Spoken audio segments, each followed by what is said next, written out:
A new Lincoln rhyme novel is cause for excitement. Book list is among the most brilliant and most vulnerable of crime fiction's heroes. New York Post. The Lincoln Rhyme series is simply outstanding. San Jose Mercury News, Jeffrey Deaver, delivers rock-solid suspense people in these Lincoln Rhyme bestsellers, The 12th Card. Well-written, suspenseful, the rhyme novels are among the cleverest of contemporary detective fiction. Deaver must have been born with a special plot twist gene. Book list. Like the CBS hit CSI, Deaver's Lincoln Rhyme books have nearly fetishized crime scene procedures and technology. These details form the absorbing core of the 12th Card. Entertainment Weekly. Deaver has no trouble getting inside the tormented mind of a killer.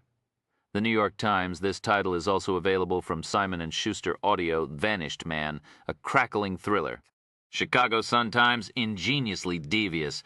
Plot is so crooked it could hide behind a spiral staircase. Deaver delivers.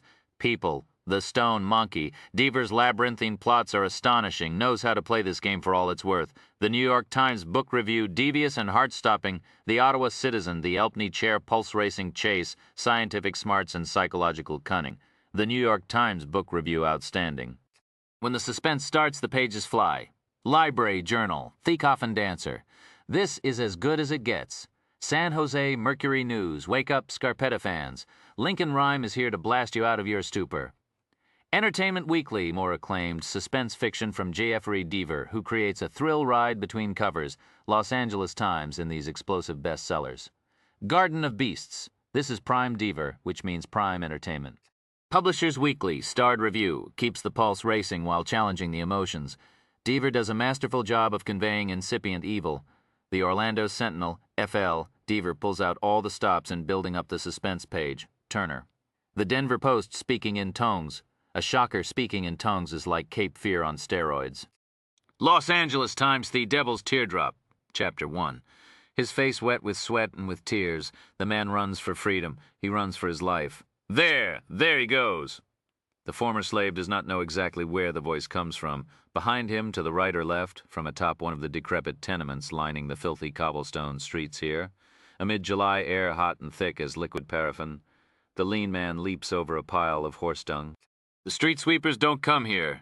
To this part of the city. Charles Singleton pauses beside a pallet stacked high with barrels, trying to catch his breath, a crack of a pistol. The bullet goes wide. The sharp report of the gun takes him back instantly to the war. The impossible mad hours as he stood his ground in a dusty blue uniform, steadying a heavy musket, facing men wearing dusty gray, aiming their own weapons his way, running faster now. The men fire again. These bullets also miss. Somebody stop him. $5 gold if you catch him. But the few people out on the streets this early, mostly Irish ragpickers and laborers trooping to work with hods or picks on their shoulders, have no inclination to stop the Negro, who has fierce eyes and large muscles and such frightening determination. As for the reward, the shouted offer came from a city constable, which means there's no coin behind the promise. At the 23rd Street Paintworks, Charles veers west. He slips on the slick cobblestones and falls hard. A mounted policeman rounds the corner and, raising his nightstick, bears down on the fallen man. And then... the girl thought. And what happened to him? 16-year-old Geneva Settle twisted the knob on the microfiche reader again, but it would move no farther. She'd come to the last page on this carriage. She lifted out the metal rectangle containing the lead article in the July 23, 1868 edition of Collins's Weekly Illustrated. Riffling through the other frames in the dusty box, she worried that the remaining pages of the article were missing and she'd never find out what happened to her ancestor, Charles Singleton. She'd learned that historical archives regarding black history were often incomplete, if not forever misplaced. Where was the rest of the story? Finally, she found it and mounted the carriage carefully into the battered gray reader, moving the knob impatiently to locate the continuation of the story of Charles's flight. Geneva's lush imagination and years of immersing herself in books had given her the wherewithal to embellish the bare-bones magazine account of the former slave's pursuit through the hot, foul streets of 19th century New York. She almost felt she was back there, rather than where she really was at the moment, nearly 140 years later in the deserted fifth-floor library of the Museum of African American Culture and History on 55th Street in Midtown Manhattan. As she twisted the dial, the pages streamed past on the grainy screen. Geneva found the rest of the article, which was headlined, Shame. The account of a freedman's crime, Charles Singleton, a veteran of the war between the states, betrays the cause of our people in a notorious incident. A picture accompanying the article showed 28-year-old Charles Singleton in his Civil War uniform. He was tall, his hands were large, and the tight fit of the uniform on his chest and arms suggested powerful muscles, lips broad, cheekbones high, head round, skin quite dark. Staring at the unsmiling face, the calm, piercing eyes, the girl believed there was a resemblance between them. She had the head and face of her ancestor, the roundness of his features, the rich shade of his skin. Not a bit of the Singleton physique, though. Geneva Settle was skinny as a grade school boy, as the Delano Project girls loved to point out. She began to read once more, but a noise intruded. A click in the room. A door latch? Then she heard footsteps. They paused, another step. Finally, silence. She glanced behind her, saw nobody. She felt a chill, but told herself not to be freaked. It was just bad memories that put her on edge.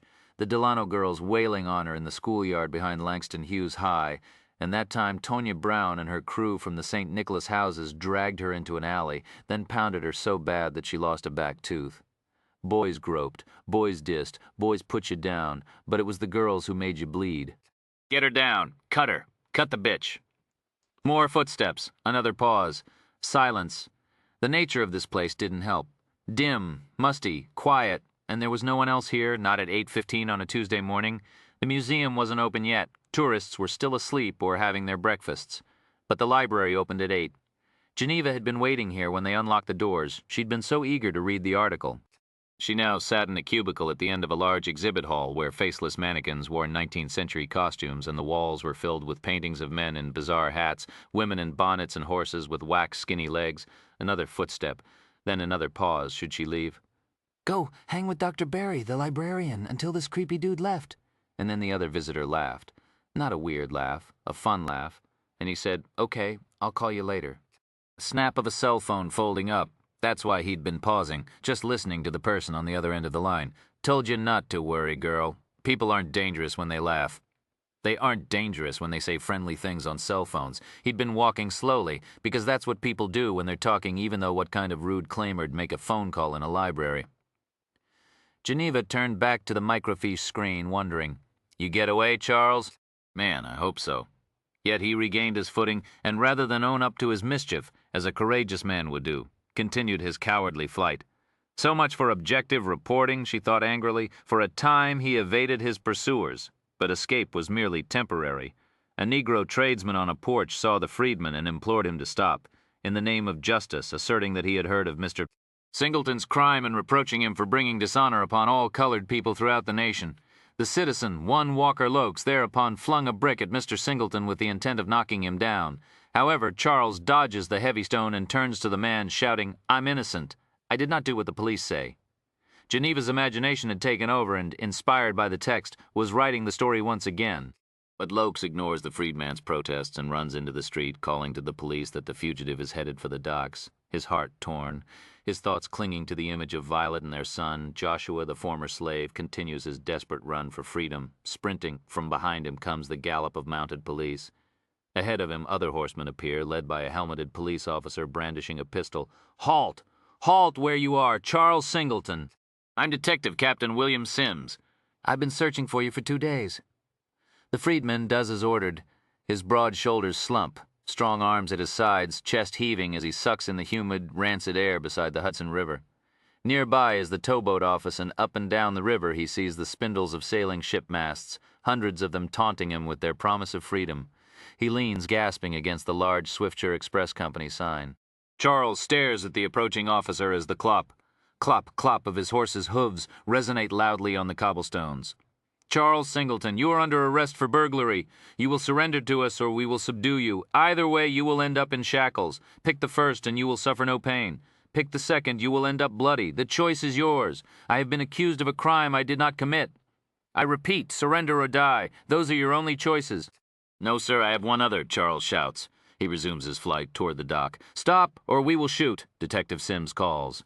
But the freedman bounds over the railing of the pier like a horse taking a picket in a charge. He seems to hang in the air for a moment, then cartwheels 30 feet into the murky waters of the Hudson River, muttering some words, perhaps a plea to Jesus, perhaps a declaration of love for his wife and child, though, whatever they might be, none of his pursuers can hear 50 feet from the microfiche reader. 41-year-old Thompson Boyd moved closer to the girl. He pulled the stocking cap over his face, adjusted the eye holes, and opened the cylinder of his pistol to make sure it wasn't jammed. He'd checked it earlier, but in this job you could never be too certain. He put the gun into his pocket and pulled the billy club out of a slit cut into his dark raincoat.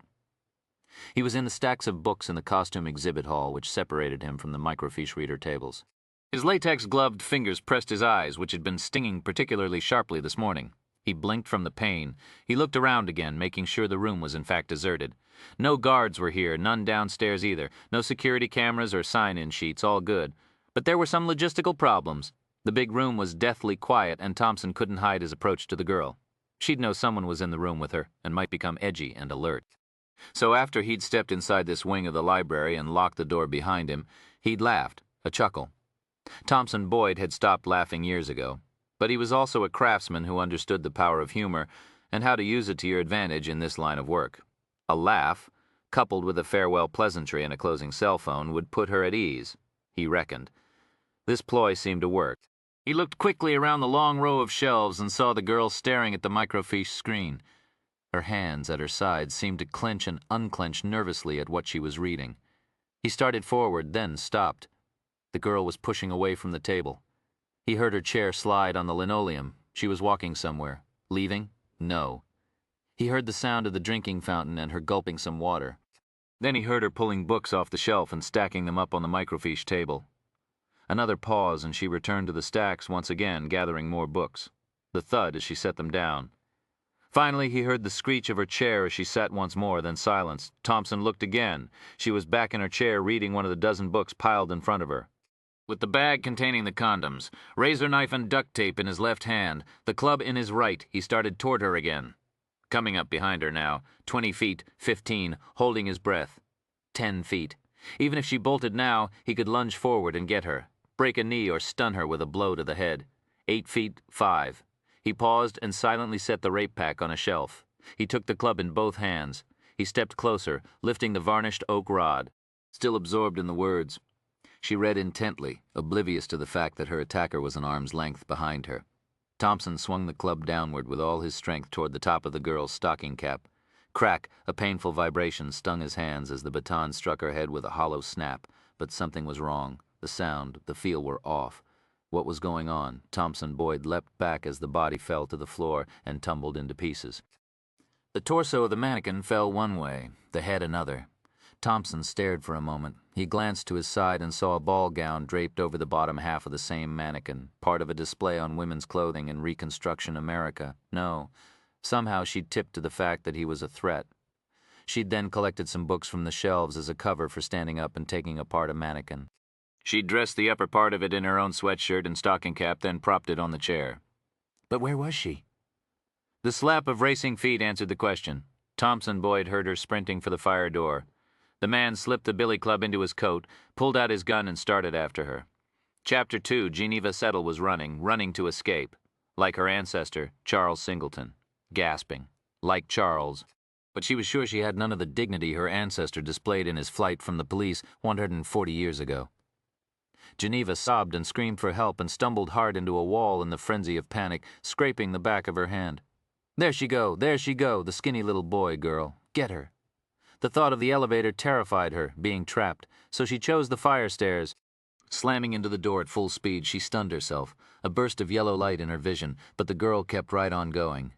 She leapt from the landing down to the 4th floor, tugging on the knob, but these were security doors and didn't open from the stairwell. She'd have to use the door on the ground floor.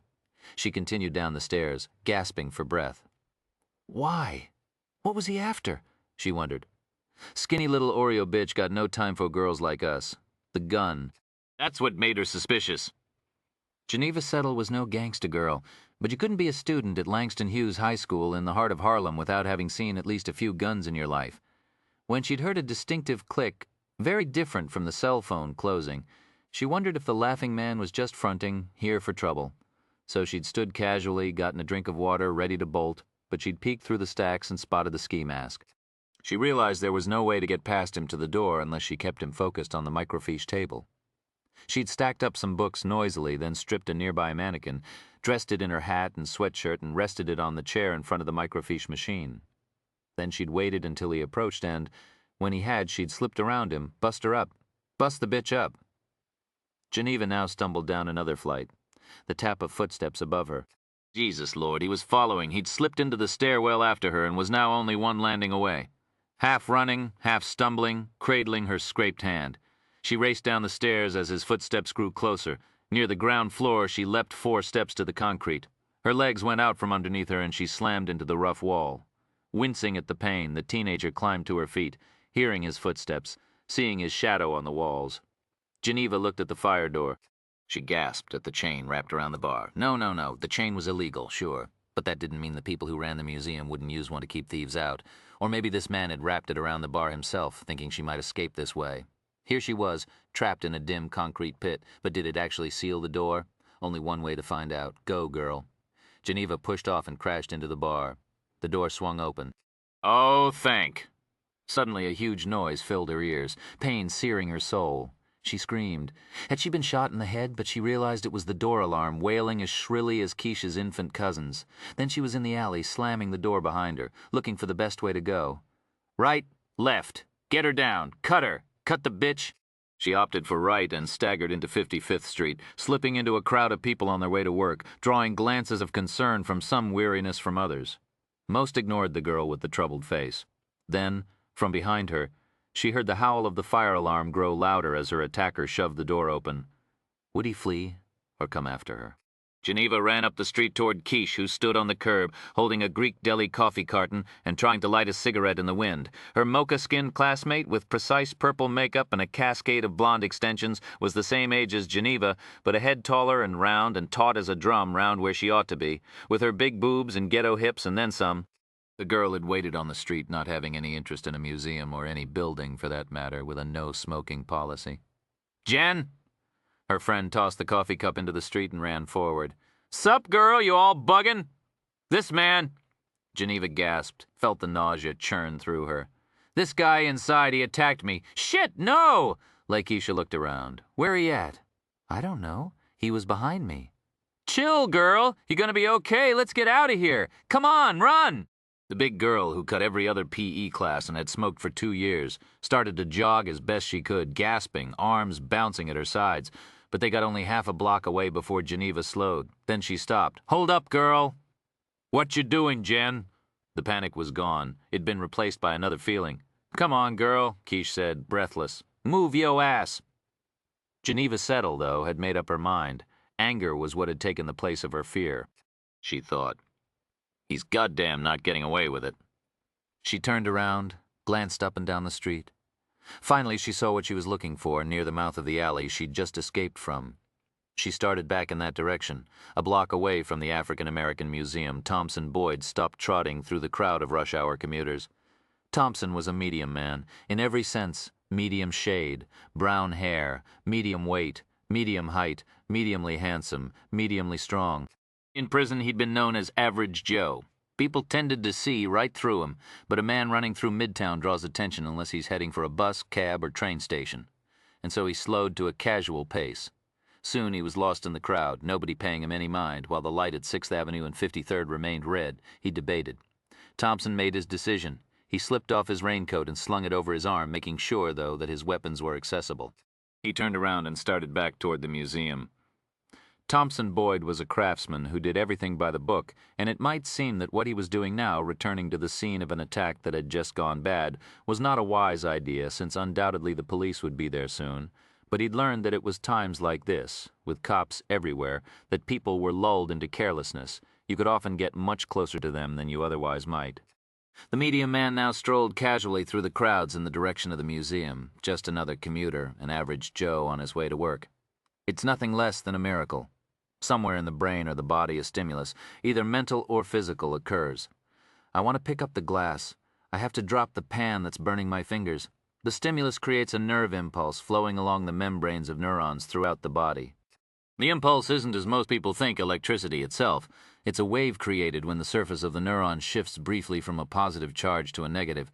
The strength of this impulse never varies. It either exists or it doesn't, and it's fast, 250 mph. This impulse arrives at its destination, muscles, glands, and organs, which then respond, keeping our hearts beating, our lungs pumping, our bodies dancing, our hands planting flowers and writing love letters and piloting spacecraft. A miracle unless something goes wrong.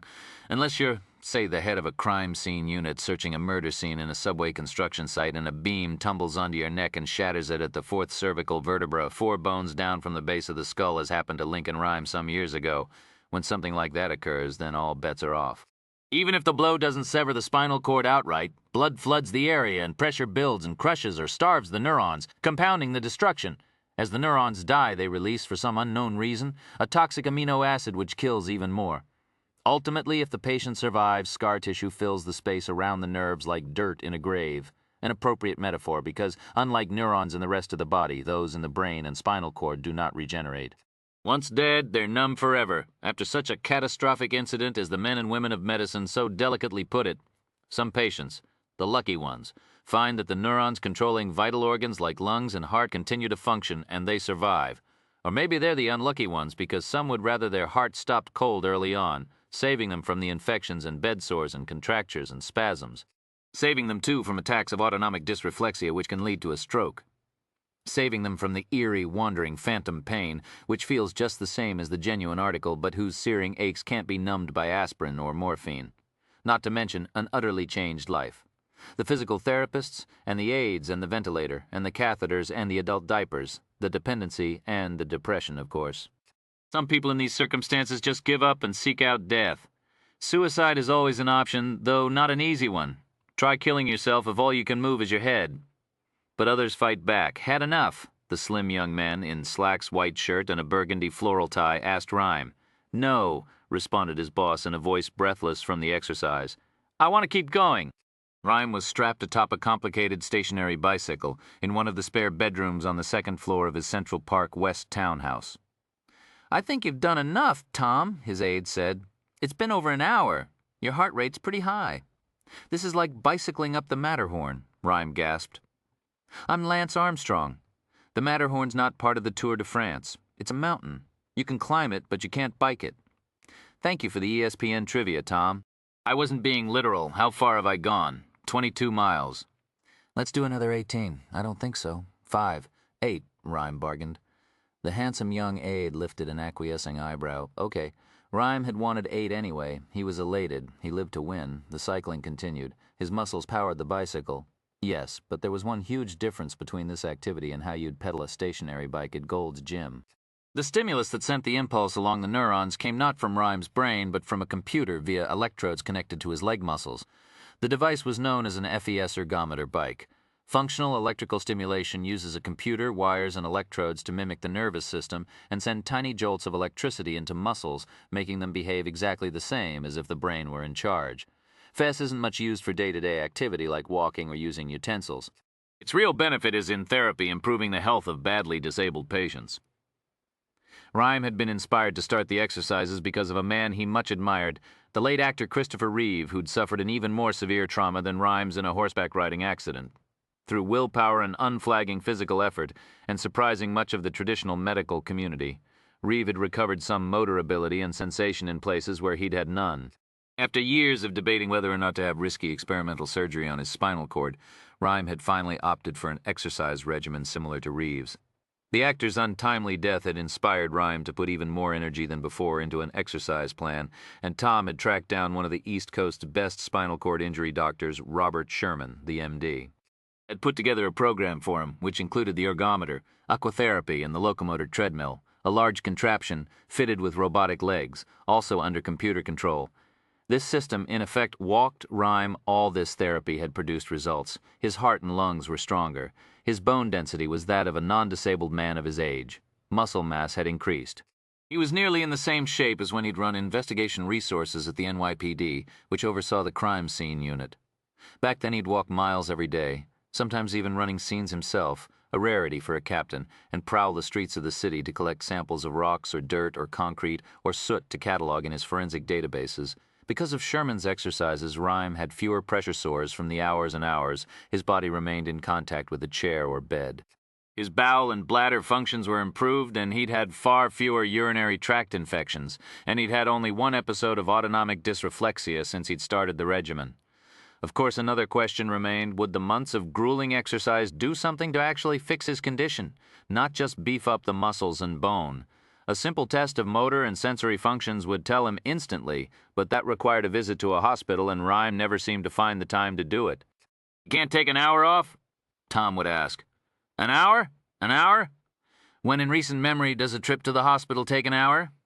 Where would that particular hospital be, Tom? Neverland, Oz?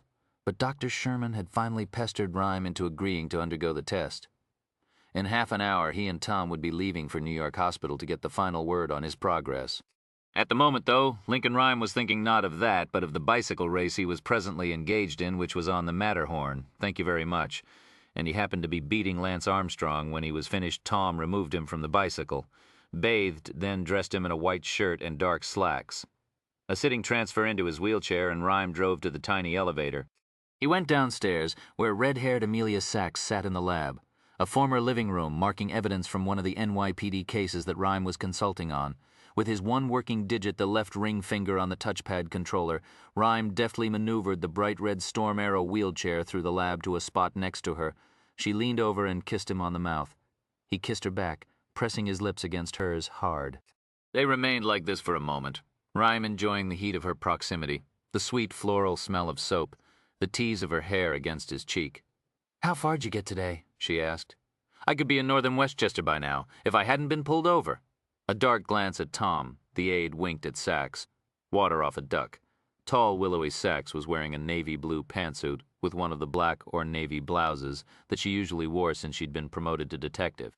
A tactical handbook for officers warned, wearing a contrasting shirt or blouse presents a clearer target at the chest area. The outfit was functional and frumpy, a far cry from what she'd worn on the job before she became a cop. Sachs had been a fashion model for a few years. The jacket bulged slightly at the hip, where her Glock automatic pistol rode, and the slacks were men's. She needed a rear wallet pocket, the only place she felt comfortable stashing her illegal but often useful switchblade knife. And as always, she was wearing sensible padded sole shoes. Walking was painful for Amelia Sachs thanks to arthritis. "When do we leave?" she asked Rhyme. "For the hospital?" "Oh, you don't have to come. Better to stay here and get the evidence logged in." "It's almost logged. Anyway, it's not a question of having to come." "I want to," he muttered. "Circus. It's becoming a circus. I knew it would." He tried to lob a blameful look at Tom, but the aide was elsewhere. The doorbell rang. Tom stepped into the hall and returned a moment later, trailed by Lon Solito. "Hey, everybody," the lieutenant, squat and wearing his typically rumpled suit, nodded cheerfully. Rhyme wondered what his good mood was due to. Maybe something to do with a recent arrest or the NYPD budget for new officers, or maybe only that he'd lost a few pounds. The detective's weight was a yo-yo, and he complained about it regularly. Given his own situation, Lincoln Rhyme didn't have any patience when somebody groused about physical imperfections like too much girth or too little hair. But today it seemed that the detective's enthusiastic spirit was work-related. He waved several documents in the air. They upheld the conviction. "Ah," Rhyme said. "The shoe case?" "Yep." Rhyme was pleased, of course, though hardly surprised. Why would he be? He'd put together the bulk of the case against the murderer. There was no way the conviction would have collapsed. It had been an interesting one. 2 Balkan diplomats had been murdered on Roosevelt Island, the curious strip of residential land in the middle of the East River, and their right shoes stolen. As often happened when faced with tough cases, the NYPD hired Rhyme on as a consulting criminalist, the current jargon for forensic scientists to help in the investigation. Amelia Sachs had run the scene, and the evidence had been gathered and analyzed. But the clues had not led them in any obvious directions, and the police were left to conclude that the murders had somehow been inspired by European politics. The case remained open but quiescent for some time until an FBI memo went around the NYPD about a briefcase abandoned at JFK Airport. The case contained articles about global positioning systems, 24 electronic circuits, and a man's right shoe. The heel had been hollowed out, and inside was a computer chip. Rhyme had wondered if it was one of the Roosevelt Island shoes, and sure enough, it was. Other clues in the briefcase led back to the murder scene as well. Spy stuff. Shades of Robert Ludlum. Theories began to circulate immediately, and the FBI and the State Department went into overdrive. A man from Langley showed up, too. The first time Rhyme could remember the CIA taking an interest in one of his cases. The criminalist still laughed at the disappointment of the global conspiracy-loving feds when, a week after finding the shoe, Detective Amelia Sachs led a tactical team in a takedown of a businessman from Paramus, New Jersey, a gruff fellow who had at best a USA Today grasp of foreign politics. Rhyme had proven through moisture and chemical analysis of the composite heel material that the hollowing out had occurred weeks after the men had been killed. He found, too, that the computer chip had been purchased from PC Warehouse, and that the GPS information not only wasn't secret, it had been downloaded from websites that were a year or two out of date. A staged crime scene, Rhyme had concluded, and went on to trace stone dust in the briefcase to a kitchen and bathroom countertop company in Jersey. A fast look at the phone records of the owner and credit card receipts led to the conclusion that the man's wife was sleeping with one of the diplomats. Her husband had found out about the liaison and, along with a Tony Soprano wannabe who worked for him in the slab yard, killed her lover and the man's unfortunate associate on Roosevelt Island, then staged the evidence to make the crime seem politically motivated. An affair, yes, though not a diplomatic one. Rhyme had offered dramatically at the conclusion of his testimony in court. Undercover action, yes, though not espionage. Objection, the weary defense lawyer had said, sustained, though the judge couldn't keep from laughing. The jury took 42 minutes to convict the businessman. The lawyers had, of course, appealed. They always do, but as Salido had just revealed, the appellate court upheld the conviction. Tom said, "Say, let's celebrate the victory with a ride to the hospital. You ready?" "Don't push it," Rhyme grumbled. It was at that moment that Salido's pager went off. He looked at the screen, frowned, and then pulled his cell phone off his belt and made a call. "Salido here. What's up?"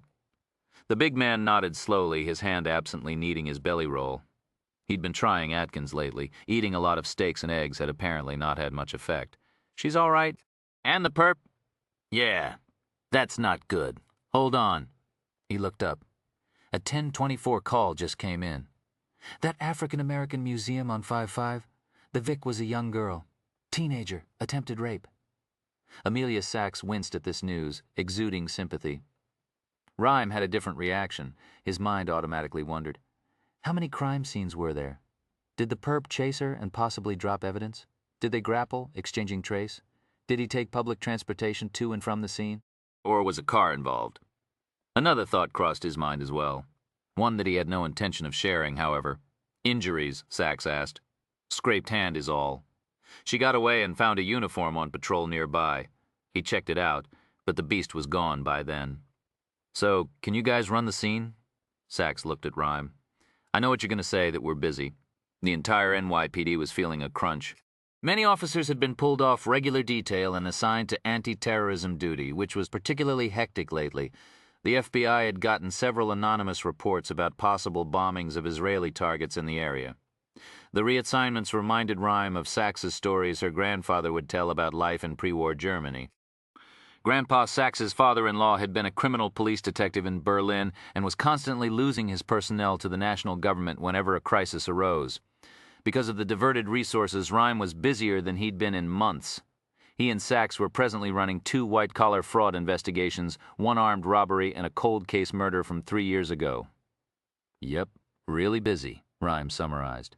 "Either rains or it pours," Salido said. He frowned. "I don't quite get that expression. Believe that's never rains, but it pours." A statement of irony. Rhyme cocked his head. "Love to help. I mean it. But we've got all those other cases, and look at the time. I have an appointment now at the hospital." "Come on, Link," Salido said. "Nothing else you're working on's like this. The Vic's a kid. That's one bad actor going after teenagers. Take him off the street, and who knows how many girls we'll save." "You know the city doesn't matter what else is going on. Some beast starts going after kids, the brass will give you whatever you need to nail him."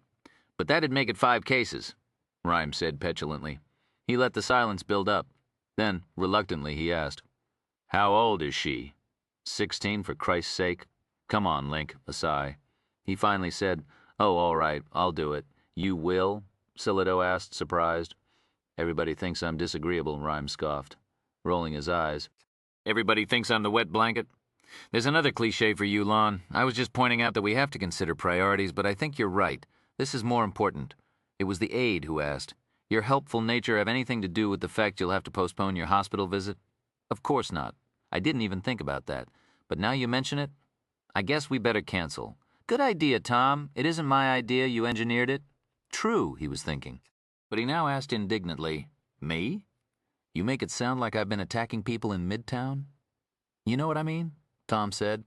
You can have the test and be back before Amelia's through with the crime scene. There might be delays at the hospital. Why do I even say might? Always are, Sachs said. I'll call Dr. Sherman and reschedule. Cancel, sure, but don't reschedule. We have no idea how long this could take. The perp might be an organized offender. I'll reschedule, she said. Let's plan on 2-3 weeks. I'll see when he's available, Sachs said firmly. But Lincoln Rhyme could be as stubborn as his partner. We'll worry about that later. Now we've got a rapist out there. Who knows what he's up to at the moment? Probably targeting somebody else. Tom, call Mel Cooper and get him in here. Let's move. Every minute we delay is a gift to the perp. Hey, how's that expression, Lon? The genesis of a cliché, and you were there. Chapter 3, Instinct. Portables beat cops develop a sixth sense for knowing when somebody's concealing a gun. Veterans on the force will tell you it's really nothing more than the way the suspect carries himself, less a matter of a pistol's heaviness in pounds than the weight of consequences of having it close to you, the power it gives you, the risk of getting caught too. Carrying an unlicensed weapon in New York comes with a Cracker Jack prize, an automatic stint in jail, you carry concealed, you do time. Simple as that, no. Amelia Sachs couldn't say exactly how she understood it, but she knew that the man leaning against a wall across the street from the Museum of African American Culture and History was armed. Smoking a cigarette, arms crossed, he gazed at the police line, the flashing lights, the officers as she approached the scene.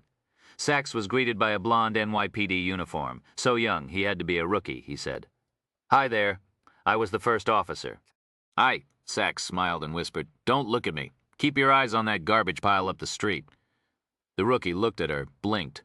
Sorry? Garbage, she repeated in a harsh whisper. Not me. Sorry, detective, said the young man, who sported a trim haircut and a nameplate on his chest that read R. Pulaski. The tag had not a single ding or scratch on it. Sachs pointed to the trash. Shrug, he shrugged. Come on with me, keep watching it. Is there? Smile. Aye? How many cops does it take to change a light bulb? Sachs asked. I don't know, he said. How many? I don't know either. It's not a joke, but laugh like I just told you a great punchline. He laughed. A little nervous, but it was a laugh. Keep watching it, the trash. Sachs unbuttoned her suit jacket. Now, we're not laughing. We're concerned about the garbage. Why? Ahead. Right. I'm not laughing. I'm looking at the trash. Good. The man with the gun kept lounging against a building. He was in his 40s, solid, with razor-cut hair. She now saw the bulge at his hip, which told her it was a long pistol, probably a revolver since it seemed to swell out where the cylinder would be.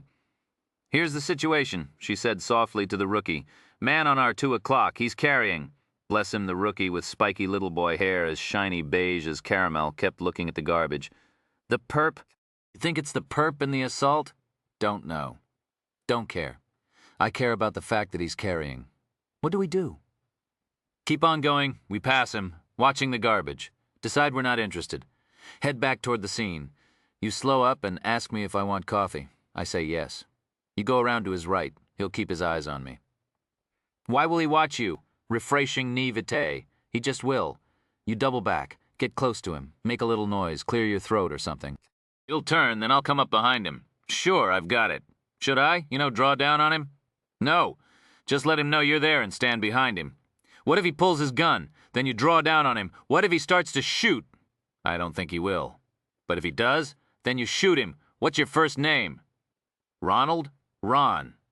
How long you out? 3 weeks. You'll do fine. Let's go. They walked to the garbage pile, concerned. But then they decided it was no threat and started back. Pulaski stopped suddenly. Hey, how about some coffee, detective? Overacting. He'd never be a guest on Inside the Actor's Studio, but all things considered, it was a credible performance. Sure, thanks. He doubled back, then paused. Shouted, How do you like it? Sugar, she said. How many sugars? Jesus, Lord, she said. 1. Got it. Hey, you want a Danish too? Okay, cool it, her eyes told him. Just coffee's fine. She turned toward the crime scene, sensing the man with the gun study her long red hair, tied in a ponytail. He glanced at her chest, then her butt. Why will he watch you?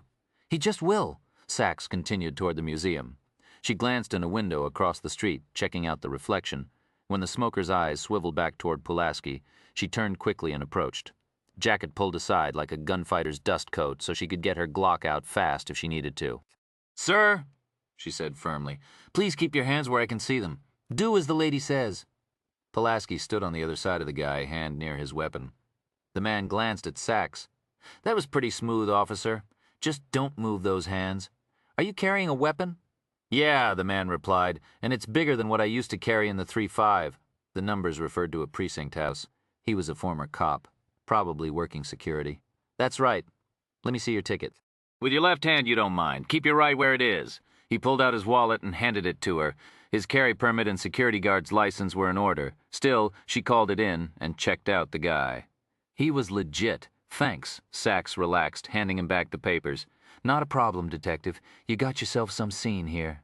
Looks like nodding toward the squad cars blocking the street in front of the museum. We'll see non-committal. The guard put the wallet away. I was patrol for 12 years, retired on a medical, and was going stir-crazy. He nodded at the building behind him. You'll see a couple other guys carrying around here. This is one of the biggest jewelry operations in the city. It's an annex for the American Jewelry Exchange in the Diamond District.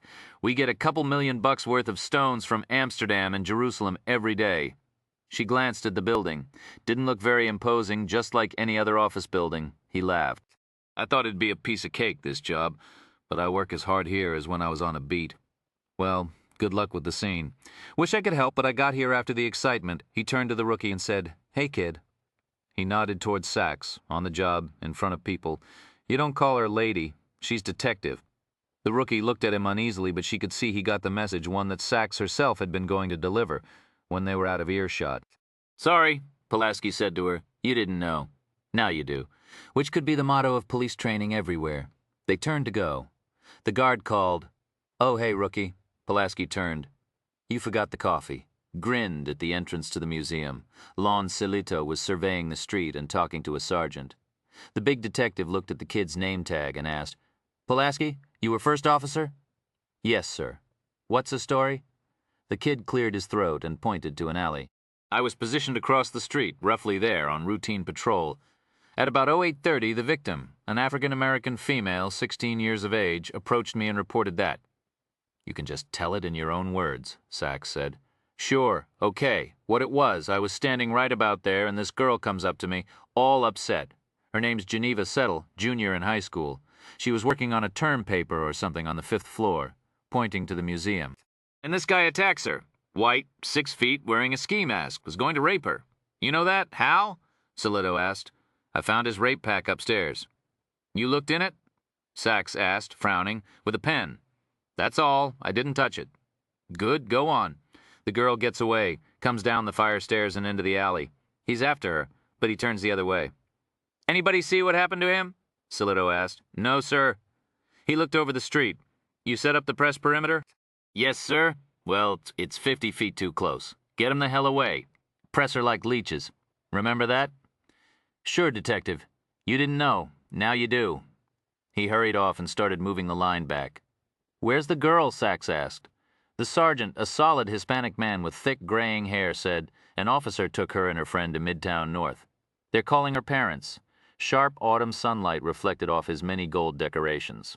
After they get in touch with him, somebody was going to take him to Captain Rhymes' place to interview her. He laughed. She's a smart one. Know what she did? What? She had an idea there.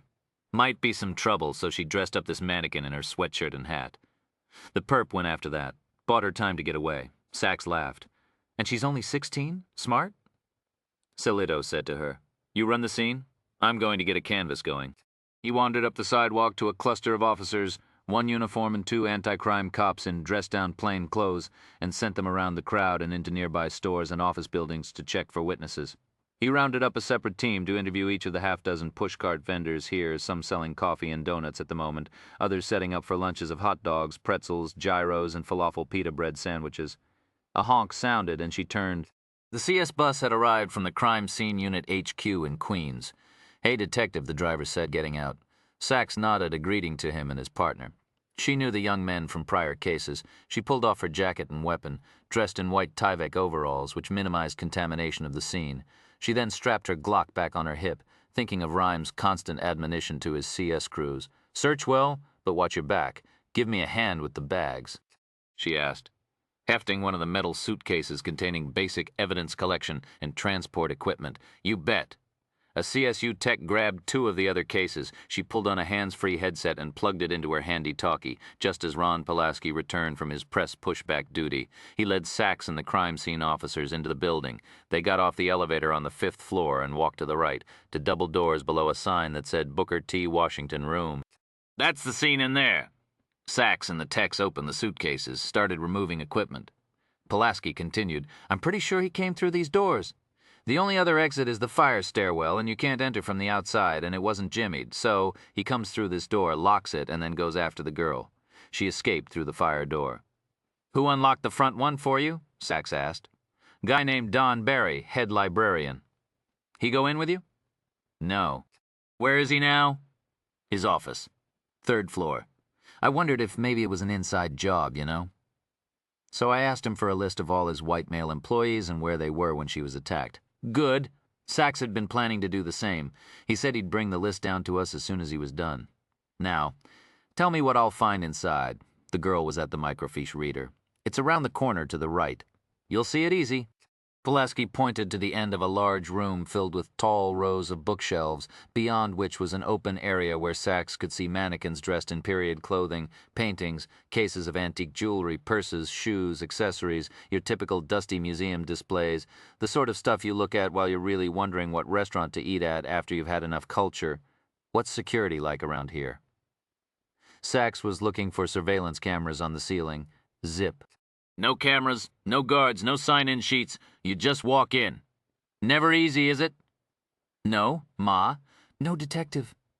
She thought about telling him that ma'am was okay, not like lady, but didn't know how to explain the distinction. One question. Did you close the fire door downstairs? No, I left it just the way I found it. Open, so the scene could be hot. Hot? The perp could have come back. You didn't do anything wrong, Pulaski? I just want to know. Well, I guess he could have, yeah. All right, you stay in the doorway here. I want you to listen. For what? Well, the guy shooting at me, for instance. But probably better if you heard footsteps or somebody racking a shotgun first. Watch your back, you're saying. She winked and started forward to the scene. So, she's crime scene, thought Thompson Boyd, watching the woman walk back and forth in the library, studying the floor, looking for fingerprints and clues and whatever it was they looked for. He wasn't concerned about what she might find. He'd been careful, as always. Thompson was standing in the 6th-floor window of the building across 55th Street from the museum. After the girl got away, he'd circled around 2 blocks and made his way into this building, then climbed the stairs to the hallway from which he was now looking over the street. He'd had a second chance to kill the girl a few minutes ago. She'd been on the street for a moment talking to officers in front of the museum, but there were way too many police around for him to shoot her and get away. Still, he'd been able to take a picture of her with a camera in his mobile phone before she and her friend had been hustled off to a squad car which sped west. Besides, Thompson still had more to do here, and so he'd taken up this vantage point from his prison days. Thompson knew a lot about law enforcers. He could easily spot the lazy ones, the scared ones, the ones who were stupid and gullible. He could also spot the talented cops, the smart ones, the ones who were a threat. Like the woman he was looking at right now. As he put drops in his perpetually troubled eyes, Thompson found himself curious about her. As she searched the scene, she had this concentration in her eyes, looking sort of devout, the same look Thompson's mother sometimes used to get in church. She disappeared from view, but whistling softly, Thompson kept his eyes on the window. Finally, the woman in white returned to view. He noted the precision with which she did everything. The careful way she walked, her delicate touch as she picked up and examined things so as not to hurt the evidence. Another man might have been turned on by her beauty, her figure, even through the jumpsuit. It was easy to imagine what her body was like. But those thoughts, like usual, were far from his mind. Still, he believed, he sensed some small enjoyment inside him as he watched her at work. Something from his past came back to him. He frowned, looking at her walking back and forth, back and forth. Yes, that was it. The pattern reminded him of the sidewinder rattlesnakes his father would point out when they were hunting together, or going for walks in the Texas sand near the family trailer outside Amarillo. Look at them, son. Look. Ain't they something? But don't you get too close. They'll kill you in a kiss. He leaned against the wall and continued to study the woman in white, moving back and forth, back and forth. Chapter 4. How does it look, Sachs? Good, she replied to Rhyme via their radio connection. She was just finishing walking the grid, the word referring to a method of searching a crime scene, examining it the way you'd mow a lawn, walking from one end of the site to the other, then returning slightly to the side, and then doing the same once more, but the second time walking perpendicular to the first search, looking up and down too, floor to ceiling. This way, no inch or angle was left unseen. There are a number of ways to search crime scenes, but Rhyme always insisted on this one. Good means what? He asked testily. Rhyme didn't like generalizations or what he called soft assessments. He forgot the rape pack, she replied. Since the Motorola link between Rhyme and Sachs was mostly a means to bring his surrogate presence to crime scenes, they usually dispensed with the NYPD conventions of radio protocol, like ending each transmission with a K. Did he now? Might be as good as his wallet for IDing him. What's he got in his? Little weird, Rhyme. It's got the typical duct tape, box cutter, condoms. But there's also a tarot card. Picture of this guy hanging from a scaffold. Wonder if he's a genuine sicko or just a copycat, Rhyme mused. Over the years, many killers had left tarot cards and other occult memorabilia at crime scenes, the most notable recent case being the Washington, D.C. snipers of several years earlier. Sachs continued. The good news is that he kept everything in a nice, slick plastic bag. Excellent. While perps might think to wear gloves at the crime scene itself, they often forgot about prints on the items they carried with them to commit that crime. A discarded condom wrapper had convicted many a rapist who'd otherwise been compulsive about not leaving his prints or bodily fluids at a scene. In this case, even if the killer thought to clean off the tape, knife, and condoms, it was possible that he'd forgotten to wipe the bag. She now placed the pack in a paper evidence bag. Paper was generally better than plastic for preserving evidence, and set it aside. He left it on a bookshelf near where the girl was sitting. I'm checking for latents. She dusted the shelves with fluorescent powder, donned orange goggles, and shone an alternative light source on the area. ALS lamps reveal markings like blood, semen, and fingerprints that are otherwise invisible. Playing the light up and down, she transmitted no prints. But I can see he's wearing latex gloves. Ah, that's good, for 2 reasons. Rhyme's voice had a professorial tone. He was testing her. 2, she wondered. One came immediately to mind. If they were able to recover the glove, they could lift a print from inside the fingers, something else perps often forgot.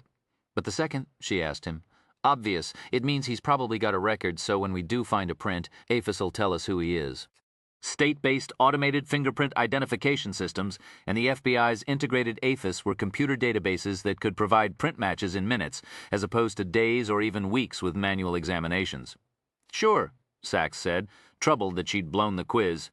What else rates the assessment good? They waxed the floor last night, and the attack happened early this morning, so you've got a good canvas for his footprints. Yep, there's some distinct ones here. Kneeling, she took an electrostatic image of the print of the man's tread marks. She was sure they were his. She could clearly see the trail where he'd walked up to Geneva's table, adjusted his stance to get a good grip on the club, to strike her, and then chased her down the hall. She'd also compared the prints with those of the only other man who'd been here this morning, those of Ron Pulaski, whose mirror-shined issue shoes left a very different impression. She explained about the girls using the mannequin to distract the killer and escape. He chuckled at her ingenuity. She added, Rhyme, he hit her. Well, the mannequin, really hard, a blunt object, so hard he cracked the plastic through her stocking cap. Then he must have been mad she fooled him. He smashed the microfiche reader, too. Blunt object, Rhyme repeated. Can you lift an impression? When he was head of the crime scene unit at the NYPD, before his accident, Rhyme had compiled a number of database files to help identify evidence and impressions found at scenes. The blunt object file contained hundreds of pictures of impact marks left on skin and inanimate surfaces by various types of objects, from tire irons to human bones to ice, but after carefully examining both the mannequin and the smashed microfiche reader, Sachs said, No, Rhyme, I don't see any. The cap Geneva put on the mannequin. Geneva? That's her name. Oh, go on. She was momentarily irritated, as she often was, that he hadn't expressed any interest in knowing anything about the girl or her state of mind. It often troubled her that Rhyme was so detached about the crime and the victims. This, he said, was how a criminalist needed to be. You didn't want pilots so awed by a beautiful sunset or so terrified of a thunderstorm that they flew into a mountain. The same was true with cops. She saw his point. But to Amelia Sachs, victims were human beings, and crimes were not scientific exercises. They were horrific events, especially when the victim was a 16-year-old girl. She continued, the cap she put on the mannequin dispersed the force of the blow, and the microfiche readers shattered too. Rhyme said, Well, bring back some of the pieces of what he hit. There might be some transfer there. Sure, there were some voices in the background at Rhymes, he said in an odd, troubled tone. Finish up and get back here soon, Sachs. I'm almost done, she told him. I'm going to walk the grid at the escape route. Rhyme, what's the matter? Silence. When he spoke next, he sounded even more bothered. I have to go, Sachs. It seems I have some visitors who... But he'd already disconnected. The woman in white, the pro, had disappeared from the window of the library. But Thompson Boyd wasn't interested in her anymore. From his perch 60 feet above the street, he was now watching an older cop, walking toward some witnesses. The man was middle-aged, heavy and in a God-wrinkled suit. Thompson knew this sort of officer, too. He wasn't brilliant, but he'd be like the bulldog he resembled. There was nothing that would stop him from getting to the heart of a case. When the fat cop nodded toward another man, a tall black man in a brown suit, walking out of the museum, Thompson left his vantage point and hurried downstairs. Pausing at the ground floor, he took his pistol out of his pocket and checked it to make sure nothing had become lodged in the barrel or cylinder. He wondered if it had been this, the sound of opening and closing the cylinder in the library, that had alerted the girl that he was a threat. Now, even though nobody seemed to be nearby, he checked the pistol absolutely silently. Learn from your mistakes. By the book. The gun was in order. Hiding it under his coat, Thompson walked down the dim stairway and exited through the far lobby on 56th Street, then stepped into an alley that took him back toward the museum. There was no one guarding the entrance to the other end of the alley at 55th. Undetected, Thompson eased up to a battered green dumpster stinking of rotting food. He looked into the street. It had been reopened to traffic, but several dozen people from offices and shops nearby remained on the sidewalks, hoping for a look at something exciting to tell their officemates and families about. Most of the police had left. The woman in white, the kissing snake, was still upstairs.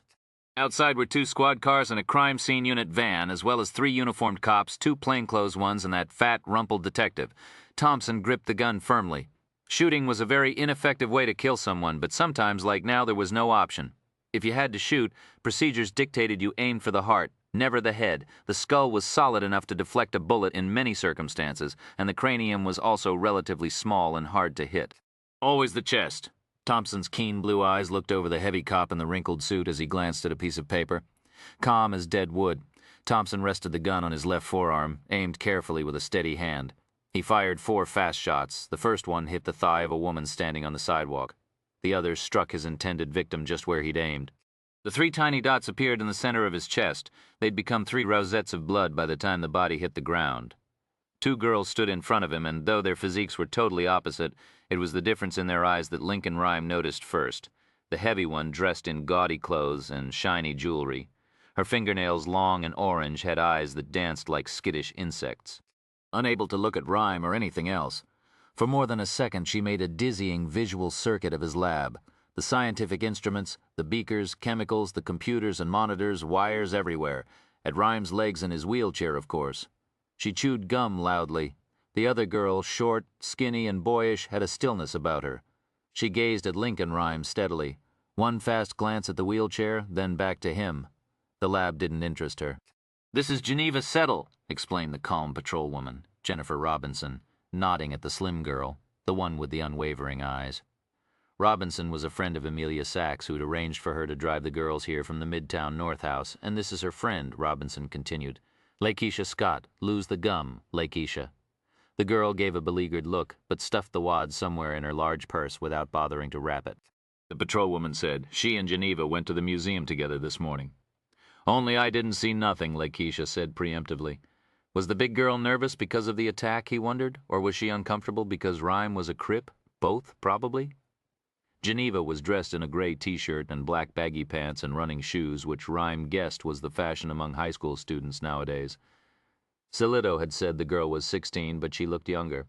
While Lakeisha's hair was done in a mass of thin gold and black braids tied so taut that her scalp showed, Geneva's was cropped short. "I told the girls who you are, Captain," Robinson explained, using the title that was some years out of date, "and that you're going to ask them some questions about what happened. Geneva wants to get back to her school, but I said she'd have to wait.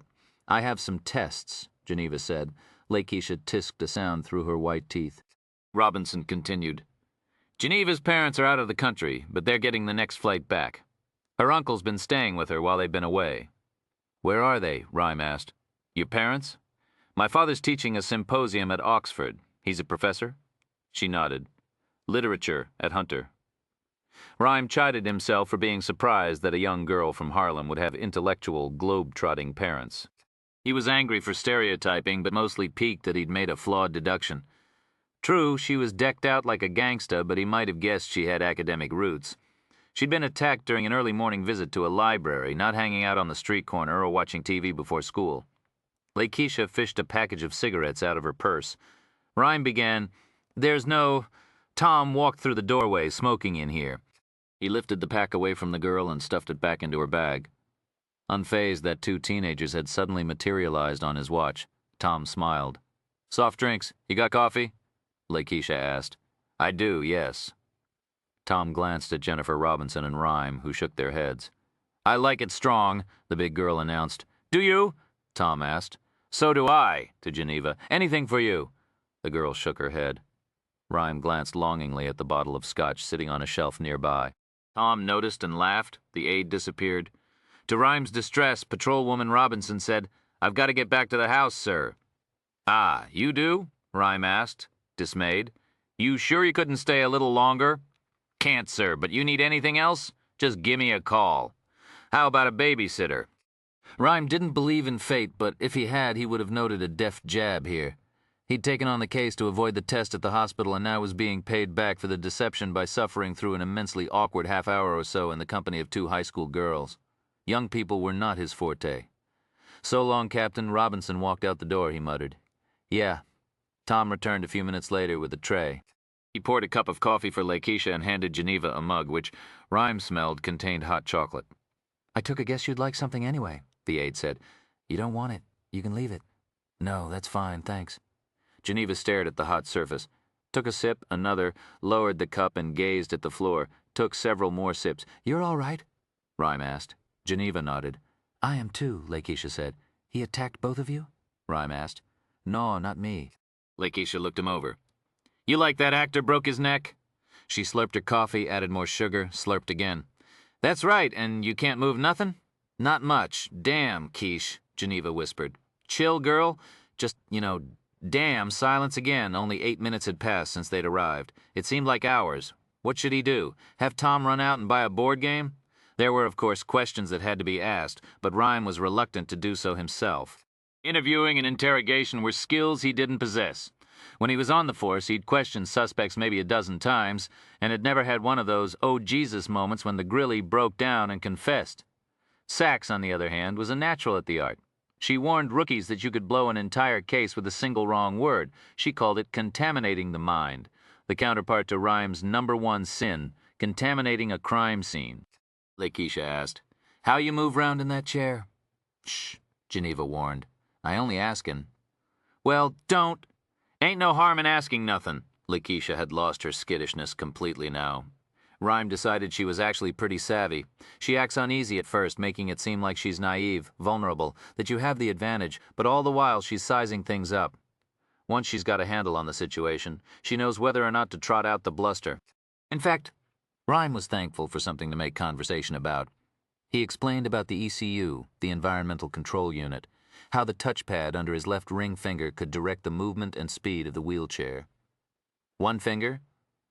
Keisha glanced at one of her orange nails. "That all you can move? That's right, other than my head and shoulders."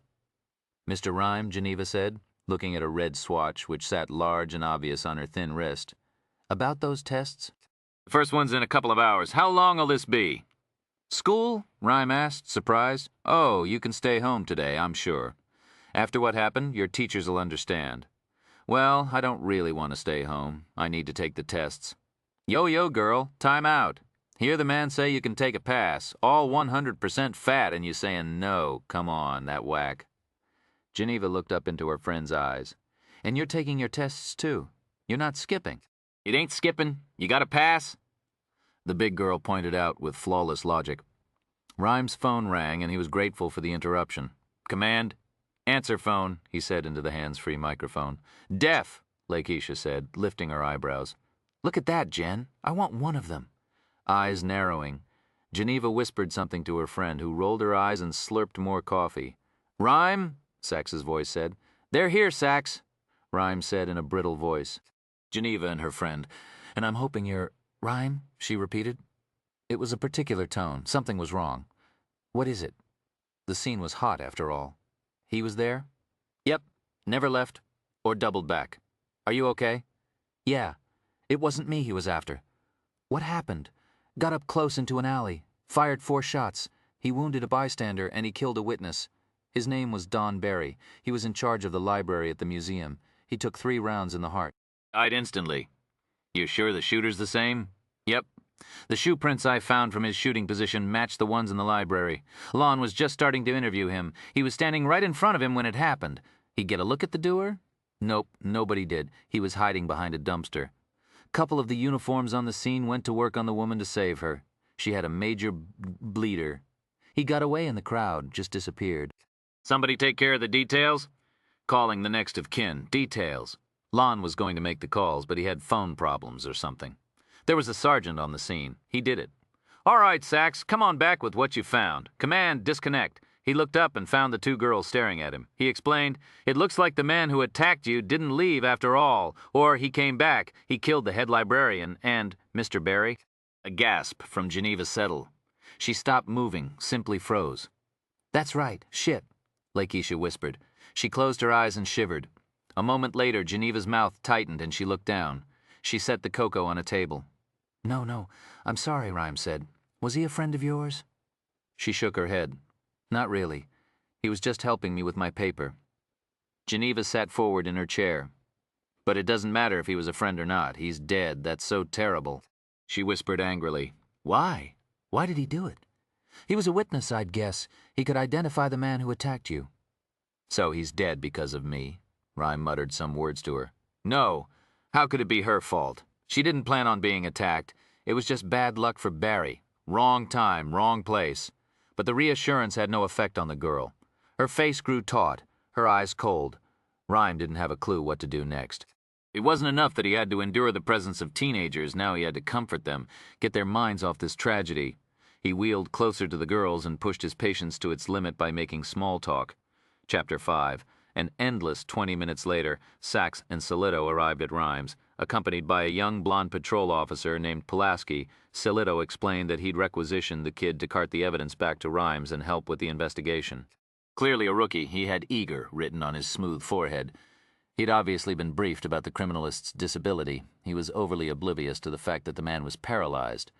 Rhyme hated these fake reactions. He infinitely preferred Lakeisha's brashness, just, damn. The 2 detectives greeted the girls. Pulaski looked them over sympathetically and asked in a kid-friendly voice how they were doing. Rhyme noted a nicked wedding ring on his finger and deduced a high school marriage. Only having children of your own could produce this kind of look. Lakeisha answered, Messed up is what I be. Buggin'. Some asshole trying to bust up my girlfriend. What do you think? Geneva said she was doing all right. I understand you're staying with a relative? Sachs asked. My uncle. He's living at our place till my folks get back from London. Rhyme happened to look at Lon Solito. Something was wrong. He'd changed dramatically in the past 2 hours. The boisterous mood had vanished. His eyes were spooked and he was fidgety. Rhyme noticed, too, that his fingers repeatedly touched a particular spot on his cheek. He'd rubbed it red. Get dinged by some lead? Rhyme asked, recalling that the detective had been right next to the librarian when the perp had shot him. Maybe Solito had been hit by a bullet fragment or a bit of stone if a slug had passed through Barry and struck a building. What? Then Solito realized he'd been rubbing his skin and dropped his hand. He said in a soft voice so the girls couldn't hear, I was pretty close to the Vic. Got spattered by some blood, that's all. Nothing. But a moment later he absently started the rubbing again. The gesture reminded Rhyme of Sachs, who had the habit of scratching her scalp and worrying her nails. The compulsion came and went, linked somehow to her drive, her ambition, the indefinable churning inside most cops. Police officers hurt themselves in 100 different ways. The harm ranged from the minor inflictions of Saxes to destroying marriages and children's spirits with harsh words to closing your lips around the tangy barrel of your service pistol. He'd never seen it in Lon Solito, though. Geneva asked Sachs, There was no mistake. Mistake? About Dr. Barry. I'm sorry. No. He's dead. The girl was motionless. Rhyme could feel her sorrow, anger, too. Her eyes were black dots of fury. Then she looked at her watch, said to Rhyme, Those tests I mentioned?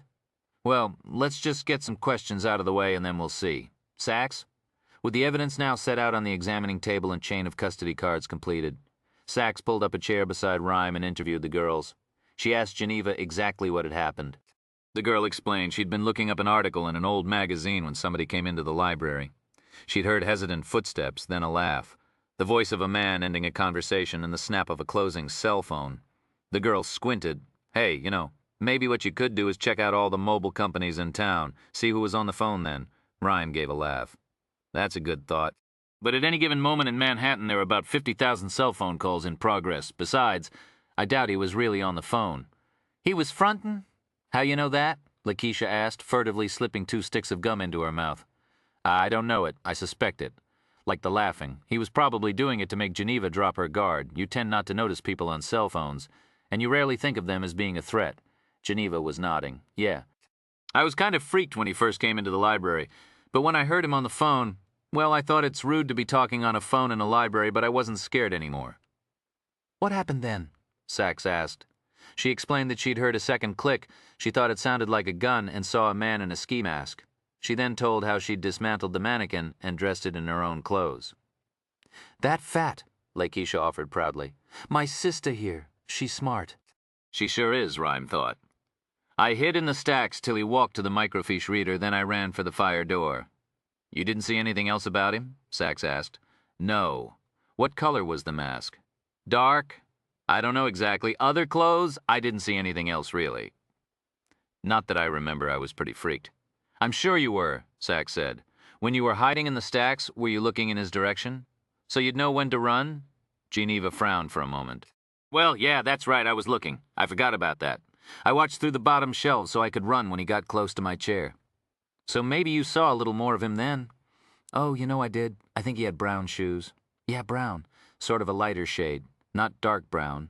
Good, and what about his pants? Dark, I'm pretty sure, but that's all I could see, just the cuffs. You smell anything? No, wait, maybe I did. Something sweet, like flowers? And then he came up to the chair, and I heard this crack and then another couple of sounds. Something breaking. The microfiche reader, Sachs said. He smashed it. By then I was running as fast as I could to the fire door. I went down the stairs, and when I got to the street, I found Quiche and we were going to run. But I was thinking maybe he was going to hurt somebody else, so I turned around and she looked at Pulaski. We saw you, Sachs asked Lakeisha. Did you see the attacker? Nothing. I was just chillin', and then Jen come up, running all fast and bugging and everything. You know what I'm saying? I didn't see nothing. Rhyme asked Solido. The doer killed Barry because he was a witness. What'd he see? He said he didn't see anything. He gave me the names of the museum's white male employees in case it was one of them. They're 2, but they checked out. One was taking his daughter to school at the time, the other was in the main office, people around him. So an opportunistic perp, Sachs mused, saw her go inside and went after her. A museum? Rhyme asked. Odd choice. Solido asked both girls. Did you see anyone following you today? Lakeisha said, we come down on the C train during rush hour 8th Avenue line. Be all crowded and nasty. Couldn't see nobody weird. You, Geneva, shook her head. How about recently? Anybody hassling you? Hitting on you? Neither of them could think of anybody who'd seemed to be a threat. Embarrassed, Geneva said. Not exactly a lot of stalkers coming round after me. They'd be looking for a little more booty, Blingsier. Girl mean flashy, translated Lakeisha, who obviously typified both booty and bling. She frowned and glanced at Geneva. Why you gotta go there, girl? Don't be talking trash about yourself. Sachs looked at Rhyme, who was frowning. What are you thinking? Something's not right. Let's go over the evidence while Geneva's here. There might be some things that she can help explain. The girl shook her head. That test? She held up her watch. This won't take long, Rhyme said. Geneva looked at her friend. You can just make it to study period. I must stay with you. I can't be sitting for all them hours in class worrying about you and everything. Geneva gave a wry laugh. No way, girl, she asked Rhyme. You don't need her, do you? He glanced at Sachs, who shook her head. Solido jotted down her address and phone number. We'll call you if we have any more questions. Take a pass, girl, she said. Just kick it and stay home. I'll see you at school, Geneva said firmly. You'll be there? Then lifted an eyebrow. Word. 2 loud snaps of gum, a sigh. Word. At the door, the girl paused and turned back, said to Rhyme. Yo, mister, how long 'fore you get out of that chair? No one said anything to fill the awkward moment. Awkward to everyone, Rhyme supposed, but himself. It'll probably be a long time, he said to her. Man, that suck. Yeah, Rhyme said. Sometimes it does. She headed into the hall toward the front door. They heard, "Damn, watch it, dude." The outer door slammed. Mel Cooper entered the room, looking back at the spot where he'd nearly been run down by a teenager who outweighed him by 50 pounds. "Okay," he said to no one. "I'm not going to ask." He pulled off his green windbreaker and nodded a greeting to everyone. The slim, balding man had been working as a forensic scientist for an upstate New York police department some years ago when he'd politely but insistently told Rhyme, then head of NYPD forensics, that one of his analyses was wrong. Rhyme had far more respect for people who pointed out mistakes than for sycophants, provided, of course, they were correct, which Cooper had been. Rhyme had immediately started a campaign to get the man to New York City, a challenge at which he ultimately succeeded. Cooper was a born scientist, but even more important, he was a born forensic scientist, which is very different. It's often thought that forensic refers to crime scene work, but in fact the word means any aspect of debating issues in courts of law. To be a successful criminalist, you have to translate raw facts into a form that'll be useful to the prosecutor. It's not enough, for instance, to simply determine the presence of Nux vomica plant materials at a suspected crime scene, many of which are used for such innocuous medical purposes as treating ear inflammations. A true forensic scientist like Mel Cooper would know instantly that those same materials produce the deadly alkaloid poison strychnine. Cooper had the trappings of a computer game nerd. He lived with his mother, still wore Madras shirts with chinos, and had a Woody Allen physique. But looks were deceiving. Cooper's longtime girlfriend was a tall, gorgeous blonde. Together they would sail in unison across ballroom floors in dance competitions, in which they were often top champions. Recently they'd taken up skeet shooting and winemaking, to which Cooper was meticulously applying principles of chemistry and physics. Rhyme briefed him on the case, and they turned to the evidence. Rhyme said, "Let's look at the pack." Donning latex gloves, Cooper glanced at Sachs, who pointed out the paper bag containing the rape pack. He opened it over a large piece of newsprint to catch bits of ambient trace and extracted the bag. It was a thin plastic sack. No store logo was printed on it, only a large yellow smiley face. The tech now opened the bag, then paused. He said, "I smell something." A deep inhalation. "Flowery? What is that?" Cooper carried the bag to Rhyme, and he smelled it. There was something familiar about the fragrance, but he couldn't decide what. "Geneva?" "Yes. Is that what you smelled back in the library?" She sniffed. "Yeah, that's it," Sachs said. "Jasmine. I think it's jasmine." "On the chart," Rhyme announced. "What chart?" Cooper asked, looking around. In each of his cases, Rhyme made whiteboard charts of evidence found at crime scenes and profiles of the perps. "Start one," he ordered. "And we need to call him something. Somebody give me a name." No one had any inspiration, Rhyme said. "No time to be creative. October 9th today, right? 10-9. So he'll be unsub 109. Tom, we need your elegant handwriting. No need to butter up," the aide said as he stepped into the room with another coffee pot. "Unsub 109. Evidence and profile charts. He's a white male. Height?" Geneva said, "I don't know. Everybody's tall to me. 6 feet, I'd guess. You seem observant. We'll go with that weight. Not too big or small." She fell quiet for a moment, troubled, about Dr. Barry's weight. Solito said, "Make it 180 age." "I don't know. I couldn't see his face." "Voice?" "I didn't pay any attention. Average, I guess." Rhyme continued. "And light brown shoes, dark slacks, dark ski mask. A pack in a bag that smells of jasmine. He smells of it, too. Soap or lotion, maybe?" "Pack?" Tom asked. "What do you mean? Rape pack?" Geneva said. A glance at Rhyme. "You don't need to sugarcoat anything for me. If that's what you were doing, fair enough." Rhyme nodded at her. "Let's keep going." He noticed Sax's face turn dark as she watched Cooper pick up the bag. "What's wrong?" The smiley face. On a rape pack bag. What kind of sick asshole'd do that? He was perplexed by her anger. "You realize that it's good news he used that, don't you, Sax?" "Good news? It limits the number of stores we have to search for." "Not as easy as a bag with an individuated logo on it, but better than unprinted plastic." "I suppose," she said, grimacing. But still, wearing latex gloves, Mel Cooper looked through the bag. He took out the tarot card first. It showed a man hanging upside down by his foot from a scaffold. Beams of light radiated from his head. His face was oddly passive. He didn't seem to be in pain. Above him was the Roman numeral for 12. "Mean anything to you?" Rhyme asked Geneva. She shook her head. Cooper mused. "Some kind of ritual or cult thing." Sachs said, Got a thought she pulled out her cell phone, placed a call. Rhyme deduced that the person she'd spoken to would be arriving soon. I called a specialist about the card, good. Cooper examined the card for prints and found none. Nor was any helpful trace revealed. What else was in the bag? Rhyme asked. Okay, the tech replied. We've got a brand new roll of duct tape, a box cutter, Trojan condoms. Nothing traceable, and... Bingo! Cooper held up a little slip of paper. A receipt. Rhyme wheeled closer and looked it over. There was no store name. The slip had been printed by an adding machine. The ink was faded. Won't tell us very much, Pulaski said, then seemed to think he shouldn't be talking.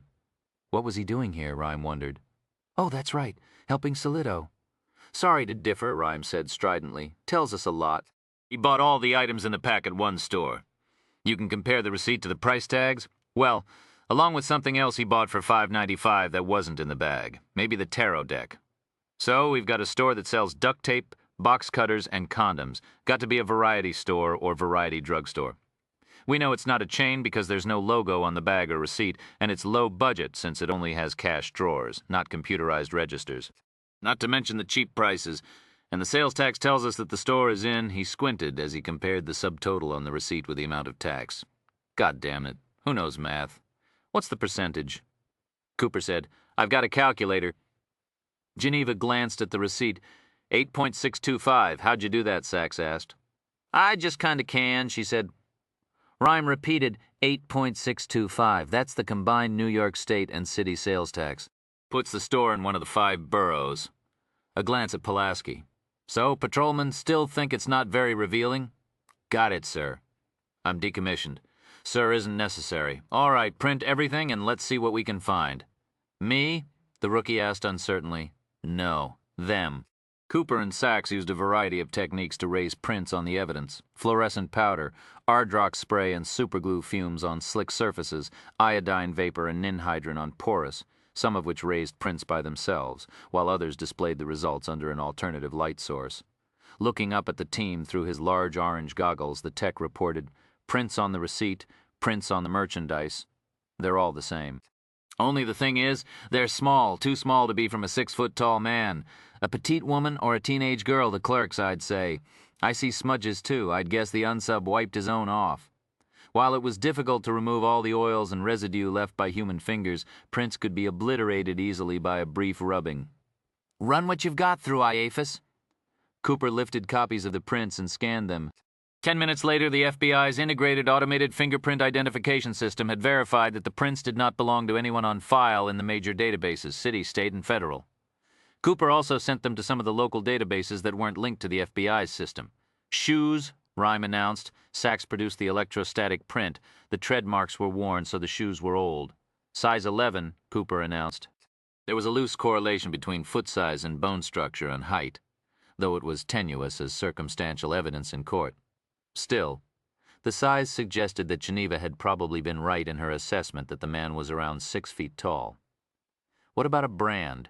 Cooper ran the image through the department's shoe tread database and came up with a match. Bass brand shoes, Walkers, at least 3 years old.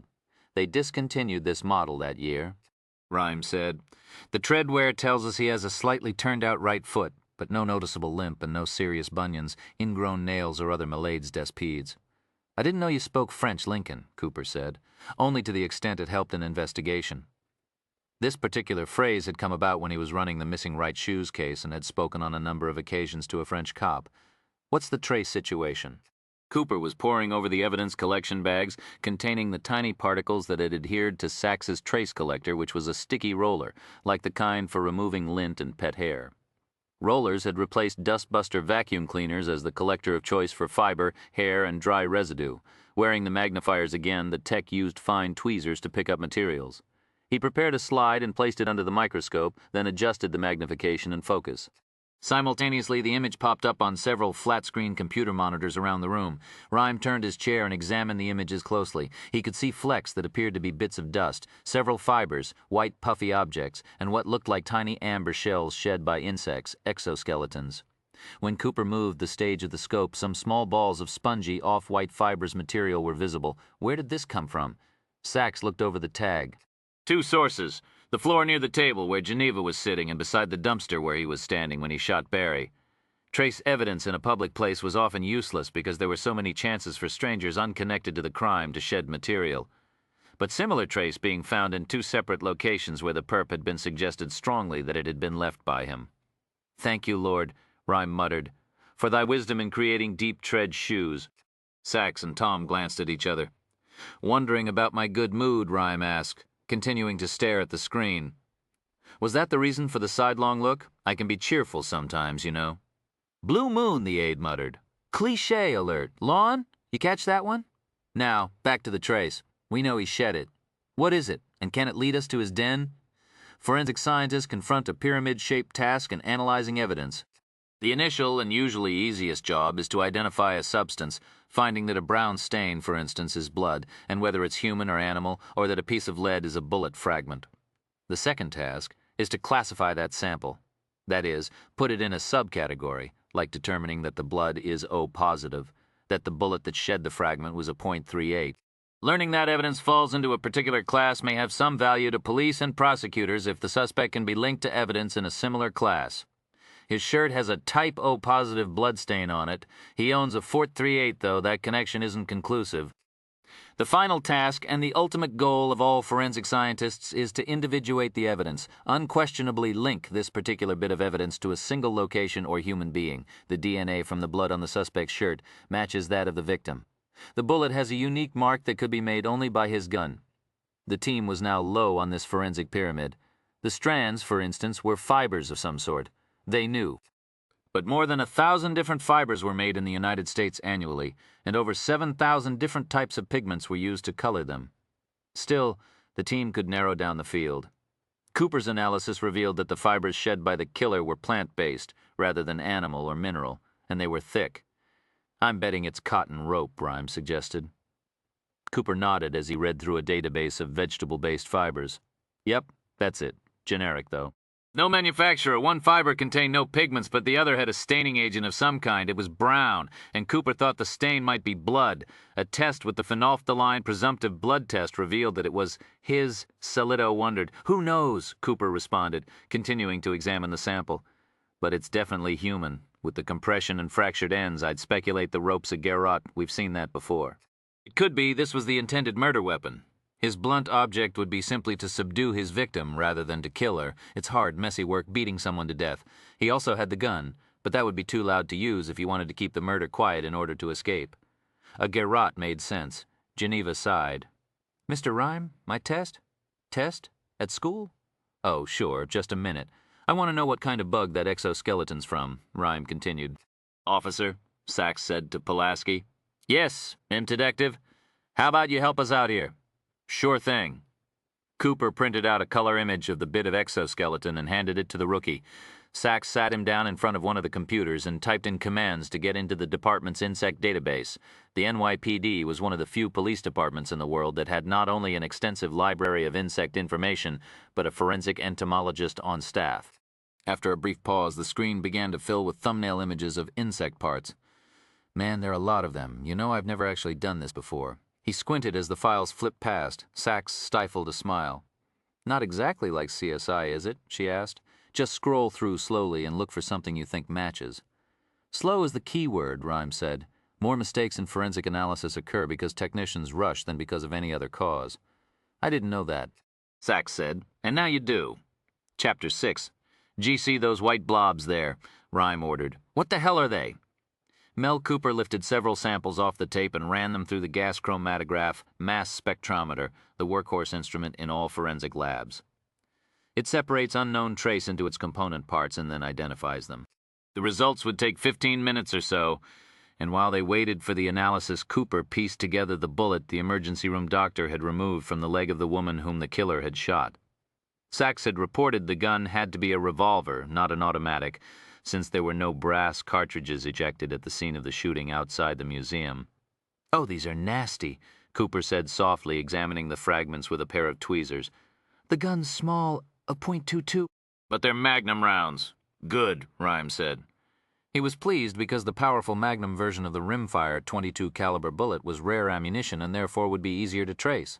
The fact that the gun was a revolver made it rarer still, which meant they should be able to find the manufacturer easily.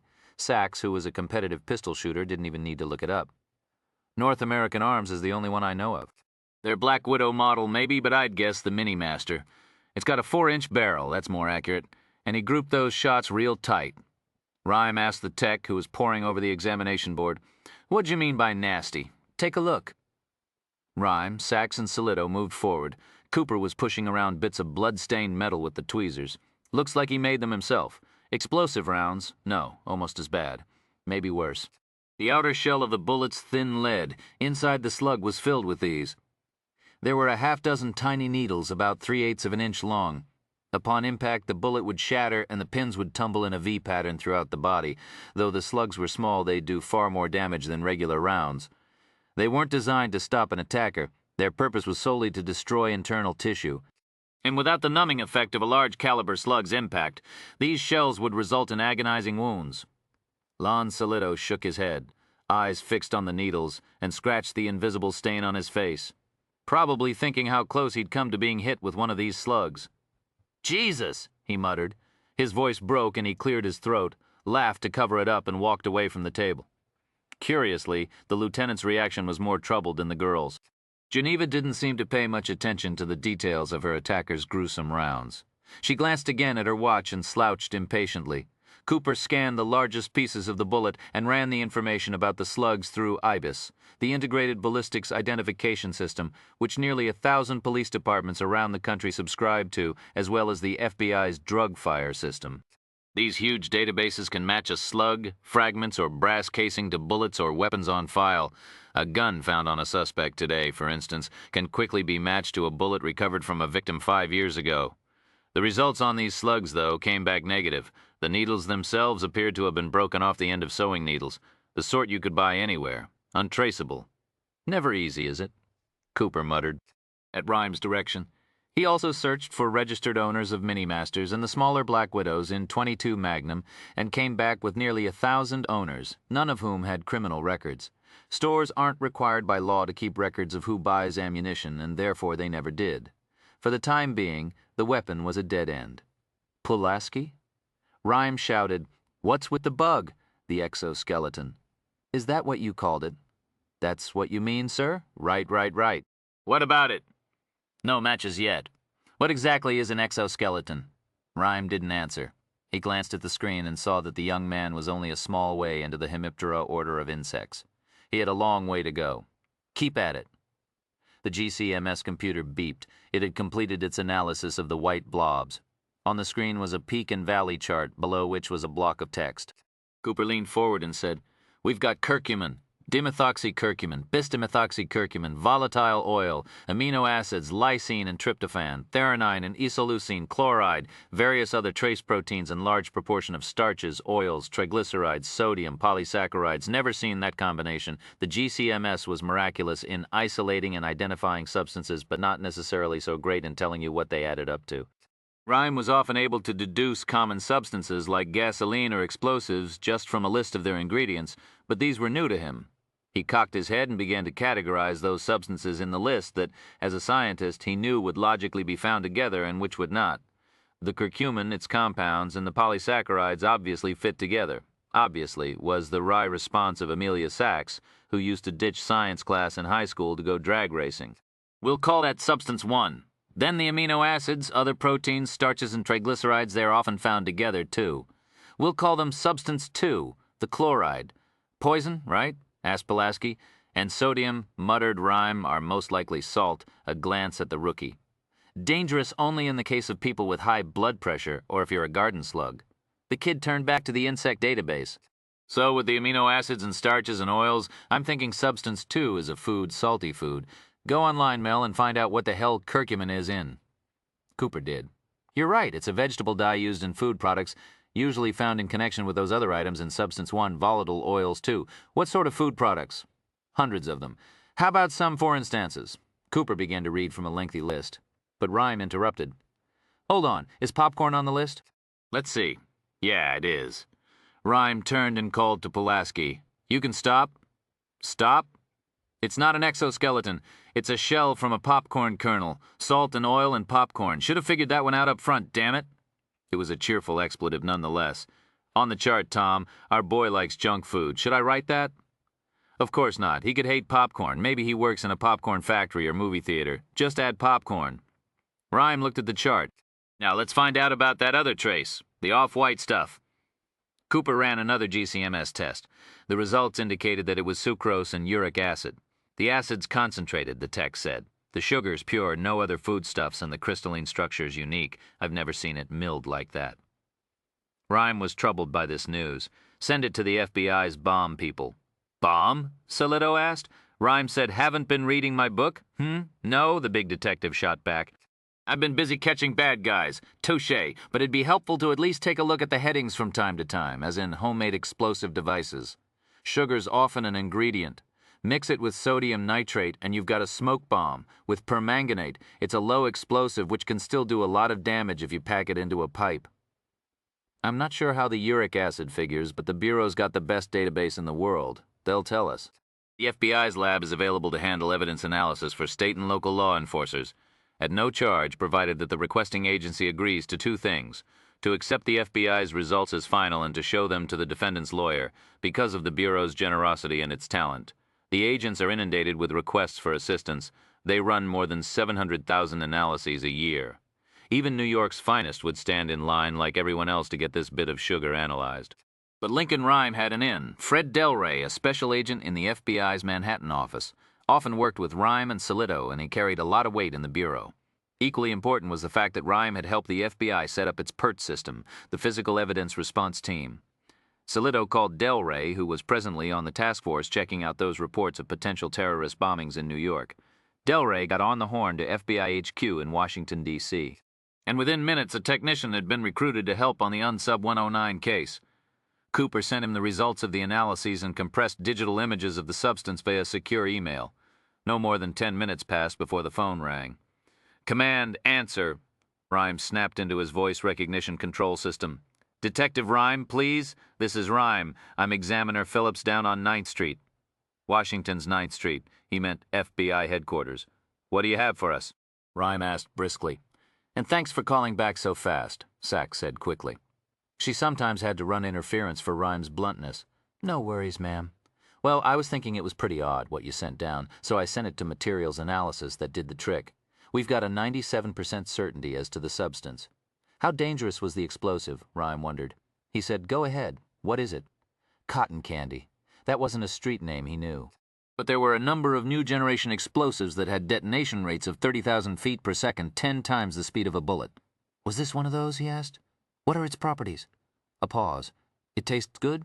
What's that? It's sweet. It tastes good, Rhyme asked. You mean it's real cotton candy, like you'd find at a fair? Yeah, what'd you think I meant? Never mind. Sighing, the criminalist asked. And the uric acid was from his shoe when he stepped in some dog pee on the sidewalk. Can't say where he stepped on it, the examiner said, displaying the precision the Bureau was known for, but the sample does test positive for canine urine. He thanked the man and disconnected. He turned to the team. Popcorn and cotton candy on his shoes at the same time, Rhyme mused. Where'd that put him? Ball game? The New York teams haven't played at home lately. I'm thinking maybe our unsub walked through a neighborhood where there'd been a fair or carnival in the past day or so, he asked Geneva. Did you go to any fairs recently? Could he have seen you there? Me? No. I don't really go to fairs, Rhyme said to Pulaski. Since you're off bug detail patrolman, call whoever you need to and find out every permit that's been issued for a fair, carnival, festival, religious feast, whatever. I'm on it, the rookie said. What else do we have? Rhyme asked. Flakes from the carriage of the microfiche reader where he hit it with a blunt object.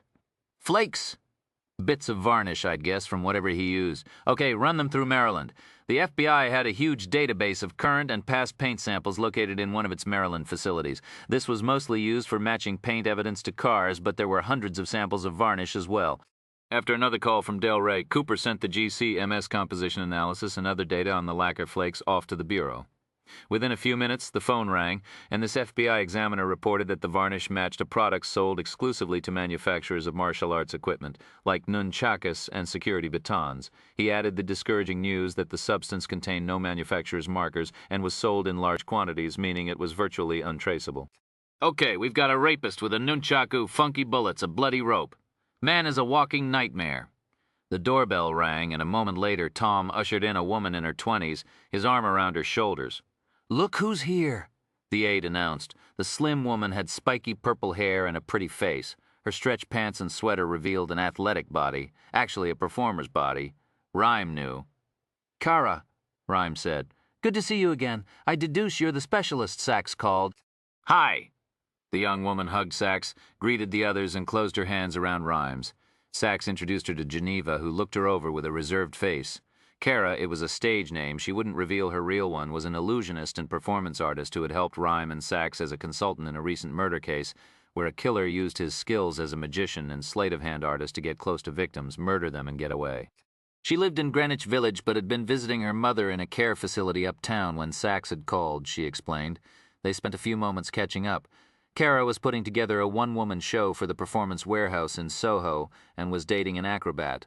Then Rhyme said, "We need some expertise. You bet?" The young woman said. "Whatever I can do," Sachs explained about the case. She frowned and whispered, "I'm sorry," to Geneva when she heard about the attempted rape. The student just shrugged. "He had this with him," Cooper said, holding up the Hanged Man tarot card from the rape pack. "We thought you could tell us something about it." Kara had explained to Rhyme and Sachs that the world of magic was divided into two camps, those who were entertainers who made no claim to having supernatural skills, and those who asserted they had occult powers. Kara had no patience for the latter. She was solely a performer, but because of her experience working in magic stores for rent and food money, she knew something about fortune-telling. She explained, "Okay, tarot's an old method of divining that goes back to ancient Egypt. The tarot deck of cards are divided into the minor arcana. They correspond to the 52-card playing deck, and the major arcana, 0 through 21. They sort of represent a journey through life. The Hanged Man's the 12th card in the major arcana." She shook her head. "But something doesn't make sense. What's that?" Silido asked, subtly rubbing his skin. "It's not a bad card at all. Look at the picture." "He does look pretty peaceful," Sachs said, "considering he's hanging upside down. The figure in the picture's based on the Norse god Odin. He hung upside down for 9 days on a search for inner knowledge." "You get this card in a reading, it means you're about to start a quest for spiritual enlightenment." She nodded at a computer. "You mind?" Cooper waved her to it. She typed a Google search, and a few seconds later found a website. "How do I print this out?" Sachs helped her, and a moment later a sheet rolled out of the laser printer. Cooper taped it up on the evidence board. "That's the meaning," she said. "The Hanged Man does not refer to someone being punished. Its appearance in a reading indicates spiritual searching leading to a decision, a transition, a change of direction. The card often foretells a surrendering to experience, ending a struggle, accepting what is. When this card appears in your reading, you must listen to your inner self, even if that message seems to be contrary to logic," Kara said. "It has nothing to do with violence or death. It's about being spiritually suspended and waiting." She shook her head. "It's not the kind of thing a killer would leave if he knew anything at all about tarot cards. If he'd wanted to leave something destructive, it would have been the Tower or one of the cards from the sword suit in the minor arcana. Those are bad news. So he picked it only because it looked scary," Rhyme summarized, "and because he planned to garrote or hang Geneva, that's what I'd guess." "That's helpful," Rhyme said. Sachs, too, thanked her. "I should get back. Have to rehearse." Kara shook Geneva's hand. "Hope things work out okay for you." "Thanks." Kara walked to the door. She stopped and looked at Geneva. "You like illusion and magic shows?" "I don't get out too much," the girl said. "Pretty busy in school." "Well, I'm doing a show in 3 weeks. If you're interested, all the details are on the ticket." "The ticket?" "I don't have a ticket." "Yes, you do," Kara said. "It's in your purse. Oh, and the flower with it. Consider it a good luck charm." She left and they heard the door close. "What you talking about?" Geneva asked, looking down at her purse, which was closed. Sachs laughed. "Open it up." She unzipped the top and blinked in surprise. Sitting just inside was a ticket to one of Kara's performances. Next to it was a pressed violet. "How did she do that?" Geneva whispered. "We've never quite been able to catch her," Rhyme said. "All we know is she's pretty damn good." "Man, I'll say." The student held up the dried purple flower. The criminalist's eyes slipped to the tarot card as Cooper taped it to the evidence board next to its meaning. So it seems like the sort of thing a killer would leave in an occult assault, but he didn't have a clue what it was. He picked it for effect. So that means... But his voice faded as he stared at the rest of the evidence chart. "Jesus?" The others looked at him. "What?" Cooper asked. "We've got it all wrong?"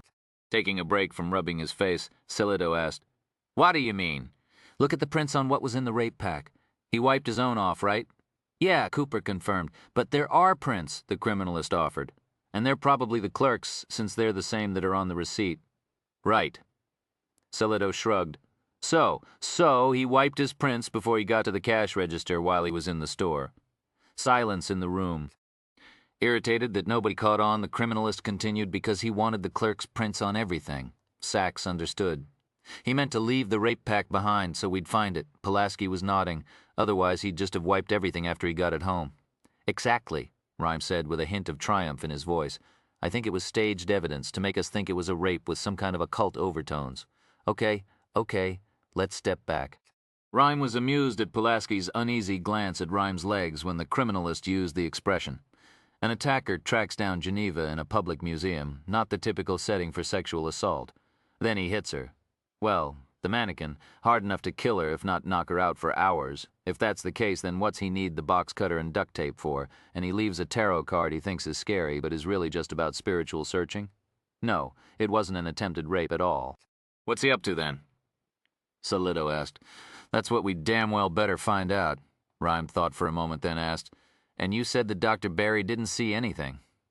That's what he told me, Sillito replied, but the unsub still comes back and kills him. Rhyme frowned, and Mr. 109 broke up the microfiche reader. He's a pro, but tantrums are very unpro. His Vic's getting away. He's not going to waste time thumping on things because he's having a bad morning. Rhyme asked the girl, You said you were reading some old newspaper? Magazine, she corrected. On the microfiche reader. Right? Those? Rhyme nodded at a large plastic evidence bag containing a box of microfiche trays that Sachs had brought back from the library. 2 slots, carriages 1 and 3, were empty. Geneva looked at the box. She nodded. Yeah, those were the ones that had the article I was reading, the missing ones. Did you get the one that was in the reader? Sachs replied. There wasn't one. He must have taken it with him and smashed the machine so he wouldn't notice that the tray was gone. Oh, this is getting interesting. What was he up to? What the hell was his motive? Sillito laughed. I thought you didn't care about motive, only evidence. You need to draw the distinction, Lon, between using motive to prove a case in court, which is speculation at best, and using motive to lead you to the evidence which conclusively convicts a perp. A man kills his business partner with a gun that we traced to his garage loaded with bullets he bought per a receipt with his fingerprints on it. In that case, who cares if he killed the partner because he thinks a talking dog told him to or because the guy was sleeping with his wife? The evidence makes the case. But what if there are no bullets, gun, receipt, or tire tracks? Then a perfectly valid question is, why was the Vic killed? Answering that can point us toward the evidence that will convict him. Sorry for the lecture, he added, with no apology in his voice. Good mood gone, is it? Tom asked. Rhyme grumbled. I'm missing something here and I don't like it. Geneva was frowning. Rhyme noticed and asked, What? Well, I was thinking, Dr. Barry said that somebody else was interested in the same issue of that magazine that I was. He wanted to read it, but Dr. Barry told him he'd have to wait until I was through with it. Did he say who? No, Rhyme considered this, so let's speculate. The librarian tells this somebody that you're interested in the magazine. The unsub wants to steal it, and he wants to kill you because you've read it or will read it. The criminalist wasn't convinced this was the situation, of course. But one of the things that made him so successful was his willingness to consider bold, sometimes far-fetched theories. And he took the one article you were reading, right? The girl nodded. It was like he knew exactly what to look for. What was it about? Nothing important. Just this ancestor of mine. My teacher's into all this root stuff, and we had to write about somebody in our past. Who was he, this ancestor? My great-great-great whatever? A freed slave. I went to the museum last week and found out there was an article about him in this issue of Collard's Weekly Illustrated. They didn't have it in the library, but Mr. Barry said he'd get the microfiche from storage. It just came in. What was the story about specifically? Rhyme persisted. She hesitated, then said impatiently, Charles Singleton, my ancestor was a slave in Virginia. His master had this change of heart, and he freed all of his slaves. And because Charles and his wife had been with the family for so long and had taught their children to read and write, their master gave them a farm in New York State. Charles was a soldier in the Civil War.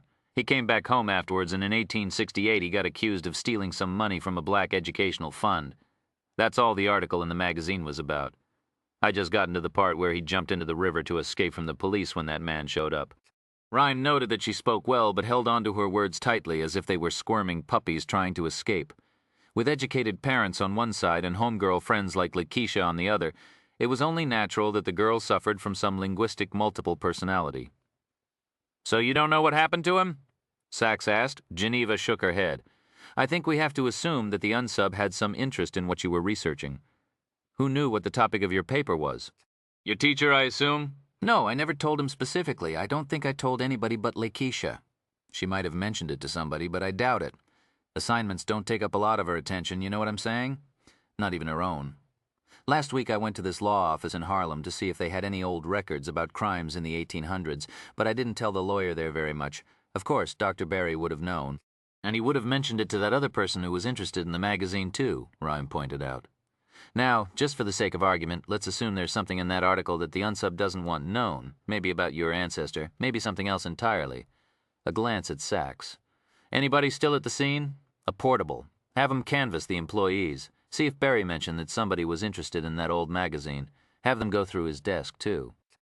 Rhyme had another thought. "And I want his phone records for the past month." Solito shook his head. "Link, really, this is sounding pretty thin, don't you think? We're talking, what, the 1800s? This isn't a cold case. It's a frozen one. A pro who staged a scene, nearly killed one person and did kill another, right in front of a half-dozen cops, just to steal that article? That's not thin, Lon. That's got searchlights all over it." The big cop shrugged and called the precinct to relay the order to the cop still on duty at the crime scene, and then called warrants to have them issue a phone record subpoena on the museum's and Barry's personal phones. Rhyme looked over the slim girl and decided that he had no choice. He had to deliver the tough news. "You know what all this might mean, don't you?" A pause, though he could see in Sachs's troubled glance at Geneva that the policewoman at least knew exactly what it meant. "It was she who said to the girl, 'Lincoln's saying that it's likely that he's probably still after you.'" "That's whack," Geneva Settle offered, shaking her head. After a pause, Rhyme replied solemnly, "I'm afraid it's anything but sitting at the Internet Access Station in a quick copy shop in downtown Manhattan." Thompson Boyd was reading through the local TV station website, which updated news every few minutes. The headline of the article he read was "Museum Official Murdered, Witness in Assault on Student." Whistling almost silently, he examined the accompanying picture which showed the library director he'd just killed talking to a uniformed policeman on the street in front of the museum. The caption read, "Dr. Donald Barry speaks with police shortly before he was shot to death." Because of her age, Geneva Settle wasn't identified by name, though she was described as a high school student living in Harlem. Thompson was grateful for that information. He hadn't known which borough of the city she lived in. He hooked his phone to the USB port on the computer and transferred the picture he'd taken of the girl. This he then uploaded to an anonymous email account. He logged off, paid for his time in cash, of course, and strolled along Lower Broadway in the heart of the financial district. He bought a coffee from a vendor, drank half of it, then slipped the microfiche plates he'd stolen into the cup, replaced the lid, and dropped them into a trash basket. He paused at a phone kiosk, looked around, and saw no one was paying him any attention. He dialed a number. There was no outgoing message from the voicemail service, only a beep. "Me? Problem with the Settle situation. I need you to find out where she goes to school or where she lives. She's a high school student in Harlem. That's all I know. I've sent a picture of her to your account. Oh, one thing, if you get a chance to take care of her yourself, there's another $50,000 in it for you. Give me a call when you get this message. We'll talk about it." Thompson recited the number of the phone where he stood, then hung up. He stepped back, crossed his arms, and waited, whistling softly. He'd gotten through only 3 bars of Stevie Wonder's "You Are the Sunshine of My Life" before the phone started to ring. Chapter 7. The criminalist looked at Solito. "Where's Roland Bell?" "He delivered somebody into witness protection, upstate, but he should be back by now. Think we should give him a call?" "Yes," Rhyme said. Solito called the detective's mobile phone, and from the conversation, Rhyme deduced that Bell would leave Police Plaza immediately and head uptown. Rhyme noticed Geneva's frown. "Detective Bell's just going to look out for you like a bodyguard until we get everything sorted out. Now, do you have any idea what Charles was accused of stealing?" "The article said gold or money or something. Missing gold." "Ah, that's interesting. Greed, one of your better motives." "Would your uncle know anything about it?" Sachs asked her. "My uncle?" "Oh, no, he's my mother's brother. Charles was from my father's side of the family, and Dad just knew a few things. My great-aunt gave me a few letters of Charles's, but she didn't know anything more about him." "Where are they, those letters?" Rhyme asked. "I have one with me." She fished in her purse and pulled it out, "and the others are at home." My aunt thought she might have some more boxes of Charles's things, but she wasn't sure where they were. Geneva fell silent as the brows in her dark, round face furrowed, and she said to Sachs, "One thing? If it's helpful?" "Go ahead," Sachs said. "I remember from one of the letters, Charles talked about this secret he had." "Secret?" Sachs asked. "Yeah," he said. It bothered him not to be able to reveal the truth. But there'd be a disaster, a tragedy if he did, something like that. "Maybe it was the theft he was talking about," Rhyme said. Geneva stiffened. "I don't think he did it. I think he was framed." "Why?" Rhyme asked. A shrug.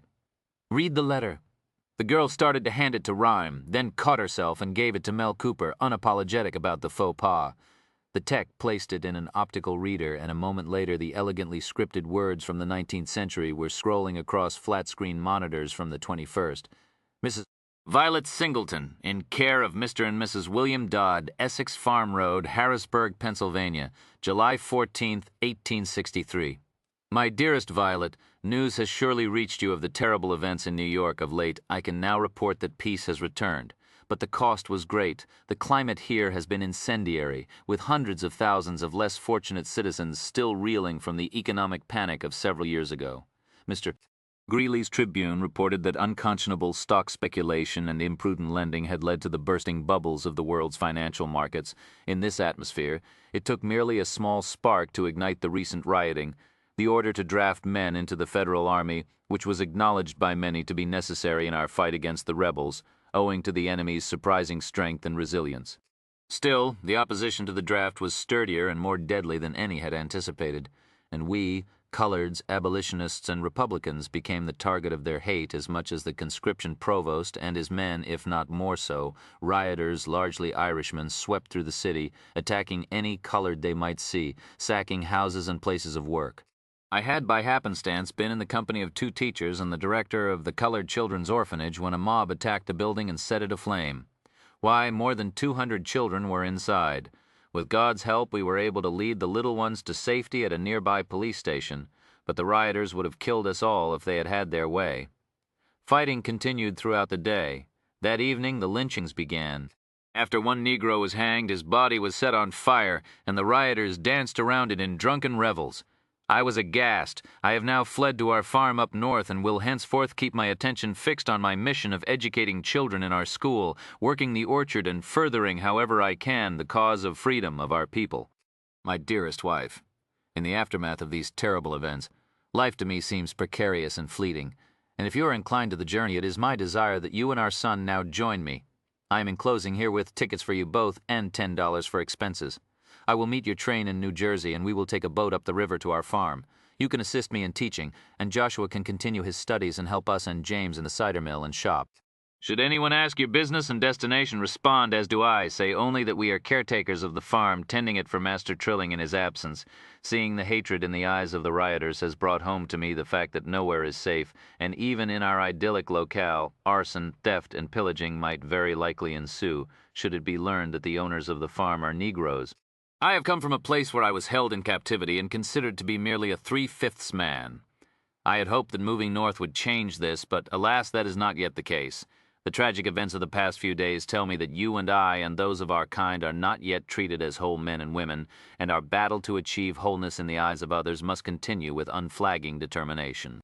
My warmest regards to your sister and William, as well as their children, of course. Tell Joshua I am proud of his achievement in the subject of geography. I live for the day, now soon, I pray, when I will see you and our son once again. Yours in love, Charles. Geneva took the letter off the optical scanner. She looked up and said the Civil War draft riots of 1863. Worst civil disturbance in U.S. history. He doesn't say anything about his secret, Rhyme pointed out. That's in one of the letters I have at home. I was showing you this so you'd know he wasn't a thief.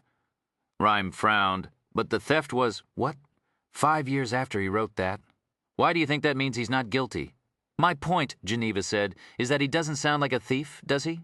Not somebody who's going to steal from an education trust for former slaves. Rhyme said simply, that's not proof. I think it is. The girl looked over the letter again, smoothed it with her hand. What's that 3/5 man thing? Salito asked. Rhyme recalled something from American history, but unless information was relevant to his career as a criminalist, he discarded it as useless clutter. He shook his head. Geneva explained before the Civil War, slaves were counted as 3/5 of a person for the purpose of representation in Congress. It wasn't an evil Confederate conspiracy like you'd think. The North came up with that rule. They didn't want slaves counted at all because that would give the South more representatives in Congress and the Electoral College. The South wanted them counted as full people. The 3/5 rule was a compromise. They were counted for representation, Tom pointed out, but they still couldn't vote. Oh, of course not, Geneva said. Just like women, by the way, Sachs added. The social history of America wasn't of any interest to Rhyme at the moment. I'd like to see the other letters, and I want to find another copy of that magazine, Collard's Weekly Illustrated. What issue? July 23rd, 1868. Geneva said, but I've had a tough time finding it. I'll do my best, Mel Cooper said, and Rhyme heard the railroad track clatter of his fingers on the keyboard. Geneva was looking at her battered swatch. Hey, y'all. A man's voice called from the doorway. Wearing a brown tweed sports coat, blue shirt, and jeans, Detective Roland Bell walked into the lab. A law enforcer in his native North Carolina, Bell had moved to New York a few years ago for personal reasons. He had a flop of brown hair, gentle eyes, and was so easygoing that his urban coworkers sometimes felt a stab of impatience working with him. Though Rhyme suspected the reason he sometimes moved slowly wasn't Southern heritage at all, but his meticulous nature, owing to the importance of his job within the NYPD. Bell's specialty was protecting witnesses and other potential victims.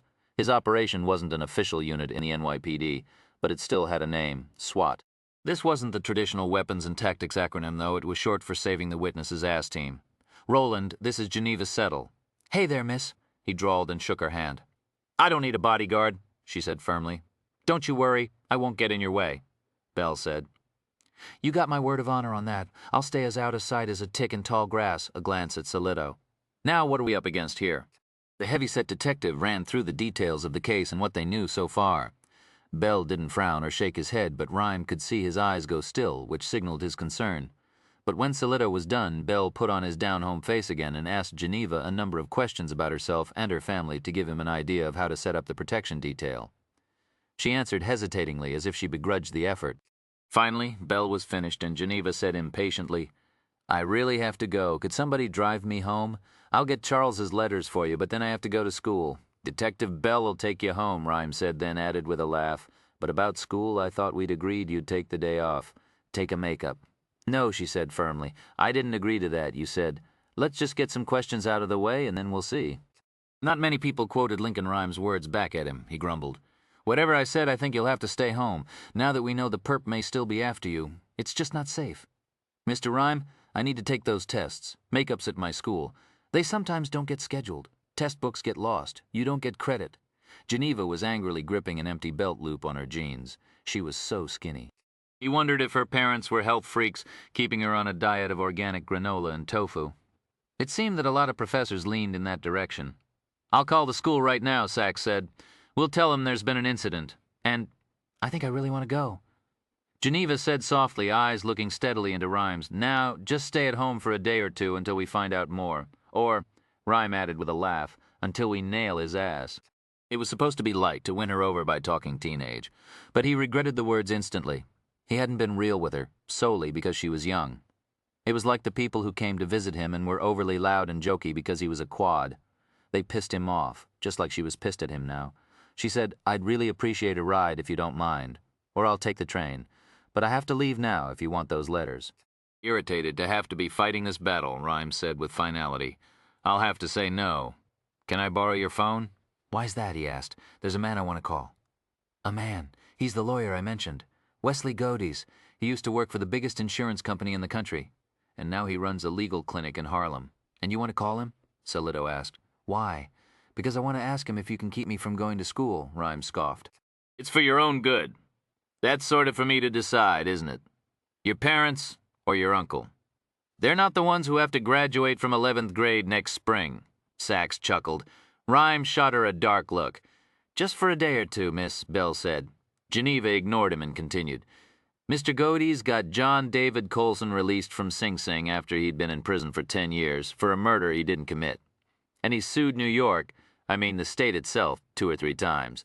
He won every trial, and he just did a Supreme Court case about homeless rights. Won that one too, did he? Rhyme asked wryly. He usually wins, in fact. I don't think he's ever lost. "This is crazy," Solito muttered absently, brushing at a dot of blood on his jacket. He muttered, "You're a kid. Wrong thing to say?" Geneva glared at him and snapped, "You're not going to let me make a phone call? Don't prisoners get to do that even?" The big detective sighed. He gestured toward the phone. She walked to it, looked in her address book, and punched in a number. "Wesley Godes," Rhyme said. Geneva cocked her head as the call was connected. She said to Rhyme, "He went to Harvard. Oh, and he sued the Army, too. Gay rights, I think." She spoke into the phone. "Mr. Godes, please, could you tell him Geneva Settle called? I was a witness to a crime and I'm being held by the police." She gave the address of Rhyme's town house, then added, "It's against my will, and—" Rhyme glanced at Solito, who rolled his eyes and said, "All right." "Hold on," Geneva said into the phone, then turned to the big detective who towered over her. "I can go to school? For the test? That's all. There are 2 of them." "All right, both goddamn tests," Solito muttered. To Belle, he said, "Stay with her like a flat-coated retriever. Y'all got that right." Into the phone, Geneva said, "Tell Mr. Godes, never mind, we've got it worked out." She hung up. Rhyme said, "But first I want those letters. Deal." She slung her book bag over her shoulder. "You," Solito barked to Pulaski, "go with him." "Yes, sir," after Belle, Geneva, and the rookie had left. Sachs looked at the door and laughed. "Now, that's one Spitfire. Wesley Godes." Rhyme smiled. I think she was making him up. "Probably called time and temperature." He nodded toward the evidence board.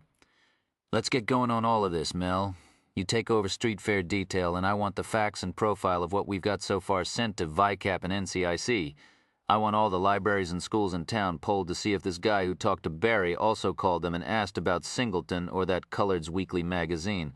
Oh, and find out who makes smiley face bags." "Tall order," Cooper called. "Hey, guess what? Life's a tall order sometimes." "Then send a sample of the blood on the rope to CODIS. I thought you didn't think it was a sex crime. CODIS was a database that contained the DNA of known sex offenders. The operative words are, I think, Mel, not I know to a fucking certainty." "So much for the mood," Tom said. "One other thing." He wheeled closer and examined the pictures of the librarian's body and the diagram of the shooting crime scene which Sachs had drawn. "The woman was how far from the Vic?" Rhyme asked Solito. "Who? The bystander. I'd guess 15 feet to the side." "Who was hit first?" "She was. And the shots were group tight. The ones that hit the librarian? Real tight, inches apart. He knows how to shoot." Rhyme muttered, "It wasn't a miss. The woman. He shot her on purpose." "What?" The criminalist asked the best pistol shot in the room. "Sachs, when you're rapid firing, what's the one shot that's bound to be the most accurate? The first." "You're not fighting recoil," Rhyme said. "He wounded her intentionally, aimed for a major blood vessel to draw off as many officers as he could and give him a chance to get away." Cooper muttered, "Jesus. Tell Bell and Bo Howman and his people at Emergency Services. Let him know that's the kind of perp we're dealing with, one who's more than happy to target innocents." The Graffiti, King, Chapter 8. The big man walked down the Harlem sidewalk thinking about the phone conversation he'd had an hour ago. It made him happy, made him nervous, made him cautious. But mostly he was thinking, maybe at last things are looking up. Well, he deserved a boost. Just something to help him get over. Jax hadn't had much luck lately. Sure, he'd been glad to get out of the system. But the 2 months since his release from prison had been coal hard, lonely and without a single lick of anything by way of righteous fortune falling into his lap. But today was different.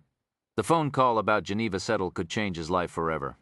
He was walking along Upper Fifth Avenue heading toward St. Ambrose Park, a cigarette in the corner of his mouth. Enjoying the cold fall air, enjoying the sun, enjoying the fact that people round here gave him a wide berth. Some of it was his unsmiling face. Some of it the prison tat. The limp, too, though truth be told his wasn't any hard-ass playa limp. Wasn't a gimme respect gangsta limp. It was an oh fuck I been shot limp. But nobody here knew that Jax wore what he always wore. Jeans and a tattered combat jacket and clunky leather work shoes nearly worn through. In his pocket, he carried a good-sized wad of Benjamins, mostly 20s, as well as a horn-handled knife, a pack of cigarettes, and on a single chain, a single key to his small apartment on 136th Street. Its 2 rooms featured 1 bed, 1 table, 2 chairs, a second-hand computer and grocery store, 2-for-1 cookware. It was only a notch better than his recent residence in the New York State Department of Corrections. He paused and looked around.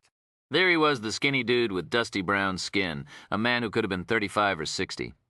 He leaned against an unsteady chain-link fence around this park in the heart of Harlem. The sun flared off the wet lip of a malt or wine bottle half hidden in the yellow grass behind him. "Sup, man?" Jax asked, lighting another cigarette as he strode up and stopped. A blink from the skinny guy. He looked at the pack Jax offered. He wasn't sure what this was about, but he took a cigarette anyway. He put it in his pocket. Jax continued, "You, Ralph?" "Who you?" Friend of Delisle Marshall was on S Block with him. "Lyle?" The skinny guy relaxed. He looked away from the man who could break him in half and surveyed the world from his chain-link perch. "Lyle out?" Jax laughed. Lyle put 4 rounds into some sad motherfucker's head. "There'll be a nigger in the White House before Lyle gets out." "They do parole dudes," Ralph said, his indignation unsuccessfully masking the fact he'd been caught testing Jax. "So what Lyle say?" Sends his word. "Told me to look you up. He'll speak for me. Speak for you. Speak for you." "Okay, tell me what his tat looked like." Skinny little Ralph with a skinny little goatee was recovering some of his bravado. It was testing time again. "Which one?" Jax responded. "The rose or the blade? And I understand he's got another one near his dick. But I never got close enough to see it." Ralph nodded, unsmiling. "What yo name?" "Jackson, Alonzo Jackson, but I go by Jax." The tag had a righteous reputation attached to it. He wondered if Ralph had heard about him, but apparently not. No raised eyebrows. This pissed Jax off. "You want to check me out with Delisle? Go right ahead, man. Only don't use my name over the phone. You know what I'm saying? Just tell him the Graffiti King came by to have a confab with you." "Graffiti King," Ralph repeated, clearly wondering what that was about. Did it mean Jax spread motherfuckers' blood around like spray paint? Okay, maybe I'd check, depending. "So you out, I'm out. What was you info?" "R and weapons," then he added with a lowered voice. "They went after me for a 25-25 attempt. That got knocked down to assault, a shorthand reference to the Penal Code provision for murder, Section 125.25N. Now you a free man, that fat." Jax thought this was funny. Here's sad-ass Ralph nervous and all when Jax comes along with a cigarette and a sup, man, but then starts relaxing when he finds out that he did hard time for armed robbery, illegal weapons possession, and attempted murder spraying blood like paint Harlem. Didn't you just fucking love it inside? Just before he'd been released, he'd tapped Delisle Marshall for some help, and the brother had told him to hook up with Ralph. Lyle had explained why the little skell was a good man to know. That man hang out everywhere, like he'd be owning the streets, know everything, or can find it out. Now the blood-painting Graffiti King sucked hard on the cigarette and got right down to it. "Need you to set me up, man?" Jax said in a soft voice. "Yeah? What you need?" Which meant both what you need and what am I going to make from it. Fair enough. A glance around. They were alone except for pigeons and 2 short, fine-looking Dominican girls striding past. Despite the cold, they wore skimpy tops and tight shorts on their round, knock-me-down bodies. "Aye, Pappy," one called to Jax with a smile and kept going. The girls crossed the street and turned east into their turf. Fifth Avenue had been the dividing line between black and Spanish Harlem, El Barrio, for years. Once you were east of Fifth, that was the other side. Could still be down, could still be fat, but it wasn't the same Harlem. Jax watched them disappear. Damn! He'd been in prison a long time. Word, Ralph said. He adjusted how he was leaning and crossed his arms like some Egyptian prince. Jax waited a minute and bent down, whispered into the Pharaoh's ear, "I need a piece." "You fresh, man," Ralph said after a moment. "Yo ass get caught with a piece, they violate you back in a minute, and you still gotta do a annual in Rikers Foe the Gun." "Why you want to take a chance like that?" Jax asked patiently. "Can you do it or not?" The scrawny dude adjusted the angle of his lean and looked up at Jax. "I think we fat, man, but I ain't sure I know where to find anything fo you a piece, I'm saying." "Then I ain't sure I know who to give this to." He pulled out a roll of Benjamins, peeled off some 20s, held them out to Ralph, being real careful, of course. One black man slipping another some money on the streets of Harlem could raise a cop's eyebrow, even if the guy was just tithing to a minister from the nearby Baptist Ascension Pentecostal Church. But the only eyebrow going up was Ralph's as he pocketed the bills and looked at the rest of the roll. "You got yourself some tall paper there, word, and you've got yourself some of it now, and a chance for more. Happy day." He put the wad away. Ralph grunted. "What kind of piece, Small?" "Something I can hide easy, you know what I'm saying? Cost you 5. Cost me 2, I could do it." "Cold?" Ralph asked, as if Jax would want a gun with a registration number still stamped on the frame. "What do you think?" Then fuck too, said the little Egyptian. He was ballsier now. You don't kill people who can get you something you need. 3, Jax offered. I could do 3 and Hemi. Jax debated. He made a fist and tapped Ralph's with it. Another look around. Now, I need something else. You got connections at the schools? Some. What schools you talking about? I ain't know nothing about Queens or BK or the Bronx, only here in the hood. Jax scoffed to himself, thinking, hood shit. He'd grown up in Harlem and never lived anywhere else on earth except for army barracks and prisons. You could call the place a neighborhood if you had to, but it wasn't the hood in L.A. In Newark, they had hoods. In parts of BK, too. But Harlem was a different universe, and Jax was pissed at Ralph for using the word, though he supposed the man wasn't disrespecting the place. He probably just watched a lot of bad TV, Jax said. Just here. I can ask round. He was sounding a little uneasy, not surprising, considering that an ex-con with a 25-25 arrest was interested in both a gun and a high school. Jax slipped him another 40. That seemed to ease the little man's conscience considerably. Okay, tell me what I'm supposed to be looking for. Jax pulled a sheet of paper out of his combat jacket packet. It was a story he'd downloaded from the online edition of the New York Daily News. He handed the article labeled Breaking News Update to Ralph. Jax tapped the paper with a thick finger. I need to find the girl that they're talking about. Ralph read the article under the headline, Museum Official Shot to Death in Midtown. He looked up. It don't say nothing about her, where she live, about her school, nothing. Don't even say what the fuck her name be. Her name's Geneva Settle. As for everything else, Jax nodded at the little man's pocket where the money had disappeared. That's what I'm paying you the Benjamins for. Why you want to find her? Asked Ralph, staring at the article. Jax paused for a minute, then leaned close to the man's dusty ear. Sometimes people ask questions, look around, and they find out more shit than they really ought to be knowing. Ralph started to ask something else, but then must have figured that even though Jax might have been talking about something the girl had done, the graffiti king of blood could also mean that Ralph himself was being too fucking nosy. Gimme an hour or two. He gave Jax his phone number. The little pharaoh pushed off from the chain link, retrieved his bottle of malt liquor from the grass, and started down the street. Roland Bell eased his unmarked Crown Vic through central Harlem, a mix of residential and commercial buildings. The chains, Pathmark, Duane Reade, Popeyes, McDonald's existed side by side with the mom-and-pop outfits where you could cash checks, pay your bills, and buy human hair wigs and extensions, or African arts, or liquor or furniture. Many of the older buildings were run down, and more than a few were boarded up or sealed with metal shutters covered with graffiti. Off the busier streets, ruined appliances awaited scavengers. Trash was banked against buildings and gutters, and both weeds and impromptu gardens filled vacant lots. Graffitied billboards advertised acts at the Apollo and some other big uptown venues, while hundreds of handbills covered walls and plywood, hawking the acts of little-known MCs, DJs, and comedians. Young men hung tight in clusters, and some watched the squad car behind Bell's with a mix of caution and disdain, and occasionally raw contempt. But as Bell, Geneva, and Pulaski continued west, the ambiance changed. The deserted buildings were being torn down or renovated. Posters in front of the job sites showed what sort of idyllic town houses would soon replace the old ones. Geneva's block, not far from steep, rocky Morningside Park and Columbia University, was beautiful and tree-lined with clean sidewalks. The rows of old buildings were in good repair. The cars may have sported clubs on the steering wheels, but the vehicles the steel bars protected included Lexuses and Beamers. Geneva pointed out a spotless 4-story brownstone decorated with carved facades, the ironwork glistening black in the late morning sun. That's my place. Bell pulled his car 2 doors past it, double parked. Detective, Ron Pulaski said, I think she meant the one back there. I know, he said. One thing I'm partial to is not advertising where the people we're looking after live. The rookie nodded as if memorizing this fact. So young, Bell thought. So much to learn.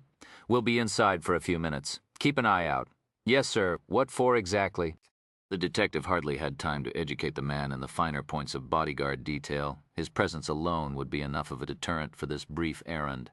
Bad guys, he said. The squad car that had accompanied them here pulled to a stop where Bell pointed, in front of the Crown Vic. The officer inside would speed back to Rhymes with the letters he wanted. Another car arrived a moment later, an unmarked Chevy.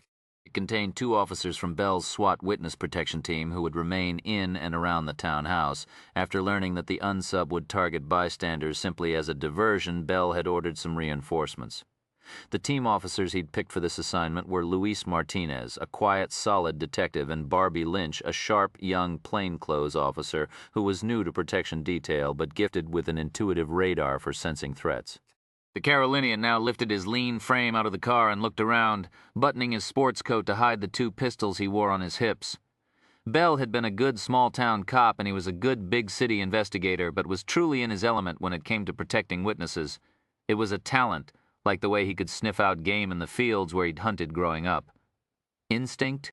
What he sensed was more than the obvious, like spotting flashes off telescopic sights, or hearing the click of pistol receivers, or noticing somebody checking out your witness in the reflection of a storefront window. He could tell when a man was walking with a purpose when by all logic he had none, or when an apparently innocent bad parking job had placed a car in the perfect position to let a killer escape without having to saw the wheel back and forth. He'd see a configuration of building and street and window and think, now that's where a man would hide to do some harm. But at the moment he noted no threat and ushered Geneva Settle out of the car and inside the townhouse, motioning Martinez and Lynch to follow. He introduced Geneva to them. Then the 2 officers returned outside to check the surrounding area. The girl unlocked the inside security door and they went in and climbed to the 2nd floor, accompanied by the uniformed officer. "Uncle Bill," she called, rapping on the door. "It's me." A heavy-set man in his 50s with a dusting of birthmarks on his cheek opened the door. He smiled and nodded at Bell. Nice to meet you. Name's William. The detective identified himself and they shook hands. "Honey, you all right? Terrible what happened to you?" "I'm fine, only the police are going to hang around for a while. They're thinking that guy who attacked me might try again." The man's round face wrinkled with concern. "Damn." Then he gestured toward the TV. "You made the news, girl." They mention her by name. Bell asked, frowning, troubled at this news. "No, 'cause of her age, and no pictures neither. Well, that's something. Freedom of the press was all very well and good, but there were times when Roland Bell wouldn't mind a certain amount of censorship when it came to revealing witnesses' identities and addresses. Now, y'all wait in the hall. I want to check out the inside." "Yes, sir." Bell stepped into the apartment and looked it over. The front door was secured by 2 deadbolts and a steel police lock rod. The front windows looked out on the townhouses across the street. He pulled the shades down. The side windows opened onto an alley, and the building across the way, the facing wall, though, was solid brick, and there were no windows that presented a vantage point for a sniper. Still, he closed the windows and locked them, then pulled the blinds shut. The place was large. There were 2 doors to the hallway, one in the front at the living room and a second in the back off a laundry room. He made sure the locks were secured and returned to the hallway. "Okay," he called. Geneva and her uncle returned. "It's looking pretty good." "Just keep the doors and windows locked and the blinds drawn." "Yes, sir," the man said. "I'd be sure to do that." "I'll get the letters," Geneva said. She disappeared toward the bedrooms. Now that Bell had examined the place for security, he looked at the room as a living space. It struck him as cold. Spotless white furniture, leather and linen, all covered with plastic protectors, tons of books, African and Caribbean sculptures and paintings, a china cabinet filled with what seemed like expensive dishes and wine glasses, African masks, very little that was sentimental, personal, hardly any pictures of family. Bell's own house was chock-a-block with snaps of kin, especially his 2 boys as well as all their cousins back in North Carolina. Also a few pictures of his late wife, but out of deference to his new belle, Lucy Kerr, who was a sheriff down in the Tar Heel State, there were none of his wife and Bell together, only of mother and sons. Lucy, who was herself well represented on his walls, had seen the pictures of the late Mrs. Bell and her children, and announced she respected him for keeping those up. And one thing about Lucy, she meant what she said. Bell asked Geneva's uncle if he'd seen anybody he hadn't recognized around the townhouse lately. "No, sir, not a soul. When will her parents be back?" "I couldn't say, sir." "Was Geneva talk to him?" 5 minutes later the girl returned. She handed Bell an envelope containing 2 yellow, crisp pieces of paper. "Here they are." She hesitated. "Be careful with them. I don't have copies." "Oh, you don't know, Mr. Rhyme, miss." "He treats evidence like it was the Holy Grail." "I'll be back after school," Geneva said to her uncle, then to Bell. "I'm ready to go." "Listen up, girl," the man said. "I want you to be polite the way I told you. You say sir when you're talking to the police." She looked at her uncle and said evenly, "Don't you remember what my father said? That people have to earn the right to be called sir?" "That's what I believe," the uncle laughed. "That's my niece for you, got a mind of her own." "Why, we love her. Give you uncle a hug, girl?" Embarrassed, like Bell's sons when he'd put his arm around them in public. The girl stiffly tolerated the embrace in the hallway. Bell handed the uniformed officer the letters. "Get these over to Lincoln's townhouse ASAP." "Yes, sir." After he'd left, Bell called Martinez and Lynch on his radio. They reported that the street was clear. He hurried the girl downstairs and into the Crown Vic. Pulaski trotted up and jumped in after them. As he started the engine, Bell glanced at her. Oh, say, miss, when you got a minute, how about you look in that knapsack of yours and pick me out a book you won't be needing today? Book? Like a school book? She found one. Social studies? It's kind of boring. Oh, it's not for reading. It's for pretending to be a substitute teacher. She nodded. Fronting? You're a teacher. Hey, that's deaf. I thought so too. Now, you want to slip that seatbelt on? It'd be much appreciated. You too, rookie. Chapter 9. Unsub 109 might or might not have been a sex offender, but in any event his DNA sequence wasn't in the CODIS file. The negative result was typical of the absence of leads in the case. Rhyme reflected with frustration. They'd received the rest of the bullet fragments, recovered from Dr. Barry's body by the medical examiner, but they were even more badly shattered than the one removed from the woman bystander and were of no better use in an IBIS or drug fire check than the earlier pieces. They'd also heard from several people at the African American Museum. Dr. Barry hadn't mentioned to any employees that another patron was interested in the 1868 Coloreds Weekly Illustrated, nor had the museum phone records revealed anything. All calls went into a main switchboard and were directed to extensions with no details kept. The incoming and outgoing calls on his cell phone offered no leads either. Cooper told them what he'd learned from the owner of Trenton Plastics, one of the country's largest makers of plastic shopping bags. The tech related the history of the smiley face icon as told to him by the company's owner. They think the face was originally printed on buttons by a subsidiary of State Mutual Insurance in the 60s to boost company morale and as a promotional gimmick. In the 70s, two brothers drew a face like it with the slogan, "Be Happy," sort of an alternative to the peace symbol. By then it was being printed on 50 million items every year by dozens of companies. The point of this pop culture lecture, Rhyme murmured, that, even if it's copyrighted, which no one seems to know, there are dozens of companies making smiley face bags, and it'd be impossible to trace. Dead end of the dozens of museums and libraries that Cooper, Sachs, and Solito had queried, two reported that a man had called in the past several weeks asking about an issue of Coloreds Weekly Illustrated from July 1868. This was encouraging because it supported Rhyme's theory that the magazine might be the reason Geneva was attacked. But neither of the institutions had the issue, and no one could remember the name of the caller if he'd even given it to them. Nobody else seemed to have a copy of the magazine for them to look at. The Museum of African American Journalism in New Haven reported that they had had a full set on microfiche, but it had disappeared. Rhyme was scowling at this news when a computer chimed and Cooper announced, "We've got a response from VICAP." He hit a button and sent the email to all the monitors in Rhyme's lab. Solito and Sachs huddled around one. Rhyme looked at his own flat screen.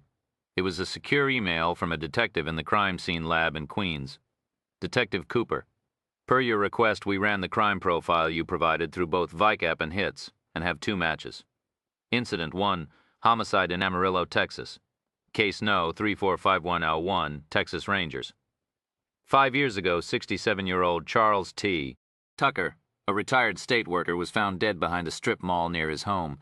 He had been struck in the back of the head with a blunt object, presumably to subdue him, then lynched. A cotton fiber rope with a slip knot was placed around his neck and thrown over a tree limb, then pulled tight by the assailant. Scratch marks at the neck indicated victim was conscious for some minutes before death occurred.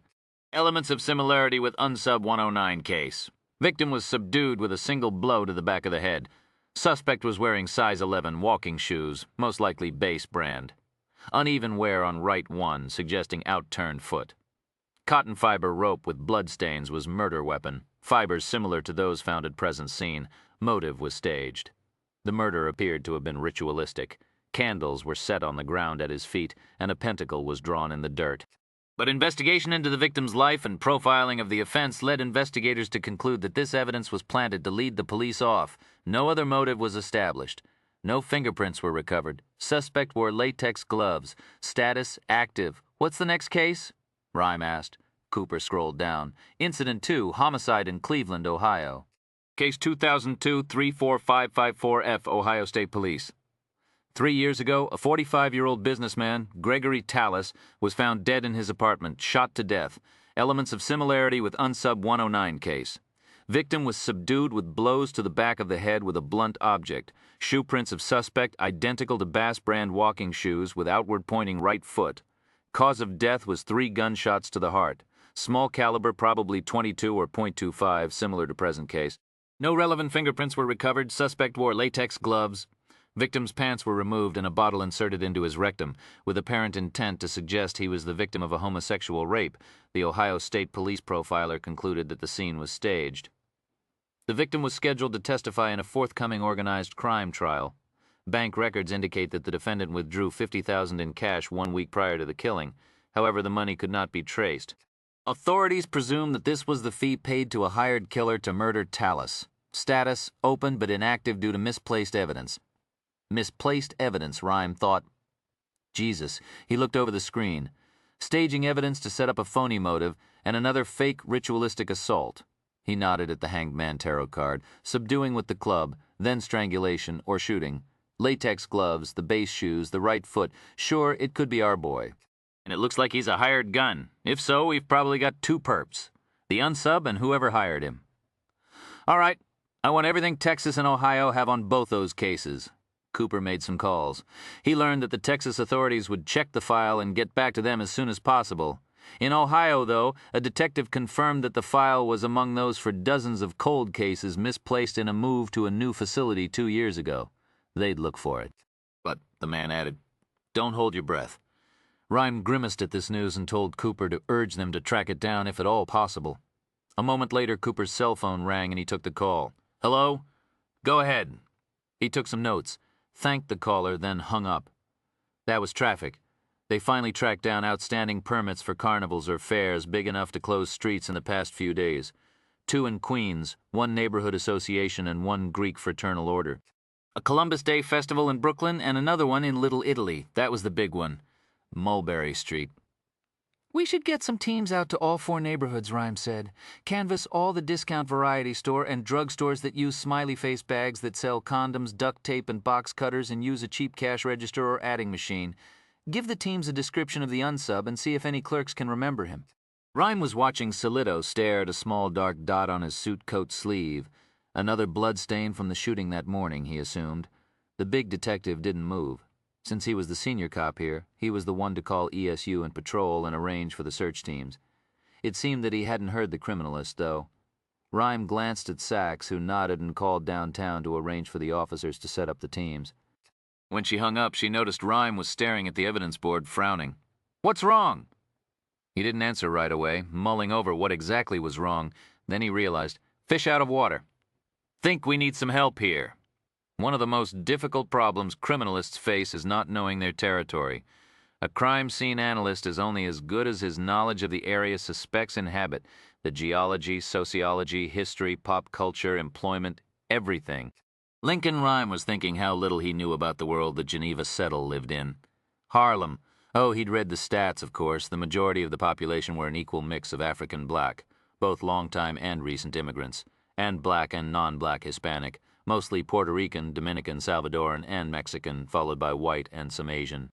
There was poverty and there were gangs and drugs and violence, largely centered around the projects, but much of the neighborhood was generally safe. Far better than many parts of Brooklyn, the Bronx, or Newark.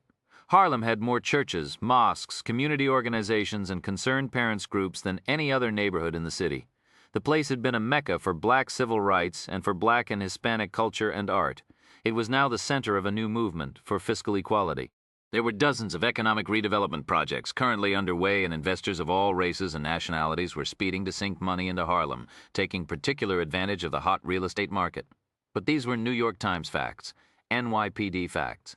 They didn't help Rhyme one bit in his understanding of why a professional killer wanted to murder a teenage girl from this neighborhood. His search for Unsub 109 was severely hampered by this limitation. He ordered his phone to make a call, and the software obediently connected him to a number at the FBI's office downtown. Delray here. Fred, it's Lincoln. I need some help again.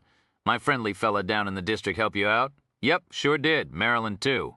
Glad to hear it. Hold on, let me shoo somebody on out of here.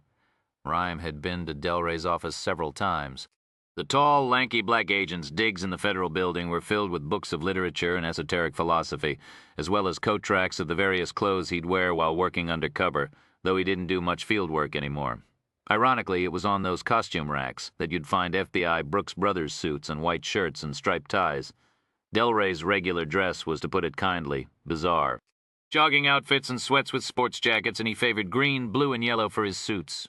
At least he avoided hats, which could make him look like a pimp out of a 70s blaxploitation film. The agent returned to the phone, and Rhyme asked, "How's the bomb thing going?" Another anonymous call this morning about the Israeli consulate. Just like last week, only my snitches, even the Golden Boys, can't tell me one solid little thing. Pisses me off. Anyways, what else you got cooking? The case is taking us to Harlem. You work it much? I strolled through the place some, but I'm no encyclopedia BK born and bred. BK. Brooklyn, originally the village of Brooklyn, brought to us courtesy of the Dutch West India Company in the 1640s, first official city in the state of New York, if you care. Home of Walt Whitman. But you ain't spending a quarter to talk trivia? Can you get away and do a little scrounging on the streets? I'll fit you in. But I can't promise I'll be much help. Well, Fred, you've got one advantage over me as far as blending in uptown. Right. My ass ain't sitting in any bright red wheelchair. Make that 2 advantages, replied Rhyme, whose complexion was as pale as the rookie Pulaski's blonde hair. Charles Singleton's other letters arrived from Geneva's. They hadn't been stored very well over the years and were faded and fragile. Mel Cooper carefully mounted them between 2 thin sheets of acrylic after chemically treating the creases to make sure the paper didn't crack. Celito walked over to Cooper. "What do we got?" The tech focused the optical scanner on the first letter, hit a button. The image appeared on several of the computer monitors throughout the room. "My most darling Violet, I have but a moment to set down a few words to you in the heat and calm of this early Sunday morning. Our regiment, the 31st New York, has come such a long way since we were unseasoned recruits assembling on Hart's Island. Indeed, we now are engaged in the momentous task of pursuing Gen. Robert E. Lee himself, whose army has been in retreat after its defeat at Petersburg, Virginia on April 2nd. He has now taken a stand with his 30,000 troops in the heart of the Confederacy, and it has fallen to our regiment, among others, to hold the line to the west when he attempts to escape, which surely he must, for both General Grant and General Sherman are bearing down upon him with superior numbers. The moment now is the quiet before the storm, and we are assembled on a large farm. Barefoot slaves stand about, watching us wearing Negro cottons. Some of them say nothing, but regard us blankly. Others cheer mightily. Not long ago, our commander rode up to us, dismounted, and told of the battle plan for the day. He then spoke from memory, words from Mr. Frederick Douglass, words that I recall to be these: "Once let the black man get upon his person the letters, U.S., an eagle on his buttons, a musket on his shoulder, and bullets in his pockets, and no one on earth can deny that he has earned the right to citizenship in the United States." He then saluted us and said it was his privilege to have served with us in this God-sanctioned campaign to reunite our nation. A hoorah went up from the 31st, the likes of which I have never heard. And now, darling, I hear drums in the distance and the crack of the 4 and 8 pounders, signaling the beginning of battle. Should these be the last words I am able to impart to you from this side of the river of Jordan, know that I love you and our son beyond words telling. Hold fast to our farm, keep to our fabrication of being caretakers of the land, not owners, and deflect all offers to sell. I wish the land to pass intact to our son and his issue. Professions and trades ebb and flow. The financial markets are fickle. But the earth is God's great constant, and our farm will ultimately bring to our family respectability in the eyes of those who do not respect us now. It will be our children's salvation, and that of the generations that will follow. Now, my dear, I must once again take up my rifle and do as God has bid to secure our freedom and preserve our sacred country. Yours in eternal love. Charles, April 9, 1865, Appomattox, Virginia. Sachs looked up. Phew, that's a cliffhanger. Not really, Tom said. What do you mean? Well, we know they held the line. How? Because April 9th's the day the South surrendered. Not really concerned about History 101 here, Rhyme said. I want to know about this secret. That's in this one, Cooper said, scanning the second letter. He mounted it on the scanner. My dearest Violet, I miss you, my dear, and our young Joshua, too. I am heartened by the news that your sister has weathered well the illness following the birth of your nephew, and thankful to our Lord Jesus Christ that you were present to see her through this difficult time. However, I think it best that you remain in Harrisburg for the time being. These are critical times and more perilous, I feel, than what transpired during the War of Secession. So much has happened in the month you have been away. How my life has changed from simple farmer and school teacher to my present situation. I am engaged in matters that are difficult and dangerous and, dare I say, vital for the sake of our people. Tonight my colleagues and I meet again at Gallows Heights, which has taken on the aspects of a castle under siege. The days seem endless, the travel exhausting. My life consists of arduous hours in coming and going under cover of darkness, and avoiding too those who would do us harm, for they are many, and not just former rebels. Many in the North are hostile to our cause as well. I receive frequent threats, some veiled, some explicit. Another nightmare awakened me early this morning. I don't recall the images that plagued my sleep, but after I awoke I could not return to my slumbers. I lay awake till dawn, thinking how difficult it is to bear this secret within me. I so desire to share it with the world, but I know I cannot. I have no doubt the consequences of its revelation would be tragic. Forgive my somber tone. I miss you and our son, and I am terribly weary. Tomorrow may see a rebirth of hope. I pray that such is the case. Yours in loving affection, Charles, May 3, 1867. Well, Rhyme mused. He talks about the secret, but what is it? Must have something to do with those meetings in Gallows Heights. Sake of our people. Civil rights or politics. He mentioned that in his first letter, too. What the hell is Gallows Heights? His eyes went to the tarot card of the hanged man, suspended from a gallows by his foot. I'll look it up, Cooper said, and went online. A moment later, he said it was a neighborhood in 19th century Manhattan, Upper West Side, centered around Bloomingdale Road and 80th Street. Bloomingdale became the boulevard and then Broadway. He glanced up with a raised eyebrow. Not far from here. Gallows with an apostrophe? No apostrophe. At least in the hits I found. Anything else about it? Cooper looked over the Historical Society website. A couple things. A map from 1872. He swung the monitor toward Rhyme, who looked it over, noting that the neighborhood encompassed a large area. There were some big estates owned by old family New York magnates and financiers, as well as hundreds of smaller apartments and homes. "Hey, look, Lincoln," Cooper said, touching part of the map near Central Park. "That's your place. Where we are now. It was a swamp back then. Interesting," Rhyme muttered sarcastically. The only other reference is a Times story last month about the rededication of a new archive at the Sanford Foundation. That's the old mansion on 81st. Rhyme recalled a big Victorian building next to the Sanford Hotel. A gothic, spooky apartment that resembled the nearby Dakota, where John Lennon had been killed. Cooper continued. The head of the foundation, William Ashbury, gave a speech at the ceremony. He mentioned how much the Upper West Side has changed in the years since it was known as Gallows Heights. But that's all. Nothing specific. Too many unconnected dots, Rhyme reflected. It was then that Cooper's computer binged, signaling an incoming email. The tech read it and glanced at the team. "Listen to this. It's about Coloreds Weekly Illustrated. The curator of Booker T. Washington College down in Philly just sent me this. The library had the only complete collection of the magazine in the country, and had," Rhyme snapped. "Fucking had. Last week, a fire destroyed the room where it was stored." "What the arson report say?" Sachs asked. "Wasn't considered arson. It looks like a light bulb broke, ignited some papers. Nobody was hurt. Bullshit, it wasn't arson. Somebody started it. So does the curator have any other suggestions where we can find?" I was about to continue. The school has a policy of scanning everything in their archives and storing them in Adobe PDF files. Are we approaching good news, Mel? Or are you just flirting? Cooper punched more buttons. He gestured toward the screen. Voila, July 23rd, 1868, Coloreds Weekly Illustrated. You don't say. Well, read to us, Mel. First of all, did Mr. Singleton drown in the Hudson or not? Cooper typed, and a moment later shoved his glasses onto the bridge of his nose, leaned forward and said, "Here we go. The headline is Shame, the account of a freedman's crime.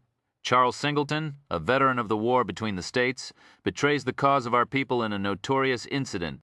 Continuing with the text, he read, "On Tuesday, July 14th, a warrant for the arrest of one Charles Singleton, a freedman who was a veteran of the War of Secession, was issued by the New York Criminal Court on charges that he feloniously stole a large sum of gold and other monies from the National Education Trust for Freedmen's Assistance on 23rd Street in Manhattan, New York.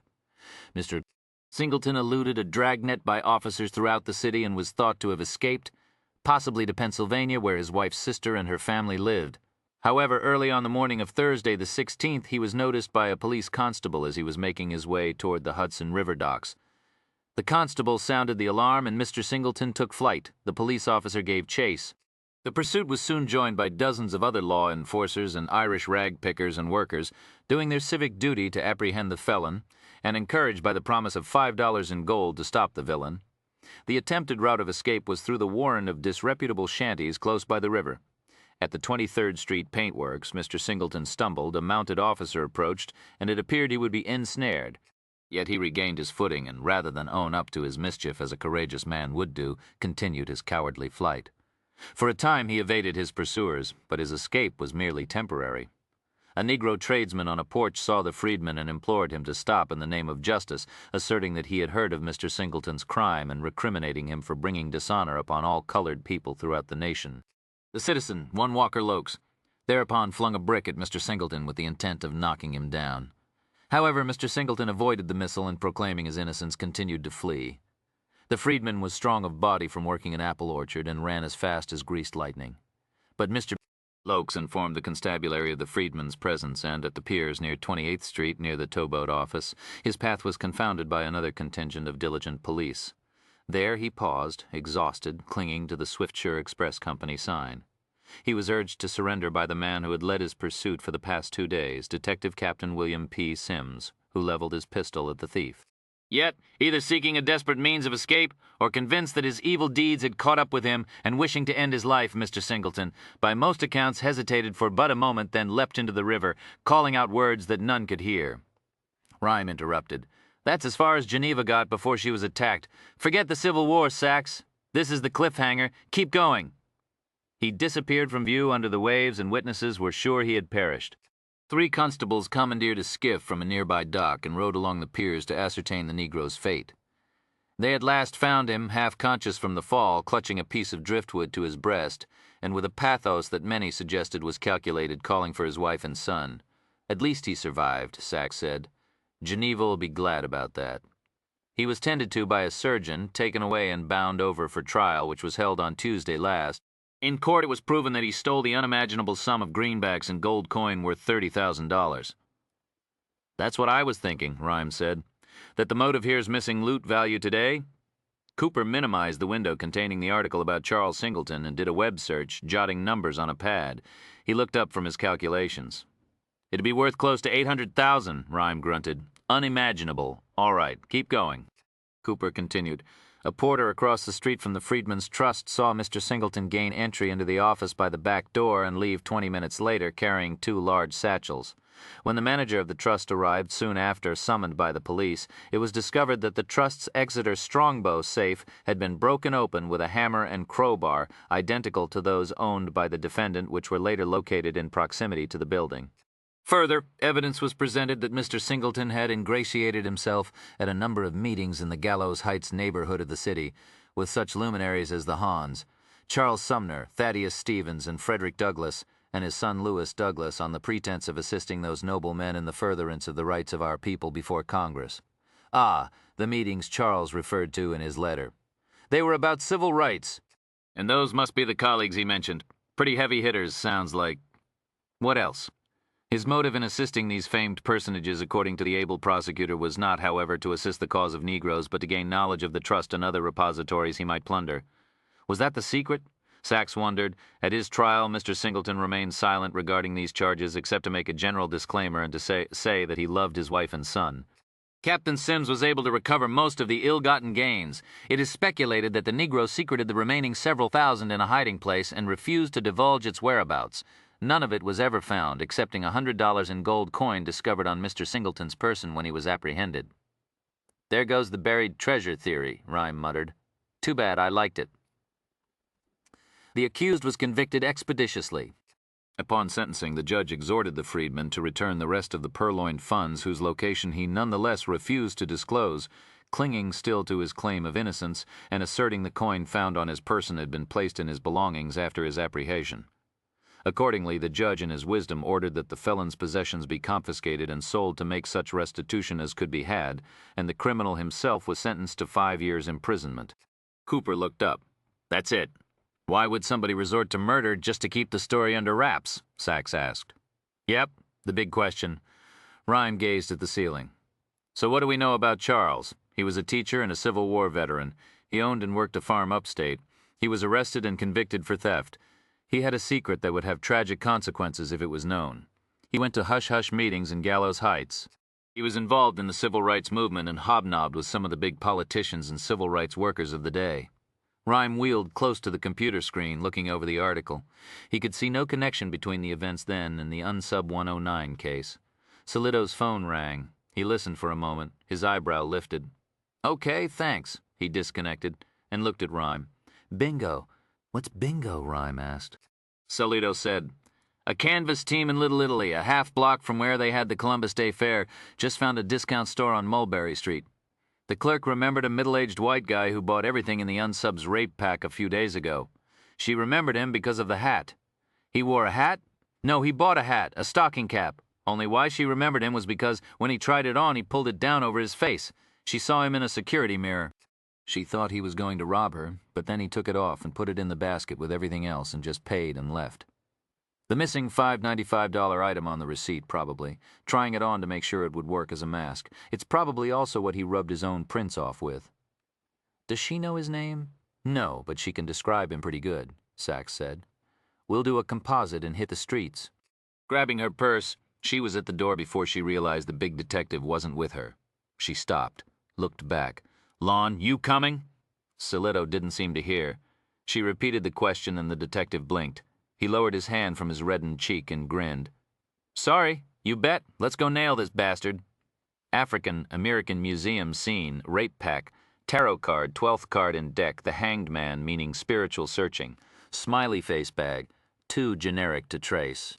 Box cutter, Trojan condoms, duct tape, jasmine scent, unknown item bought for $595, probably a stocking cap, receipt, indicating store was in New York City, discount variety store or drugstore, most likely purchased in a store on Mulberry Street, Little Italy, unsub identified by clerk, fingerprints, unsub wore latex or vinyl gloves, prints on items in rape pack belonged to person with small hands, no IAFES hits, possibly clerks.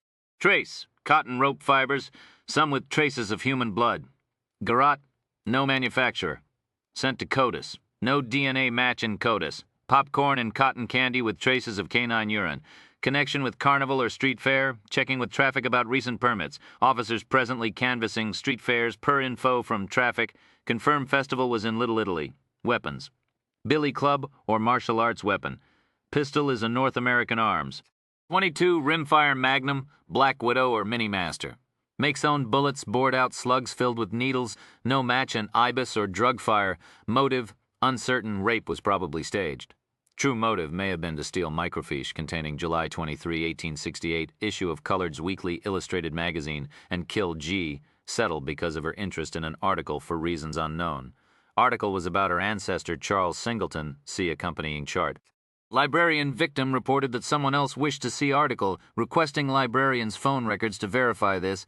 No leads. Requesting information from employees as to other person wishing to see story. No leads. Searching for copy of article. Several sources report man requested same article. No leads to identity. Most issues missing or destroyed. One located. See accompanying chart. Conclusion. G. Settle, possibly still at risk.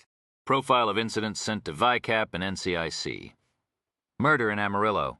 Text 5 years ago. Similar Mo staged crime scene. Apparently ritual killing, but real motive unknown. Murder in Ohio 3 years ago. Similar Mo staged crime scene. Apparently sexual assault, but real motive probably hired killing. Files missing. Profile of unsub 109. White male. 6 feet tall, 180 pounds. Average voice. Used cell phone to get close to victim. Wears 3-year-old or older. Size 11 bass walkers. Light brown. Right foot slightly outturned. Additional jasmine scent, dark pants, ski mask dark, will target innocents to help in killing victims and escaping, most likely is a for hire. Killer per free of person hiring unsub 109. No information at this time, per free of Charles, Singleton. Former slave, ancestor of G. Settle, married, one son given orchard in New York State by master, worked as teacher as well. Instrumental in early civil rights movement. Charles allegedly committed theft in 1868, the subject of the article in stolen microfiche. Reportedly had a secret that could bear on case, worried that tragedy would result if his secret was revealed. Attended meetings in Gallows Heights neighborhood of New York. Involved in some risky activities. The crime as reported in Colored's Weekly Illustrated. Charles arrested by debt. William Sims for stealing large sum from Freedman's Trust in NY, broke into the trust's safe. Witnesses saw him leave shortly after. His tools were found nearby. Most money was recovered. He was sentenced to 5 years in prison. No information about him after sentencing. Believed to have used his connections with early civil rights leaders to gain access to the trust. Charles's correspondence. Letter 1. To wife, Ree. Draft riots in 1863. Great anti-black sentiment throughout NY State. Lynchings, arson. Risk to property owned by blacks. Letter 2. To wife, Charles at Battle of Appomattox at end of Civil War. Letter 3. To wife. Involved in civil rights movement. Threatened for this work. Troubled by his secret. Chapter 10. In the 1920s, the new Negro movement, later called the Harlem Renaissance, erupted in New York City.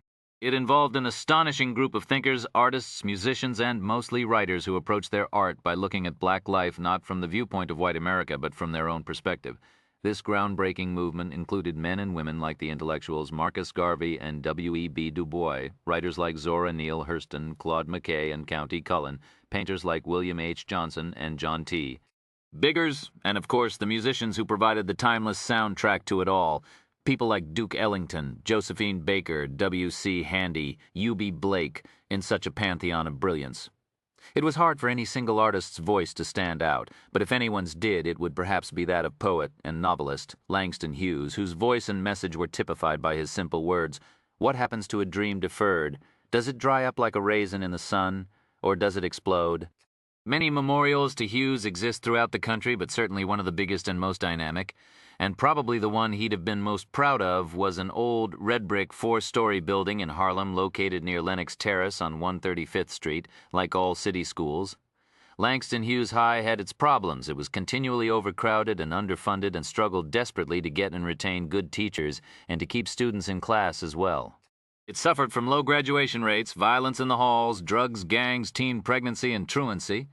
Still, the school had produced graduates who'd gone on to become lawyers, successful businessmen and women, doctors, scientists, writers, dancers, and musicians, politicians, professors. It had winning varsity teams, dozens of scholastic societies and arts clubs. But for Geneva Settle, Langston Hughes High was more than these stats. It was the hub of her salvation, an island of comfort. As she saw the dirty brick walls come into view now, the fear and anxiety that had swarmed around her since the terrible incident at the museum that morning diminished considerably. Detective Bell parked his car, and after he'd looked around for threats, they climbed out. He nodded toward a street corner and said to that young officer, Mr. Pulaski, "You wait out here, yes, sir?" Geneva added to the detective, "You can wait here, too. You want," he chuckled. "I'll just come hang out with you for a bit, you don't mind. Well, okay, I can see you do mind, but I think I'll come along anyway." He buttoned his jacket to hide his guns. "Nobody'll pay me any mind." He held up the social studies book, not answering. Geneva grimaced, and they proceeded to the school. At the metal detector, the girl showed her ID, and Detective Bell subtly flashed his wallet and was led around the side of the device. It was just before fifth period, which started at 11:37, and the halls were crowded, kids milling around, heading for the cafeteria or out to the schoolyard or onto the street for fast food. There was joking, dissing, flirting, making out, a fight or two. Chaos reigned. "It's my lunch period," she called over the din. "I'll go to the cafeteria and study." "It's this way." 3 of her friends came up fast. Ramona, Chalette, Janet. They fell into step beside her. They were smart girls like her. Pleasant, never caused any trouble on scholarship tracks. Yet, or maybe because of this, they weren't particularly tight. None of them really just hung out. They'd go home after class, practice Suzuki violin or piano, volunteer for literacy groups or work on the spelling bee or Westinghouse science competitions, and, of course, study. Academics meant solitude. Part of Geneva actually envied the school's other cliques, like the Gangsta Girls, the Blinkstas, the Jock Girls, and the Angela Davis activist Sisters. But now these 3 were fluttering around her like best home girls, huddling close, peppering her with questions. "Did he touch you? You see his dick? Was he hard? D, you see the guy got capped? How close were you?" They'd all heard from kids who came in late or kids cutting class and watching TV. Even though the stories hadn't mentioned Geneva by name, everybody knew she was at the center of the incident. Thanks probably to Quiche Morella, a track star and fellow junior, walked by saying, "What up, girlfriend? You down?" "Yeah, I'm cool." The tall classmate squinted at Detective Bell and asked her, "Why's a cop carrying your book, Jen?" "Ask him." The policeman laughed uneasily, fronting, "You're a teacher." "Hey, that's deaf." Keisha Scott, clustered with her sister and some of her Blinksta homegirls, gave Geneva a theatrical double take. "Girl, you whack bitch," she shouted. "Somebody give you a pass, you take a pass. Coulda kicked back, watched the soaps, grinned, nodded at the lunchroom. Catch you later." Some of the students weren't as kind. Halfway to the lunchroom, she heard a boy's voice. Yo, at the Fox News bitch with the cracker over there. She still alive? Thought somebody clipped that? Ho! Fuck that Debbie, be too skinny to hit with anything but a breakdown. Raucous laughter erupted. Detective Bell whirled around, but the young men who'd called out those words disappeared in a sea of sweats and sports jerseys, baggy jeans and cargo pants, and bare heads being forbidden in the halls of Langston Hughes.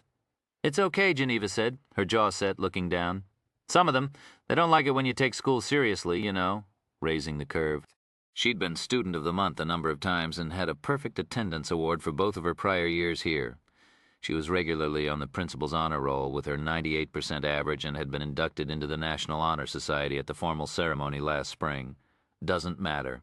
Even the vicious insult of Blondie or Debbie, a black girl aspiring to be white, didn't get to her, since to some extent it was true.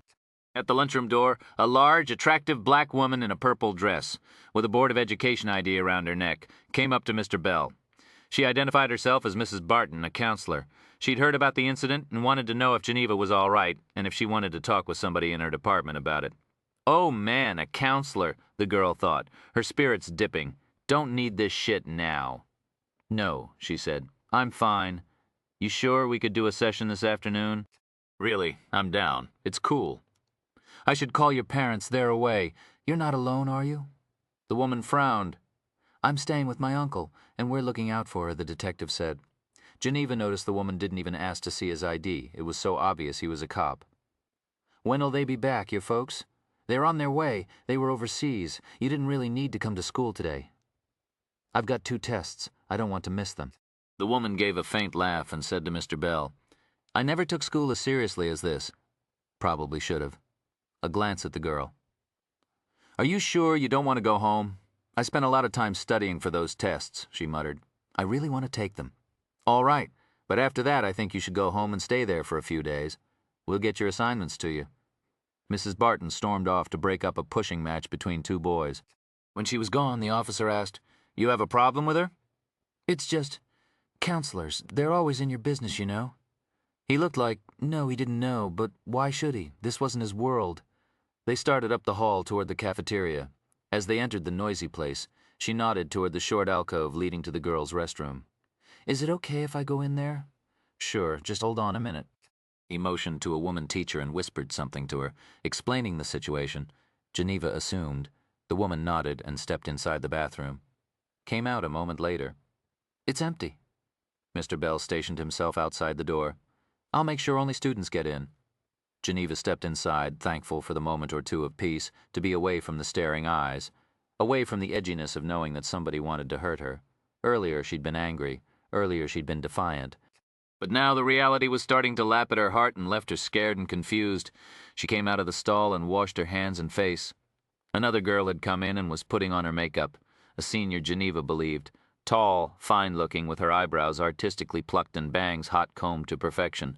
The girl gave her the up and down, not because of the news story, though she was taking inventory. You saw it all the time here, every minute of the day, checking out the competition. What was a girl wearing? How many piercings, real gold or plate? Too much glitter, were her braids fat or coming loose? Was she draped or wearing a simple hoop or two? Are those real extensions or fake? Was she covering up being pregnant? Geneva, who spent her money on books, not clothes and makeup, always came in low in the ratings. Not that what God had created helped much. She had to take a deep breath to fill her bra, which she usually didn't even bother to wear. She was that egg-yolk titty bitch to the Delano Project girls, and she'd been called him or he dozens of times in the last year. It hurt the worst when somebody'd really mistake her for a boy, not when they were dissing. Then there was her hair, dense and wiry as steel wool. She didn't have the time to train locks or tie rows. Braids and extensions took forever, and even though Quiche would do them for free, they actually made her look younger, like she was a little kid dressed up by her moms. There she go, the skinny little boy girl. Get her down. The senior next to her at the wash basins turned back to the mirror. She was pretty and broad, her sexy bra straps and thong line evident. Hair in a long straightened sweep, her smooth cheeks faintly maroon, her shoes were red as candy apples. She was everything that Geneva Settle was not. It was then that the door swung open and Geneva's heart froze. In walked Jonette Monroe, another senior. Not much taller than Geneva, though broader, bustier, with solid shoulders and cut muscles, tats on both arms. a long mocha-shaded face, and eyes that were ice-cold. They now squinted in recognition at Geneva, who looked away immediately. Jonette was trouble, a gangsta girl. Rumors were she was dealing, could get you anything you wanted. Meth, crack, smack. And if you didn't come up with the Benjamins, she'd wail on you herself, or on your best friend, or even your mom's till you stood up to the debt. Twice already this year. She'd been dragged off by the cops, even kicked one in the balls. Geneva now kept her eyes down, thinking Detective Bell'd have no way of knowing how dangerous Jonette was when he let her inside. Her hands and face still wet, Geneva started for the door. "Yo, girl," Jonette said to her, looking her up and down with a cold glance. "Yeah, you, Martha Stewart, don't you be going nowhere." Shut up."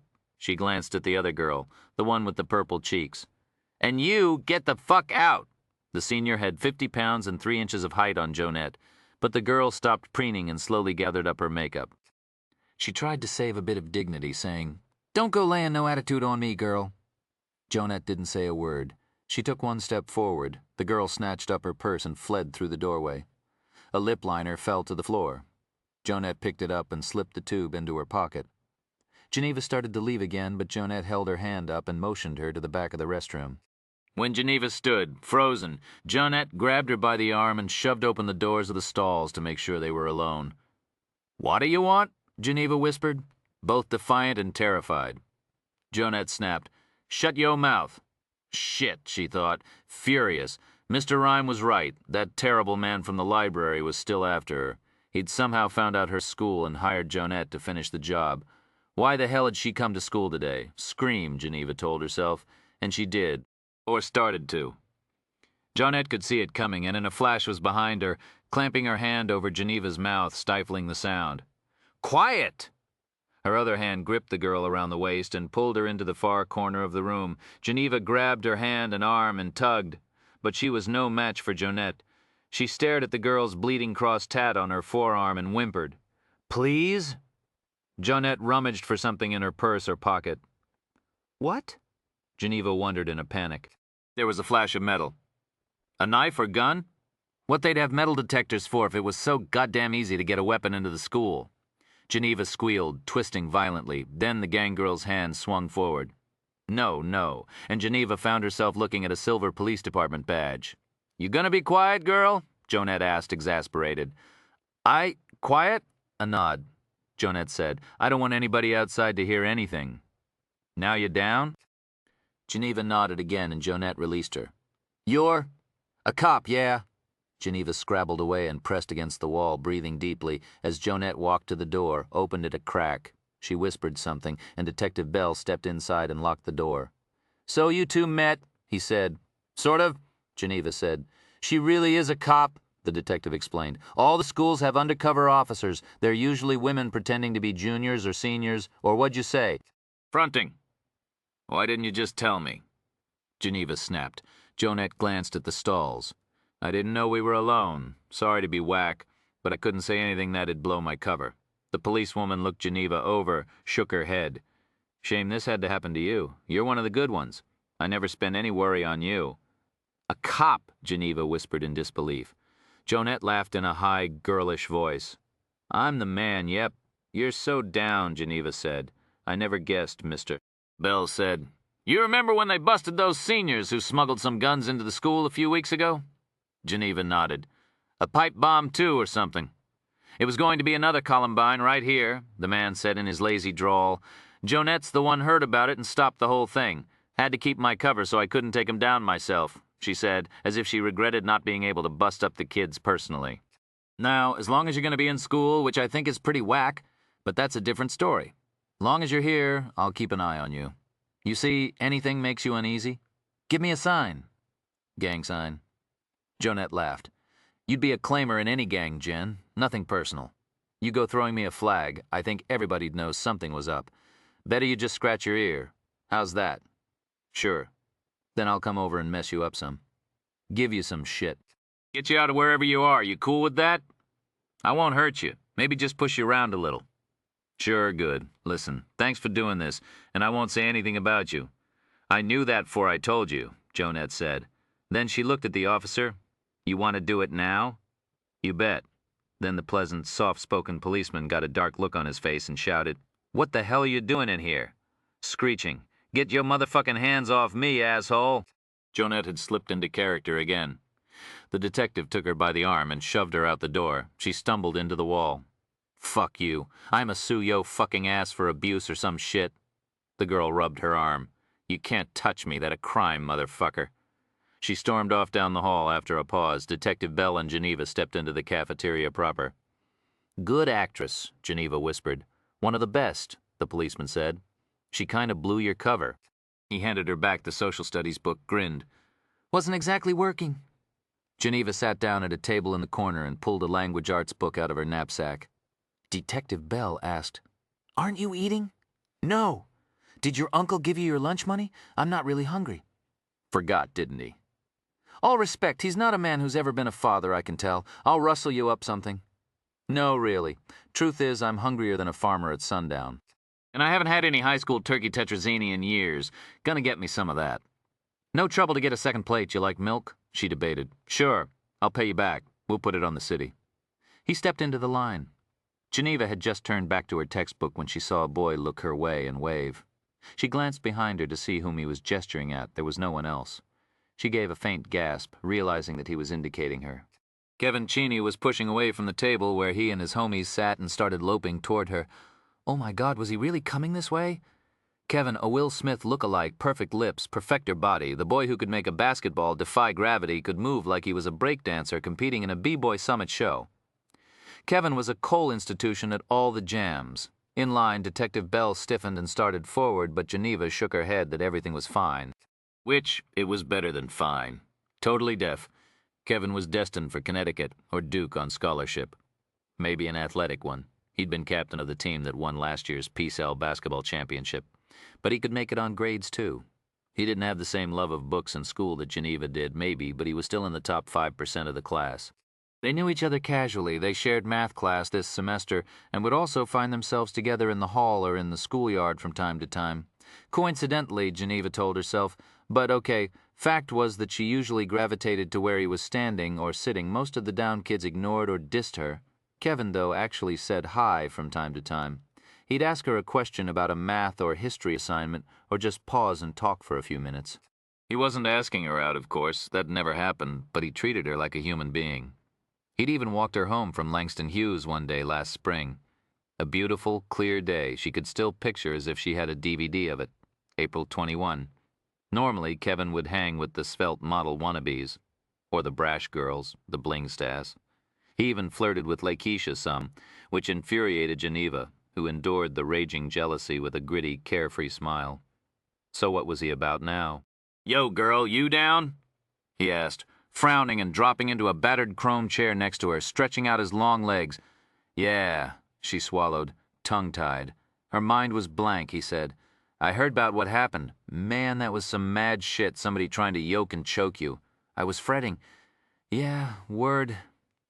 It was just weird. Long as you okay, that's cool then. She felt a wave of heat wash over her face.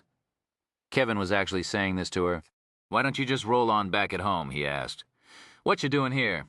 Language arts test, then our math test. He laughed. Damn, you down for school after all that shit? Yeah. Can't miss those tests. And you cool with math? It was just calc. No big deal. Yeah, I've got it covered. You know, nothing too heavy. Straight up. Anyway, just wanted to say a lot of people around here give you shit, I know that, and you take it quiet. But they wouldn't have gone and came in today, way you did. All rolled together. They ain't worth half of you. You got spine, girl. Breathless from the compliment, Geneva just looked down and shrugged. So now I see what you're really about, you and me, girl, we gotta hang more. But you're never round. Just, school and shit. Watch it, she warned herself. You don't have to talk his talk, Kevin joked. Naw, girl, that ain't it. I know what's what. You dealin' crank over in BK. Aye. Nearly an ain't, she refused to let it escape. She gave him a self-conscious smile, looked down at the scuffed floor. I don't deal in Brooklyn. Only Queens. They got more Benjamins, you know. Lame, lame, lame girl. Oh, you're pathetic. Her palms bled sweat, but Kevin laughed hard. Then he shook his head. Naw, I know why I got confused. Must have been yo mom selling crank in BK. This seemed like an insult, but it was actually an invitation. Kevin was asking her to play the dozens. That's how the old folks referred to it. Now you called it snapping, trading snaps, insults. Part of a long tradition of black poetry and storytelling contests, snapping was verbal combat, trading barbs, serious snappers to perform on stage, though most snapping took place in living rooms and schoolyards and pizza parlors and bars and clubs and on front steps, and was about as sad as what Kevin had just offered as his initial volley, like "Yo mama so stupid, she asks for price checks at the dollar store." Yo sister, so ugly she couldn't get laid if she was a brick. But today, here the point had nothing to do with being witty, because playing the dozens was traditionally men against men or women against women. When a male offered to play with a female, it meant only one thing: flirt. Geneva, thinking, how weird is this? It took getting attacked to make people respect her. Her father always said that the best can come out of the worst. Well, go ahead, girl. Play back. The game was ridiculously juvenile, silly, but she knew how to snap. She and Keish's sister'd go on for an hour straight. Yo, mama so fat, her blood type is ragu. Yo, Chevy so old they stole the club and left the car. But, her heart beating fiercely, Geneva now simply grinned and sweated silently. She tried desperately to think of something to say. But this was Kevin Cheney himself. Even if she could work up the courage to fire off a snap about his mother, her mind was frozen. She looked at her watch, then down at her language arts book. Sweet Jesus, you whack girl. She raged at herself. Say something. But not a single syllable trickled from her mouth. She knew Kevin was about to give her that look she knew so well that I ain't got time twist on whack bitches look and walk off. But no, it seemed he thought that she just wasn't in the mood to play, probably still freaked from the morning's events, and that was all right with him. He just said, I'm serious, Jen. You're about more'n just DJs and braids and bling. What it is, you're smart. Nice to talk with somebody smart. My boys. He nodded toward his posse's table. They're not exactly rocket scientists. You know what I'm saying? A flash in her mind? Go for it, girl.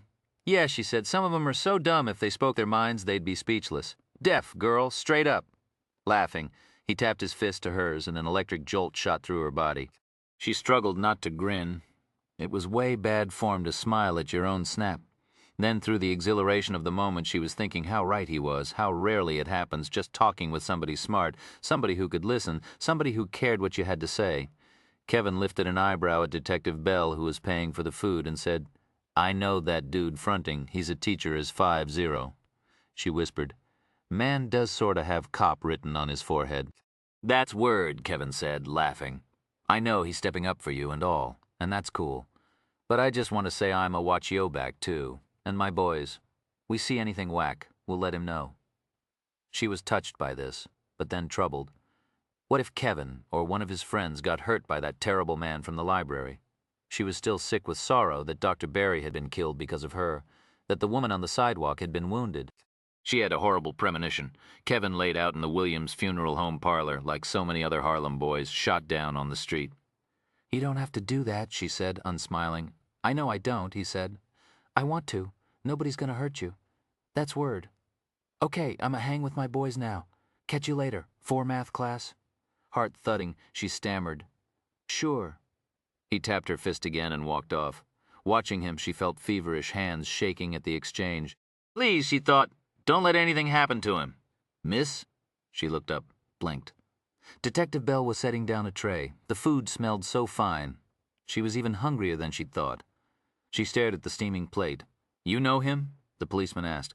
Yeah, he's down. We're in class together. Known him for years. You look a little addled, miss. Well, I don't know. Maybe I am, yeah. But it doesn't have anything to do with what happened at the museum, right? He asked with a smile. She looked away, feeling heat across her face. Now, the detective said, setting the steaming plate in front of her. Chow down.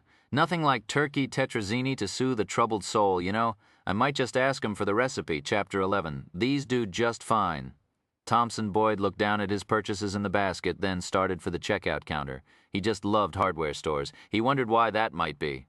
Maybe because his father used to take him every Saturday to an Ace Hardware outside of Amarillo to stock up on what the man needed for his workshop in the shed outside their trailer. Or maybe it was because in most hardware stores, like here, all the tools were clean and organized. The paint and glues and tapes were all ordered logically and easy to find, everything arranged by the book. Thompson liked the smell, too, sort of a pungent fertilizer, oil solvent smell that was impossible to describe, but one that everyone who'd ever been in an old hardware store would recognize instantly. The killer was pretty handy.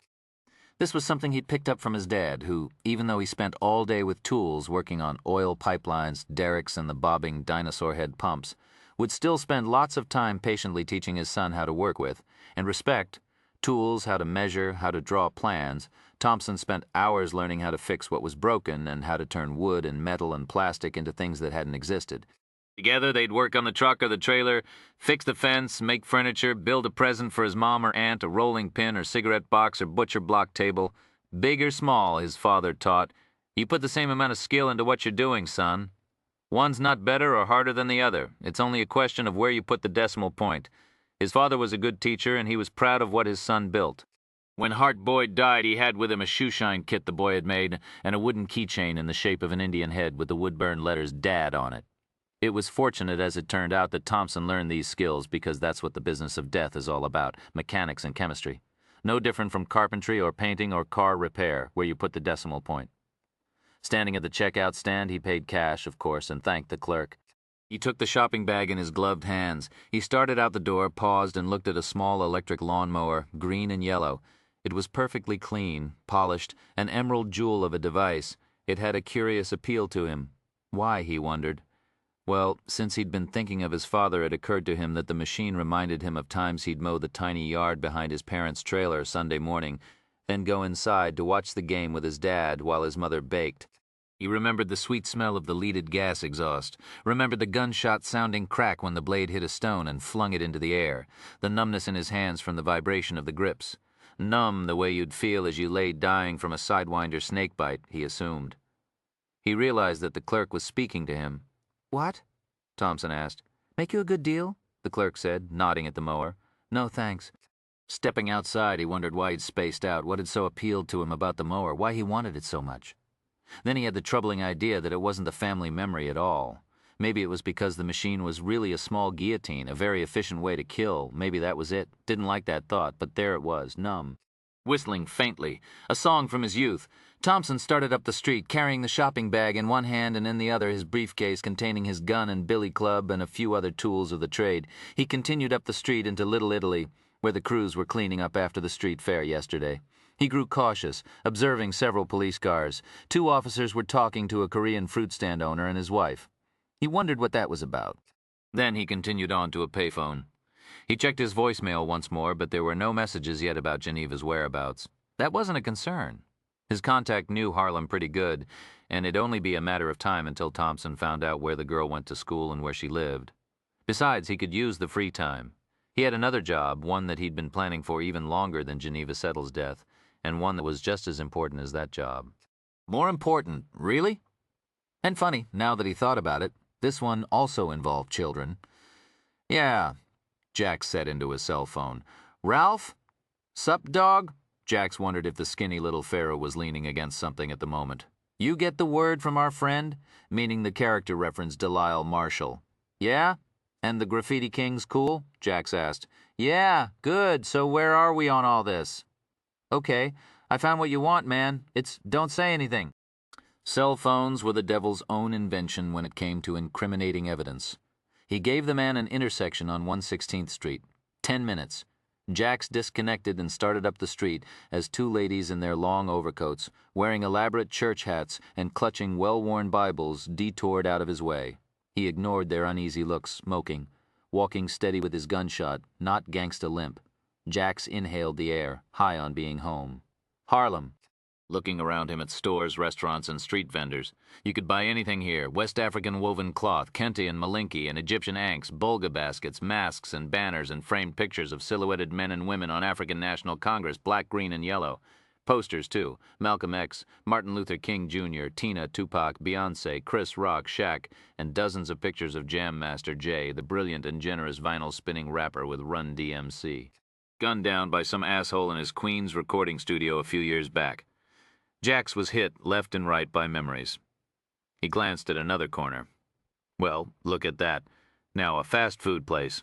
It had been the site of Jax's first crime, committed when he was 15.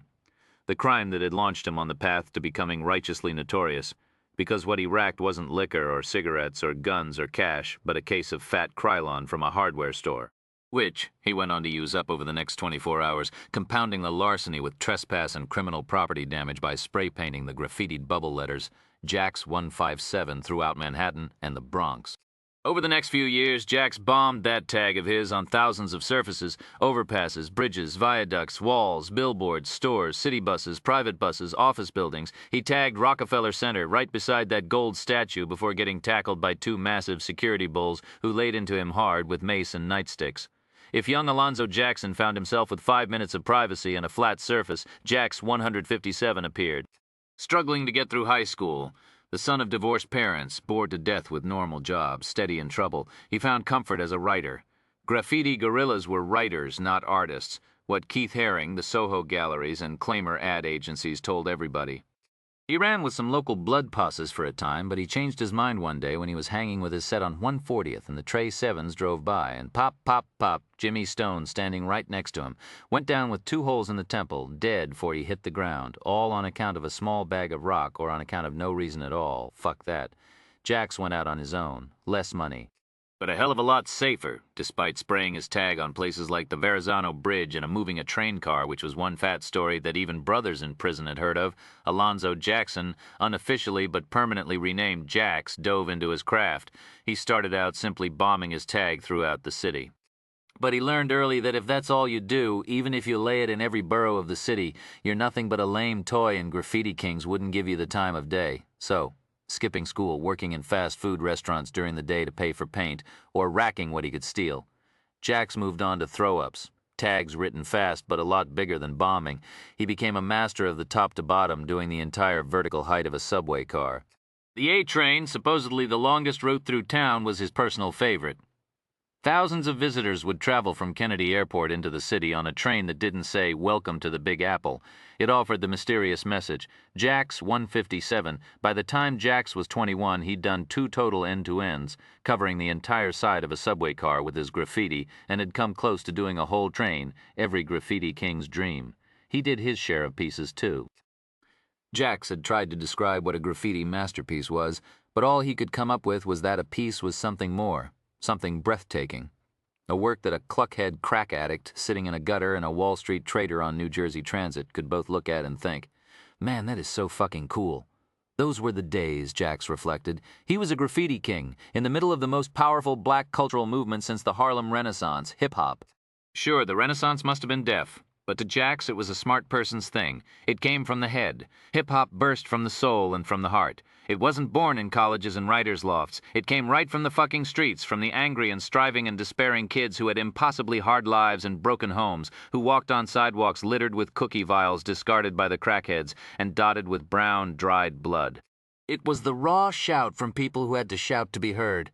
Hip-hop's 4 legs delivered everything. Music and DJing, poetry and MC rapping, dance and the b-boys breakdancing, and art in Jax's own contribution. Graffiti. In fact, here on 116th Street, he paused and looked at the place where the Woolworth's 5 and Dime had stood. The store hadn't survived the chaos after the famous blackout of 1977, but what had sprouted in its place was a righteous miracle. The #1 hip-hop club in the nation. Harlem World. 3 floors of every kind of music you could imagine. Radical, addictive, electrifying, b-boys spinning like tops, revving like stormy waves. DJs spinning vinyl for the packed dance floors and MCs making love to their microphones and filling the room with their raw "Don't Fuck With Me" poems, pounding in time to the rhythm of a real heart. Harlem World was where the throwdown started. The battles of the rappers. Jax had been lucky enough to see what was considered the most famous of all time. The Cold Crush Brothers and the Fantastic Five. Harlem World was long gone, of course. Also gone, scrubbed or worn away or painted over, were the thousands of Jax's tags and pieces along with those by the other graffiti legends of the early hip-hop era. Julio and Kool and Taki, the kings of graffiti. Oh, there were those lamenting the demise of hip-hop which had become bet. Multi-millionaire rappers in chrome Humvees, bad boys too, big business, suburban white kids, iPods and MP3 downloads and satellite radio. It was, well, case in point, Jax was watching a double-decker tour bus ease to the curb nearby. On the side was the sign Rap Hip Hop Tours. See, the real Harlem, the passengers were a mix of black and white and Asian tourists. He heard snatches of the driver's rehearsed spiel and the promise that they'd soon be stopping for lunch at an authentic soul food restaurant. But Jack didn't agree with the claimers bitching that the old days were gone. The heart of Uptown remained pure. Nothing could ever touch it. Take the Cotton Club, he reflected, that 1920s institution of jazz and swing and stride piano. Everybody thought it was the real Harlem, right? How many people knew that it was for white-only audiences, even the famed Harlem resident W.C. Handy? One of the greatest American composers of all time was turned away at the door while his own music was playing inside. Well, guess what? The Cotton Club was fucking gone. Harlem wasn't, and it never would be. The Renaissance was done and hip-hop had changed, but percolating right now in the streets around him was some brand new movement. Jax wondered what exactly this one would be. And if he'd even be around to see it, if he didn't handle this thing with Geneva Settle right, he'd be dead or back in prison within 24 hours. Enjoy your soul food, he thought to the tourists as the bus pulled away from the curb, continuing up the street for a few blocks. Jax finally found Ralph, who was sure enough leaning against a boarded-up building. "Dog!" Jax said. "Sup?" Jax kept on walking. "Where we going?" Ralph asked, speeding up to keep pace beside the large man. "Nice day for a walk. It cold out, walking'll warm you up." They kept going for a time, Jax ignoring whatever the fuck Ralph was whining about. He stopped at Papaya King and bought 4 dogs and 2 fruit drinks, without asking Ralph if he was hungry, or a vegetarian or puked when he drank mango juice. He paid and walked out onto the street again, handing the skinny man his lunch. "Don't eat it here, come on." Jax looked up and down the street. Nobody was following. He started off again, moving fast. Ralph followed. "We walking, 'cause you don't trust me?" "Yeah." "So why you ain't trust me all of a sudden?" "'Cause you had time to dime me out since I saw you last." "What exactly is the mystery here?" "Nice day for a walk," was Ralph's answer. He snuck a bite of hot dog. They continued for a half block to a street that seemed deserted, and the pair turned south. Jax stopped. Ralph did too and leaned against a wrought iron fence in front of a brownstone. Jax ate his hot dogs and sipped the mango juice. Ralph wolfed down his own lunch. Eating, drinking, just 2 workers on their meal break from a construction job or window washing. Nothing suspicious about this. "That place, shit, they make good dogs," Ralph said. Jax finished the food, wiped his hands on his jacket, and patted down Ralph's t-shirt and jeans. "No wires. Let's get to it. What'd you find?" "The Settle girl, okay? She going to Langston Hughes, you know it? The high school." "Sure, I know it. She there now?" "I don't know. You ask where, not when." "Only I hear something else from my boys in the hood." "The hood? They be saying somebody got her back, staying on her steady." "Who?" Jax asked. Cops, wondering why he even bothered. Of course it'd be them. Seemed to be? Jax finished his fruit juice. "And the other thing?" Ralph frowned. "That I asked for." "Oh." The Pharaoh looked around, then pulled a paper bag from his pocket and slipped it into Jax's hand. He could feel the gun was an automatic and that it was small. "Good." "Like?" he asked. "Loose bullets clicked in the bottom of the sack, so," Ralph said cautiously. "So," Jax pulled some Benjamins from his pocket and handed them to Ralph and then leaned close to the man. He smelled malt and onion and mango. "Now, listen up. Our business is done with. If I hear you told anybody about this or even mention my name, I will find you and cap your fucked up ass. You can ask Delisle and he will tell you I'm one cold bad person to cross. You know what I'm saying?" "Yes, sir," Ralph whispered to his mango juice. "Now get the fuck out of here. No, go that way. And don't look back." Then Jax was moving in the opposite direction, back to 116th Street, losing himself in the crowds of shoppers, head down, moving fast despite the limp, but not so fast as to attract attention. Up the street, another tour bus squealed to a stop in front of the site of the long-dead Harlem World, and some anemic rap dribbled from a speaker inside the gaudy vehicle. But at the moment, the blood-painting king of graffiti wasn't reflecting on Harlem, hip-hop, or his criminal past. He had his gun. He knew where the girl was. The only thing he was thinking about now was how long it would take him to get to Langston Hughes High. Chapter 12. The petite Asian woman eyed Sachs cautiously. The uneasiness was no wonder, the detective supposed, considering that she was surrounded by a half-dozen officers who were twice her size and that another dozen waited on the sidewalk outside her store. "Good morning," Sachs said. "This man we're looking for, it's very important we find him. He may have committed some serious crimes." She was speaking a bit more slowly than she supposed was politically correct, which was, it turned out, a tidy faux pas. "I understand that," the woman said in perfect English, with a French accent no less. "I told those other officers everything I could think of. I was pretty scared, with him trying the stocking cap on, you understand? Pulling it down like it was a mask. Scary." "I'm sure it was," Sachs said, picking up her verbal pace a bit. "Say, you mind if we take your fingerprints?" This was to verify that they were her prints on the receipt and merchandise found at the museum library scene. The woman agreed, and a portable analyzer verified that they were hers. Sachs then asked, "You're sure you don't have any idea who he is or where he lives?" "None. He's only been in here once or twice, maybe more, but he's the sort of person you never seem to notice. Average didn't smile, didn't frown, didn't say anything. Totally average. Not a bad look for a killer," Sachs reflected. "What about your other employees?" I asked them all. None of them remember him. Sachs opened the suitcase, replaced the fingerprint analyzer, and pulled out a Toshiba computer. In a minute, she'd booted it up and loaded the electronic facial identification technique software. This was a computerized version of the old identikit used to recreate images of suspects' faces. The manual system used pre-printed cards of human features and hair, which officers combined and showed to witnesses to create a likeness of a suspect. EFIT used software to do the same, producing a nearly photographic image. Within 5 minutes, Sachs had a composite picture of a jowly, clean-shaven white man with trim, light brown hair in his 40s. He looked like any one of a million middle-aged businessmen or contractors or store clerks you'd find in the metro area. Average, do you remember what he wore? There's a companion program to EFIT which will dress the suspect's image in various outfits, like mounting clothes on paper dolls. But the woman couldn't recall anything other than a dark raincoat, she added. "Oh, one thing. I think he had a southern accent." Sachs nodded and jotted this into her notebook.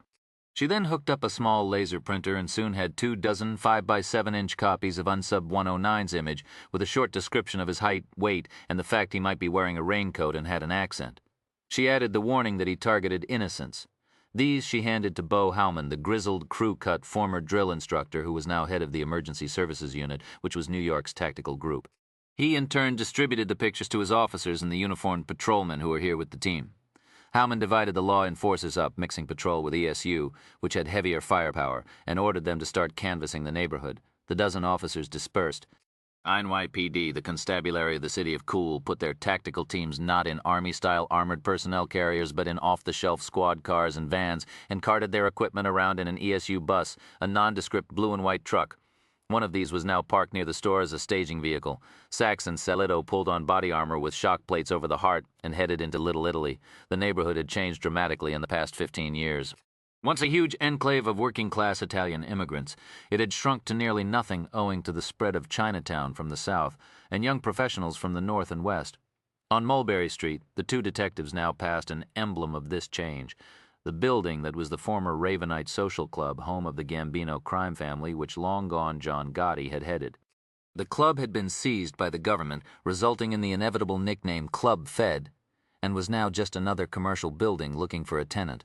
The two detectives picked a block and began their canvass, flashing their shields and the picture of the unsub to street vendors and clerks in stores, teenagers cutting classes and sipping Starbucks coffee, retirees on benches or front stairs. They'd occasionally hear reports from the other officers, nothing negative on Grand K. "Copy that.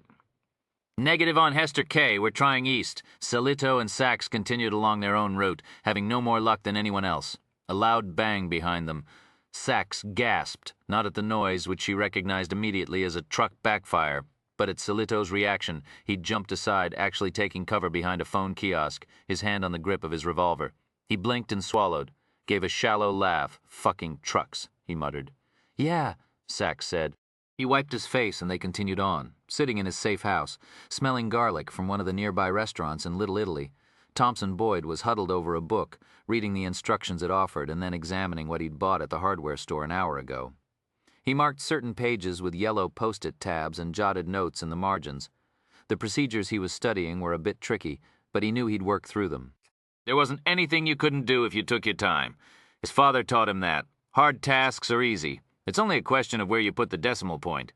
He pushed back from the desk, which, along with one chair, one lamp, and one cot, was the only piece of furniture in the place. A small TV set, a cooler, a garbage can. He also kept a few supplies here, things he used in his work. Thompson pulled the latex glove away from his right wrist and blew into it, cooling his skin. Then he did the same with his left. You always assumed a safe house would get tossed at some point, so you took precautions there'd be no evidence to convict you, whether it was wearing gloves or using a booby trap. His eyes were acting up today. He squinted, put drops in, and the stinging receded. He closed his lids, whistling softly that haunting song from the movie Cold Mountain. Soldiers shooting soldiers, that big explosion, bayonets. Images from the film cascaded through his mind. Wust. That song disappeared along with the images, and up popped a classical tune. Bolero. Where the tunes came from, he generally couldn't tell. It was like in his head there was a CD changer that somebody else had programmed. But with Bolero, he knew the source. His father had the piece on an album. The big crew-cut man had played it over and over on the green plastic Sears turntable in his workshop. Listen to this part, son. It changes key. Wait, wait, wait. There, you hear that? The boy believed he had. Thompson now opened his eyes and returned to the book. 5 minutes later, whist, Bolero went away, and another melody started easing out through his pursed lips. Time after time, that song. Cyndi Lauper made famous in the 80s. Thompson Boyd had always liked music and from an early age wanted to play an instrument. His mother took him to guitar and flute lessons for several years. After her accident, his father drove the boy himself, even if that made him late to work. But there were problems with Thompson's advancement. His fingers were too big and stubby for fretboards and flute keys and piano, and he had no voice at all. Whether it was church choir or Willie or Waylon or asleep at the wheel, nope, he couldn't get more than a croak out of the old voice box. So after a year or two, he turned away from the music and filled his time with what boys normally did in places like Amarillo, Texas, spending time with his family, nailing and planing and sanding in his father's work shed, playing touch then tackle football, hunting, dating shy girls, going for walks in the desert, and he tucked his love of music wherever failed hopes go, which usually isn't very far beneath the surface. Sooner or later, they crawl out again. In his case, this happened to be in prison a few years ago. A guard on the maximum security block came up and asked Thompson, "What the fuck was that?" "How do you mean?" asked the ever-placid average Joe. "That song. You were whistling." "I was whistling?" "Fuck yes, you didn't know," he said to the guard. "Just something I was doing, wasn't thinking. Damn, sounded good." The guard wandered off, leaving Thompson to laugh to himself. "How about that?" He had an instrument all along, one he'd been born with, one he carried around with him. Thompson went to the prison library and looked into this. He learned that people would call him an Oro whistler, which was different from a tin whistle player, say, like an Irish band's. Oro whistlers are rare. Most people have very limited whistling range and could make good livings as professional musicians in concerts, advertising, TV, and movies. Everybody knew the Bridge on the River Kwai theme, of course. You couldn't even think about it without whistling the first few notes, at least in your head. There were even Oro whistling competitions, the most famous being the International Grand Championship, which featured dozens of performers. Many of them appeared regularly with orchestras around the world and had their own cabaret acts. Whist, another tune, came into his head. Thompson Boyd exhaled the notes softly, getting a soft trill. He noticed he'd moved his .22 out of reach. That wasn't doing things by the book. He pulled the pistol closer, then returned to the instruction booklet again, sticking more post-it notes onto pages, glancing into the shopping bag to make sure he had everything he needed. He thought that he had the technique down, but, as always when he approached something new, he was going to learn everything cold before executing the job. Nothing? "Rhyme," Sachs said into the microphone dangling near her ample lips. That his prior good mood had vanished like steam was evident when he snapped. "Nothing? Nobody's seen him. Where are you?" "We've covered basically all of Little Italy. Lon and I are at the south end, Canal Street." "Hell," Rhyme muttered. "We could." Sachs stopped speaking. "What's that?" "What?" Rhyme asked. "Hold on a minute." "To Salito," she said. "Come on," displaying her badge. She forced her way through 4 lanes of thick, attitudinal traffic. She looked around, then started south on Elizabeth Street, a dark canyon of tenements, retail shops, and warehouses. She stopped again. "Smell that?" Rhyme asked caustically. "Smell?" "I'm asking Lon." "Yeah," the big detective said. "What is that? Something you know, sweet?" Sachs pointed to a wholesale herbal products, soap and incense company, 2 doors south of Canal on Elizabeth Street. A strong flowery scent wafted from the open doors. It was jasmine, the aroma that they'd detected on the rape pack, and that Geneva herself had smelled at the museum. "We might have a lid, Rhyme. I'll call you back." Yeah. The slim Chinese man in the herbal wholesaler said, gazing at the EFIT composite picture of Unsub 109. "I see him some upstairs. He not there a lot. What'd he do? Is he up there now? Don't know. Think I saw him today? What'd he do? Which apartment?" The man shrugged. The herbal import company took up the first floor, but at the end of the dim entryway, past a security door, were steep stairs leading up into darkness. Salito pulled out his radio and called in on the operations frequency. "We've got him." "Who's this?" Howman snapped. Oh, sorry, it's Celito. We're 2 buildings south of Canal on Elizabeth. We've got a positive ID on the tenant. Might be in the building now. ESU command, all units. You copy? K? Affirmative responses filled the airwaves. Sachs identified herself and transmitted. Make it a silent roll-up and stay off Elizabeth. He can see the street from the window in the front. Roger, 5885. What's the address? I'm calling in for a no-knock warrant. K. Sachs gave him the street number. Out! Less than 15 minutes later, the teams were on site, and S&S officers were checking out the front and rear of the building with binoculars and infrared and sonic sensors. The lead search and surveillance officer said, "There are 4 floors in the building. Import warehouse is on the ground. We can see into the 2nd and the 4th floors. They're occupied. Asian families, elderly couple on the 2nd, and the top's got a woman and 4 or 5 kids." Howman said, "And the 3rd floor. Windows are curtained, but the infrared scan's positive for heat. Could be a TV or heater. But could be human. And we're getting some sounds, music, and the creaking of floors sounds like..." Sachs looked at the building directory. The plate above the intercom button for the 3rd floor was empty. An officer arrived and gave Howman a piece of paper. It was the search warrant signed by a state court judge and had just been faxed to the ESU command post truck. Howman looked it over, made sure the address was correct. A wrong no-knock could subject them to liability and jeopardize the case against the unsub. But the paper was in order. Howman said, 2 entry teams, 4 people each, front stairwell and back fire escape, a battering ram at the front. He pulled 8 officers from the group and divided them into 2 groups. One of them, a team, was to go through the front. B was on the fire escape.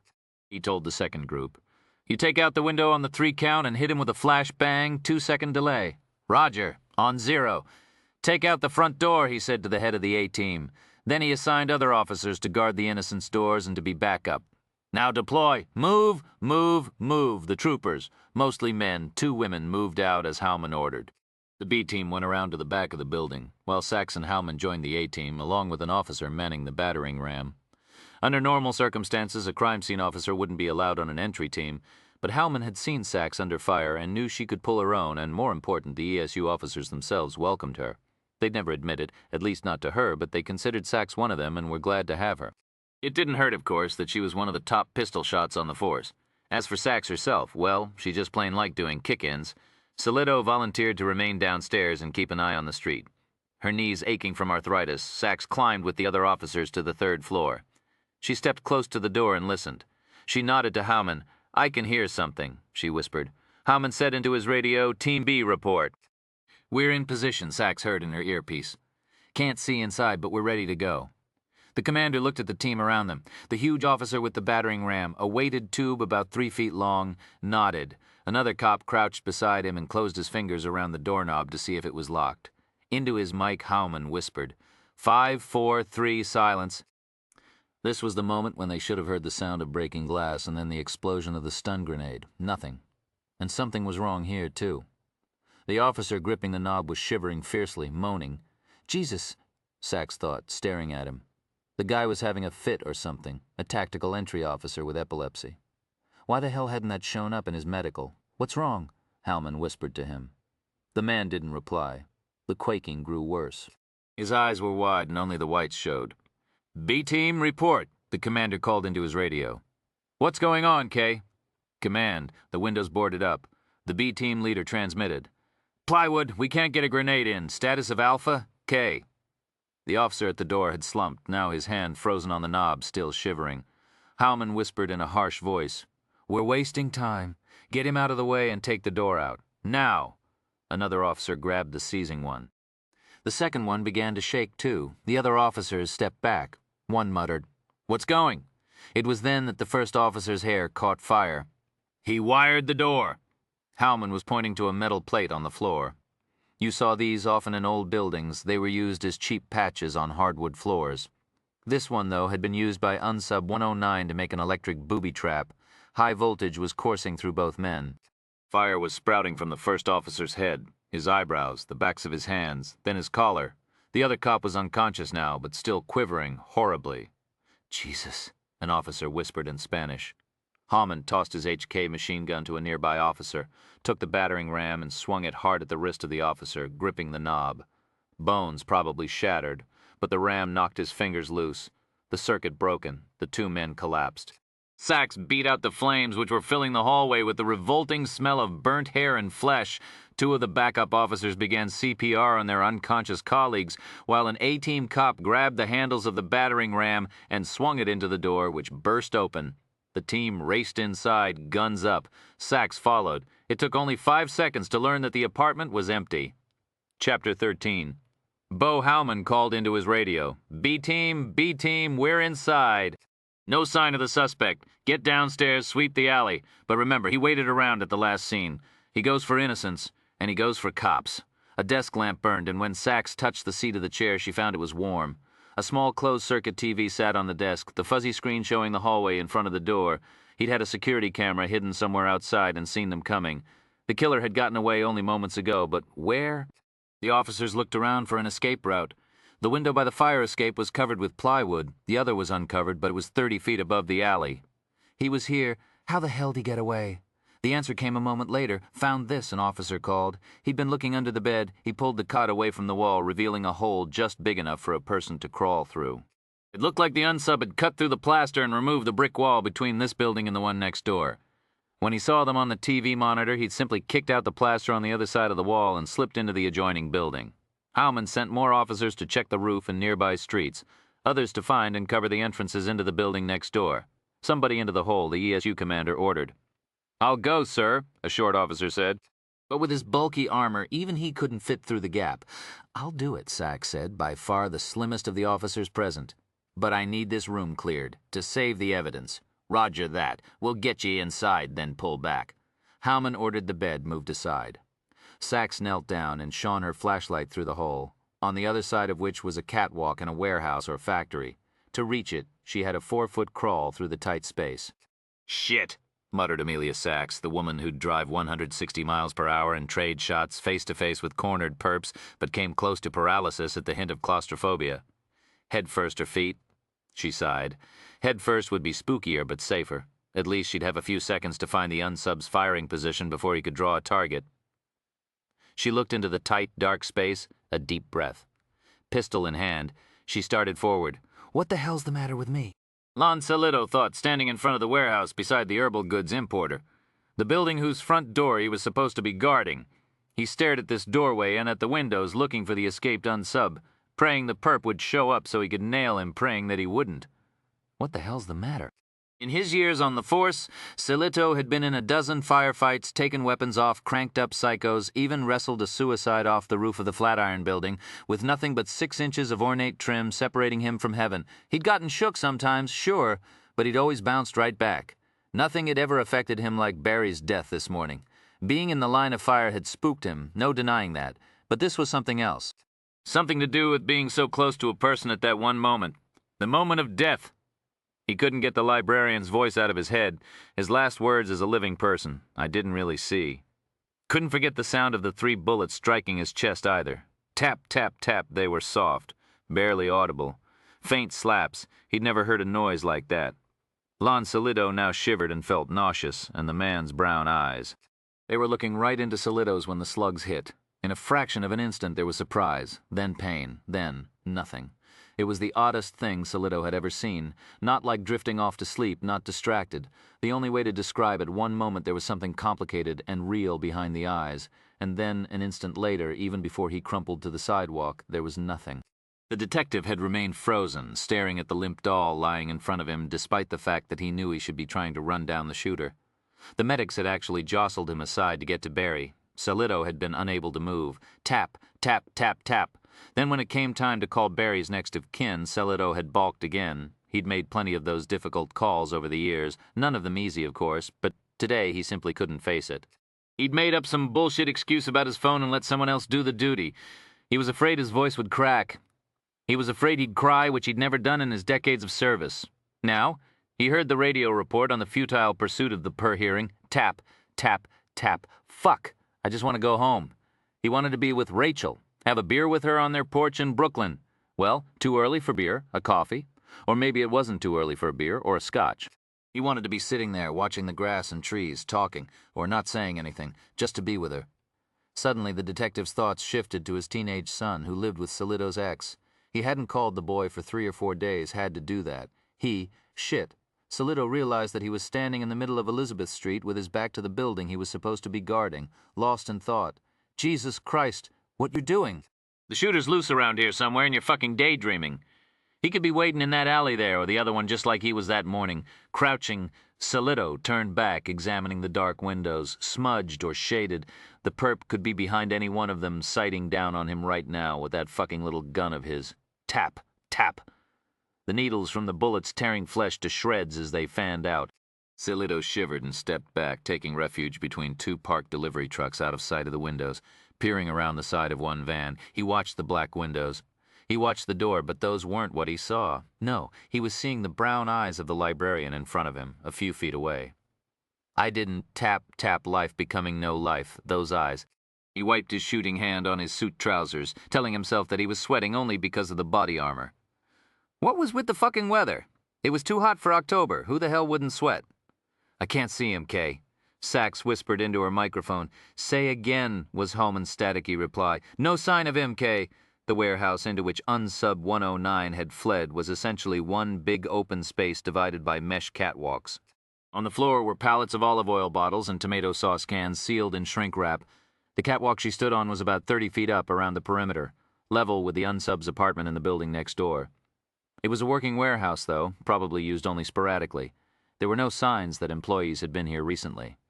The lights were out, but enough illumination filtered through greasy skylights to give her a view of the place. The floors were swept clean, and she could find no footprints to reveal which way Unsub 109 had gone. In addition to the front door and back loading dock door, there were two others on the ground floor level to the side, one labeled restroom, the other unmarked. Moving slowly, swinging her Glock ahead of her, her flashlight beam seeking a target, Amelia Sachs soon cleared the catwalks and the open area of the warehouse. She reported this to Hallman. ESU officers then kicked in the loading dock door of the warehouse and entered, spreading out. Relieved for the reinforcements, she used hand signals to point to the two side doors. The cops converged on them. Hallman radioed. We've been canvassing, but nobody's seen him outside. He might still be inside. Kay. Sachs quietly acknowledged the transmission. She walked down the stairs to the main floor, joining up with the other officers. She pointed to the bathroom. On 3? She whispered.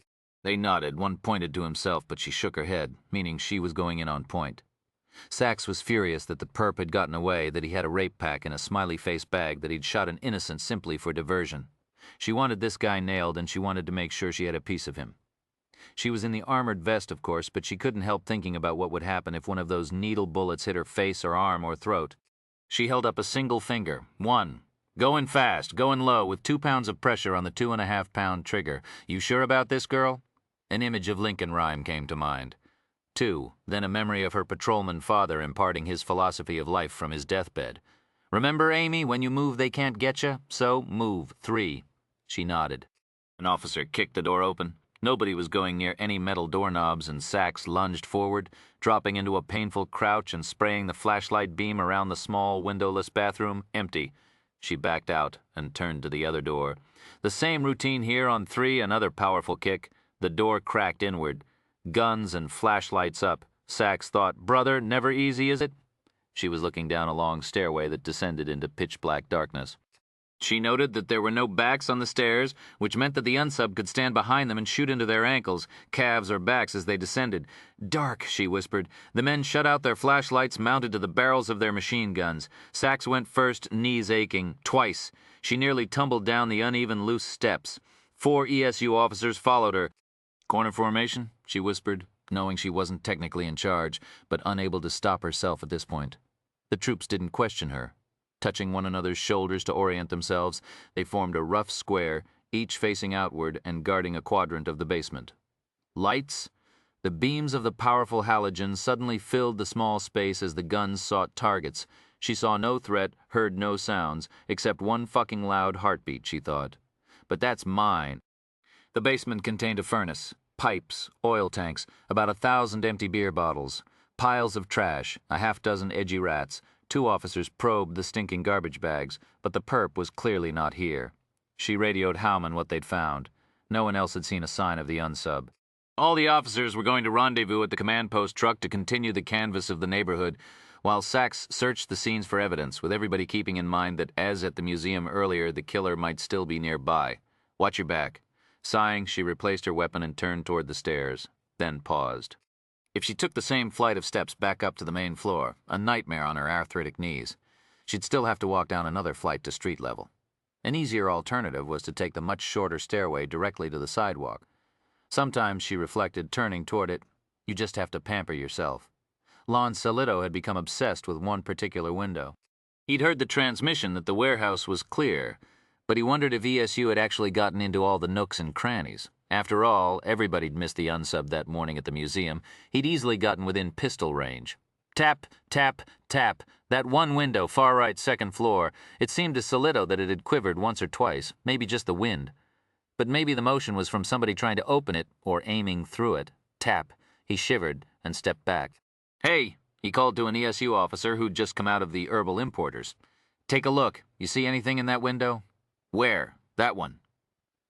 Solito leaned out of cover just a bit and pointed to the black glass square. Naw, but the place is cleared. Didn't you hear? Solito leaned out from cover a bit farther, hearing tap, tap, tap, seeing brown eyes going lifeless. He squinted and, shivering, looked the window over carefully. Then in his periphery he suddenly saw motion to his left and heard the squeal of a door opening. A flash of light as the cold sun reflected off something metallic. It's him! God, Solito! Whispered. He went for his gun, crouching and spinning toward the glint, but instead of following procedures when speed-drawing a weapon and keeping his index finger outside the trigger guard, he yanked the Colt from his holster in a panic. Which is why the gun discharged an instant later, sending the slug directly toward the spot where Amelia Sachs was emerging from the basement door to the warehouse. Chapter 14. Standing at the corner of Canal and 6th, a dozen blocks from his safe house, Thompson Boyd waited for the light to change. He caught his breath and wiped his damp face. He wasn't shaken. He wasn't freaked out.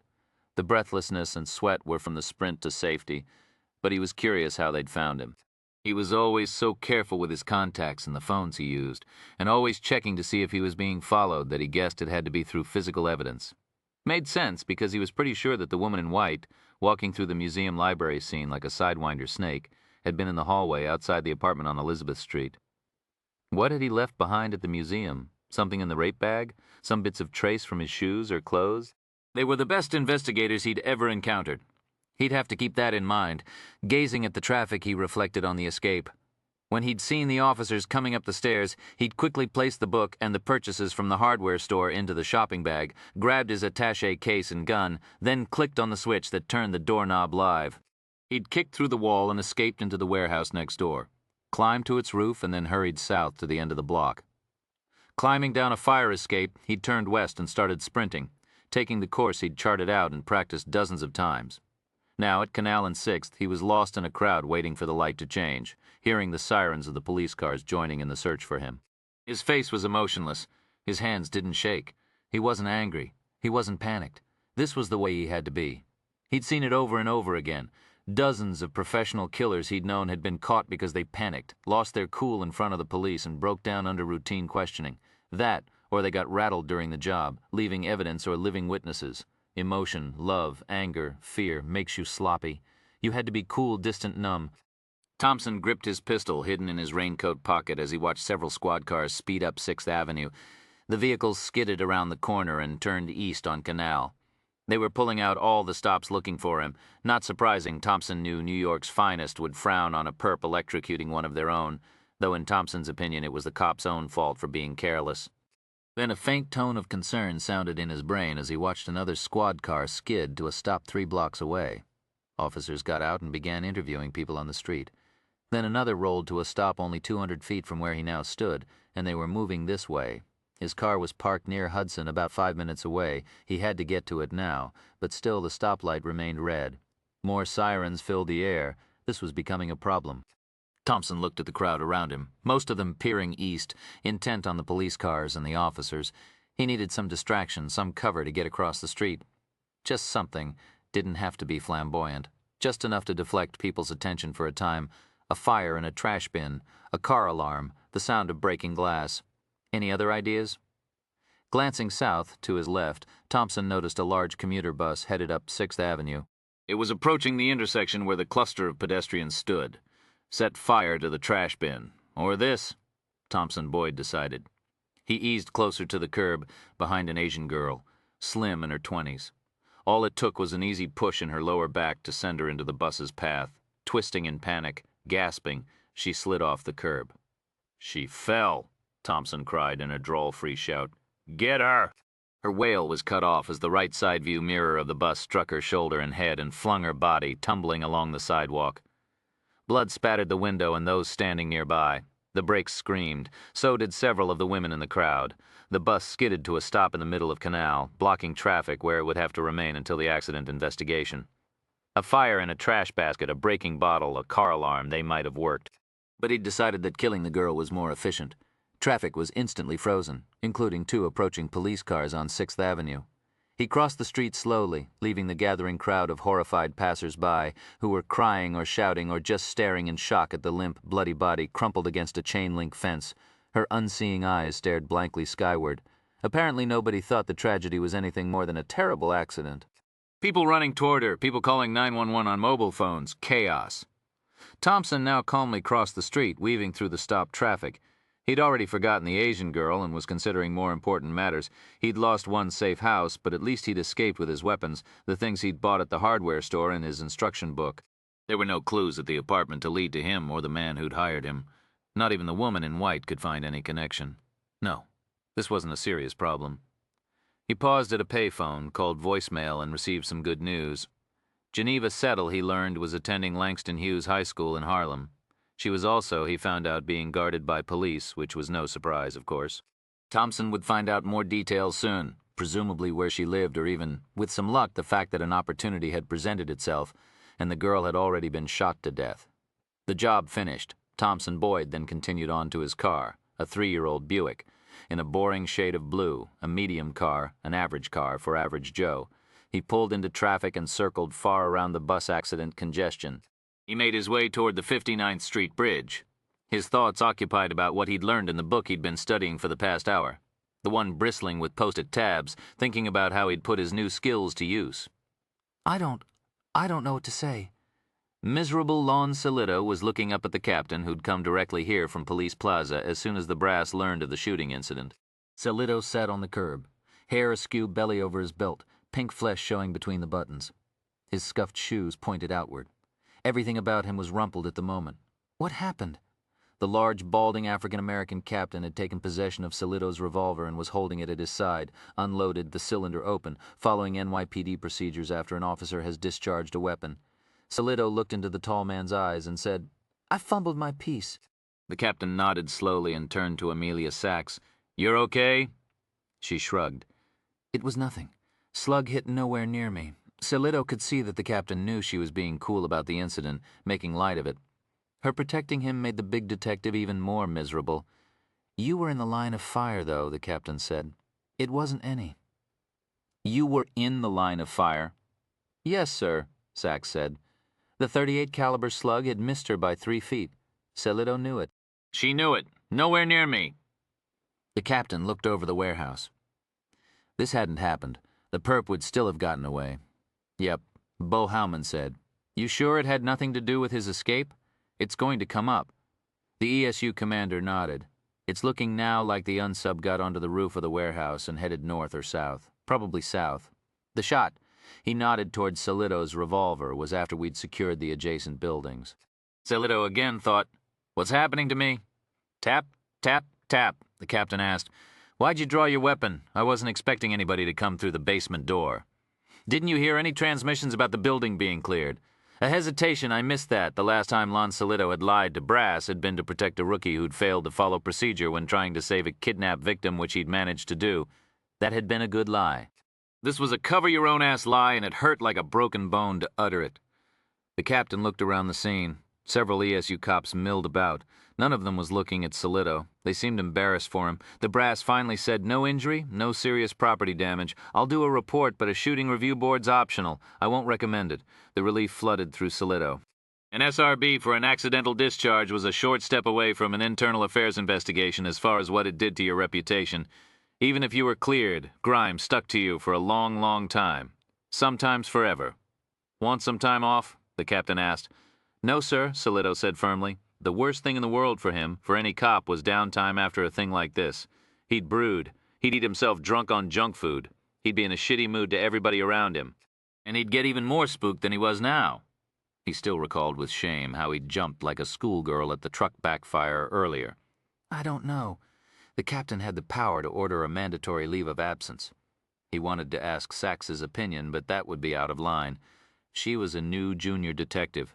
Still, the captain's hesitation in deciding was meant to give her the chance to pipe up to say, maybe, hey, Lon, yeah, it'd be a good idea, or it's okay. We'll manage without you. Instead, she said nothing, which they all knew was a vote in his favor. The captain asked, I understand some wit got killed right in front of you today, right? That have anything to do with this? Fuck yes. Fuck no. Couldn't say. Another long debate, but say what you will about brass, they don't rise through the ranks in the NYPD without knowing all about life on the street and what it does to cops. All right, I'll keep you active, but go see a counselor. His face burned, a shrink, but he said, sure. I'll make an appointment right away. Good, and keep me in the loop on how it goes. Yes, sir, thanks. The captain returned his weapon and walked back to the CP with Bo Howman. Silito and Sachs headed for the crime scene unit rapid response vehicle, which had just arrived. Amelia, forget it. Lon, it happened. It's over with. Friendly fire happens all the time. Statistically, cops had a much higher chance of being shot by their own or fellow cops' bullets than by a perp's. The heavy-set detective shook his head. He didn't know where to go from there. Silence for a long moment as they walked to the bus. Finally, Sachs said, one thing, Lon. Word'll go around, you know how that is, but nobody civilian'll hear. Not from me. Not being hooked into the wire? The network of police scuttlebutt. Lincoln Rhyme would only learn about the incident from one of them. I wasn't going to ask that. I know, she said. Just telling you how I'm going to handle it. She started unloading crime scene equipment. Thanks, he said in a thick voice, and realized that the fingers of his left hand had returned to the stigmata of blood on his cheek. Tap, tap, tap. It's a lean one, Rhyme. Go ahead, he said through the headset. In her white Tyvek suit, she was walking the grid in the small apartment, a safe house, they knew, because of its sparseness. Most pro-killers had a place like this. They kept weapons and supplies there and used it as a staging spot for nearby hits and a hidey hole if a gig went bad. What's inside, he asked. A cot, bare desk and chair, lamp, a TV hooked up to a security camera mounted in the hall outside. It's a videotech system, but he's removed the serial number stickers so we don't know when and where it was bought. I found wires and some relays for the electric charge he rigged on the door. The electrostatics match the base walking shoes. I've dusted everywhere and can't find a single print, wearing gloves inside his hidey hole. What's up with that? Rhymes speculated. Aside from the fact he's goddamn smart? Probably he wasn't guarding the place very carefully and knew it'd get tossed at some point. I'd just love to get a print. He's definitely on file someplace. Maybe a lot of places. I found the rest of the tarot card deck, but there are no store labels on it, and the only card missing is number 12, the one he left at the scene. Okay, I'm going to keep searching. She continued walking the grid carefully, even though the apartment was small and you could see most of it simply by standing in the center and turning 360. Sachs found one piece of hidden evidence. As she passed the cot, she noticed a small sliver of white protruding from under the pillow. She lifted it out, opened the folded sheet carefully. Got something here, Rhyme.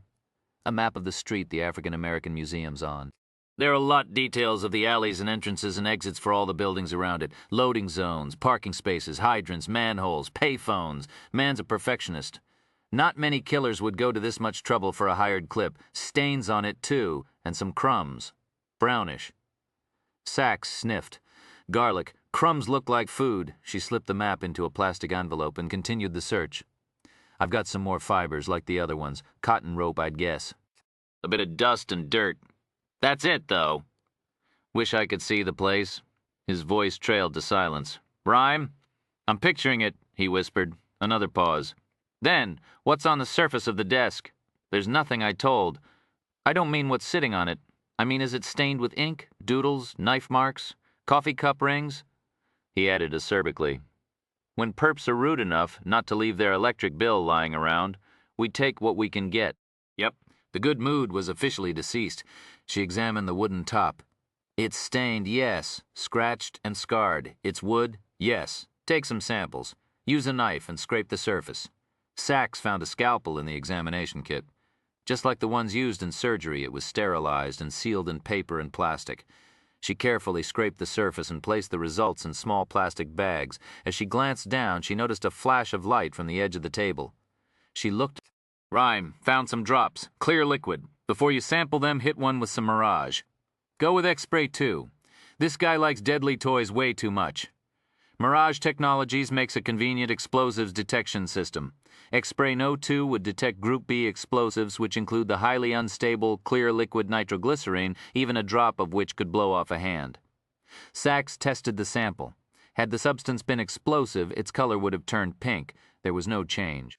She hit the same sample with spray No. 3 just to be sure. This would show the presence of any nitrates, the key element in most explosives, not just nitroglycerin. Negative rhyme. She collected a second dot of the liquid and transferred the sample to a glass tube, then sealed it. Think that's about it. Rhyme? Bring it all back, Sachs. We need to get a jump on this guy. If he can get away from an ESU team that easily, it means he can get close to Geneva just as fast. Chapter 15. She'd aced it. Cold. 24 multiple choices, all correct. Geneva Settle knew, and she'd written a 7-page answer to an essay question that called for only 4 fat. She was chatting with Detective Bell about how she'd done, and he was nodding, which told her he wasn't listening, just checking out the halls. But at least he kept a smile on his face, and so she pretended he was, and it was whack. She felt good rambling like this. Just telling him about the curveball the teacher'd thrown them in the essay, the way Lynette Tompkins had whispered. Jesus save me, when she realized she'd studied for the wrong subject. Nobody else except Quiche'd be interested in listening to her go on and on like this. Now, she had the math test to tackle. She didn't enjoy calc much, but she knew the material. She'd studied. She had the equations nailed cold, girlfriend. Lakeisha fell into step beside her. Damn, you still here? Her eyes were wide. You nearly got your own ass killed this morning, and you don't stress it none. That's some mad shit, girl. Gum. You sound like you're cracking a whip. Quiche kept right on snapping, which Geneva knew she would. You got an A already. Why you need to take them tests? If I don't take those tests, it won't be an A. The big girl glanced at Detective Bell with a frown. You ask me, you ought to be out looking for that prick done attack my girlfriend here. We've got plenty of people doing that. How many? And where they be? Quiche, Geneva whispered. But Mr. Bell gave a faint smile. Plenty of 'em. Snap, snap. Geneva asked her friend. So, how'd the Willie C test go? The world ain't civilized. The world fucked up. But you didn't skip? Told you I'd go. Was deaf girl. I was all on it. Pretty sure I got myself in C. Least that. Maybe even in B. Funny. They came to an intersection of hallways and Lakeisha turned to the left. Later, girl. Call me in the PM. You got it. Geneva laughed to herself as she watched her friend steam through the halls. Quiche seemed like any other fine, hooked-up, off-the-rack homegirl with her flashy skin-tight outfits, scary nails, taut braids, cheap bling, dancing like a freak to LL. Cool J, Twista, and Beyonce. Ready to jump into fights, even going right in the face of gangsta girls, she sometimes carried a box cutter or a flick knife. She was an occasional DJ who called herself Deaf Mistress K when she spun vinyl at school dances, and at clubs too, where the bouncers chose to let her pass for 21. But the girl wasn't quite as ghetto as she fronted. She'd wear the image the way she'd put on her crazy nails and $3 extensions. The clues were obvious to Jen. If you listened closely, you could tell that Standard English was her first language. She was like those black stand-up comics who sound like homies in their act, but they get the patter wrong. The girl might say, I be at Sammy's last night, but somebody really talking Ebonics, the new politically correct phrase was African-American vernacular English, wouldn't say that. They'd say, I was at Sammy's B, was only used for ongoing or future activity, like, I be working at Blockbuster every weekend, or, I be going to Houston with my aunt next month. Or Quiche would say, I, the first one to sign up, but that wasn't AAV where you never dropped the verb to be in the first person, only the second or third. He, the first one to sign up, was right, but to the casual listener, the girl sounded bred in the hood. Other things, too. A lot of project girls bragged about perping merch from stores, but Quiche never lifted so much as a bottle of fingernail polish or pack of braids. She didn't even buy street jewelry from anybody who might have finded it from a tourist, and the big girl was fast to whip out her cell phone and 911 suspicious kids hanging around apartment lobbies during hunting season, the times of the month when the welfare, ADC, or Social Security checks started hitting the mailboxes. Quiche paid her way. She had 2 jobs, doing extensions and braids on her own and working the counter in a restaurant 4 days a week. The place was in Manhattan, but miles south of Harlem to make sure she wouldn't run into people from the neighborhood, which would blow her cover as the DJing bling diva of 124th Street. She spent carefully and socked away her earnings to help her family. There was yet one other aspect of quiche that set her apart from many girls in Harlem. She and Geneva were both in what was sometimes called the sisterhood of none, meaning no sex. Well, fooling around was okay, but, as one of Geneva's friends said, ain't no boy putting his ugly in me. And that's word. The girls had kept the virgin pact she and Geneva had made in middle school. This made them a rarity. A huge percentage of the girls at Langston Hughes had been sleeping with boys for a couple of years. Teenage girls in Harlem fell into two categories, and the difference was defined by one image, a baby carriage. There were those who pushed buggies through the streets, and those who didn't. And it didn't matter if you read Ntozake Shange or Sylvia Plath or were illiterate. Didn't matter if you wore orange tank tops and store-bought braids or white blouses and pleated skirts. If you ended up on the baby carriage side, then your life was headed in a way different direction from that of girls in the other category. A baby wasn't automatically the end of school and a profession, but it often was, and even if not, a carriage girl could look forward to a heartbreakingly tough time of it. Geneva Settle's inflexible goal was to flee Harlem at the very first opportunity, with stops in Boston or New Haven for a degree or two and then on to England, France, or Italy. Even the slightest risk that something like a baby might derail her plan was unacceptable. Lakeisha was lukewarm about higher education, but she too had her ambitions. She was going to some 4-year college and, as a coal-savvy businesswoman, take Harlem by storm. The girl was going to be the Frederick Douglass or Malcolm X of uptown business. It was these common views that made sisters of these otherwise opposite girls, and like most deep friendships, the connection ultimately defied definition. Quiche put it best once by waving her bracelet-encrusted hand, tipped and polka-dotted nails, and offering in a proper use of AAV's third-person singular non-agreement rule, whatever, girlfriend, it worked, don't it? And yeah, it did.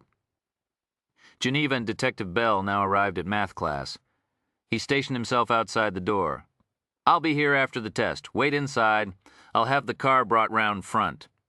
The girl nodded, then turned to go inside. She hesitated, glanced back. "I wanted to say something, Detective. What's that? I know I'm not too agreeable sometimes. Pig-headed, people say.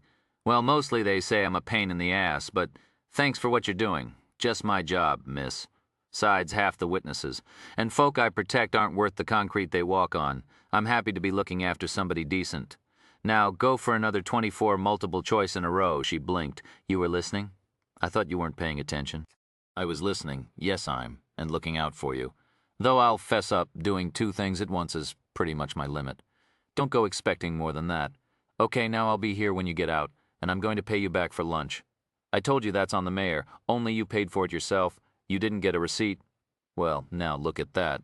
You noticed stuff too." Inside the classroom, she saw Kevin Cheney standing in the back, talking to a few of his crew. He lifted his head, acknowledging her with a big smile, and strode over to her. Nearly every girl in class, whether pretty or plain, followed his stroll. Surprise, then shock, flashed in their eyes when they saw where he was headed. Hey, she thought to them triumphantly. Wrap your minds round that? I'm in heaven. Geneva Settle looked down, face hot with pumping blood. "Yo, girl?" he said, walking up close. She smelled his aftershave, wondered what it was. Maybe she'd find out his birthday and buy him some. "Hi," she said, voice trembling. She cleared her throat. "Hi." Okay. She'd had her moment of glory in front of the class, which would last forever, but now, once again, all she could think of was keeping him at a distance, making sure he didn't get hurt because of her. She'd tell him how dangerous it was to be around her. Forget snapping. Forget yo mama jokes. Get serious. Tell him what you really feel, that you're worried about him. But before she could say anything, he gestured her to the back of the classroom. "Come on over here. Got something for you?" "For me?" she thought. A deep breath, and she walked after him to the corner of the room. "Here, got you a present." He slipped something into her hand. Black plastic. What was it? A cell phone pager? You weren't allowed to have them in school. Still, Geneva's heart pounded hard, wondering about the purpose of the gift. Was it to call him if she was in danger? Or could it be so that he could get in touch with her whenever he wanted to? "This is fat," she said, looking it over. She realized that it wasn't a phone or beeper, but one of those organizer things. Like a Palm Pilot. Got games, internet, email, all wireless. Whack how those things work. Thanks. Only, well, it looks expensive, Kevin. I don't know about this. Oh, it's cool, girl. You'll earn it. She looked up at him. Earn it? Listen up, nothing to it. My boys and me tried it out. It's already hooked up to mine. He tapped his shirt pocket. What you do is, first thing to remember, keep it tween yo legs. Better if you wear a skirt. Teachers don't go looking there or they get their ass sued, you know. Now, the first question on the test, you push the one button there. See it? Then push that space button and then type in the answer. You down with that? The answer? Then listen up. This is important. You gotta push this button to send it to me. That little button with the antenna on it. You don't push it. It don't send. Second question, push 2. Then the answer. I don't understand. He laughed, wondering why she wasn't getting it. Whatcha think? We got a deal, girl. I'll cover your back on the street. You cover mine in class. The realization hit her like a slap. Her eyes looked up, bored into his, you mean cheat? He frowned. Don't go talking that shit out loud, looking around. You're kidding. This is a joke. Joke? No, girl. You gonna help me? Not a question. An order. She felt she was about to choke or be sick. Her breathing came fast. I'm not going to do it. She held the organizer out. He didn't take it. What's yo problem? Lot of girls help me. Alicia, Geneva whispered angrily, nodding and recalling a girl who'd been in math class with them until recently. Alicia Goodwin, a smart girl, a whiz in math. She'd left school when her family had moved to Jersey. She and Kevin had been tight, so that's what this was all about when he'd lost his partner. Kevin'd gone looking for a new one and picked Geneva, a better student than her predecessor but not nearly as good-looking. Geneva wondered how far down on the list she'd fallen. Anger and pain raged in her like fire in a boiler. This was even worse than what had happened at the museum this morning. At least the man in the mask hadn't pretended to be her friend. Judas. Geneva raged. You got a stable of girls feeding you the answers. What'd your GPA be if it weren't for them? I'm not stupid, girl, he whispered angrily. Just, I don't need to learn this shit. I'll be playing ball and getting tall paper for endorsements the rest of my life. Better for everybody for me to practice, 'stead of study. For everybody, she gave a sour laugh. So that's where your grades come from. You steal them, like you'd fiend somebody in Times Square for a gold chain. Yo, girl, I tellin' you, watch yo mouth, he whispered ominously. I'm not helping you, she muttered. Then he smiled, giving her a lowered-lid gaze. I'll make it worth your while. You come over to my place any time you want. I'll fuck you good. I'll even go down on you. I know what I'm about in that department. Go to hell, she shouted. Heads turned. Listen up, he growled, gripping her arm hard. Pain surged. You got the booty of a 10-year-old and you go round like some blondie from Long Island thinking you're better'n everybody. A peasy-haired bitch like you can't be too choosy when it comes to a man, you know what I'm saying? Where you gonna find somebody good as me? Geneva gasped at the insult. You're disgusting. Okay, girl, fine. You frigid. That's cool. I pay you to help me. How much you want? A C-note. 2. I got tall paper. Come on, name your price. I gotta pass this test. Then study, she snapped and flung the organizer at him. He caught it in one hand and yanked her close to him with the other. Kevin, a man's voice called sternly. Fuck, the boy whispered in disgust, closing his eyes momentarily, letting go of her arm. Mr. Abrams, the math teacher, walked up and took the organizer away. He looked at it. What's this? He wanted me to help him cheat, Geneva said. The bitch is whacked. It's hers and she. Come on, we're going to the office, he said to Kevin. The boys stared at her with cold eyes. She glared right back. The teacher asked, You all right, Geneva? She was rubbing her arm where he'd gripped her. She lowered her hand and nodded. Just want to go to the bathroom for a few minutes. Go ahead, he said to the class, all staring, all quiet. We'll have a study period for 10 minutes before the test. The teacher escorted Kevin out the back door of the classroom, which filled suddenly with rapid-fire gossip as if somebody had clicked off the mute button on a TV. Geneva waited a few seconds, then followed. Looking up the corridor, she saw Detective Bell standing with his arms crossed near the front door. He didn't see her. She stepped into the hallway and plunged into the crowd of students heading for their classes. Geneva settled didn't make for the girls' room, however. She came to the end of the hallway and pushed through the door into the deserted schoolyard, thinking, Nobody on earth's going to see me cry there, not 100 feet from him. Jax's heart gave a fast thud when he saw Geneva Settle standing by herself in the schoolyard. The graffiti king was in the mouth of an alley across the street, where he'd been for the past hour waiting for a glimpse of her. But this was even better than he hoped. She was alone. Jax looked over the block.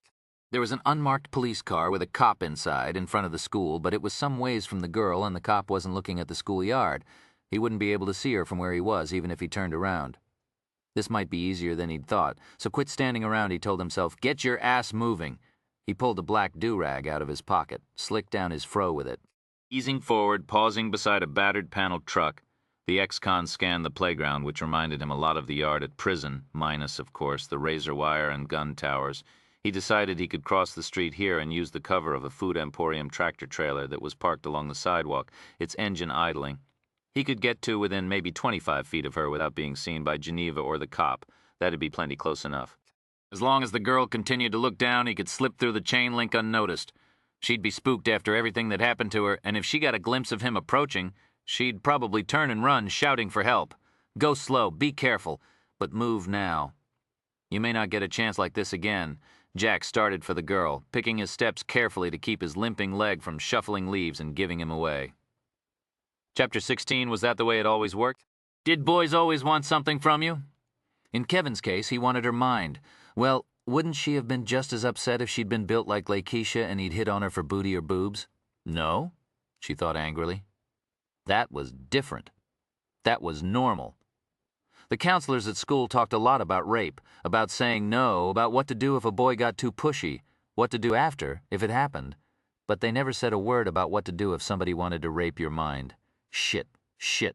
Her teeth ground together and she wiped the tears, flung them away on her fingertips. Forget him. He's a lame asshole. The calc test. That's all that's important. D over dx times x to the nth equals motion to her left. Geneva looked in that direction and, squinting against the sun, saw a figure across the street in the shadows of a tenement, a man with a black dough-rag on his head and wearing a dark green jacket. He'd been walking toward the schoolyard but then disappeared behind a big truck nearby.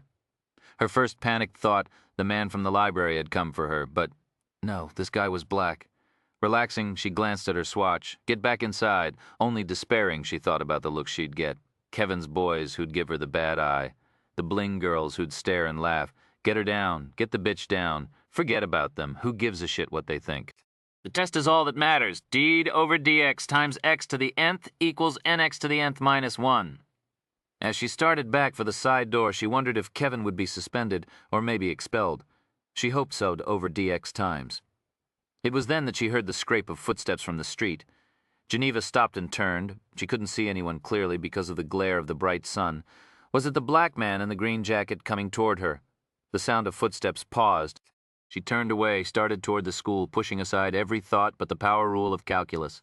Equals nx to the nth minus 1, which is when she heard footsteps again moving fast. Now, somebody was charging forward, headed straight for her. She couldn't see. Who is it? She held her hand up to block the fierce sunlight and heard Detective Bell's voice call, "Geneva, don't move." The man was sprinting forward with someone else, Officer Pulaski, at his side. "Miss, what happened? Why'd you come outside?" "I was."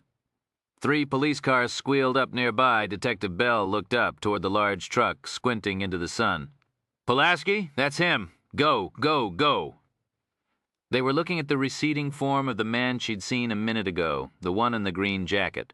He was jogging away quickly with a slight limp down an alley. "I'm on it." The officer sprinted after him. He squeezed through the gate and disappeared into the alley in pursuit of the man. Then a half-dozen police officers appeared in the schoolyard. They fanned out and surrounded Geneva and the detectives. "What's going on?" she asked, hurrying her toward the cars. Detective Bell explained that they'd just heard from an FBI agent. Somebody named Delray, who worked with Mr. Rhyme, one of his informants, had learned that a man in Harlem had been asking about Geneva that morning, trying to find which school she went to and where she lived. He was African-American and wearing a dark green army jacket. He'd been arrested on a murder charge a few years ago and was now armed. Because the attacker in the museum that morning was white and might not know Harlem very well, Mr. Rhyme concluded he decided to use an accomplice who knew the neighborhood. After Mr. Bell learned this, the detective had gone into the classroom to get her and found out that she'd slipped out the back door. But Jonette Monroe, the undercover cop, had been keeping an eye on her and followed her. She'd then alerted the police to where Geneva was.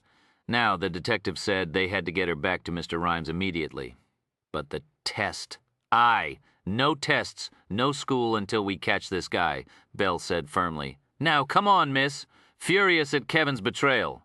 Furious that she'd been dragged into the middle of this mess, she crossed her arms. I have to take that test. Geneva, you don't know what kind of muley I can be. I aim to keep you alive, and if that means picking you up and carrying you to my car, rest assured I will do just that. His dark eyes, which had seemed so easygoing, were now hard as rocks. All right, she muttered. They continued toward the cars, the detective looking around them, checking the shadows. She noticed his hand was near his side, close to his gun. The blonde-haired officer trotted up to them a moment later. "Lost him," he gasped, catching his breath. Sorry, Bell sighed. Any description? Black, 6 feet, solid build, limp, black do-rag, no beard or mustache, late 30s, early 40s. Did you see anything else, Geneva? She shook her head sullenly. Bell said, "Okay, let's get out of here." She climbed into the back of the detective's Ford with the blonde officer beside her. Mr. Bell started for the driver's side, the counselor they'd met earlier, Mrs. Barton hurried up, a frown on her face. "Detective, what's wrong? We have to get Geneva out of here. Might be that one of the people wants to hurt her was close by. Still could be for all we know." The heavy woman looked around, frowning. "Here? We aren't sure. A possibility. All I'm saying, just better to play it safe." The detective added, "We're thinking he was here about 5 minutes ago. African-American, good-sized fella, wearing a green army jacket and do-rag, clean-shaven, limping. He was on the far side of the schoolyard by that big truck there. You could ask students and teachers if they know him or saw anything else. Of course." He asked her, too, to see if any school security tapes might have picked him up. They exchanged phone numbers. Then the detective dropped into the driver's seat, started the engine. "Buckle up, everybody. We aren't exactly going to be moseying on out of here." Just as Geneva clicked her seatbelt on, the policeman hit the gas and the car skidded away from the curb and started a roller coaster ride through the ragged streets of Harlem as Langston Hughes High School, her last fortress of sanity and comfort, disappeared from view as Amelia Sachs and Lon Solito organized the evidence she'd collected at the safe house on Elizabeth Street. Rhyme was thinking about Unsub 109's accomplice, the man who'd just gotten real damn close to Geneva at her school. There was a possibility that the Unsub had been using this man solely for surveillance, except that with the ex-con's violent background and the fact he was armed, he too was probably prepared to kill her himself. Rhyme had hoped that the man had shed some evidence near the schoolyard, but no. A crime scene team had looked over the area carefully and found nothing, and a canvas team had located no witnesses on the street who'd seen him or how he got away. "Maybe. Hi, Lincoln," a male voice said, startled. Rhyme looked up and saw a man standing nearby. In his mid-40s with broad shoulders, a close-cropped cap of silver hair, bangs in the front. He wore an expensive dark gray suit. Doctor didn't hear the bell. Tom was outside. He let me in. Robert Sherman, the doctor supervising Rhyme's physical therapy, ran a clinic that specialized in working with spinal cord injury patients. It was he who developed Rhyme's regimen of therapy, the bicycle and the locomotor treadmill, as well as aquatherapy and the traditional range of motion exercises that Tom performed on Rhyme. The doctor and Sachs exchanged greetings, then he glanced at the lab, noting the bustle of activity from a therapeutic point of view. He was pleased that Rhyme had a job. Being engaged in an activity, he'd often said, vastly improved one's will and drive to improve, though he caustically urged Rhyme to avoid situations where he could be, say, burned to death, which had nearly happened in a recent case. The doctor was talented and amiable and damn smart. But Rhyme had no time for him at the moment. Now that he knew 2 armed perps were after Geneva, he greeted the medico in a distracted mood. "My receptionist said you canceled the appointment today. I wondered if you were okay." A concern that could easily have been addressed via telephone, the criminalist reflected. But that way the doctor couldn't have put the same pressure on Rhyme to take the tests as he could in person. And Sherman had indeed been pressuring him. He wanted to know that the exercise plan was paying off, not only for the patient's sake, but also so that the doctor himself could incorporate the information into his ongoing studies. "No, everything's fine," Rhyme said. "A case just fell into our laps." He gestured toward the evidence board. Sherman eyed it. Tom stuck his head in the doorway. "Doctor, you want some coffee? Soda? Oh, we don't want to take up the doctor's precious time," Rhyme said quickly. "Now that he knows that there's nothing wrong, I'm sure he'll want to. A case?" Sherman asked, still looking over the board. After a moment, Rhyme said in a brittle voice, "A tough one. Very bad man out there. One we were in the process of trying to catch when you stopped by." Rhyme wasn't inclined to give an inch and didn't apologize for his rude behavior. But doctors or therapists who deal with SCI patients know that they come with some bonuses: anger, bad attitudes, and searing tongues. Sherman was completely unaffected by Rhyme's behavior. The doctor continued to study Rhyme as he responded, "No, nothing for me, Tom. Thank you, I can't stay long. You sure?" A nod toward Rhyme. "Don't mind him." "I'm fine, yes." But even though he didn't want a refreshing beverage, even though he couldn't stay long, nonetheless here he was, not making any immediate move to depart. In fact, he was pulling up a fucking chair and sitting down. Sachs glanced toward Rhyme. He gave her a blank look and turned back to the doctor, who scooted his chair closer.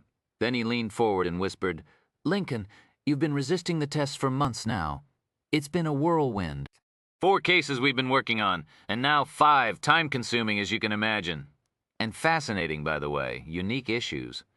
Hoping the doctor would ask him for some details, which would at least deflect the course of the conversation. But the man didn't, of course. SCI doctors never went for the bait, they'd seen it all. Sherman said, "Let me say one thing. And how the hell can I stop you?" thought the criminalist. "You've worked harder on our exercises than any other patient of mine. I know you're resisting the test because you're afraid it won't have had any effect, am I right?" "Not really, doctor. I'm just busy." As if he hadn't heard, Sherman said, "I know you're going to find considerable improvement in your overall condition and functional status." Dr. Talk could be as prickly as cop talk. Rhyme reflected. He replied, "I hope so, but if not, believe me, it doesn't matter. I've got the muscle mass improvement, the bone density improvement." "Lungs and heart are better, that's all I'm after, not motor movement." Sherman eyed him up and down. "You really feel that way?" "Absolutely." Looking around, he lowered his voice as he said, "These exercises won't let me walk. No, that won't happen. So why would I want some tiny improvement in my left little toe? That's pointless. I'll do the exercises, keep myself in the best shape I can, and in 5 or 10 years, when you folks come up with a miracle graft or clone or something, I'll be ready to start walking again." The doctor smiled and clapped his hand on Rhyme's leg, a gesture he did not feel. Sherman nodded. "I'm so glad to hear you say that, Lincoln.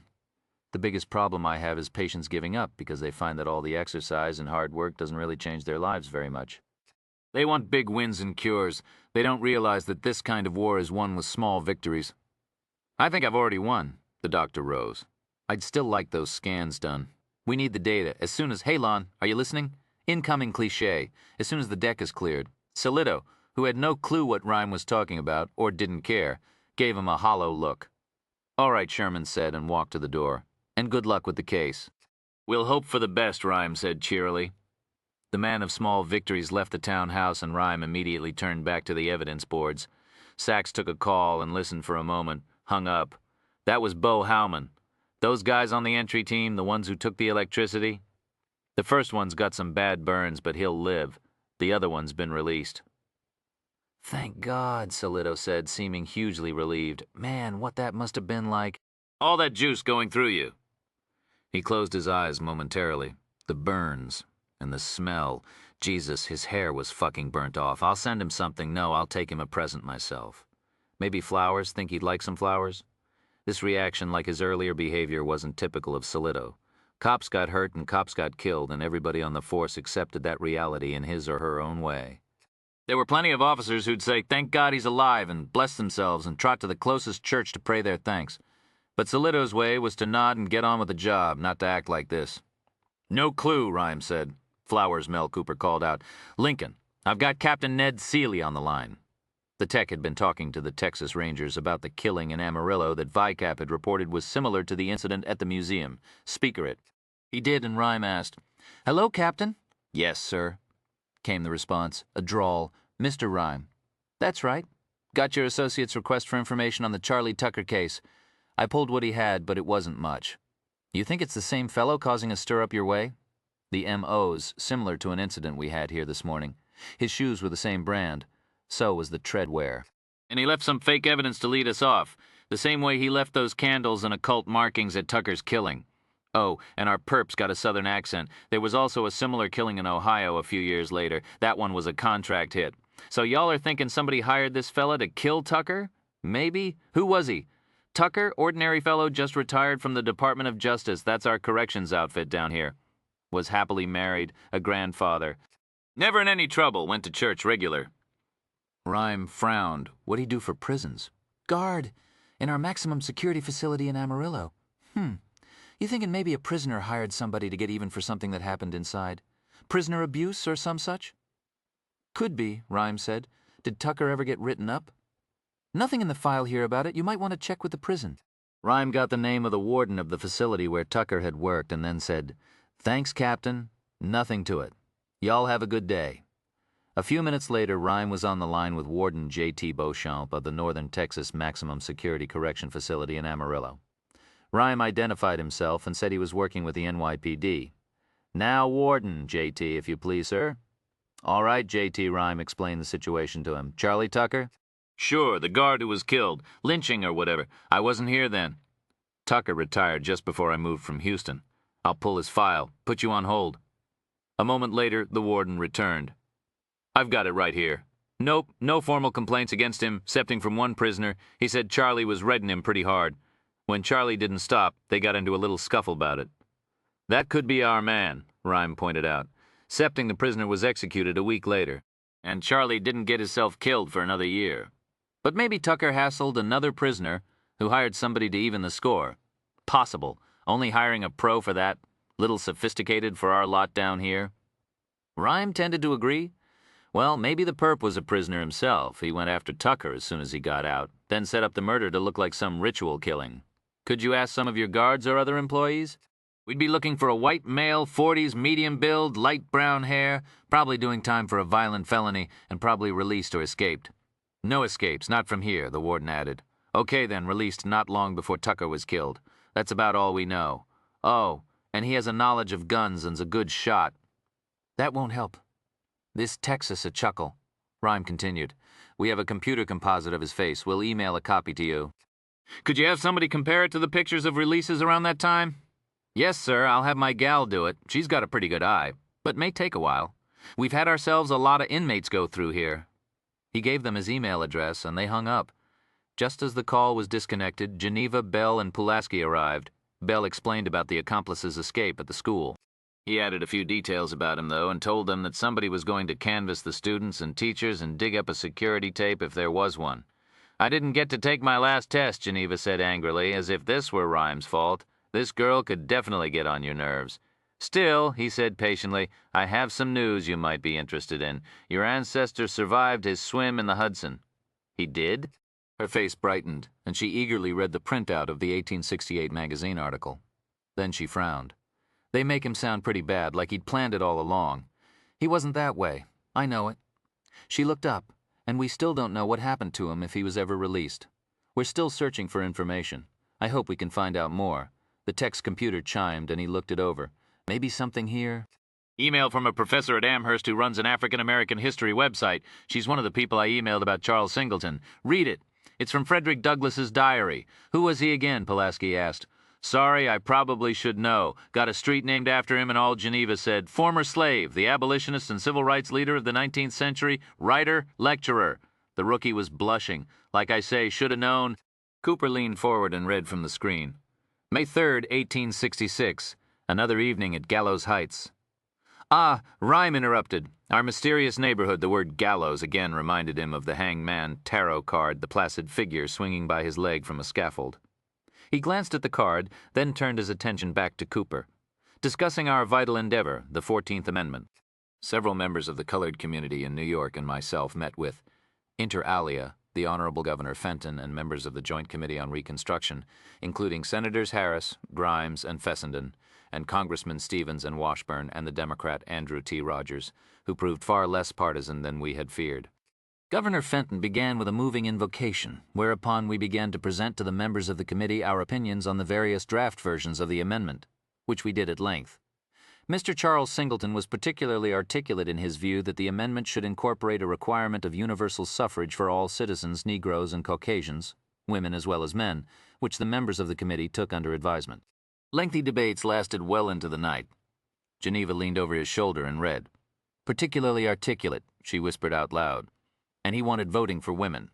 Here's another entry, Cooper said. June 25th, 1867. I am troubled by the slow progress.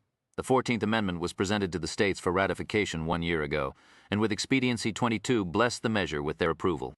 Only 6 more are required, but we are meeting with stubborn resistance. Willard Fish, Charles Singleton, and Elijah Walker are traveling throughout those states as yet uncommitted and doing what they can to implore legislators therein to vote in favor of the amendment. But at every turn they are faced with ignorance in perceiving the wisdom of this law and personal disdain and threats and anger to have sacrificed so much and yet not achieve our goal. Is our prevailing in the war to be hollow, merely a Pyrrhic victory? I pray the cause of our people does not wither in this, our most important effort. Cooper looked up from the screen. That's it, Geneva said. So Charles was working with Douglass and the others on the 14th Amendment. They were friends, sounds like. Or were they? Rhyme wondered. Was the newspaper article right? Had he worked his way into the circle to learn what he could about the Freedmen's Trust and rob it? Although for Lincoln Rhyme, truth was the only goal in any forensic investigation, he harbored a rare sentimental hope that Charles Singleton had not committed the crime. He stared at the evidence board, seeing far more question marks than answers. "Geneva, can you call your aunt, see if she's found any more letters or anything else about Charles?" The girl called the woman with whom Aunt Lily was living. There was no answer, but she left a message for one of them to call back at Rhymes. She then placed another call. Her eyes brightened. "Mom, are you home?" Thank God, Rhyme thought. Her parents were back at last. But a frown crossed the girl's face a moment later. "No. What happened? When? A delay of some sort?" Rhyme deduced. Geneva gave her mother an update, reassured them she was safe and being looked out for by the police. She handed the phone to Belle, who spoke to her mother at some length about the situation. He then gave the phone back, and Geneva said goodbye to her and to her father. She reluctantly hung up. Belle said, "They're stuck in London. The flight was cancelled, and they couldn't get anything else today. They're on the earliest plane out tomorrow. It goes to Boston, and they'll catch the next flight here." Geneva shrugged, but Rhyme could see the disappointment in her eyes. She said, "I better get back home. I have some projects for school." Bell checked with his SWAT officers and Geneva's uncle. Everything seemed safe, he reported. "You'll stay out of school tomorrow?" A hesitation. She grimaced. Would there be another battle? Then someone spoke. It was Pulaski, the rookie. "The fact is, Geneva, it's not just you anymore. If that guy today, the one in the combat jacket, had gotten close and started shooting, there might have been other students hurt or killed. He might try again when you're in a crowd outside of school or on the street." Rhyme could see in her face that his words affected her. Maybe she was reflecting about Dr. Berry's death. "So he's dead because of me?" "Sure," she said in a soft voice. "I'll stay home." Belle nodded at her. "Thanks," and cast a grateful glance toward the rookie. The detective and Pulaski ushered the girl out the door, and the others returned to the evidence from the unsub's safe house. Rhyme was upset to see there wasn't much. The diagram of the street in front of the African American Museum, which Sachs had found hidden in the man's bed, yielded no prints. The paper was off, the shelf generic, the sort sold at Staples and Office Depot. The ink was cheap and untraceable. The sketch contained far more details of the alleys and buildings across the street than of the museum itself. This map was for the man's escape route, Rhyme assumed. But Sachs had already searched those locations carefully, and detectives had canvassed potential witnesses in the jewelry exchange and other buildings shown on the plan. There were more fibers from the rope, his garrote, they speculated. Cooper ran a portion of the map through the GCMS, and the only trace found in the paper was pure carbon. Charcoal from a street fair vendor, he wondered? Maybe, Rhyme said, or maybe he burned evidence, put it on the chart. Maybe we'll find a connection later. The other trace evidence on the map, stains and crumbs, were more food, yogurt and ground chickpeas, garlic and corn oil. Falafel, Tom, a gourmet cook, offered Middle Eastern and often served with yogurt. Refreshing, by the way, and extremely common, Rhyme said sourly. We can narrow down the sources to about 2,000 in Manhattan alone, wouldn't you think? What the hell else do we have? On the way back here, Sachs and Solito had stopped at the real estate company managing the Elizabeth Street building and had gotten information on the lessee of the apartment. The woman running the office had said the tenant had paid 3 months' rent in cash, plus another 2 months' security deposit, which he'd told her to keep. The cash, unfortunately, had been spent. There was none left to fingerprint. He'd given his name as Billy Todd Hamill on the lease, former address Florida. The composite picture that Sachs had done bore a resemblance to the man who'd signed the lease, though he'd worn a baseball cap and glasses. The woman confirmed that he had a southern accent. A search of identification databases revealed 173 hits for Billy Todd Hamills throughout the country in the past 5 years, of the ones who were white and between 35 and 50. None was in the New York area. The ones in Florida were all elderly or in their 20s. 4 Billy Todds had criminal records, and of these, 3 were still in prison, and 1 had died 6 years ago. He picked the name out of a hat, Rhyme muttered. He looked over the computer-generated image. Who are you, Unsub 109, he wondered. And where are you, Mel? Email the picture to JT. 2. Our good old boy Warden down in Amarillo? A nod toward the picture. I'm still leaning toward the theory our boy's an inmate who had a run-in with that guard who was lynched. Got it, Cooper said. After he'd done so, he took the sample of liquid that Sachs had found in the safe house, carefully opened it up and prepared it for the gas chromatograph mass spectrometer. A short time later, the results popped up on the screen. This is a new one to me. Polyvinyl alcohol, povidone, benzalkonium chloride, dextrose potassium chloride, water, sodium bicarbonate, sodium chloride, More salt. Rhyme chimed in, but it ain't popcorn this time. And sodium citrate and sodium phosphate. Few other things. Fucking Greek to me. Salido shrugged and wandered into the hall, turning toward the bathroom. Cooper nodded at the list of ingredients. Any clue what it is? Rhyme shook his head. Our database? Nothing. Send it down to Washington. Will do. The tech sent the information off to the FBI's lab and then turned to the final item of evidence that Sachs had found, wood scrapings of the stains on top of the desk. Cooper prepared a sample for the chromatograph. As they waited for the results, Rhyme scanned the evidence chart. He was looking over the entries when he saw some fast motion from the corner of his eye. Startled, he turned toward it. But no one was in that portion of the lab. What had he seen? Then he saw movement again and realized what he was looking at, a reflection in the glass front of a cabinet. It was Lon Salido, alone in the hallway, apparently believing no one could see him. The fast motion had been the big detective's practicing a fast draw of his pistol. Rhyme couldn't see the man's face clearly, but his expression appeared distressed. What was this about? The criminalist caught Sax's eye and nodded toward the doorway. She edged closer to the door and looked out, watching the detective draw his weapon several more times, then shake his head, grimacing. Sax shrugged. After 3 or 4 minutes of the exercise, the detective put his gun away, stepped into the bathroom, and without closing the door, flushed the toilet and stepped out again a second later. He returned to the lab. Jesus, Link, when you going to put in a Classy John in this place? Didn't yellow and black go out in the 70s? You know, I just don't hold a lot of meetings in the toilet. The big man laughed, but too loudly. The sound, like the banter that inspired it, rang false. But whatever was troubling the man instantly ceased to occupy Rhyme's mind when the results of the GCMS analysis flashed onto the computer screen. The scrapings from the unsub's desktop at the safe house. Rhyme frowned. The analysis had reported that the substance that had stained the wood was pure sulfuric acid, news that Rhyme found particularly discouraging. For one thing, from an evidentiary point of view, it was readily available and therefore virtually impossible to trace to a single source. But more upsetting was the fact that it was perhaps the most powerful and dangerous acid you could buy. As a weapon, even a tiny quantity could within seconds kill or permanently disfigure. Elizabeth Street safe house scene used electrical booby trap, fingerprints, none. Glove prints only, security camera and monitor, no leads. Tarot deck, missing the 12th card, no leads.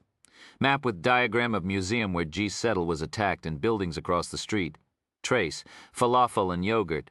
Wood scrapings from desk with traces of pure sulfuric acid. Clear liquid, not explosive, sent to FBI lab. More fibers from rope. Garrote, pure carbon found in map. Safe house was rented for cash to Billy Todd Hamill, fits on sub 109's description, but no leads to an actual Hamill. African, American museum scene. Rape pack, tarot card, 12th card and deck, the hanged man meaning spiritual searching. Smiley face bag. Too generic to trace. Box cutter. Trojan condoms. Duct tape. Jasmine scent. Unknown item bought for $5.95. Probably a stocking cap. Receipt indicating store was in New York City. Discount variety store or drugstore. Most likely purchased in a store on Mulberry Street, Little Italy. Unsub identified by clerk. Fingerprints. Unsub wore latex or vinyl gloves. Prints on items in rate pack belong to person with small hands. No IAFIS hits. Positive ID for clerks. Trace. Cotton rope fibers, some with traces of human blood. Garrett? Sent to CODIS. No DNA match in CODIS. Popcorn and cotton candy with traces of canine urine. Weapons. Billy Club or martial arts weapon. Pistol is a North American Arms 22 rimfire Magnum, Black Widow, or Mini Master. Makes own bullets, bored out slugs filled with needles. No match in IBIS or drug fire. Motive, uncertain. Rape was probably staged. True motive may have been to steal microfiche containing July 23, 1868, issue of Colored's Weekly Illustrated Magazine and kill G. Settle because of her interest in an article for reasons unknown. Article was about her ancestor Charles Singleton, see accompanying chart. Librarian victim reported that someone else wished to see article. Requesting librarian's phone records to verify this. No leads. Requesting information from employees as to other person wishing to see story. No leads. Searching for copy of article. Several sources report man requested same article. No leads to identity. Most issues missing or destroyed. One located. See accompanying chart. Conclusion. G. Settle still at risk. Profile of incident sent to VCAP and NCIC. Murder in Amarillo, Tex, 5 years ago. Similar M.O. Staged crime scene, apparently ritual killing but real motive unknown. Victim was a retired prison guard. Composite picture sent to Texas prison. Murder in Ohio 3 years ago. Similar M.O. staged crime scene, apparently sexual assault but real motive probably hired killing. Files missing Perfoy of unsub 10-9, white male. 6 feet tall, 180 m. White male, 6 feet tall, 180 pounds. Middle-aged, average voice. Used cell phone to get close to victim. Wears 3-year-old or older. Size 11 base walkers, light brown. Right foot slightly outturned. Additional Jasmine scent, dark pants. Ski mask, dark. Will target innocents to help in killing victims and escaping. Most likely is a for-hire killer. Possibly a former prisoner in Amarillo, TX. Talks with a southern accent. Has trim light brown hair, clean shaven. Nondescript. Seen wearing dark raincoat. Profile of person hiring unsub 109. No information at this time. Profile of unsub 109's accomplice, black male, late 30s, early 40s, 6 feet, solidly built, wearing green combat jacket. Ex-convict. Has a limp, reportedly armed. Clean shaven, black do-rag, awaiting additional witnesses and security tapes. Profile of Charles Singleton, former slave, ancestor of G. Settle, married, 1 son. Given orchard in New York State by master, worked as teacher as well. Instrumental in early civil rights movement. Charles allegedly committed theft in 1868, the subject of the article in Stolen Microfiche. Reportedly had a secret that could bear on case. Worried that tragedy would result if his secret was revealed. Attended meetings in Gallows Heights neighborhood of New York. Involved in some risky activities. Worked with Frederick Douglass and others in getting the 14th Amendment to the Constitution ratified. The crime as reported in Collard's Weekly Illustrated. Charles arrested by debt. William Sims for stealing large sum from Freedman's Trust in NY. Broke into the trust's safe. Witnesses saw him leave shortly after. His tools were found nearby. Most money was recovered. He was sentenced to 5 years in prison. No information about him after sentencing. Believed to have used his connections with early civil rights leaders to gain access to the trust. Charles's correspondence. Letter 1 to wife, Ree. Draft riots in 1863. Great anti-black sentiment throughout NY State. Lynchings, arson. Risk to property owned by blacks. Letter 2 to wife, Charles at Battle of Appomattox at end of Civil War. Letter 3 to wife, involved in civil rights movement, threatened for this work, troubled by his secret. Chapter 17. Walking down a street in Queens, carrying his shopping bag and briefcase, Thompson Boyd paused suddenly. He pretended to look at a newspaper in a vending machine and, cocking his head in concern at the state of world affairs, glanced behind him. Nobody following, nobody paying any attention to average Joe. He didn't really think there was a chance of a tail, but Thompson always minimized risks. You could never be careless when your profession was death, and he was particularly vigilant after the close call on Elizabeth Street with the woman in white. They'll kill you in a kiss. He now doubled back to the corner. Saw no one ducking into buildings or turning away fast. Satisfied, Thompson continued in the direction he'd been heading originally. He glanced at his watch. It was the agreed-upon time. He walked to a phone kiosk and placed a call to a payphone in downtown Manhattan. After one ring, he heard, "Hello? It's me." Thompson and the caller went through a little song and dance, security stuff like spies to make certain each knew for sure who was on the other end of the line. Thompson was minimizing his drawl, just like his client was altering his voice too. Wouldn't fool a voice print analyzer, of course. Still, you did what you could. The man would already know the first attempt had failed since the local news had broken the story. His client asked, "How bad is it? We have a problem." The killer tilted his head back and put murine into his eyes. Blinking as the pain dissipated, Thompson replied in a voice as numb as his soul, "Oh, well, now you gotta understand about what we're doing here. It's like everything else in life. Nothing ever goes smooth, 100%. Nothing runs just the way we'd like. The girl outsmarted me. A high school girl. The girl's got street smarts. Simple as that, good reflexes. She lives in a jungle." Thompson felt a brief pang that he'd made this comment, thinking the man might believe it referred to the fact she was black. A racist thing, though he only meant she lived in a tough part of town and had to be savvy. Thompson Boyd was the least prejudiced person on earth. His parents had taught him that. Thompson himself had known people of all races and backgrounds, and he'd responded to them solely on the basis of their behavior and attitudes, not what color they were. He'd worked for whites, blacks, Arabs, Asians, Latinos, and he'd killed people of those same races. He could see no difference between them. The people who'd hired him all avoided his eyes and acted edgy and cautious. The people who'd died by his hand had gone to their rewards with varying degrees of dignity and fear which had nothing to do with color or nationality. He continued, "Wasn't what you wanted. It wasn't what I wanted, bet your bottom dollar." But what happened was a reasonable possibility. She's got good people watching her. Now we know. We'll just rear-rig and keep going. We can't get emotional about it. Next time we'll get her. I've brought in somebody who knows Harlem pretty good. We've already found out where she goes to school. We're working on where she lives. Trust me, we've got everything covered. "I'll check for messages later," the man said, and hung up abruptly. They'd spoken for no more than 3 minutes, Thompson Boyd's limit by the book. Thompson hung up. There was no need to wipe prints. He was wearing leather gloves. He continued down the street. The block was a pleasant strip of bungalows on the east side of the street and apartments on the west, an old neighborhood. There were a few children nearby, just getting home from school. Inside the houses here, Thompson could see the flicker of soap operas and afternoon talk shows as the women ironed and cooked. Whatever life was like in the rest of the city, a lot of this neighborhood had never dug out of the 1950s. It reminded him of the trailer park and the bungalow of his childhood, a nice life, a comforting life, his life before prison, before he grew numb as a missing arm or a snake-bit leg. A block ahead of him, Thompson saw a young blonde girl dressed in a school uniform approach, a beige bungalow. His heart sped up a bit, just a beat or two, watching her climb the few concrete stairs, take a key from her book bag, open the door and walk inside. He continued on to this same house, which was as neat as the others, perhaps slightly more so, and featured a hitching post jockey with black features painted politically correct tan and a series of small ceramic deer grazing on the tiny yellowing lawn. He walked past the bungalow slowly, looking into the windows, and then continued up the block. A gust of wind blew the shopping bag in an arc, and the cans clanked dully against each other.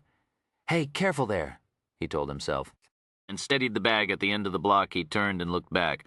A man jogging, a woman trying to parallel park, a boy dribbling a basketball on a leaf-covered driveway. No one paid him any attention. Thompson Boyd started back toward the house inside her Queens bungalow. Jean Stark told her daughter, "No book bags in the hall, Britt. Put 'em in the den." Mom, the 10-year-old girl, sighed, managing to get at least 2 syllables out of the word. She tossed her yellow hair, hung her uniform jacket on the hook, and picked up the heavy knapsack, groaning in exasperation. "Homework?" her pretty mid-30s mother asked. She had a mass of curly brunette hair today, tied back with a rosy red scrunchie. "Don't have any," Brittany said. "None?" "Nope." "Last time you said no homework, you had homework," her mother said pointedly. "It wasn't really homework, it was a report, just cutting something out of a magazine." "You had work for school to do at home? Homework?" "Well, I don't have any today." Jean could tell there was more. She lifted an eyebrow. "It's just we have to bring in something Italian for show and tell, you know, for Columbus Day. Did you know he was Italian? I thought he was Spanish or something." The mother of 2 did happen to know this fact. She was a high school graduate and the holder of an associate degree in nursing. She could have worked, if she'd wanted to, but her boyfriend made good money as a salesman and was happy to let her take care of the house, go shopping with her girlfriends and raise the children. Part of which was making sure they did their homework, whatever form it took, including show and tell. That's all? Loving, tell the truth? Mom, the truth? Yeah. Yes. Not yeah. What are you going to take? I don't know. Something from Barini's Deli, maybe? "Did you know that Columbus, was wrong? He thought he'd found Asia, not America, and he came here 3 times and still never got it right." "Really?" "Yeah, yes." Brittany vanished. Jean returned to the kitchen, thinking this fact she hadn't known. Columbus really thought he'd found Japan or China. She dredged the chicken in flour, then egg, then breadcrumbs, and started to lose herself in a fantasy about the family traveling in Asia. The images courtesy of cable TV. The girls would love that, maybe. It was then that she happened to glance outside and through the opaque curtain saw the form of a man slow as he approached the house. This made her uneasy. Her boyfriend, whose company made computer components for government contractors, had stirred up some paranoia inside her. "Always be on the lookout for strangers," he'd say. "You notice anybody slowing down as they drive past the house?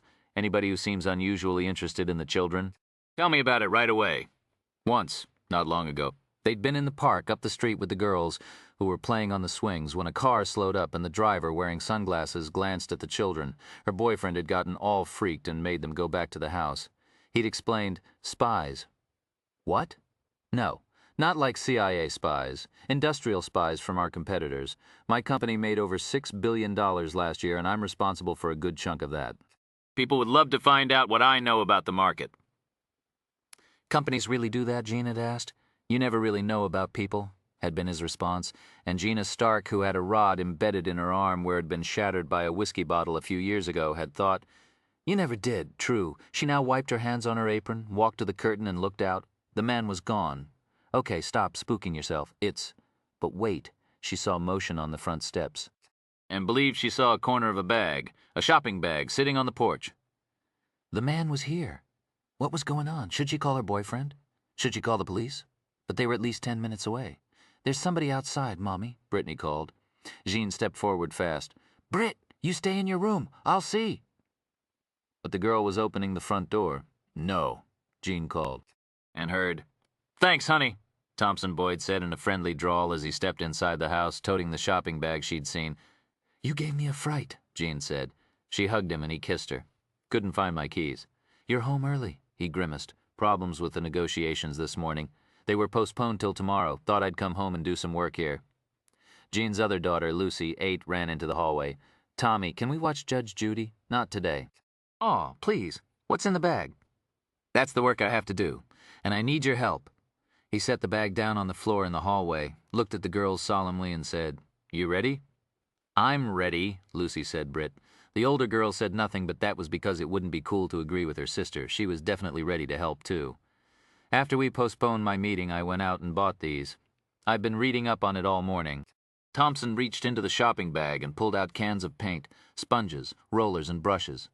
Then he held up a book bristling with yellow post-it tabs, Home Decor Made Easy. Volume 3, Decorating Your Child's Room. Tommy, Brittany said. For our rooms? Yep, he drawled. Your mom and I sure don't want Dumbo on our walls. You're gonna paint Dumbo? Lucy frowned. I don't want Dumbo. Neither did Brittany. I'll paint whoever y'all want. Let me look first. Lucy took the book from him. No, me. We'll all look together, Thompson said. Let me hang up my coat and put my briefcase away. He headed into his office in the front of the house.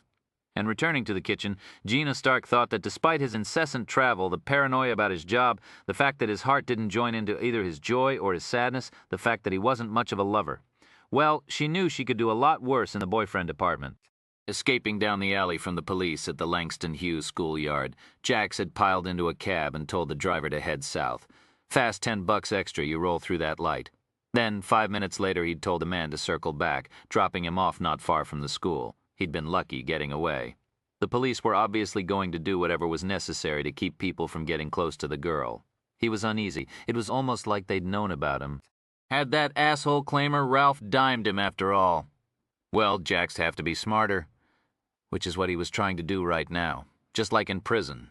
Never make your move until you'd checked everything out. And he knew where to look for help. City men always gravitated together, whether they were young or old, black or Hispanic or white, lived in East New York or Bay Ridge or Astoria. In Harlem, they'd gather in churches, bars, rap and jazz clubs and coffee shops, living rooms on park benches and doorsteps. They'd be on front stairs and fire escapes in the summer, around burning trash drums in the winter. Barbershops, too. Just like the movie from a few years ago. Jax's real first name, Alonzo, in fact, had come from Alonzo Henderson, the former Georgia slave who became a millionaire by creating a popular chain of barbershops, a man whose drive and talent Jax's father had hoped would rub off on the boy vainly as it turned out. But the most popular place for men to congregate in Harlem was on basketball courts. They'd go there to play ball, sure. But they'd also go just to bullshit, to solve the world's problems, to speak of women fine and women mean, to argue sports, to diss and to boast in a modern freewheeling version of signifying and toasting, the traditional art of telling the tales of mythical characters in black culture, like the criminal Stackley or the stoker on the Titanic who survived the ice disaster by swimming to safety. Jax now found the closest park to Langston Hughes with basketball courts. Despite the chill autumn air and low sun, they were plenty crowded. He eased up to the nearest one and took off his combat jacket, which the cops had probably tipped to, turned it inside out, and slung it over his arm. He leaned against the chain link, smoking and looking like a big version of Pharaoh Ralph. He pulled off the do-rag and brushed his fro up with his fingers. Just as well he changed his look. He saw a squad car drive past, slow, along the street across from the playground. Jack stayed right where he was. Nothing draws cops faster than walking away. He'd been stopped dozens of times for the criminal offense of WWB, walking while black. At the court in front of him, a handful of high school boys moved magically over the scuffed gray asphalt of a half-court, while another dozen watched. Jack saw the dusty brown ball smack into the ground, then heard the delayed crack. He watched hands grapple, watched bodies collide, watched the ball sailing toward the board. The squad car vanished, and Jax pushed away from the fence and approached the boys standing on the edge of the court. The ex-con looked them over. Not a posse, no Glock-toting gangstas, just a bunch of boys, some with tats, some without, some draped with chain, some with a single cross, some with bad intentions, some with good. Preening for the girls, lording over the little kids, talking, smoking. Being young, watching them, Jack slipped into melancholy. He'd always wanted a big family, but like so many other things, that dream hadn't worked out. He'd lost one child to the foster system and another to his girlfriend's fateful visit to the clinic on 125th Street. One January years ago, to Jax's delight, she'd announced she was pregnant. In March, she'd had some pains and they'd gone to a free clinic, which was their only health care option. They'd spent hours in the filthy, overcrowded waiting room. By the time she'd finally gotten to see a doctor, she'd miscarried. Jax had grabbed the man and come close to beating him bloody. "Not my fault," said the tiny Indian. Cowering beside a gurney, "They cut our budget, the city did," I'm saying. Jax was plunged into rage and depression. He had to get even with somebody to make sure this didn't happen again to her or to anyone else. It was no consolation when the doctor explained that at least they'd saved his girlfriend's life, which probably wouldn't have happened if other planned budget cutbacks for health care to the poor had gone through. How could a fucking government do that to people? Wasn't the whole point of City Hall and the state capitol to be there for the welfare of citizens? How could they let a little baby die? Neither the doctor nor the police who let him out of the hospital that night in handcuffs had been inclined to answer those questions. The sorrow and blistering anger at that memory made him all the more determined to get over with what he was about now. Grim-faced, Jax looked over the boys on the courts and nodded to the one that he'd pegged as a leader of some kind. Wearing baggy shorts, high-top sneakers, and a sports jersey, his hair was a Gumby, thin on one side, rounded high on the other. The boy looked him over. "Sup, Grandpa? Some guffaws from the others?" Grandpa in the old Harlem, well, maybe the old everywhere being an adult carried respect. Now it got you dissed. A playa would have taken the piece out of his sock and make this little claimer hop too. But Jax had been seasoned by his years on the street and years inside prison, and knew that wasn't the way to go. Not here. He laughed it off, then whispered, "Tall paper? You want some? I want to give you some. If you're interested, asshole." Jax tapped his pocket, where his wad of Benjamins resided, curled up fat. "I ain't selling nothing, and I ain't buying what you think. Come on, let's stroll." The kid nodded and they walked away from the court. As they did, Jax felt the boy looking him over, noticing the man's limp. Yeah, it was an I-got-shot limp, but it could have been a playa-gangsta limp just as easy. And then he looked at Jax's eyes, cold as dirt, and then the muscles in the prison tat. Maybe thinking Jax's age would have made him head-high OG, who you fucked with at your peril. Original gangstas had AKs and Uzis and Hummers and a dozen badasses in their posses. OGs were the ones used 12-year-olds to cap witnesses and rival dealers because courts couldn't send them into the system forever. Like they did when you were 17 or 18. An OG would bust you up bad for calling him Grandpa. The kid started to look uneasy. Yo, what you want exactly, man?" "Where we going?" "Just over there." "Don't want to talk in front of the whole world." Jax stopped behind some bushes. The boy's eyes darted around. Jax laughed. "I'm not going to fuck you up, boy. Chill." The kid laughed too, but nervous. "I'm down, man. I need to find somebody's crib. Somebody going to Langston Hughes. You go there?" "Yeah, most of us." He nodded toward the courts. "I'm looking for the girl was on the news this morning. Her? Geneva? Saw some dude get capped or something?" "The straighta bitch? I don't know. She get straight A's?" "Yeah, she's smart. Where's she live?" He fell silent, cautious, debating. Was he going to get fucked up for asking what he wanted to? He decided he wasn't. "You were talking about paper?" Jax slipped him some bills. "I myself don't know the bitch, man. But I can hook you up with a brother who does, nigger of mine, name of Kevin. Want me to give him a call?" "Yeah." A tiny cell phone emerged from the boy's shorts. "Yo, dog, it's Willie." "The half-courts, yeah.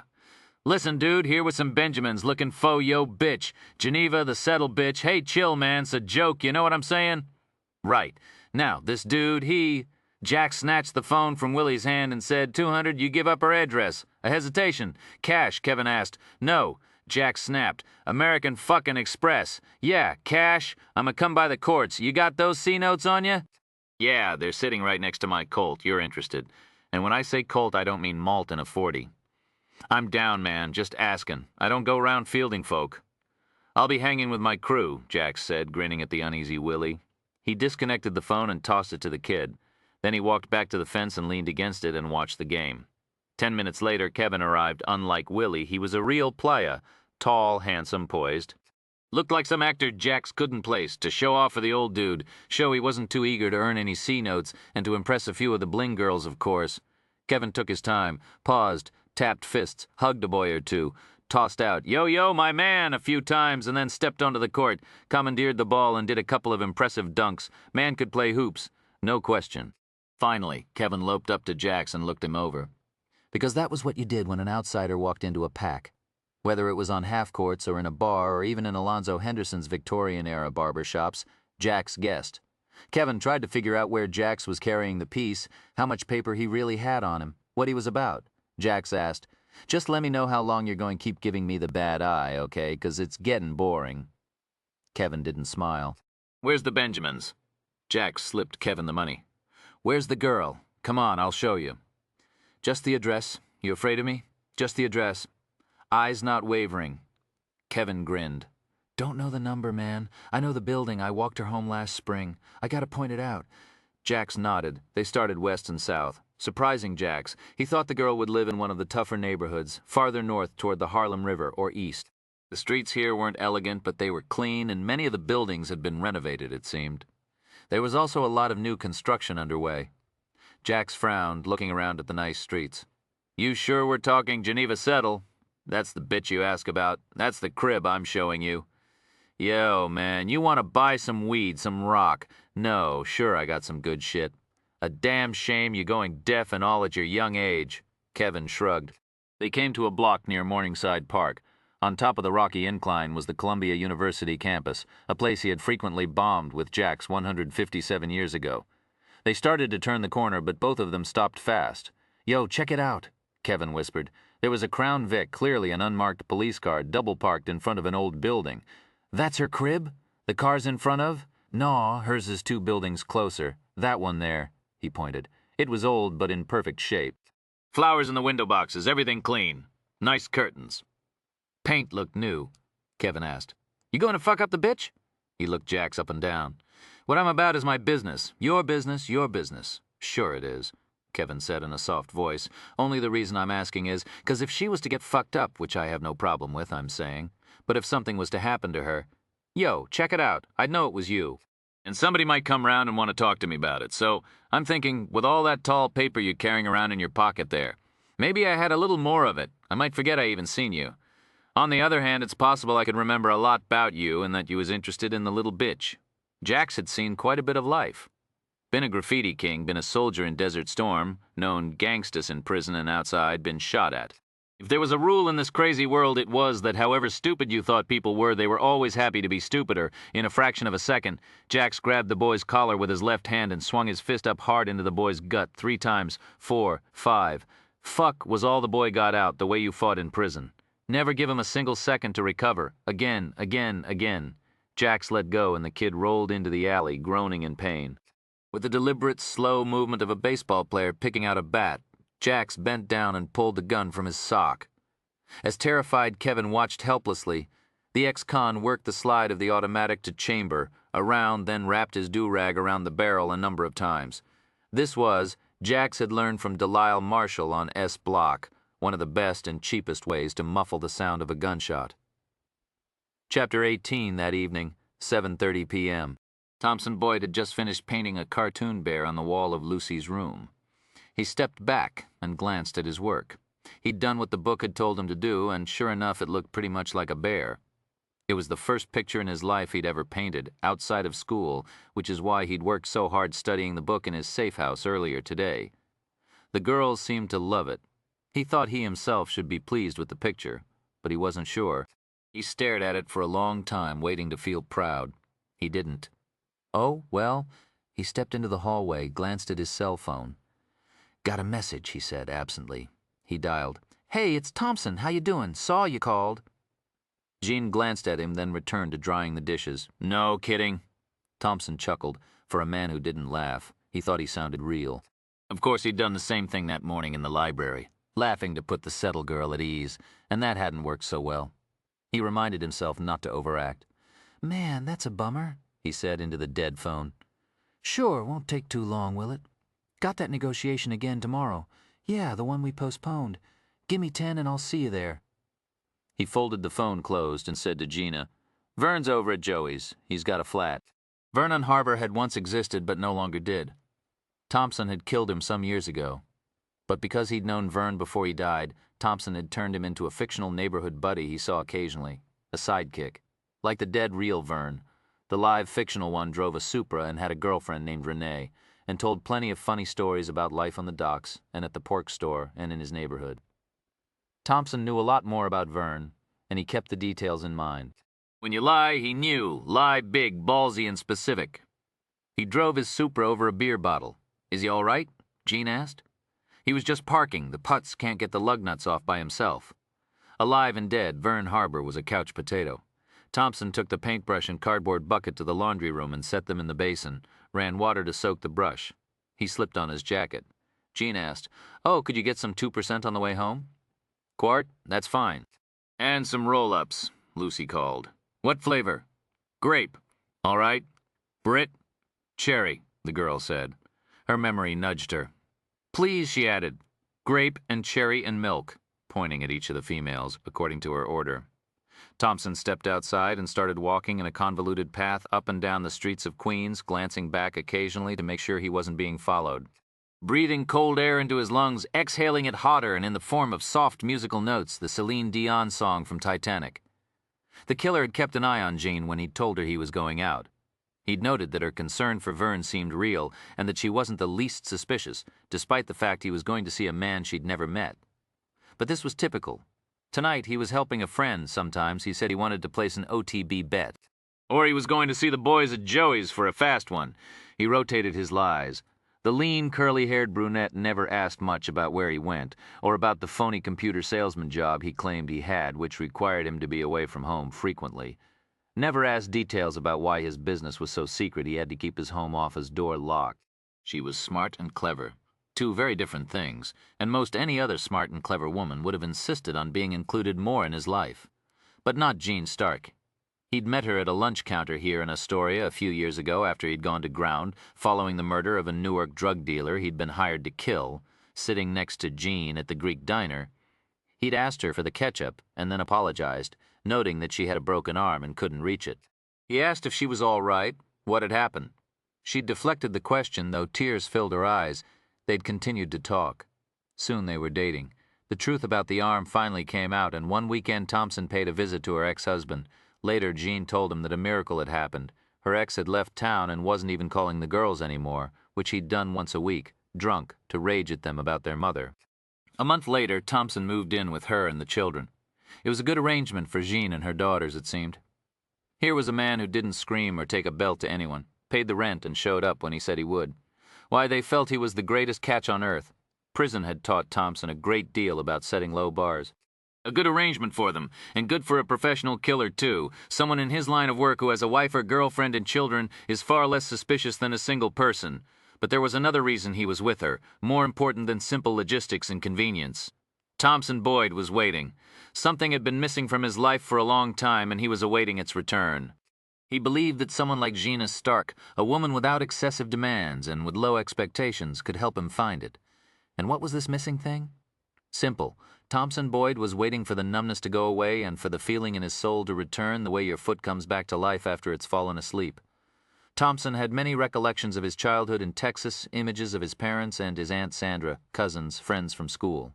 Watching Texas A&M games on the tube, sitting around the Sears electric organ, Thompson pushing the button for the chords while his aunt or father played the melody as best they could with their pudgy fingers. They ran in the family line, singing Onward Christian Soldiers and Tie a Yellow Ribbon, and the theme from the Green Berets playing Hearts, learning how to use tools with his father in the perfectly neat work shed.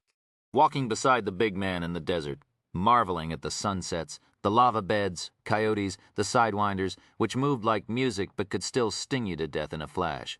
He recalled his mother's life of church, packing sandwiches, sunbathing, sweeping Texas dust out the trailer door, and sitting in aluminum chairs with her girlfriends. He recalled his father's life of church, collecting LP records, spending Saturdays with his boy, and weekdays wildcatting on the derricks.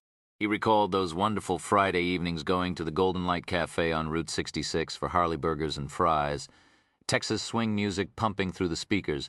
Thompson Boyd wasn't numb then, even during that hard time after a June twister took their double wide in his mother's right arm, and nearly her life, even when his father lost his job in the layoffs that swept the panhandle like an oaky dust storm. Thompson wasn't numb. And he sure wasn't numb when he watched his mother gasp and stifled tears on the streets of Amarillo after some kid called her one arm. And Thompson had followed and made sure the boy never made fun of anybody again, but then came the prison years. And somewhere in those Lysol-stinking halls, numbness crawled over feeling and put it to sleep. So deep a sleep that he didn't even feel a blip when he got the word that a driver snoozing at the cab of a Peterbilt killed his parents and aunt simultaneously, the only thing that survived being the shoe-shine kit the boy had made his father for the man's 40th birthday.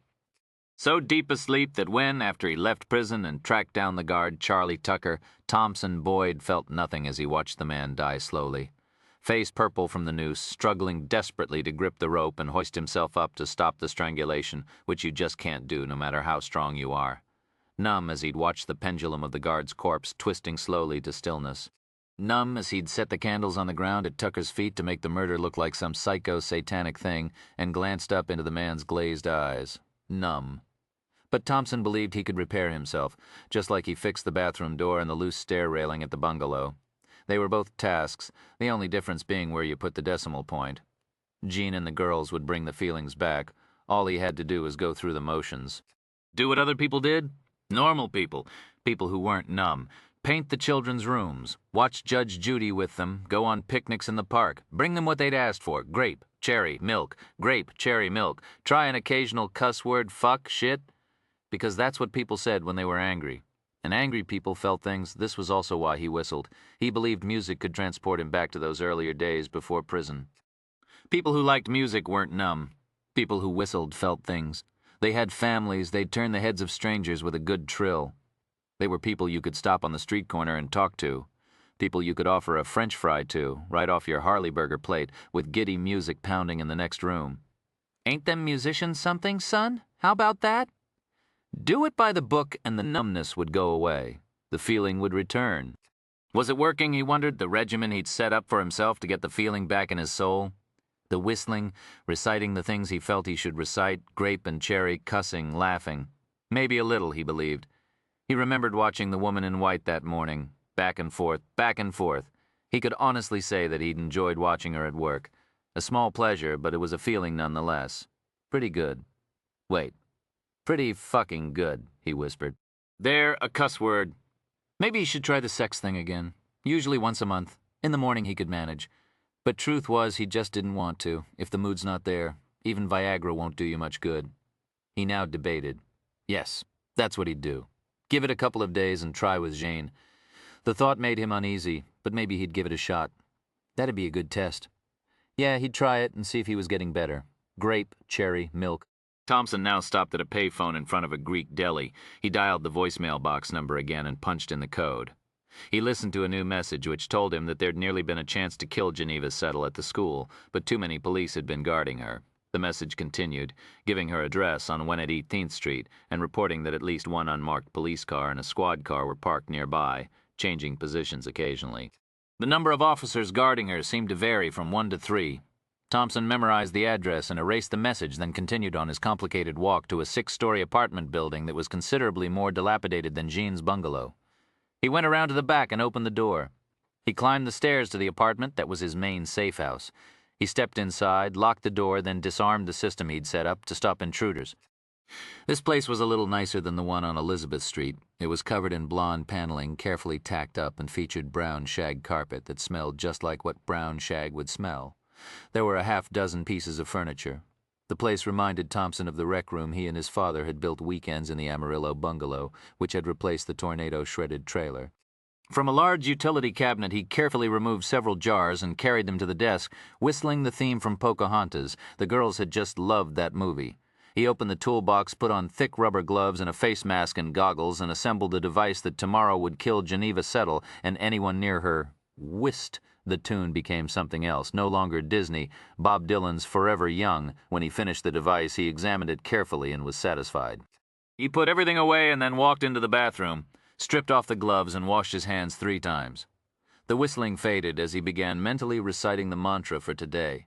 Grape, cherry, and milk. Grape, cherry, and milk. He never stopped getting ready for the day when the numbness would go away. "How you doing there, miss?" "Okay, detective." Mr. Bell stood in the doorway of her room and looked over her bed, which was covered with school books and papers. "My, I must say you do work hard." Geneva shrugged. "I'm going home to my boys now." "You have sons?" "That I do. 2 of them. Maybe you'll meet them someday if you'd like." "Sure," she said, thinking. "That'll never happen. Are they at home with your wife?" "They're at their grandfolks right now. I was married, but she passed on." These words flicked Geneva's heart. She could see pure pain behind them, in the way oddly enough that his expression didn't change as he spoke them. It was like he practiced saying this to people and not crying. "I'm sorry." "Oh, that was some years ago." She nodded. "Where's Officer Pulaski?" "He's gone home. He's got a daughter, and his wife's expecting." "Boy or girl?" Geneva asked. "I honestly couldn't tell you. He'll be back tomorrow early. We can ask him then. Your uncle's in the next room, and Miss Lynch'll be staying here tonight." "Barb?" "Yes, She's nice. She was telling me about some of the dogs she owns." "And about some of the new TV shows?" Geneva nodded down at her books. "I don't have much time for TV." Detective Bell laughed. "My boys could use a bit of your influence, miss. I will sure as rain get you all together. Now, you shout out for Barb any reason you want." He hesitated. "Even you have a bad dream. I know it's tough sometimes, your parents not home." "I do find being alone," she said. "I don't doubt it. Still, holler if you need to. That's what we're here for." He walked to the window, peeked out through the curtains, made sure the window was locked, and let the drapes fall back. "Night, miss. Don't you worry. We'll catch ourselves this fellow, only a matter of time. There's nobody better than Mr. Rhyme and the people he's got working with him." Night. Glad he was leaving. Maybe he meant well, but Geneva hated to be treated like a child as much as she hated to be reminded of this terrible situation. She cleared her books off the bed and stacked them neatly by the door so that if she had to leave fast, she could find them in the dark and take them with her. She did this every night. She now reached into her purse and found the dried violet that illusionist woman, Kara, had given her. She looked at it for a long moment, then put it carefully into the book that was on the top of the stack and closed the cover. A fast trip to the bathroom where she cleaned the pearl-colored basin after washing up and brushing her teeth. She laughed to herself, thinking of the unholy mess that was Keisha's John in the hallway. Barbara Lynch said goodnight to her. Back in the bedroom, Geneva locked the door, then hesitated, and feeling foolish, propped the desk chair under the knob. She undressed and pulled on shorts and a faded T-shirt and got back into bed. She shut the light out and lay on her back, anxious and frenzied, for 20 minutes thinking of her mother, then her father, then Quiche. Kevin Cheney's image made an entrance. She shoved it angrily away. Then her thoughts ended up on her ancestor, Charles Singleton. Running, running, running. The leap into the Hudson, thinking of his secret, what was so important that he'd risk everything to keep it hidden, thinking of the love he had for his wife, his son. But the terrible man from the library that morning kept barging into her mind. Oh, she talked big in front of the police, but of course she was scared. The ski mask, the thonk as the club hit the mannequin, the slap of his feet after her. And now the other one, too. The black man at the schoolyard with the gun. Those memories killed sleep quickly. She opened her eyes and lay awake, restless, thinking of another sleepless night years ago. 7-year-old Geneva had crawled out of bed and wandered into the living room of their apartment. There she'd turned on the TV and watched some stupid sitcom for 10 minutes before her father stepped into the living room. "What are you doing there, watching that?" He'd blinked at the light. "I can't sleep." "Read a book. Better for you." "I don't feel like reading." "All right, I will." He'd walked to the shelves. "You'll like this one of the best books ever." As he sat in his armchair, which creaked and hissed under his weight, she glanced at the limp paperback but couldn't see the cover. "You comfy?" he asked. "Yeah." She was lying on the couch. Close your eyes. I'm not sleepy. Close your eyes so you'll picture what I'm reading. Okay, what's? Hush, okay. He'd started the book To Kill a Mockingbird. For the next week, his reading it out loud to her at bedtime became a ritual. Geneva Settle decided it was one of the best books ever. And even at that age, she'd read or heard a lot of books. She loved the main characters, the calm, strong widower father, the brother and sister Geneva'd always wanted a sibling. And the story itself, about courage in the face of hatred and stupidity, was spellbinding. The memory of the Harper Lee book stayed with her. And funny, when she went back and reread it at age 11, she got a lot more of it. Then at 14, she understood even more. She'd read it again last year and wrote a paper on it for English. She got an A+. To Kill a Mockingbird was one of the books on the stack that sat beside the bedroom door at the moment, the In Case of Fire grab, this pile. It was a book that she tended to cart around in her book bag even if she wasn't reading it. This was the book that she'd slipped Kara's Good Luck Charm Violet into. Tonight, though, she picked another one from the stack. Charles Dickens. Oliver Twist. She lay back, rested the book on her chest, and opened it to her flattened straw bookmark. She'd never turned down the pages in any book, even a paperback. She began to read. At first, the creaks of the townhouse spooked her, and the image of the man in the mask came back, but soon she lost herself in the story. And not long after that, an hour or so, Geneva Settle's eyes grew heavy, and she was finally lulled to sleep.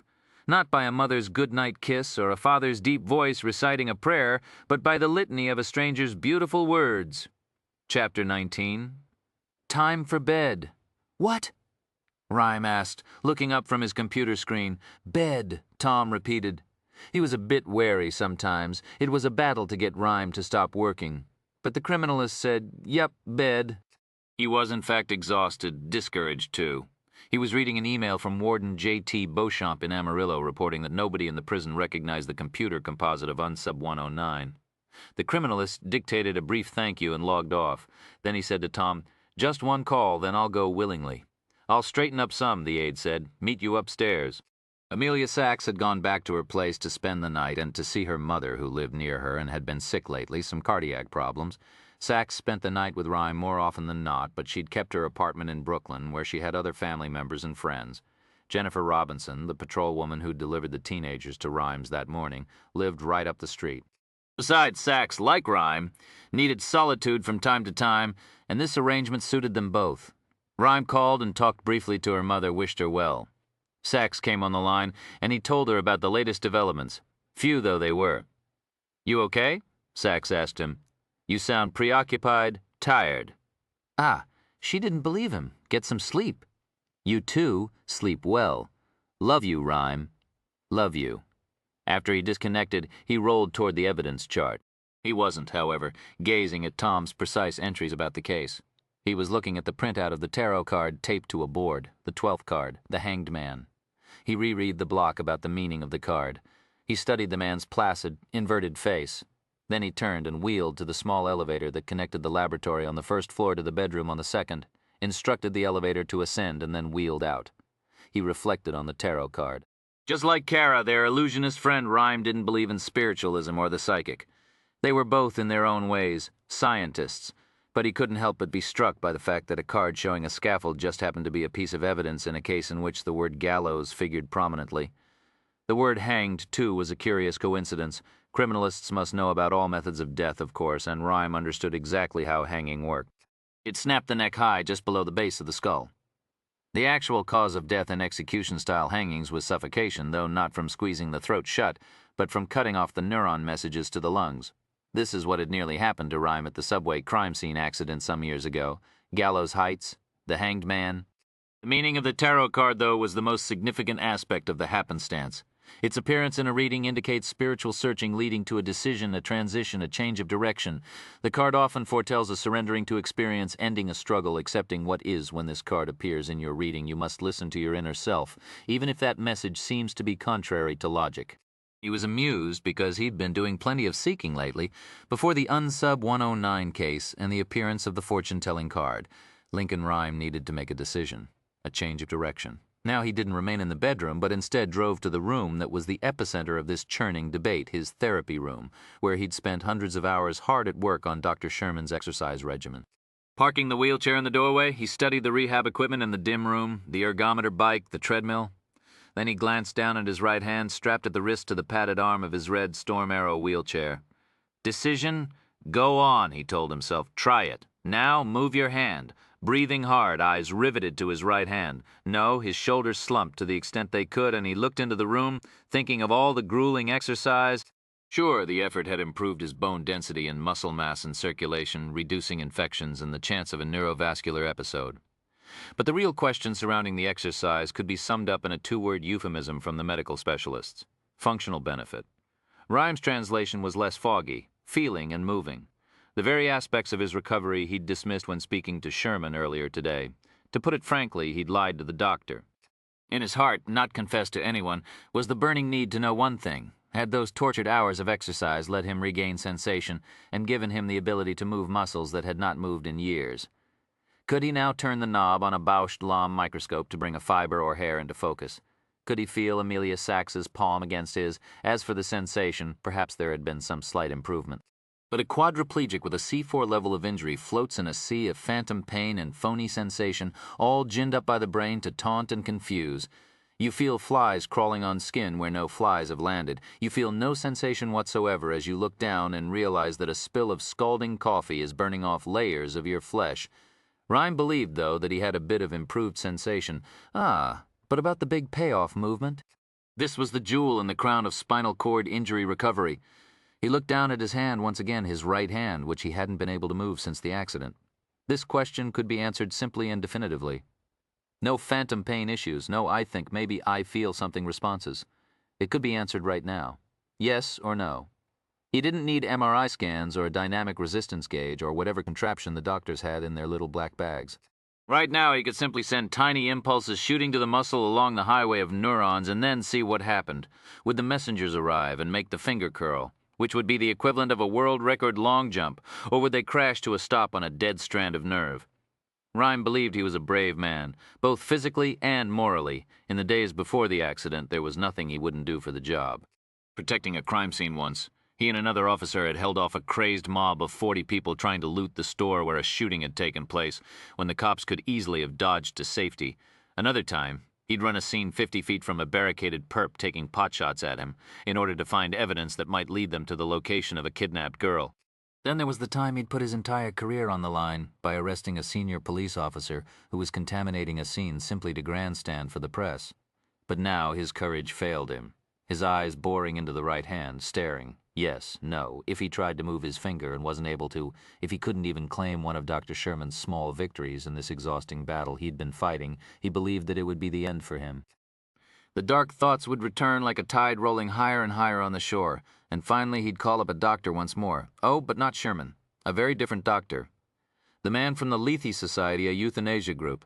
A few years ago when he'd tried to end his life, he hadn't been as independent as he was now. There'd been fewer computers, no voice-activated ECU systems and phones. Ironically, now that his lifestyle was better, he was also more self-sufficient at killing himself. The doctor could help him rig some contraption to the ECU and leave pills or a weapon nearby. Of course he had people in his life now, not like a few years ago. His suicide would be devastating to Sax, yes, but death had always been an aspect of their love. With cop blood in her veins, she was often first through the door in a suspect takedown, even though she didn't need to be. She'd been decorated for her courage in firefights, and she drove like hot lightning. Some would even say she herself had a suicidal streak within her. In Rhyme's case, when they'd met on a hard case, a crucible of violence and death some years ago, he'd been very close to killing himself. Sax understood this about him. Tom, too, accepted it. Rhyme had told the aide at the first interview, "I might not be around too much longer. Be sure to cash your paycheck as soon as you get it." Still, he hated the thought of what his death would do to them and the other people he knew. Not to mention the fact that crimes would go unsolved. Victims would die. If he wasn't on Earth to practice the craft, that was the essential part of his soul. This was why he'd been putting off the test. If he'd had no improvement, it could be enough to push him over the edge. Yes, the card often foretells a surrendering to experience, ending a struggle, accepting what is, or no. When this card appears in your reading, you must listen to your inner self. And it was at this moment that Lincoln Rhyme made his decision. He would give up. He'd stop the exercises, would stop considering the spinal cord operation. After all, if you don't have hope, then hope can't be destroyed. He'd made a good life for himself. His existence wasn't perfect, but it was tolerable. Lincoln Rhyme would accept his course, and he'd be content to be what Charles Singleton had rejected, A partial man, a 3/5 man, content more or less using his left ring finger, Rhyme turned his wheelchair around and drove back toward the bedroom just in time to meet Tom at the doorway. "You ready for bed?" the aide asked. "As a matter of fact," Rhyme said cheerfully, "I am." The Gallows Heights, Wednesday, October 10, Chapter 20, at 8 a.m. Thompson Boyd retrieved his car from the alley garage near the bungalow in Astoria where he'd parked it yesterday after escaping from the Elizabeth Street safe house. He pulled the blue Buick into congested traffic, headed for the Queensboro Bridge, and once in Manhattan made his way uptown. Recalling the address from the message on the voicemail, he drove into western Harlem and parked 2 blocks away from the Settles townhouse. He was armed with his .22 North American Arms pistol and his club and carting the shopping bag, which contained no decorating books today. Inside was the device he'd made last night, and he treated it very gingerly as he moved slowly down the sidewalk. He looked up and down the street casually several times, seeing people presumably headed for work, an equal mix of blacks and whites, many in business suits, on their way to work, and students heading to Columbia, bikes, backpacks, beards, but he saw nothing threatening. Thompson Boyd paused by the curb and studied the building. The girl lived in. There was a Crown Vic, parked several doors away from the apartment. Smart of them not to flag it. Around the corner was a second unmarked car near a hydrant. Thompson thought he saw some motion on the apartment roof. Sniper, he wondered. Maybe not, but somebody was definitely there, undoubtedly a cop. They were taking this case real serious. Average Joe turned around and walked back to his average car, climbed in and started the engine. He'd have to be patient. It was too risky for an attempt here. He'd have to wait for the right opportunity. Harry Chapin's Cats in the Cradle started to play on the radio. He shut it off, but continued to whistle the tune to himself, never missing a single note, never a fraction of a tone off pitch. Her great aunt had found something. In Geneva's apartment, Roland Bell got a call from Lincoln Rhyme, who reported that Geneva's father's aunt, Lily Hall, had found some boxes of old letters and souvenirs and artifacts in the storage space of the building where she was staying. She didn't know if there was anything helpful. Her eyes were hopeless, but the cartons were chock-a-block with papers. Did Geneva and the police want to look through them? Rhyme had wanted to have everything picked up, but the aunt said, no, she'd only give it to her great-niece in person. She didn't trust anyone else. Police included? Bell had asked Rhyme, who'd answered, police especially. Amelia Sachs had then broken into the conversation to offer what Bell realized was the real explanation. I think she wants to see her niece. Ah, yes, I've got it. Not surprisingly, Geneva was more than eager to go. Roland Bell truly preferred guarding nervous people. People who didn't want to set foot on the concrete of New York City sidewalks, who liked to curl up with computer games and long books. Put them in an interior room, no windows, no visitors, no roof access, and order out Chinese or pizza every day. But Geneva Settle was unlike anybody he'd ever guarded. Mr. Goad, East please, I was a witness to a crime and I'm being held by the police. It's against my will, and the detective arranged for 2 cars for security. There'd be Bell, Geneva, and Pulaski in his Crown Vic. Luis Martinez and Barbie Lynch would be in their Chevy. A uniformed officer in another blue and white would remain parked near the Settles' apartment while they were gone, as he waited for the second squad car to show up. Bell asked if there had been any more word from her parents. She said that they were at Heathrow now awaiting the next flight. Bell, a father of 2 boys, had some opinions about parents who left their daughter in the care of an uncle while they traipsed off to Europe. This uncle in particular, no lunch money for the girl? That was a tough row. Even though Bell was a single father with a demanding job, he still made his boys breakfast in the morning, packed them lunch, and made supper most nights. However lame and starchy the meals might be, Atkins was not a word to be found in the Roland Bell Encyclopedia of Cuisine, but his job was to keep Geneva Settle alive, not comment on parents who weren't much skilled at child-rearing. He now put aside thoughts of personal matters and stepped outside, hand near his Beretta, scanning the facades and windows and rooftops of nearby buildings and cars, looking for anything out of the ordinary. The relief squad car pulled up outside and parked, while Martinez and Lynch climbed into the Chevrolet around the corner from Geneva's apartment. Into his handy talkie, Bell said, "Clear. Bring her out." Pulaski appeared, hustling Geneva into the Crown Victoria. He jumped in beside her, and Bell took the driver's seat. In tandem, the 2 cars sped across town and eventually arrived at an old tenement east of Fifth Avenue, in El Barrio. The majority of this area was Puerto Rican and Dominican, but other Latin nationalities lived here too. Those from Haiti, Bolivia, Ecuador, Jamaica, Central America. Both black and non-black, there were also pockets of new immigrants, legal and otherwise, from Senegal, Liberia, and the Central African nations. Most of the hate crimes here weren't white versus Hispanic or black. They were American-born versus immigrant of whatever race or nationality. The way of the world, Bell reflected sadly. The detective now parked where Geneva indicated, and he waited until the other officers climbed out of the squad car behind them and checked out the street. A thumbs up from Luis Martinez, and together they hustled Geneva inside. The building was shabby, the lobby smelling of beer and sour meat. Geneva seemed embarrassed about the condition of the place. As at the school, she again suggested the detective wait outside, but it was half-hearted, as if she expected his response. "Probably better I go with you." On the second floor, she knocked, and an elderly voice asked, "Who there?" "Geneva. I'm here to see Auntie Lily." 2 chains rattled, and 2 deadbolts were undone. The door opened. A slight woman in a faded dress looked at Belle cautiously. "Morning, Mrs. Watkins," the girl said. "Hi, honey. She's in the living room." Another uncertain glance at the detective. "This is a friend of mine." "He? Yo friend?" "That's right," Geneva told her. The woman's face suggested that she didn't approve of the girl spending time in the company of a man 3 times her age, even if he was a policeman. "Roland Bell, ma'am." He showed his ID. "Lily said there was something about the police," she said uneasily. Bell continued to smile and said nothing more. The woman repeated, "Well, she's in the living room." Geneva's great-aunt, a frail, elderly woman in a pink dress, was staring at the TV through large, thick glasses. She looked over at the girl, and her face broke into a smile. "Geneva, darling, how are you? And who's this?" "Roland Bell, ma'am. Pleased to meet you." "I'm Lily Hall. You're the one interested in Charles."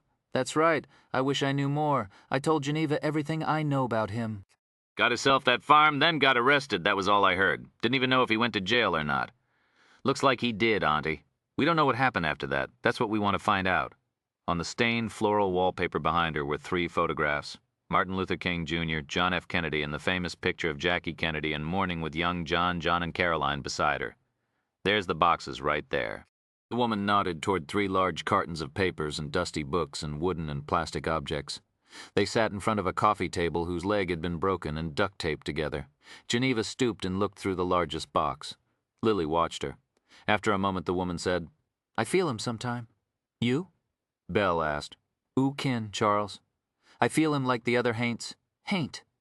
Belle knew the word from North Carolina, an old black term for ghost. "He restless I'm feeling," the great-aunt said. "I don't know about that," her grandniece said with a smile. No, Belle thought. Geneva hardly seemed like the sort who'd believe in ghosts or anything supernatural. The detective, though, wasn't so sure. He said, "Well, maybe what we're doing here'll bring him some rest, you know?" the woman said, pushing her thick glasses higher on her nose.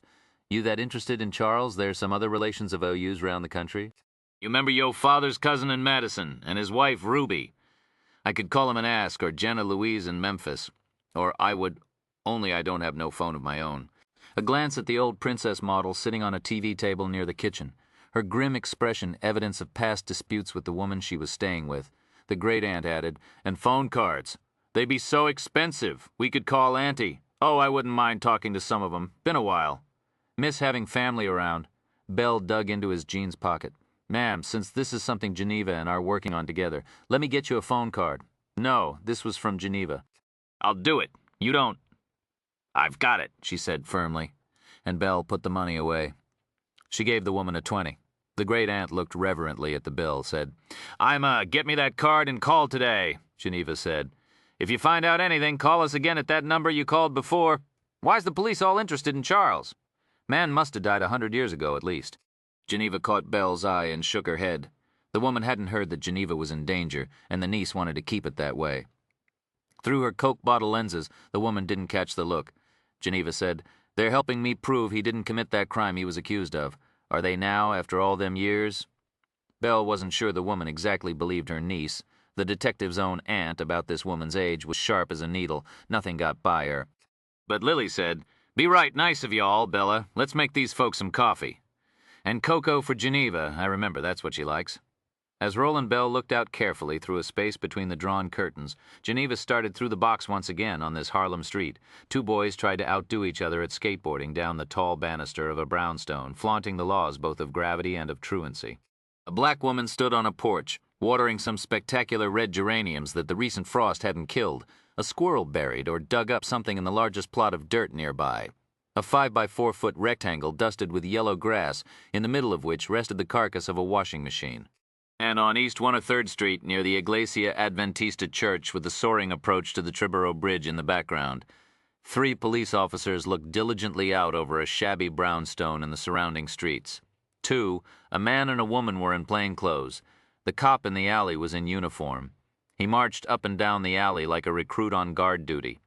These observations were made by Thompson Boyd, who'd followed Geneva Settle and her guards here, and was now standing in a boarded-up building across the street and several doors west. He peered through the cracks in a defaced billboard advertising home equity loans. Curious that they'd brought the girl out into the open, not by the book. But that was their problem. Thompson considered the logistics. He assumed this was a short trip, a hit and run, so to speak, with the Crown Victoria and the other car double parked and no attempt made to hide them. He decided to move fast to take advantage of the situation. Hurrying out of the ruined building via the back door, Thompson now circled the block, pausing only long enough to buy a pack of cigarettes in a bodega, easing into the alley behind the tenement where Geneva now was. Thompson peered out. He carefully set the shopping bag on the asphalt and moved forward a few more feet. Hiding behind a pile of garbage bags, he watched the blonde officer on his patrol in the alley. The killer began counting the young man's footsteps. 1, 2, at 13. The officer reached the back of the building and turned around. He was covering a lot of ground in his guard detail. He must have been told to watch the entire alleyway, both front and back, and to keep an eye on the windows in the opposite building, too. At 12, he reached the front sidewalk and turned, started back. 1, 2, 3. It took 12 steps again to get to the rear of the building. He glanced around, then paced his way to the front, stepping 13 times. The next trip was 11 steps, then 12. Not clockwork, but close enough. Thompson Boyd would have at least 11 steps to slip unseen to the rear of the building while the boy's back was turned. He'd then have another 11 until he appeared at the rear again. He pulled the ski mask over his head. The officer now turned and headed toward the street once more. In an instant, Thompson was out of cover and sprinting to the back of the apartment building, counting. 3, 4, 5, 6. Quiet on his Bass walking shoes, Thompson kept his eyes on the boy's back. The cop didn't look around. The killer reached the wall on 8, pressed against it, catching his breath. He turned toward the alleyway where the uniformed cop would soon be appearing. 11.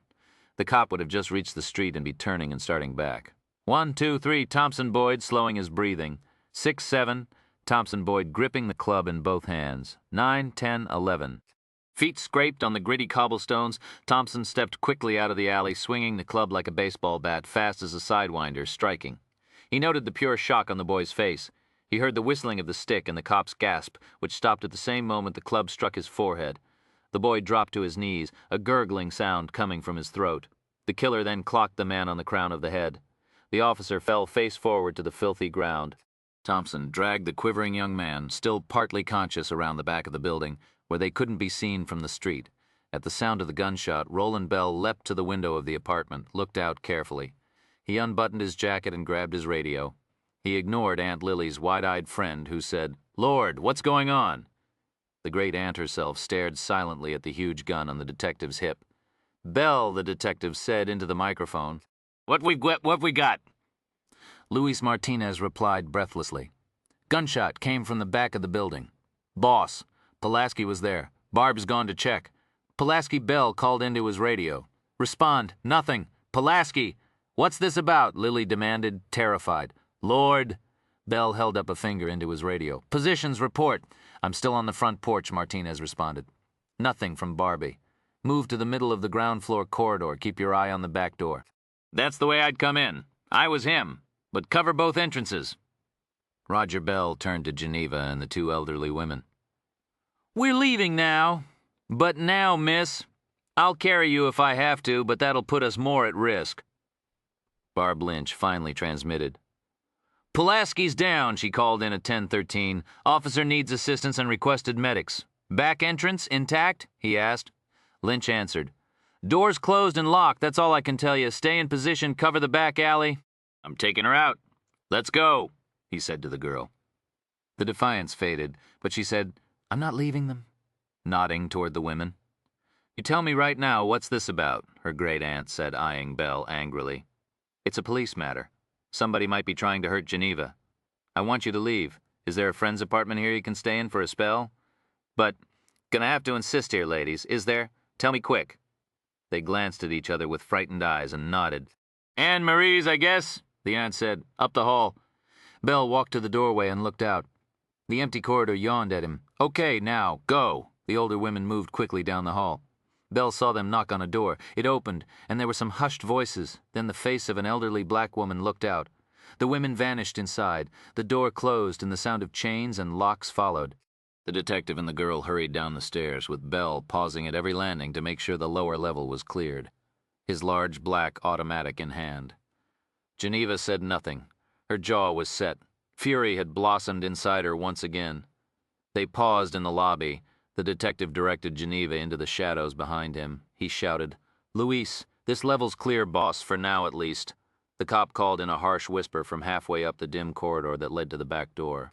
Barbie's calm voice said, "Pulaski's still alive. I found him holding his gun. He got off one round. That was the shot we heard. No sign he hit anything. What's he say? He's unconscious. So maybe the guy's rabbited, Belle thought, or maybe he planned something else. Was it safer to wait here for backup? That was the logical answer. The real issue, though, was it the right answer to the question of what Unsub 109 had in mind? Belle made a decision. "Lewis, I'm taking her out of here now." "Need your help? With you, boss?" Thompson Boyd was once again in the burnt-out building across the street from the tenement Geneva Settle and the cops had gone into. So far, his plan was working. After beaning the cop, he'd ejected a shell from the man's Glock. This he'd rubber-banded to a lit cigarette, a fuse in effect, and set the homemade firecracker in the alley. He'd placed the gun in the unconscious cop's hand. He'd stripped off the mask, slipped through another alley, east of the building into the street. When the cigarette burned down and detonated the bullet, and the two plainclothes cops disappeared, he'd run to the Crown Victoria. He had a Slim Jim to pop the door, but hadn't needed it. The car had been unlocked from the shopping bag. He took several of the items he'd prepared last night, then assembled and hid them under the driver's seat and carefully closed the car door. The improvised device was quite simple, a low, wide jar of sulfuric acid, in which rested a short glass candle holder. And sitting on top of that was a foil ball containing several tablespoons of finely ground cyanide powder. Any motion of the car would roll the ball into the acid, which would melt the foil and dissolve the poison. The lethal gas would spread upward and overcome the occupants before they had time to open a door or window. They'd be dead or brain dead soon after. He peeked out through the crack between the billboard and what was left of the building's front wall. On the porch was the brown-haired detective who seemed to be in charge of the guard detail. Beside him was the male plainclothes cop, and between them the girl. The trio paused on the porch as the detective scanned the street, the rooftops, cars, alleys. A gun was in his right hand, keys in his other. They were going to make a run for the deadly car. Perfect. Thompson Boyd turned and left the building quickly. He had to put some distance between himself and this place. Other cops were already on their way. Sirens were growing louder. As he slipped out of the back of the building, he heard the detective's car start. The squeal of tires followed breathe deep. He thought to the occupants of the car. He thought this for two reasons. First, of course, he wanted this hard job over with.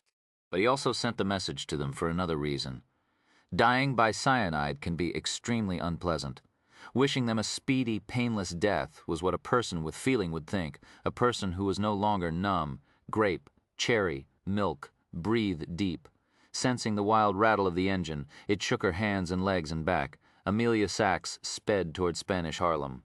She was doing 60 before she shifted into third gear. She'd been at Rhymes when they got the report. Pulaski was down, and the killer had managed to get some sort of device into Roland Bell's car.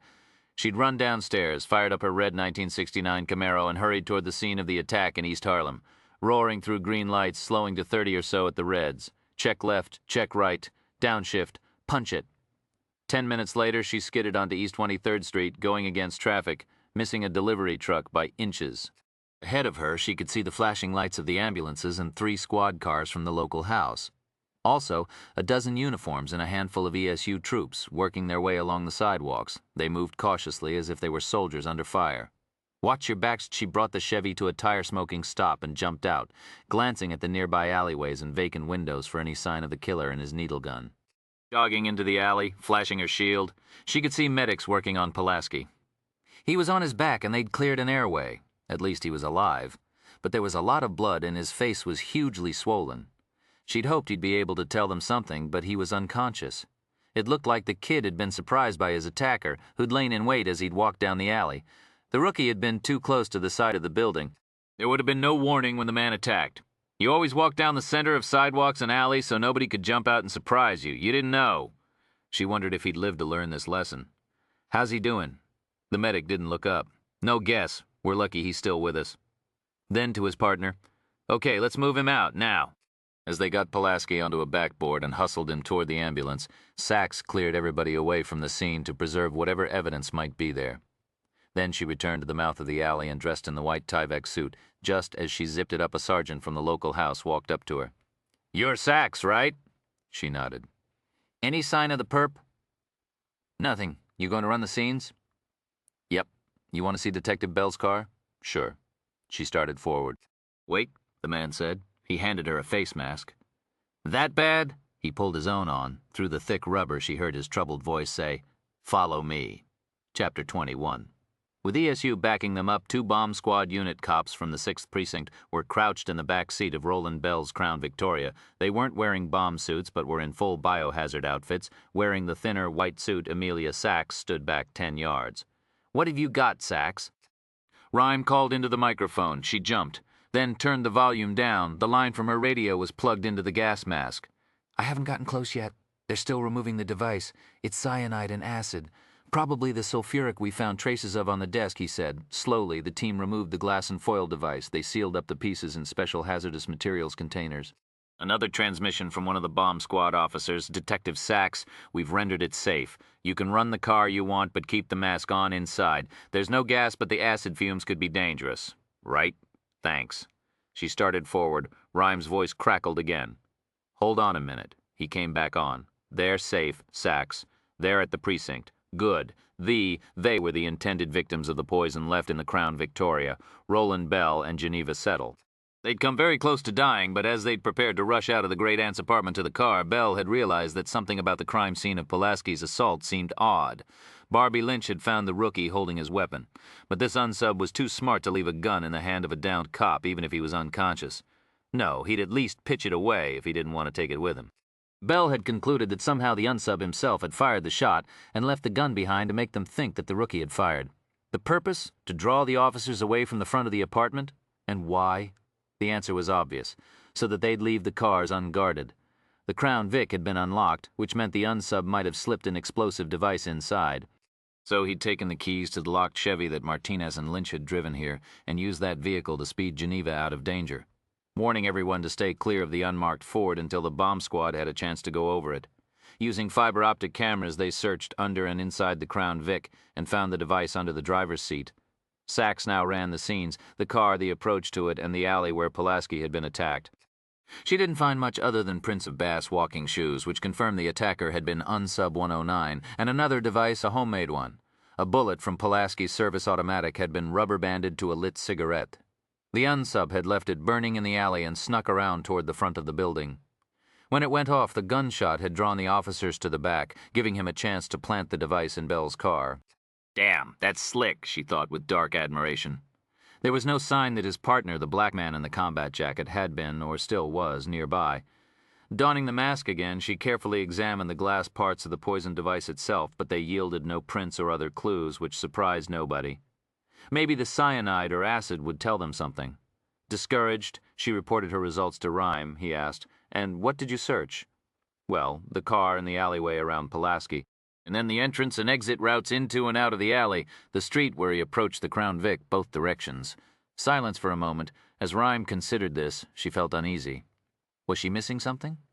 What are you thinking, Rhyme? You searched by the book, Sachs.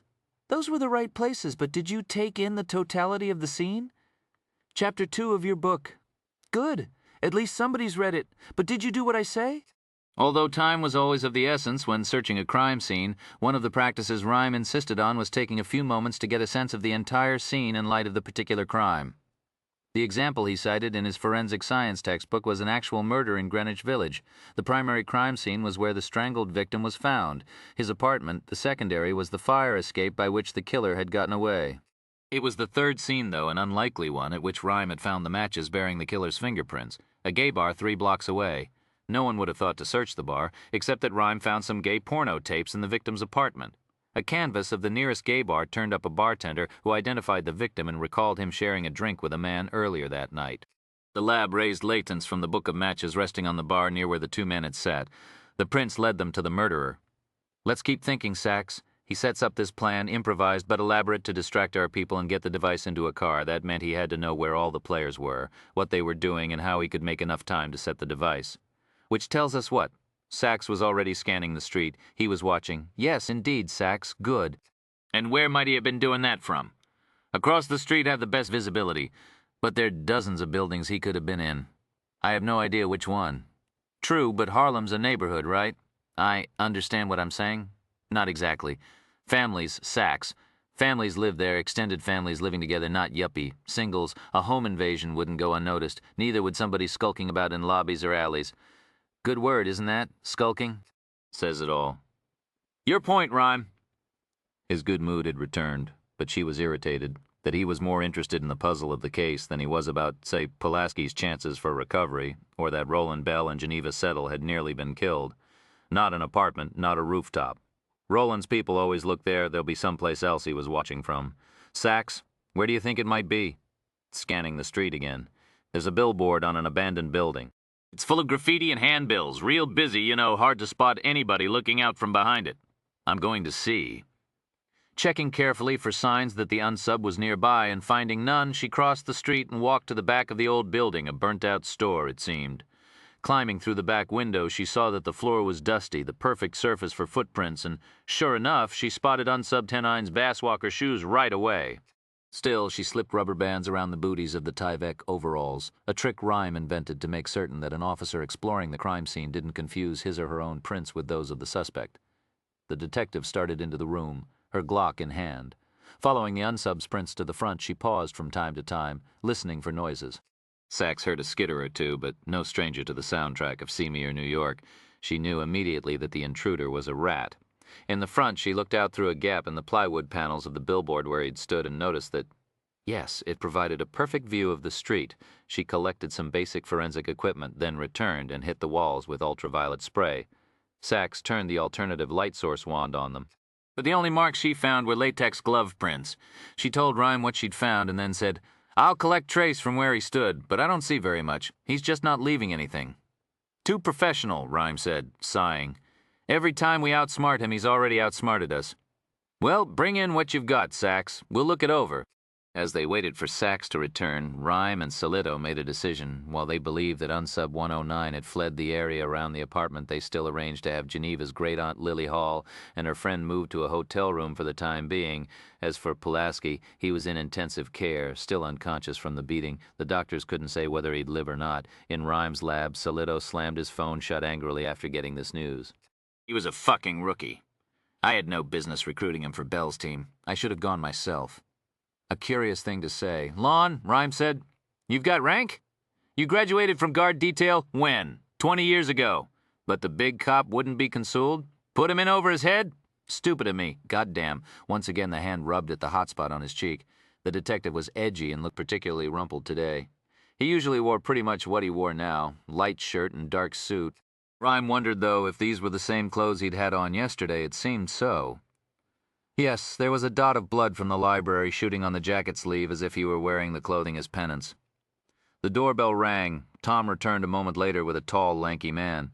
Pale skin, bad posture, unruly beard and brown, curly hair. He was dressed in a tan corduroy jacket and brown slacks, Birkenstocks. His eyes scanned the laboratory, then glanced at Rhyme and looked him over. Unsmiling, he asked. Is Geneva Settle here? Who are you? Solito asked. I'm Wesley Godes. Ah. The legal terminator who was not fictional, Rhyme was somewhat surprised to find. Solito checked his ID and nodded. The man's long fingers continually adjusted thick wire-rimmed glasses or tugged absently at his long beard, and he never looked anyone in the eye for more than a half-second. The constant ocular jitters reminded Rhyme of Geneva's friend, the gum-snapping Lakeisha Scott. He offered a card to Tom, who showed it to Rhyme.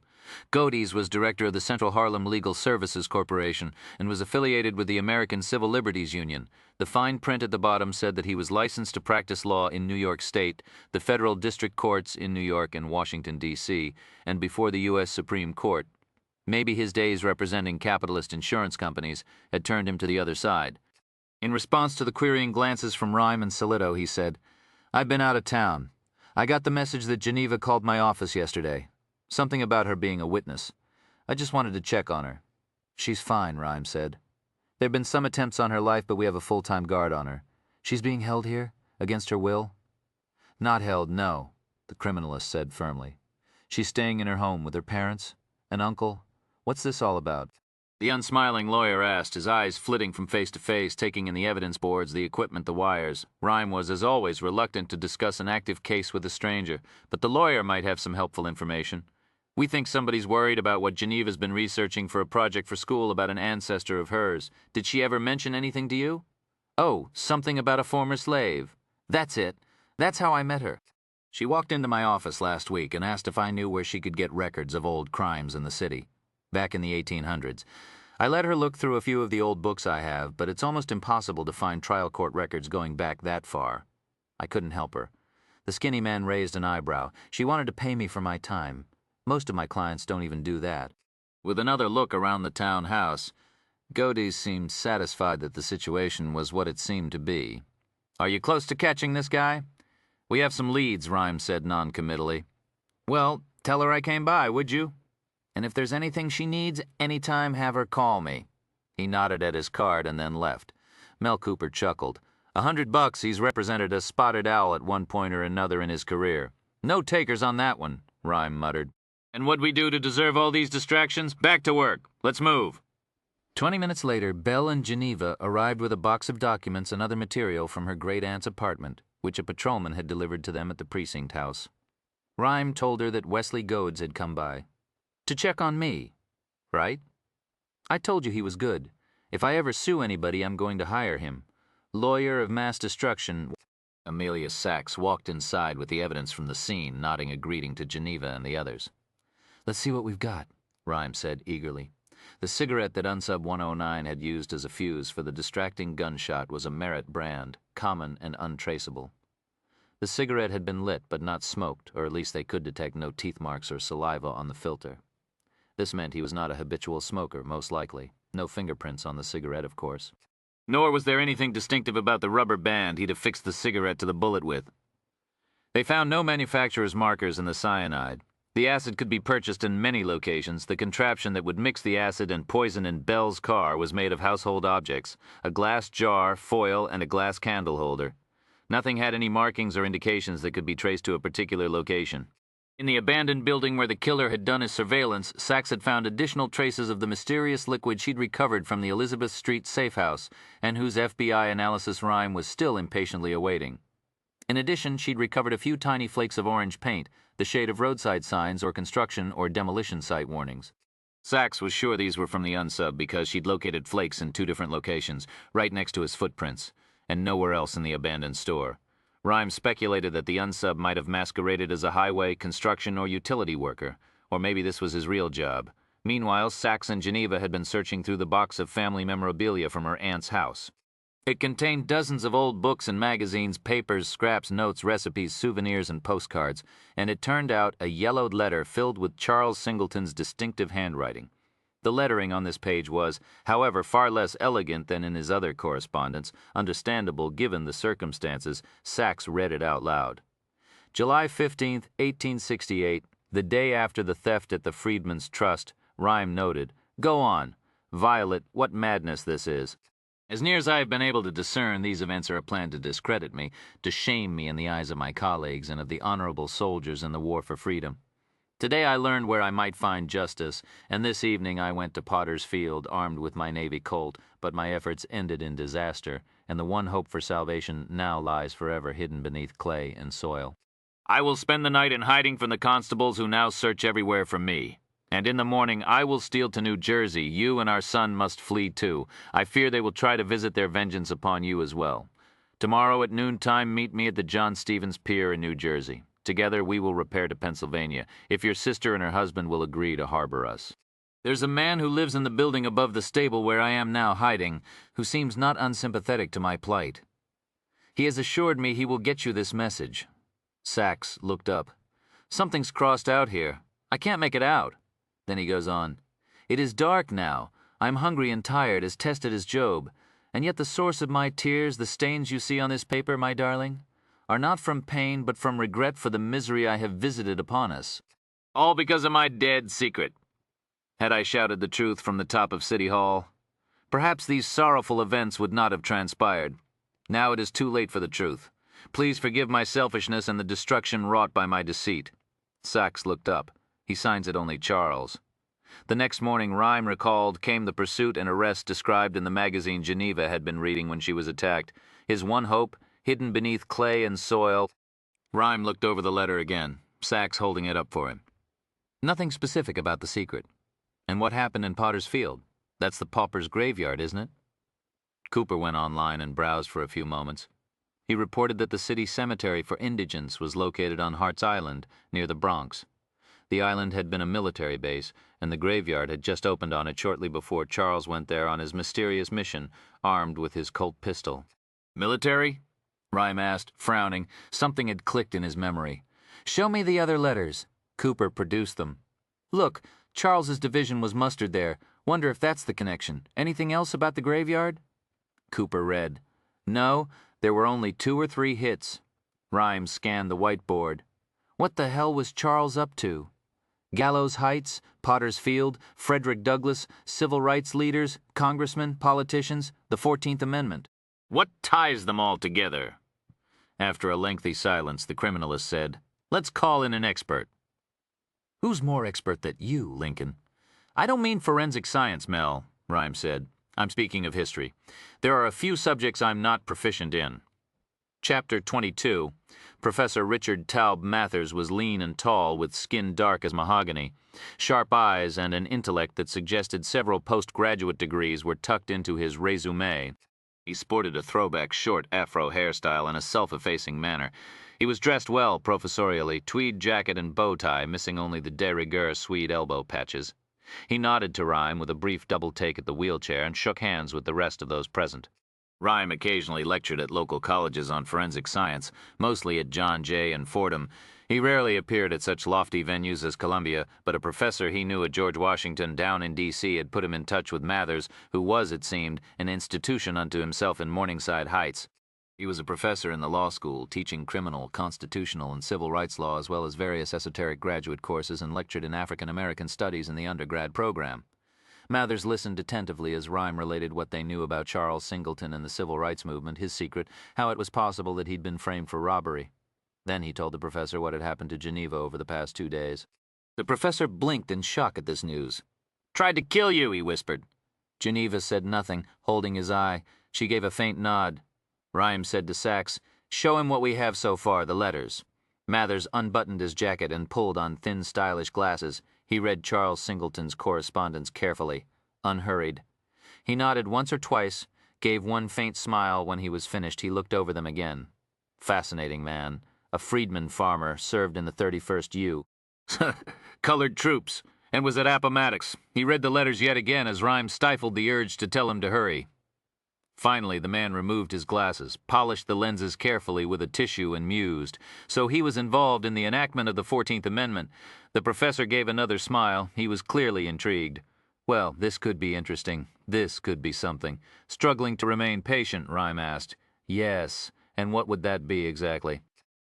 The interesting something? I'm speaking of the controversy, of course, had he been able to. Rhyme might have grabbed the man's lapels and shouted for him to speed up, but he offered a casual frown. And what's the controversy? A bit of history, he asked. Rhyme sighed. Sachs gave him a dark look, and the criminalist said, Go right ahead. The United States Constitution's the document that set up the American government, the presidency, Congress, and the Supreme Court. It still controls how we operate and supersedes every other law and regulation in the land. Now, in this country, we've always wanted a balance. A government strong enough to protect us from foreign powers and to regulate our lives, but not so strong it becomes oppressive. When the nation's founders read over the Constitution after it was signed, they were worried that it was too powerful, that it could lead to a repressive central government. So they revised it. They passed 10 amendments, the Bill of Rights. The first 8 are really the crucial ones. They list basic rights that protect citizens against abuse from the federal government. For instance, the FBI can't arrest you without probable cause. Congress can't take your house away from you to build an interstate highway without compensation. You get a fair trial with an impartial jury. You can't be subject to cruel and unusual punishments, and so on. But did you note the key word? Rhyme thought he was actually testing them, but Mathers continued before anyone could speak. Federal.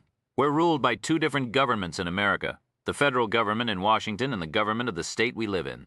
The Bill of Rights only limits what the federal government can do to us, Congress and federal agencies like the FBI or the DEA. The Bill of Rights gives us virtually no protection against human and civil rights violations by state governments. And state laws are the ones that affect our lives much more directly than the federal government. Most criminal police matters, public works, real estate, cars, domestic relations, wills, civil lawsuits are all state issues. Got that so far? The Constitution and Bill of Rights protect us from Washington only, not from abuse by New York or Oklahoma. Rhyme nodded. The man eased his lanky frame onto a lab stool, glancing uncertainly at a petri dish containing green mold, and continued, "Let's go back to the 1860s. The pro-slavery South lost the Civil War, so we enact the 13th Amendment, which prohibits slavery. The country was reunified. Involuntary servitude was outlawed. Freedom and harmony would reign, right?" A cynical laugh. Wrong. Banning slavery wasn't enough. There was even more bad feeling toward blacks than before the war, even in the North, because so many young men had died on behalf of freeing them. State legislatures enacted hundreds of laws discriminating against blacks. They were barred from voting, from holding office, owning property, using public facilities, testifying in court. Life for most of them was nearly as bad as under slavery. But these were state laws, remember. The Bill of Rights couldn't stop them. So Congress decided the citizens needed protection from the state governments. They proposed the 14th Amendment to remedy that. Mathers glanced at a computer. "You mind if I go online?" "No, not at all," Rhyme told him. The professor typed in an Alta Vista search and a moment later had downloaded some text. He cut and pasted a passage into a separate window, which everyone in the room could see on the flat-screen monitors around the room. "No state shall make or enforce any law which shall abridge the privileges or immunities of citizens of the United States, nor shall any state deprive any person of life, liberty, or property without due process of law, nor deny to any person within its jurisdiction the equal protection of the laws." This is part of Section 1 of the 14th, he explained. It drastically limits what states can do to their citizens. Another part, which I didn't print out, gave states incentives to give blacks, well, black men, the right to vote. "So we're clear so far?" asked the educator. "We're with you," Sachs said. "Now, the way an amendment to the Constitution works is that it has to be approved by Congress in Washington and then by 3/4 of the states themselves. Congress approved the 14th in the spring of 1866, and it went to the states for ratification. 2 years later, it was finally ratified by the required number of states." He shook his head. "But ever since then, there have been rumors that it was never properly enacted and ratified. That's the controversy I was referring to. A lot of people think it's invalid." Rhyme frowned. "Really? What do they say is wrong with the enactment?" There were a number of arguments. Several states withdrew approval after they'd voted to ratify, but Congress ignored the withdrawals. "Some people say it wasn't properly presented or approved in Washington. There were also claims of vote fraud in the state legislatures, bribery, and even threats." "Threats?" Sachs nodded at the letters. "Like Charles said," Mathers explained, "political life was different then. That was an era when J.P. Morgan got together a private army to shoot it out with troops hired by his competitors, Jay Gould and Jim Fisk, in a railroad takeover. And the police and the government just sat back and watched it happen. And you must understand, too, that people were utterly passionate about the 14th Amendment. Our country had nearly been destroyed. 500,000 people died, about as many as we've lost in all other wars combined. Without the 14th Amendment, Congress could have ended up controlled by the South, and we might see the country split up again. Maybe even a second Civil War." He waved his hand at the material in front of him. "Your Mr. Singleton was apparently one of the men who went out to the states to lobby in favor of the amendment. What if he found proof that the amendment was invalid? That certainly could be the sort of secret that would torment him. So maybe," Rhyme speculated, "a pro-amendment group set up the fake theft to discredit him. So if he did tell what he knew, nobody'd believe him. Not the great leaders back then, of course. Not Frederick Douglass or Stevens or Sumner. But yes, there were certainly plenty of politicians who'd want the amendment passed, and they'd do anything to make sure that happened." The professor turned toward Geneva, "And that would explain why this young lady's in danger." "Why?" Rhyme asked. He'd followed the history just fine, but the broader implications were a bit elusive. It was Tom who said, "All you have to do is open a newspaper." "And what does that mean?" Rhyme snapped. Mathers replied, "He means that every day there's stories about how the 14th Amendment affects our lives. You may not hear it mentioned specifically, but it's still one of the most powerful weapons in our human rights arsenal. The language is very vague. What does due process mean, or equal protection, privileges and immunities?" The vagueness was intentional, of course. so Congress and the Supreme Court could create new protections to meet the circumstances of every generation. Out of those few words have come hundreds of laws about everything imaginable, much more than just racial discrimination. It's been used to invalidate discriminatory tax laws, to protect homeless people and underage laborers, to guarantee basic medical services for the poor. It's the basis for gay rights and for thousands of prisoners' rights cases every year. Maybe the most controversial was using the amendment to protect the right to abortions. Without it, states could decide that abortion doctors are capital murderers. And now, after September 11th, in our Homeland Security frame of mind, it's the 14th Amendment that stops the states from rounding up innocent Muslims and keeping them detained for as long as the police want. His face was a mask of ill ease. If it's invalid because of something your Charles Singleton learned, it could be the end of liberty as we know it. But, Sachs said, let's say he did find that out and it was invalid. The amendment could simply be re-ratified, couldn't it? This time, the professor's laugh was clearly cynical. Wouldn't happen. The one thing that all scholars agree on is that the 14th was approved at the only window of time in our history when it could have been passed. No, if the Supreme Court invalidated the amendment, we might reenact a few of the laws, but the main weapon for civil rights and civil liberties would be gone forever. If that's the motive, Rhyme asked, who'd be behind the attack on Geneva? Who should we be looking for? Mathers shook his head. Oh, the list's endless. Tens of thousands of people want to make sure the amendment stays in force. They'd be politically liberal or radical, a member of a minority group racially or in sexual orientation, or in favor of social programs, medical services to the poor, abortion rights, gay rights, prisoners' rights, workers' rights. We think of extremists being the religious right mothers who have their children lie down in abortion clinic driveways, or people who bomb federal buildings. But they don't have a monopoly on killing for their principles. Most European terrorism has been carried out by left-wing radicals. He shook his head. I couldn't even begin to guess who was behind it. We need to narrow it down somehow, Sachs said. Rhyme nodded slowly, thinking. The main focus of their case had to be catching unsub 909 and hoping he'd tell them who'd hired him, or finding evidence that would lead to that person. But he instinctively sensed this was an important lead, too. If there were no answers in the present as to who was behind the attempts on Geneva Settle's life, they'd have to look to the past.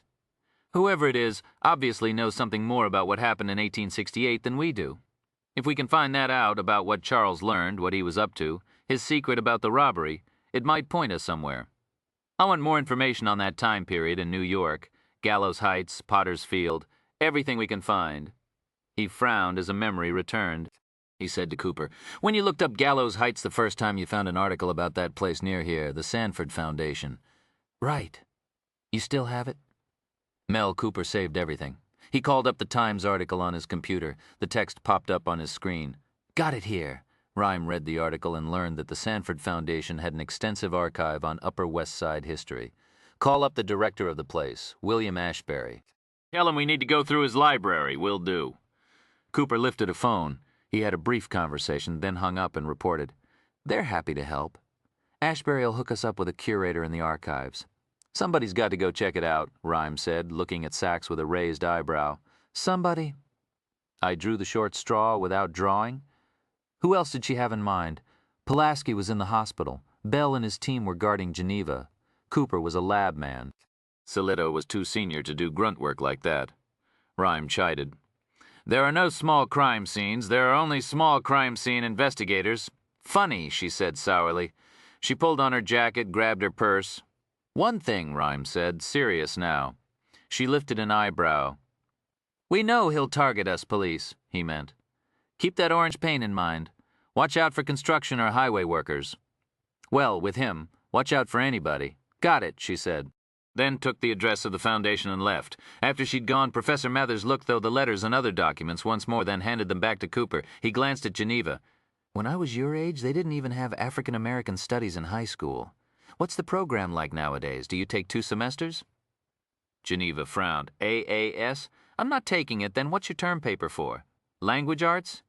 Ah, so you're taking black studies next year? A hesitation. I'm not taking it at all. Really? Geneva obviously sensed some criticism in his question. It's pass-fail. All you have to do is show up. I don't want that kind of grade on my record. It can't hurt. What's the point? She asked bluntly. We've heard it all over and over. Amistad slavers, John Brown, the Jim Crow laws, Brown versus the Board of Education, Martin Luther King Jr., Malcolm X. She fell silent. With the detachment of a professional teacher, Mather asked, Just whining about the past. Geneva finally nodded. I guess that's how I see it. Yeah, I mean, this is the 21st century. Time to move on. All those battles are over with. The professor smiled, then he glanced at Rhyme. Well, good luck. Let me know if I can help some more. We'll do that. The lean man walked to the door. He paused and turned. Oh, Geneva? Yes? Just think about one thing. From somebody who's lived a few years longer than you, I sometimes wonder if the battles really aren't over with at all. He nodded toward the evidence chart and Charles's letters. Maybe it's just harder to recognize the enemy. Chapter 23. Guess what, Rhyme?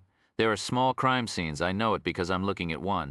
Amelia Sachs stood on West 82nd Street, just off Broadway, in front of the impressive Hiram Sanford mansion, a large, dark Victorian structure. This was the home of the Sanford Foundation. Appropriately, around her were trappings of historical New York, in addition to the mansion, which was more than 100 years old. There was an art museum that dated to 1910 and a row of beautiful landmark town houses. And she didn't need unsubs wearing orange paint-stained overalls to feel spooked. Right next door to the foundation was the ornate and eerie Sanford Hotel. Rumor was that Rosemary's Baby was originally going to have been filmed in the Sanford. A dozen gargoyles looked down at Sachs from its cornices as if they were mocking her present assignment. Inside, she was directed to the man Mel Cooper had just spoken with, William Ashbury, the director of the foundation and a senior executive at Sanford Bank and Trust, which owned the nonprofit organization. The trim, middle-aged man greeted her with a look of bemused excitement. We've never had a policeman here. Excuse me, policewoman. I meant to say, well, never had either here, actually. He seemed disappointed when she gave a vague explanation that she merely needed some general background on the history of the neighborhood and didn't need to use the foundation for a stakeout or undercover operation. Ashbury was more than happy to let her prowl through the archives and library, though he couldn't help her personally. His expertise was finance, real estate, and tax law, not history. I'm really a banker, he confessed, as if Sachs couldn't tell this from his outfit of dark suit, white shirt, and striped tie, and the incomprehensible business documents and spreadsheets sitting in precise stacks on his desk. 15 minutes later, she was in the care of a curator, a young tweedy man who led her down dark corridors into the sub-basement archives. She showed him the composite of Unsub 109, thinking maybe the killer had come here too, looking for the article about Charles Singleton. But the curator didn't recognize his picture and didn't recall anybody asking about any issues of Colored's Weekly Illustrated recently. He pointed out the stacks, and a short time later she was sitting, edgy and frazzled, on a hard chair in a cubicle small as a coffin, surrounded by dozens of books and magazines, printouts, maps, and drawings. She approached this search the same way Rhyme had taught her to run a crime scene, looking over the whole first, then organizing a logical plan, then executing the search. Sachs first separated the material into 4 stacks: general information, West Side history and Gallows Heights, civil rights in the mid-1800s in Potter's Field. She started on the graveyard first. She read every page, confirmed Charles Singleton's reference to his regiments being mustered at Hart's Island. She learned how the graveyard came into being and how busy it had been, especially during the cholera and influenza epidemics of the mid and late 19th century, when cheap pine coffins would litter the island, stacked high, awaiting burial. Fascinating details, but not helpful. She turned to the civil rights material.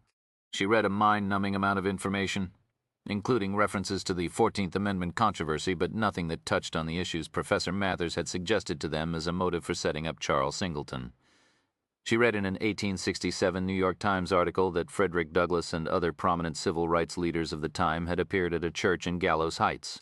Douglass had told the reporter afterward that he had come to the neighborhood to meet with several men in the fight for the amendment's passage, but this they already knew from Charles's letters. She found no mention of Charles Singleton, but did come across a reference to a lengthy article in the New York Sun about the former slaves and freedmen who were assisting Douglass. That particular issue, though, was not in the archives, page after page, on and on. Hesitating, sometimes worrying that she'd missed those vital few sentences that could shed light on the case.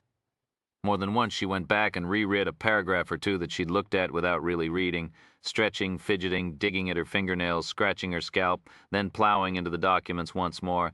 The material she'd read piled up on the table, but the pad of paper in front of her held not a single notation. Turning to New York history, Sachs learned more about Gallows Heights. It was one of a half-dozen early settlements on the Upper West Side of New York. Separate villages, really, like Manhattanville and Vanwater Heights, now Morningside. Gallows Heights extended west from present-day Broadway to the Hudson River and from about 72nd Street north to 86th. The name dated from colonial times when the Dutch built a gallows atop a hill in the center of the settlement. When the British purchased the land, their hangmen executed dozens of witches, criminals, and rebellious slaves and colonists on the spot until the various sites of justice and punishment in New York City were consolidated downtown in 1811. City planners divided all of Manhattan into the blocks that are used today, though for the next 50 years in Gallows Heights and much of the rest of the city, those grids could be found only on paper. In the early 1800s, the land there was a tangle of country lanes, empty fields, forests, squatter sheds, factories, and dry docks on the Hudson River, and a few elegant sprawling estates. By the mid-19th century, Gallows Heights had developed a multiple personality reflected in the map that Mel Cooper had found earlier. The big estates existed side by side with working-class apartments and smaller homes. Shanty towns infested with gangs were moving in from the south on the tide of city sprawl, and just as crooked as street thieves, though on a larger and slicker scale, William Boss Tweed ran much of the corrupt Tammany Hall Democratic political machine from the bars and dining rooms in Gallows Heights. Tweed was obsessed with profiting from the development of the neighborhood. In a typical scheme, the man pocketed $6,000 in fees for the sale to the city of a tiny lot worth less than $35. The area was now a prime Upper West Side neighborhood and among the nicest and most affluent in the city, of course. Apartments were going for thousands of dollars a month. And as an irritated Amelia Sachs now reflected from her small crime scene dungeon, the present-day Gallows Heights was home to some of the best delis and bagel bakeries in the city. She hadn't eaten today. The dense history reeled past her, but nothing bore on the case. Damn it. She ought to be analyzing crime scene material, or better yet, working the streets around the unsub's safe house, trying to find some connections to where he lived, what his name was. What the hell was Rhyme thinking of? Finally, she came to the last book in the stack. 500 pages. She estimated she was getting a good eye by this point. It turned out to be 504. The index didn't reveal anything important for the search. Sachs skimmed the pages, but finally could take it no longer. Tossing the book aside, she stood, rubbed her eyes, and stretched. Her claustrophobia was kicking in, thanks to the suffocating ambiance of the archives, located 2 flights underground. The foundation may have been renovated last month, but this place was still the original basement of the Sanford mansion, she supposed. It had low ceilings and dozens of stone columns and walls, making the space even more confining. That was bad enough, but the worst was the sitting. Amelia Sachs hated to sit still when you move. They can't get you. No small crime scenes. Rhyme? Brother? She started to leave, but at the door she paused, looking back over the material, thinking a few sentences in one of these musty books or yellowing newspapers could make the difference between life and death for Geneva Settle and the other innocents that Unsub 109 might one day kill. Rhyme's voice came back to her. When you're walking the grid at the scene, you search it once and then again, and when you're finished, you search it once more.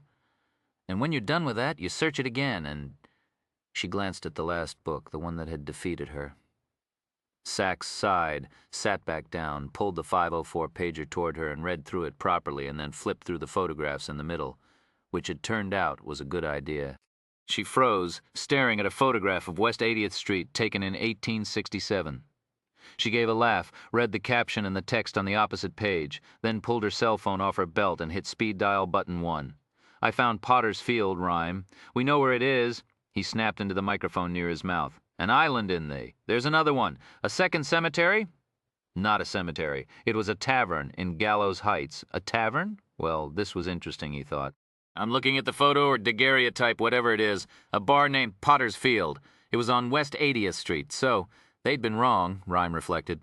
Charles Singleton's fateful meeting may not have been on Hart's Island at all, and it gets better, the place burned down, suspected arson, perpetrators and motive unknown. Am I right in supposing that it was the same day Charles Singleton went there too? What did he say, to find justice? Yep, July 15th. Forever hidden beneath clay and soil. Anything else about him, or the tavern? Not yet. Keep digging. You bet, Rhyme. They disconnected the call.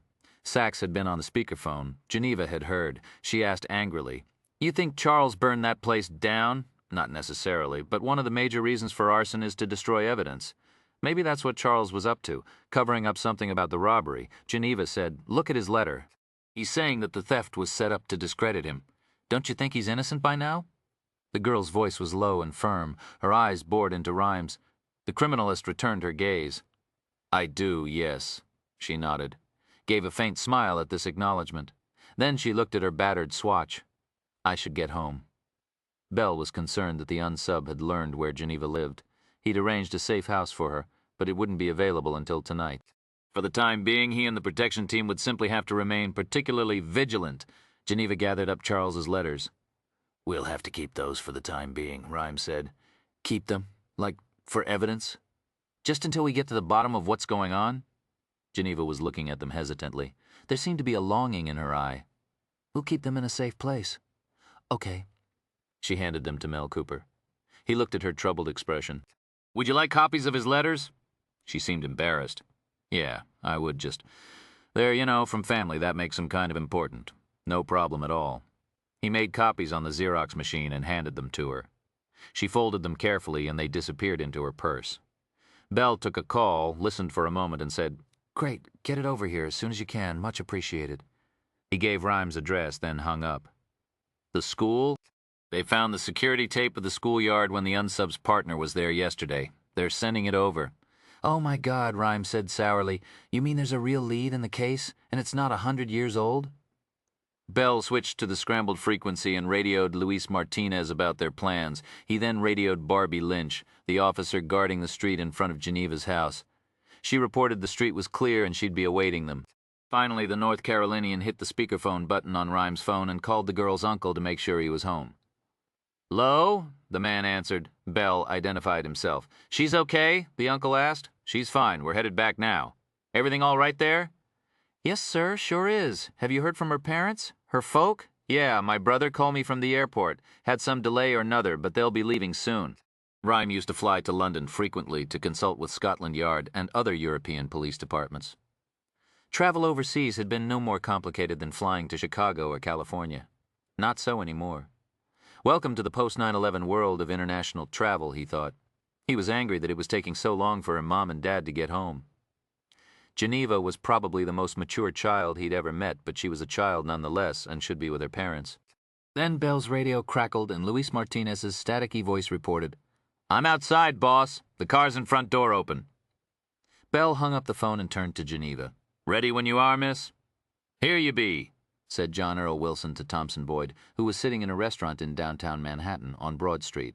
The skinny white guy with a mullet haircut and wearing beige jeans, none too clean, handed the shopping bag to Boyd, who glanced inside. Wilson sat down in the booth across from him. Boyd continued to study the bag. Inside was a large UPS box. A smaller bag sat beside it. From Dunkin' Donuts, though the contents most definitely were not pastries. Wilson used the chain shop's bags because they were slightly waxed and protected against moisture. "Are we eating?" Wilson asked. He saw a salad go past. He was hungry, but although he often met Boyd in coffee shops or restaurants, they'd never actually broken bread together. Wilson's favorite meal was pizza and soda, which he'd have by himself in his one-room apartment, chock-a-block with tools and wires and computer chips, though he sort of felt, for all the work he did for Boyd, the man could stand him to a fucking sandwich or something. But the killer said, "I've got to leave in a minute or two." A plate of lamb shish kebab sat half-eaten in front of the killer. Wilson wondered if he was going to offer it to him. Boyd didn't. He just smiled at the waitress when she came to collect it. Boyd smiling, that was new. Wilson never seen it before, though he had to admit it was a pretty fucking weird smile. Wilson asked, "Heavy, huh?" Glancing toward the bag, he had a proud look in his eyes. "Is think you'll like it." He was proud of what he'd made and a little pissed that Boyd didn't respond. Wilson then asked, "So how's it going?" "It's going. Everything's cool?" "Little setback, that's why." He nodded toward the bag and said nothing else. Boyd gave a faint whistle, trying to match the notes of ethnic music coming out of the speaker above them. The music was bizarro, sitars or something from India or Pakistan or who knew where, but Boyd hit the notes pretty good, killing people and whistling, the two things this man knew how to do. The counter girl dropped a plate of dishes into the busboy pan with a huge crash. As the diners turned to look, Wilson felt something tap his leg under the booth. He touched the envelope, slipped it into his bell-bottoms pocket. It seemed surprisingly thin to be holding $5,000, but Wilson knew it was all there.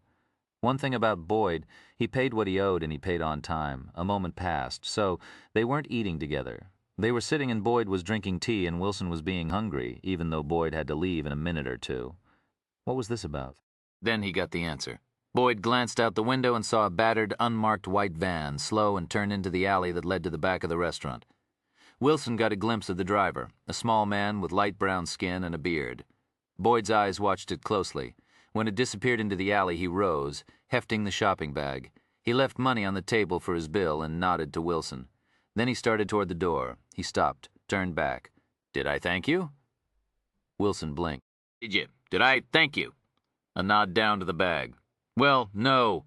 Thompson Boyd smiling and thanking people. "Must be a fucking full moon. I appreciate it," the killer said. "Your hard work, I mean, really." The words came out as if he were a bad actor. Then this was odd, too. He winked a goodbye to the counter girl and walked out the door onto the bustling streets of the financial district, circling through the alley to the back of the restaurant with a heavy bag at his side. Chapter 24 on 118th Street. Roland Bell eased his new Crown Victoria up in front of Geneva's building. Barbie Lynch nodded from her guard station, the Chevy Malibu, which Bell had returned to them. He hustled Geneva inside and hurried up the stairs to the apartment where her uncle gave her a big hug and shook Bell's hand again, thanking him for looking out for the girl. He said he was going to pick up a few things at the grocery store and stepped outside. Geneva went on to her room. Bell glanced in and saw her sitting on the bed. She opened her book bag and rummaged through it. "Anything I can do for you, miss? You hungry?" "I'm pretty tired," she said. "I think I'll just do my homework now, maybe take a nap." "Now that's a fine idea after all you've been through." "How's Officer Pulaski?" she asked. "I talked to his commander earlier. He's still unconscious. They don't know how he'll be. Wish I could tell you different, but there it is. I'm going to go stop by and check in on him later." She found a book and handed it to Bell. "Could you give him this?" The detective took it. "I will, you bet. Don't know that. Even if he wakes up, he'll be in any shape to read it, I ought to say. We'll hope for the best. If he does wake up, maybe somebody could read it to him. Might help. Sometimes it does. Just hearing a story. Oh, and tell him or his family there's a good luck charm inside." "That's right, kind of you."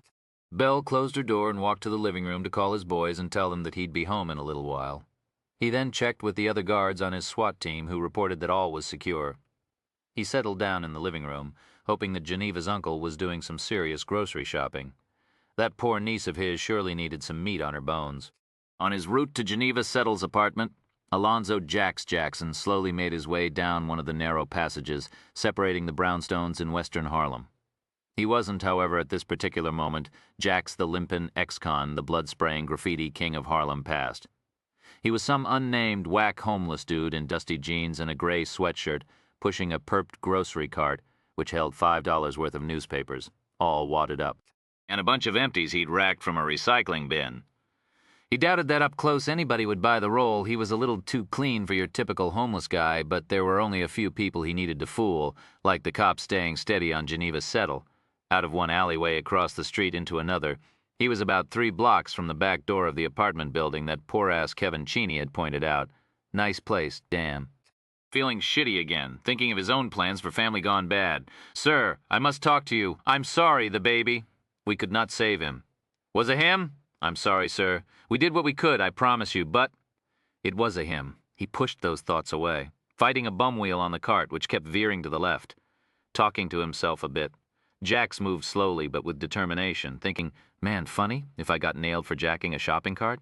But then he decided, no, it wouldn't be so funny at all. It'd be just like a cop to decide to roust him for something little like that and find the gun. Then run the ID and he'd get his ass violated back to Buffalo or someplace even worse. Clatter, clatter, the littered passageway was hell on the broken wheel of the cart. He struggled to keep it straight, but he had to stick to this dark canyon. To approach a nice townhouse from the sidewalk in this fancy part of Harlem would flag him as suspicious. In the alley, though, pushing a cart wasn't that whack. Rich people throw their empties out, mourn the poor, and as for the garbage, it was a better quality round here. Naturally, a homeless dude rather scrounge in West Harlem than in Central. How much farther? Jax the homeless dude looked up and squinted. 2 blocks to the girl's apartment. Almost there. Almost done. He felt an itch. In Lincoln Rhymes' case, this could be literal. He had sensation on his neck, shoulders, and head, and, in fact, this was a non-disabled sensate condition he could do without. For a quadriplegic, not being able to scratch an itch was the most fucking frustrating thing in the world, but this was a figurative itch he was feeling. Something wasn't right. What was it? Tom asked him a question. He didn't pay attention. Lincoln? I'm thinking. Can't you see? No, that happens on the inside, the aide retorted. Well, be quiet. What was the problem? More scans of the evidence charts, the profile, the old letters and clippings, the curious expression on the inverted face of the hanged man. but somehow the itch didn't seem to have anything to do with the evidence, in which case he supposed he should just ignore it. Get back to rhyme cocked his head, almost grabbed the thought. It jiggled away. It was some anomaly words someone had said recently that didn't quite mesh. Then, oh, God damn it, he snapped. The uncle? What? Mel Cooper asked. Jesus, Geneva's uncle. What about him? Geneva said he was her mother's brother. And? When we just talked to him, he said that he'd talked to his brother.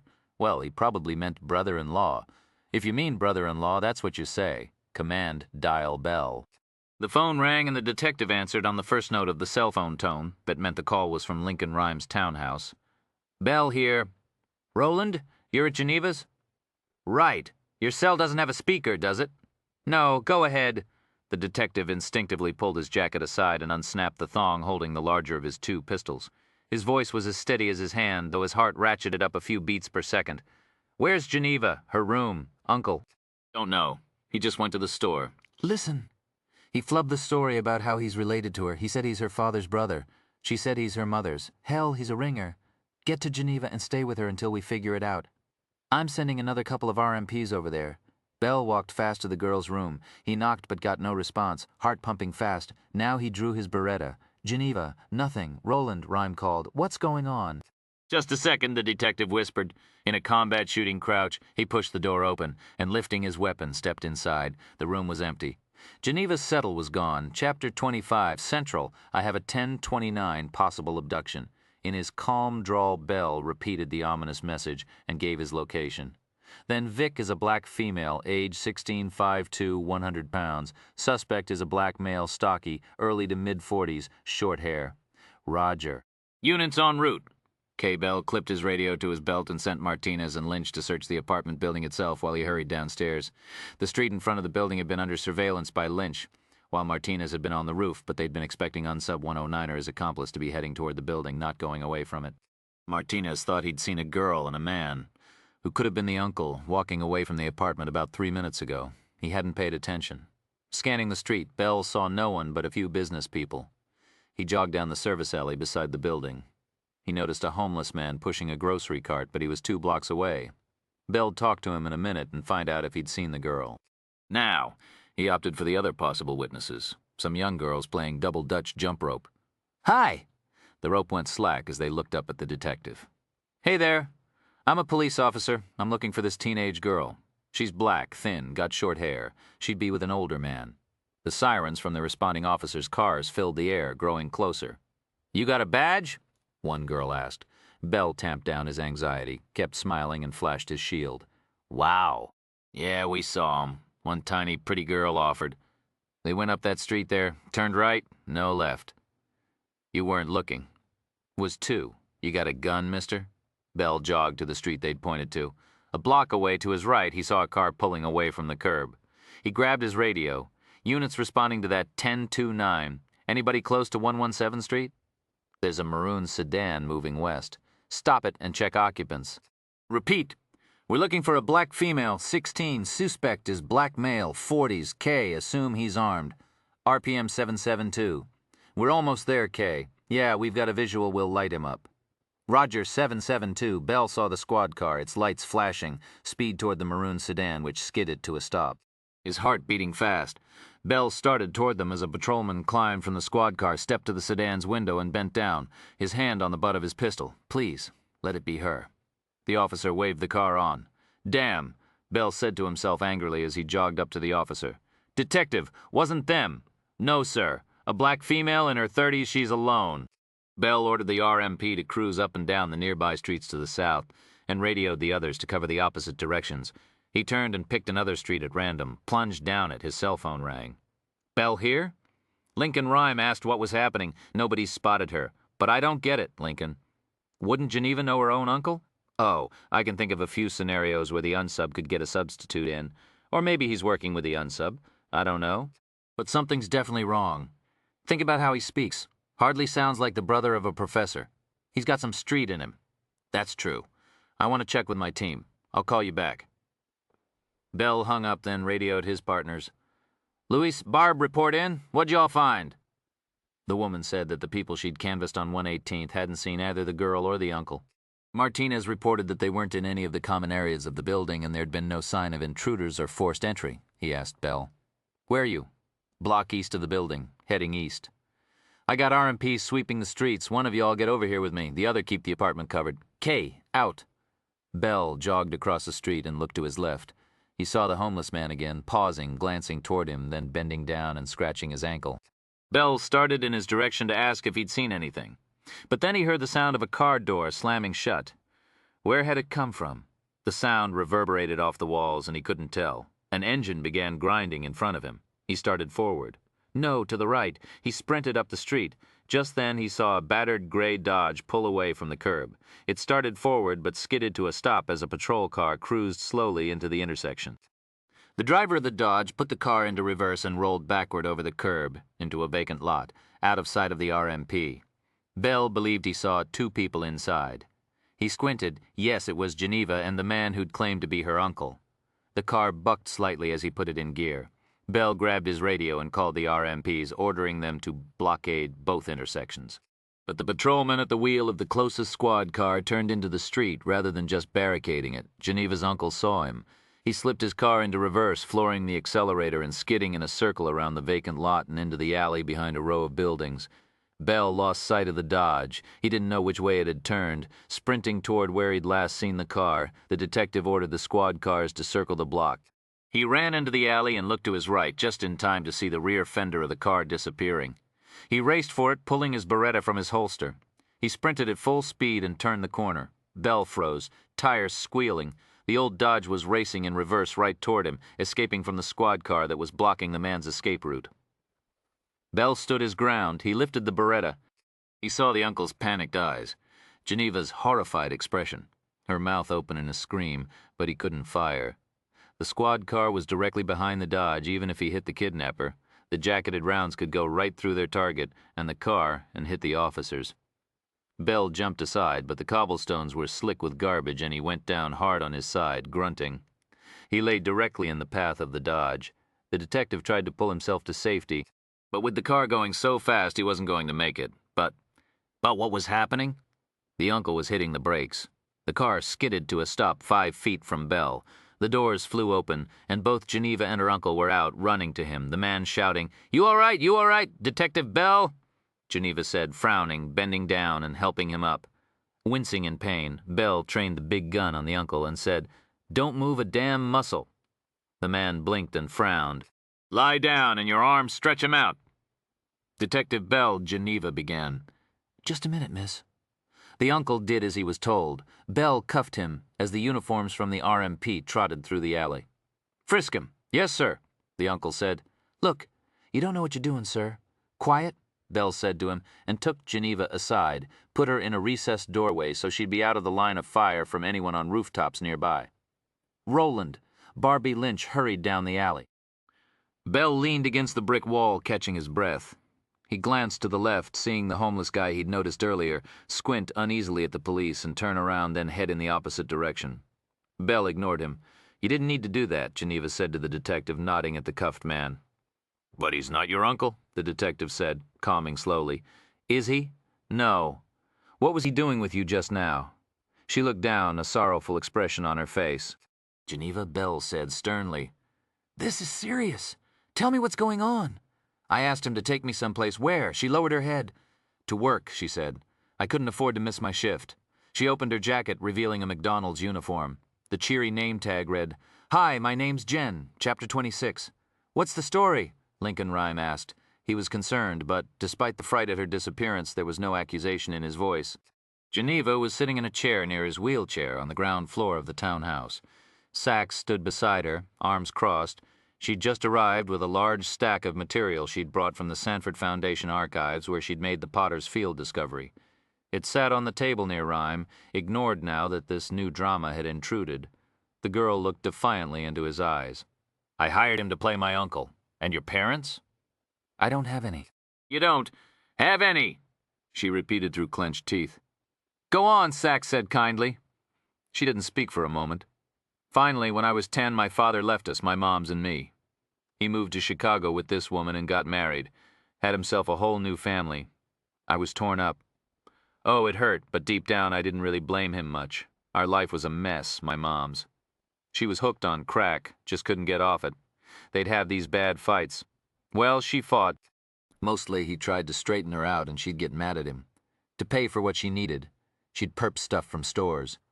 Geneva held Rhyme's eyes as she added, and she'd go to girlfriends' places and they'd have some men over. You know what for? Dad knew all about it. I guess he put up with it for as long as he could, then moved on. She took a deep breath and continued. Then Mom's got sick. She was HIV positive but didn't take any medicine. She died of an infection. I lived with her sister in the Bronx for a while, but then she moved back to Alabama and left me at Auntie Lily's apartment. But she didn't have any money either and kept getting evicted, moving in with friends, just like now. She couldn't afford to have me with her anyway, so I talked to the superintendent of the building where my mom's had worked some cleaning.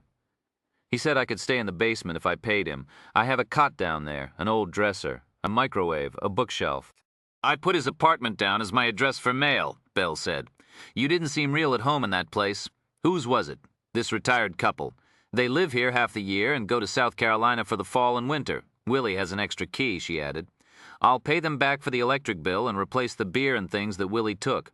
You don't have to worry about that. Yes, I do, she said firmly. Who'd I talk to before, if it wasn't your mother? Belle asked. Sorry, Geneva said, sighing. That was Lakeisha, I asked her to front. She was my mom's. She's kind of an actress. She had me fooled. The detective grinned at being taken in so completely. And your own language? Rhyme asked. You sure sound like a professor's daughter. She slipped into street talk. Don't be talking like no homegirl, you sayin', a grim laugh. I've worked on my standard English ever since I was 7 or 8. Her face grew sad. The only good thing about my father, he always had me into books. He used to read to me some, too. We can find him and... No, Geneva said in a harsh voice. I don't want anything to do with him. Anyway, he's got his own kids now. He doesn't want anything to do with me. And nobody found out you were homeless, Sachs asked. Why would they? I never applied for welfare or food stamps, so no social workers came to see me. I never even signed up for free meals at school because it'd blow my cover. I forged my parents' names on the school papers when I needed their signatures, and I have a voicemail box at a service. That was Quiche again. She recorded the outgoing message pretending to be my mother, and the school never suspected? Sometimes they asked why I never had anybody at parent-teacher conferences, but nobody thought anything about it because I have straight A's. No welfare, good grades, no problems with the police. Nobody notices you if there's nothing wrong. She laughed. You know the Ralph Ellison book, Invisible Man? No, not that science fiction movie. It's about being black in America, being invisible. Well, I'm the invisible girl. It made sense now. The shabby clothes and cheap watch, not at all what jet-setting parents would buy for their girl. The public school, not a private one. Her friend, the homegirl Quiche, not the sort who'd be close to the daughter of a college professor. Rhyme nodded. We never saw you actually call your parents in England, but you did call the super yesterday. After what happened at the museum, right? Had him pretend to be your uncle? He said he'd agree if I paid him extra. Yeah, he wanted me to stay in his place, but that wouldn't be a good idea. You know what I'm saying? So I told him to use 2B with the Reynolds being away. I had him take their name off the mailbox. Never thought that man seemed much like kin, Belle said, and Geneva responded with a scoffing laugh. When your parents never showed up, what were you going to say? I didn't know. Her voice broke, and for an instant she looked hopelessly young and lost. Then she recovered. I've had to improvise the whole thing. When I went to get Charles's letters yesterday, she glanced at Belle, who nodded. I snuck out the back door and went down to the basement. That's where they were. You have any family here? Sachs asked. Other than your aunt? I don't have no. The flash of true horror in the girl's eyes was the first that Rhyme had seen, and its source was not a hired killer, but the near slip into hated non-standard grammar. She shook her head. I don't have anybody. Why don't you go to social services? Celetto asked. That's what they're there for, Belle added. You mourn anybody are entitled to it. The girl frowned and her dark eyes turned darker. I don't take anything for free. A shake of the head. Besides, a social worker'd come to check things out and see my situation. I'd get sent down to my aunt's in Bama. She lives in a town outside of Selma, 300 people in it. You know what kind of education I'd get there? Or I stay here and end up in Foster in Brooklyn, living in one room with 4 gangbanger girls, boxes playing hip-hop and bet on, 24 hours a day, dragged to church. She shivered and shook her head. That's why the job. Rhyme glanced at the uniform. That's why the job. Somebody hooked me up with this guy, makes fake driver's licenses. According to it, I'm 18. A laugh. I don't look it, I know, but I applied to a place where the manager's an old white guy. He didn't have a clue how old I was from looking at me. Been at the same place ever since, never missed a single shift until today. A sigh. My boss'll find out. He'll have to fire me. Shit. And I just lost my other job last week. You had 2 jobs? The girl nodded. Scrubbing graffiti. There's all this renovation going on in Harlem. You see it everywhere now. Some big insurance or real estate companies fix up old buildings and rent them for a lot of money. The crews hired some kids to clean the walls. It was great money, but I got fired because you were underage? Sachs asked. No, because I saw these workers, 3 big white guys who worked for some real estate company. They were hassling this old couple who'd lived in the building forever. I told them to stop or I'd call the police. She shrugged. They fired me. I did call the police, but they weren't interested. So much for doing good deeds. And that's why you didn't want that Mrs. Barton, the counselor, to help, Belle said. She finds out I'm homeless and bang my ass is in foster. She shuddered. I was so close I could have done it. A year and a half and I'd be gone. I'd be in Harvard or Vassar. Then that guy shows up at the museum yesterday and ruins everything. Geneva rose and walked to the chart that had the details about Charles Singleton on it. She gazed at it. That's why I was writing about him. I had to find out he was innocent. I wanted him to be nice and be a good husband and father. The letters were so wonderful. He could write so pretty, all his words. Even his handwriting was beautiful. She added breathlessly. And he was a hero in the Civil War and taught children and saved the orphans from the draft rioters. Suddenly I had a relative who was good, after all. Who was smart, who knew famous people. I wanted him to be somebody I could admire, not like my father or mother. Luis Martinez stuck his head in the doorway. He checks out. Right name and address, no priors, no warrants. He'd run the name of the phony uncle. Rhyme and Bell weren't trusting anybody at this point. You must be lonely, Sachs said. A pause. My daddy took me to church some before he ran off. I remember this gospel song. It used to be our favorite. It's called Ain't Got Time to Die. That's what my life's like. I ain't got time to be lonely. But Rhyme knew Geneva well by now. She was fronting, he said. So you've got a secret just like your ancestor. Who knows yours? Quiche, the super, his wife. That's all. She fixed Rhyme with a defiant look. You're going to turn me in, aren't you? You can't live alone, Sachs said. I have for 2 years, she snapped. I have my book, school. I don't need anything else. But, no. If you tell, it'll ruin everything, she added. Please. The word was muted, as if saying it came very hard to her. Silence for a moment.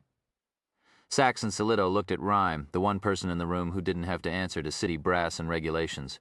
He said no need to make any decisions right away. We've got our hands full catching the unsub.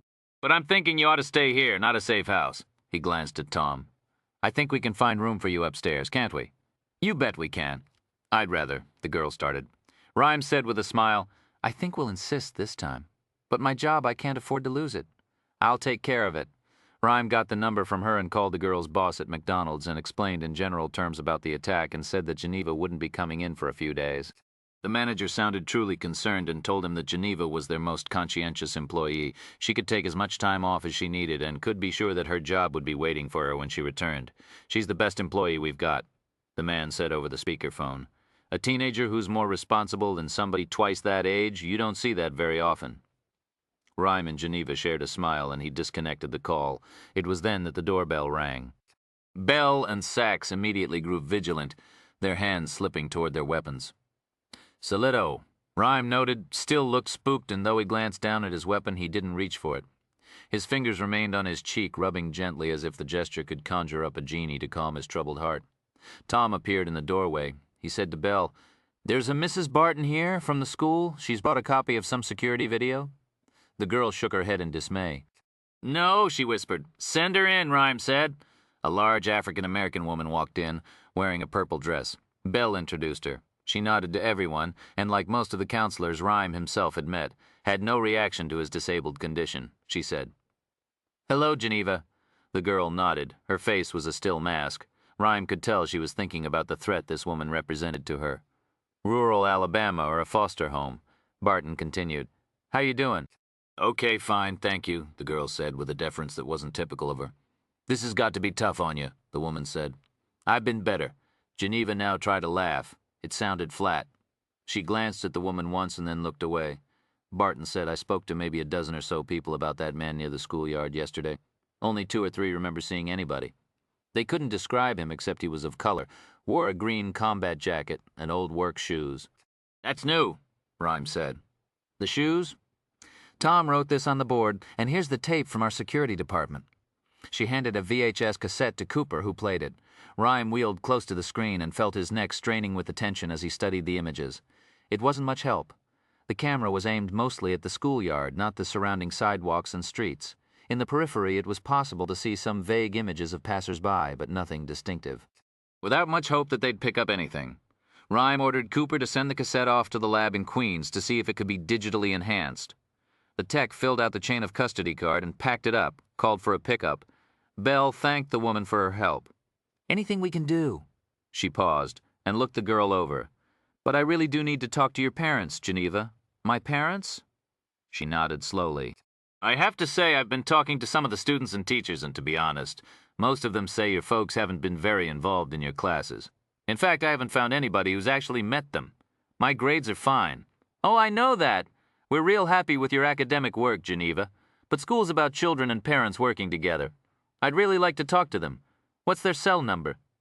The girl froze, a dense silence, which Lincoln Rhyme finally broke. "I'll tell you the truth." Geneva looked down. Her fists were clenched. Rhyme said to Barton, "I just got off the phone with her father." Everyone else in the room turned and stared at him. "Are they back home?" "No, and they won't be for a while." "No. I asked them not to come." "You did? Why?" The woman frowned. "It's my decision. I did it to keep Geneva safe. As Roland Bell here will tell you."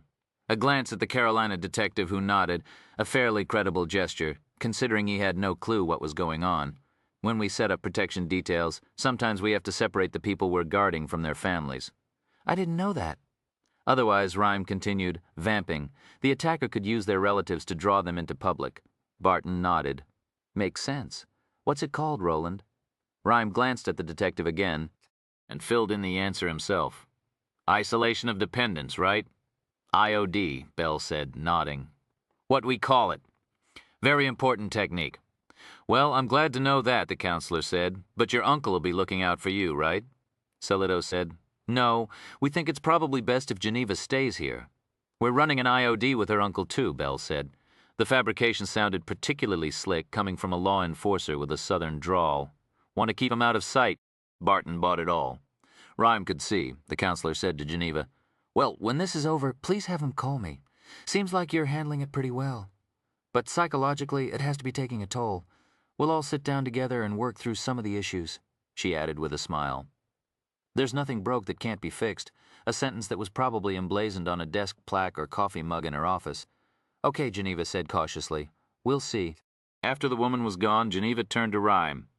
"I don't know what to say. It means so much to me, what you did." "Mostly," he muttered, uneasy with the gratitude, "it was for our convenience. I can't very well go calling up child welfare and tracking you down in foster homes every time we have a question about the case." Geneva laughed. "Front all you want," she said. "Thanks anyway." Then she huddled with Bell and told him what books, clothes, and other items she needed from the basement on 118th Street. The detective said he'd also get back from the phony uncle whatever she'd paid him for the scam. "He won't give it back," she said. "You don't know him?" Bell smiled and said amiably, "Oh, he'll give it back, this, from the man with 2 guns. Geneva called Lakeisha and told her girlfriend that she'd be staying at Rhymes. Then, hanging up, she followed Tom upstairs to the guest room. Salido asked, "What if the counselor finds out Link?" "Finds out what?" "Well, how about that you lied about Geneva's parents and made up some department procedures?" "What the hell was it? The DUI?" "IOD," Bell reminded. "And what's she going to do?" Rhyme growled. "Make me stay after school?" He gave an abrupt nod at the evidence board. "Now, can we get back to work? There's a killer out there, and he's got a partner, and somebody hired them. Recall that? I'd like to figure out who the hell they are sometime this decade." Sachs walked to the table and began organizing the folders and copies of materials that William Ashbury had let her borrow from the Foundation Library. "The small crime scene," she said. "This is mostly about Gallows Heights maps, drawings, articles, some things on Potter's Field." She handed the documents to Cooper one by one. He taped up several drawings and maps of Gallows Heights, which Rhyme stared at intently as Sachs told them what she'd learned about the neighborhood. She then walked to the drawing and touched a 2-story commercial building. Potter's Field was right about here, West 80th Street. She skimmed some of the documents. Seems like it was pretty disreputable. A lot of crooks hung out there, people like Jim Fisk and Boss Tweed and politicians connected to the Tammany Hall machine. See how valuable small crime scenes can be, Sachs. You're a wealth of helpful information. She gave him a minor scowl, then picked up a photocopy. This is an article about the fire. It says that the night Potter's field burned down, witnesses heard an explosion in the basement, and then almost immediately the place was engulfed. Arson was suspected, but nobody was ever arrested. No fatalities. What did Charles go there for? Rhyme mused aloud. What did he mean by justice, and what's forever hidden beneath clay and soil? Was it a clue, a bit of evidence, a scrap of document that could answer the question of who wanted to murder Geneva Settle? Celito shook his head. Too bad it was 140 years ago. Whatever, it's gone now. We'll never know. Rhyme looked at Sachs. She caught his eye. She smiled. Chapter 27. Oh, you're lucky in one way, explained David Yu, a spiky-haired young engineer who worked for the city. We could use some, Amelia Sachs said. Luck, I mean. They were standing on West 80th Street, about a half-block east of Riverside Park, looking up at a three-story brownstone. A crime scene bus waited nearby, as did another friend of Sachs's, a policewoman named Gail Davis from the K-9 unit, and her dog Vegas. Most police dogs were German Shepherds, Malinois, and for bomb detail. Labrador Retrievers. Vegas, though, was a Briard, a French breed with a long history of military service. These dogs are known for having keen noses and an uncanny ability to sense threats to livestock and humans. Rhyme and Sachs had thought that running a 140-year-old crime scene might benefit from some old-fashioned search methods, in addition to the high-tech systems that would be employed. The engineer, Yu, nodded at the building that had been constructed on the site where Potter's Field Tavern had burned. The date on the cornerstone read 1879. To build a tenement like this back then, they wouldn't have excavated and laid a slab. They'd dig a perimeter foundation, pour concrete, and set the walls. That was the load-bearing part. The basement floor would have been dirt, but building codes changed. They would have put a concrete floor in sometime early in this century.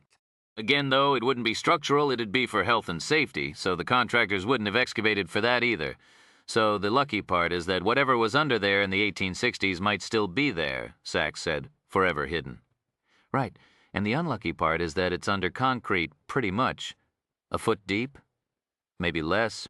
Sachs walked around the building, which was grimy and plain, though she knew the apartments in it would rent for $4,000 or so a month. There was a service entrance in the back that led below ground to the basement.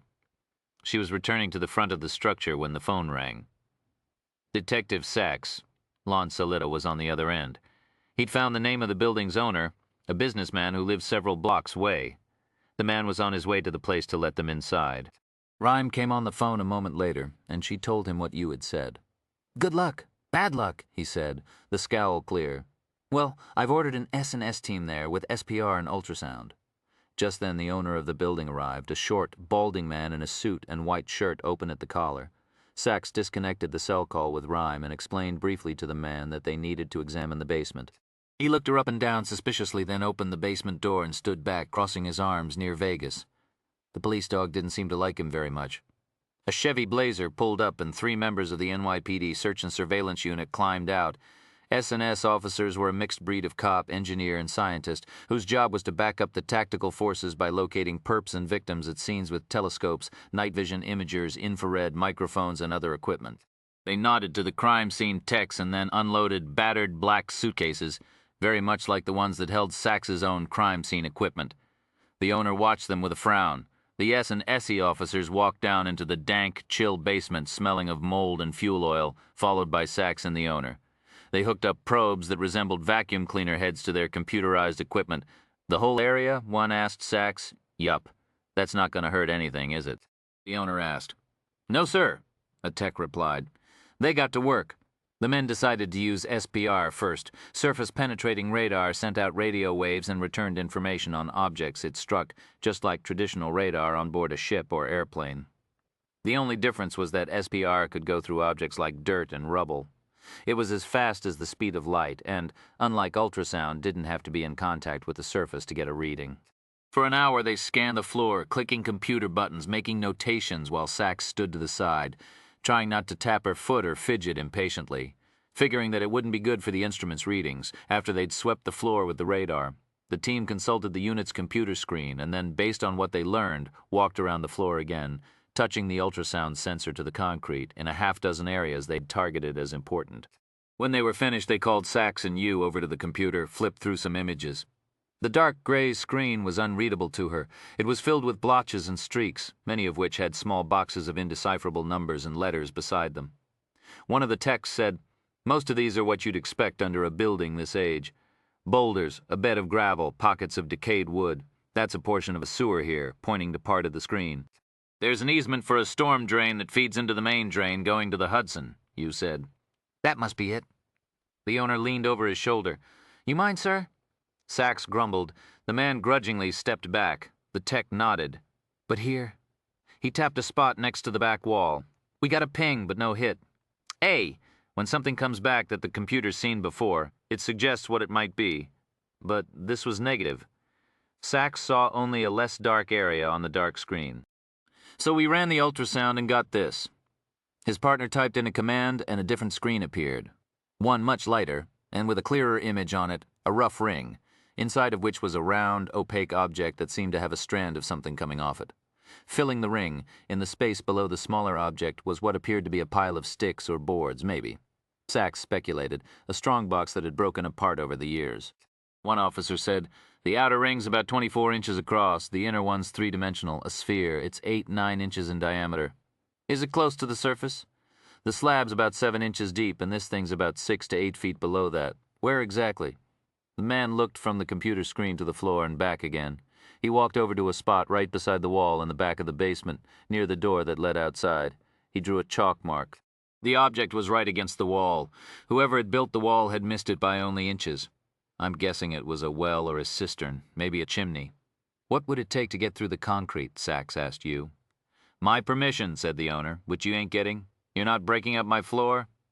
"Sir," Sachs said patiently, "this is police business. Whatever that thing is, it's mine. Ownership isn't the issue. It may be relevant to a police investigation." "Well, you'll have to get a court order. I'm a lawyer.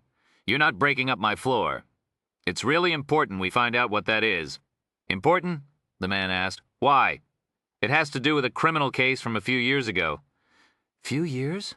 the man said, picking up on the weakness of her case immediately. "How few? He was probably a really good lawyer. You lie to people like this and it comes back to get you," she said. 140, give or take." He laughed. "This isn't an investigation. This is the Discovery Channel. No jackhammer. A little cooperation here, sir? Get a court order. I don't have to cooperate until I'm forced to. Then it's not really cooperation, is it?" Sachs snapped back. "She called Rhyme?" "What's going on?" he asked. She briefed him about what they'd found. An old strongbox in a well or cistern inside a burned-down building. Hiding places don't get much better than that. Rhyme asked for S&S to send him the images via wireless email. They did so. "I've got the picture here, Sachs," he said after a moment. "No clue what it is." She told him about the unconcerned citizen. "And I'll fight it," the lawyer said, hearing the conversation. "I'll appear before the magistrate myself. I know 'em all. We're on a first-name basis." She heard Rhyme discussing the matter with Solito. When he came back on the line, he wasn't happy. "Lon's going to try to get a warrant, but it'll take time. And he's not even sure the judge'd issue paper in a case like this." "Can't I just clock this guy?" she muttered and hung up. She turned to the owner. "We'll repair your floor perfectly." "I have tenants. They'll complain, and I'll have to deal with it. You won't. You'll be long gone." Sachs waved her hand in disgust, actually thinking about placing him under arrest for something, and then digging through the damn floor anyway. "How long would a warrant take?" Probably forever, she imagined, considering the judges needed a compelling interest in order to allow police to invade someone's home. Her phone rang again, and she answered. "Sachs?" Rhyme asked. "Is that engineer fellow there?" "David? Yeah, he's right next to me. I have a question." "What, ask him who owns the alleys?" The answer, in this particular instance, though not all, was the city. The lawyer owned only the footprint of the building itself, and what was inside, Rhyme said. "Have the engineers get some equipment next to the exterior wall and dig down, then tunnel under his wall? Would that work?" Out of hearing of the owner, she posed the question to you, who said, "Yeah, we could do that. No risk of structural damage if you keep the hole narrow." Narrow, thought the claustrophobic policewoman. Just what I need. She hung up and then said to the engineer, "Okay, I want a—" Sachs frowned. "What are those things called with the big scoop on them?" Her knowledge of vehicles whose top speed was 10 miles an hour was severely limited. "Backhoe? Sounds right. How soon can you get one here?" A half hour. She gave him a pained look. 10 minutes? I'll see what I can do. 20 minutes later, with a loud reverse warning beep, a city backhoe rolled up to the side of the building. There was no way to hide their strategy anymore. The owner stepped forward, waving his hands. "You're going underneath from outside. You can't do that either. I own this property from the heavens to the center of the earth. That's what the law says." "Well, sir," said slim young civil servant Yu, "there's a public utility easement under the building, which we have a right to access, as I'm sure you know. But the fucking easement's on the other side of the property. I don't think so. It's on that screen right there." He pointed to a computer just as the screen went dark. "Oops," said one of the S&S officers who'd just shut it off. "Damn thing's always breaking down." The owner scowled at him, then said to Yu, "There is no easement where you're going to dig." Yu shrugged. "Well, you know, when somebody disputes the location of an easement, the burden's on him to get a court order stopping us. You might want to give some of your magistrate friends a call, and you know what, sir? You better do it pretty fast, because we're going in now." "But, go ahead," he shouted. "Is that true?" Sachs whispered to him. "About the easements?" Don't know. But he seemed to buy it. Thanks. The backhoe went to work. It didn't take long. 10 minutes later, guided by the S&S team, the backhoe had dug out a 4-foot-wide, 10-foot-deep foxhole. The foundation of the building ended about 6 feet below the surface, and beneath that was a wall of dark soil and gray clay. Sachs would have to climb to the bottom of the excavation and dig horizontally only about 18 inches until she found the cistern or well. She donned the Tyvek suit and a hard hat with a light on the top. She called Rhyme back on her radio, not sure how cell phone reception would be in the pit. "I'm ready," she told him. K-9 Officer Gail Davis walked over with Vegas, straining on the leash, pawing at the edge of the hole. "Something's down there," the policewoman said. "As if I'm not spooked enough," Sachs thought, looking at the dog's alert face. "What's that noise, Sachs?" "Gail's here. Her dog's got a problem with the sight." "Anything specific?" Sachs asked Davis. "Nope. Could be sensing anything." Vegas then growled and pawed Sachs's leg. Davis had told Sachs that another skill of Briard's was battlefield triage. They'd been used by corpsmen to determine which of the wounded could be saved and which could not. She wondered if Vegas was marking her for the latter ahead of time. "Keep close," Sachs said to Davis with an uneasy laugh. "In case I need digging out." Yu volunteered to go down into the pit. He said he liked tunnels and caves, a fact that astonished Amelia Sachs, but she said no. This was, after all, a crime scene, even if it was 140 years old, and the sphere and strongbox, whatever they might be, were evidence to be collected and preserved according to CS procedure. The city workers lowered a ladder into the shaft, which Sachs looked down into, sighing. "You okay?" Yu asked. "Fine," she said cheerfully, and started into the hole, thinking the claustrophobia in the Sanford Foundation's archives was nothing compared to this. At the bottom, she took the shovel and pickaxe Yu had given her and began the excavation.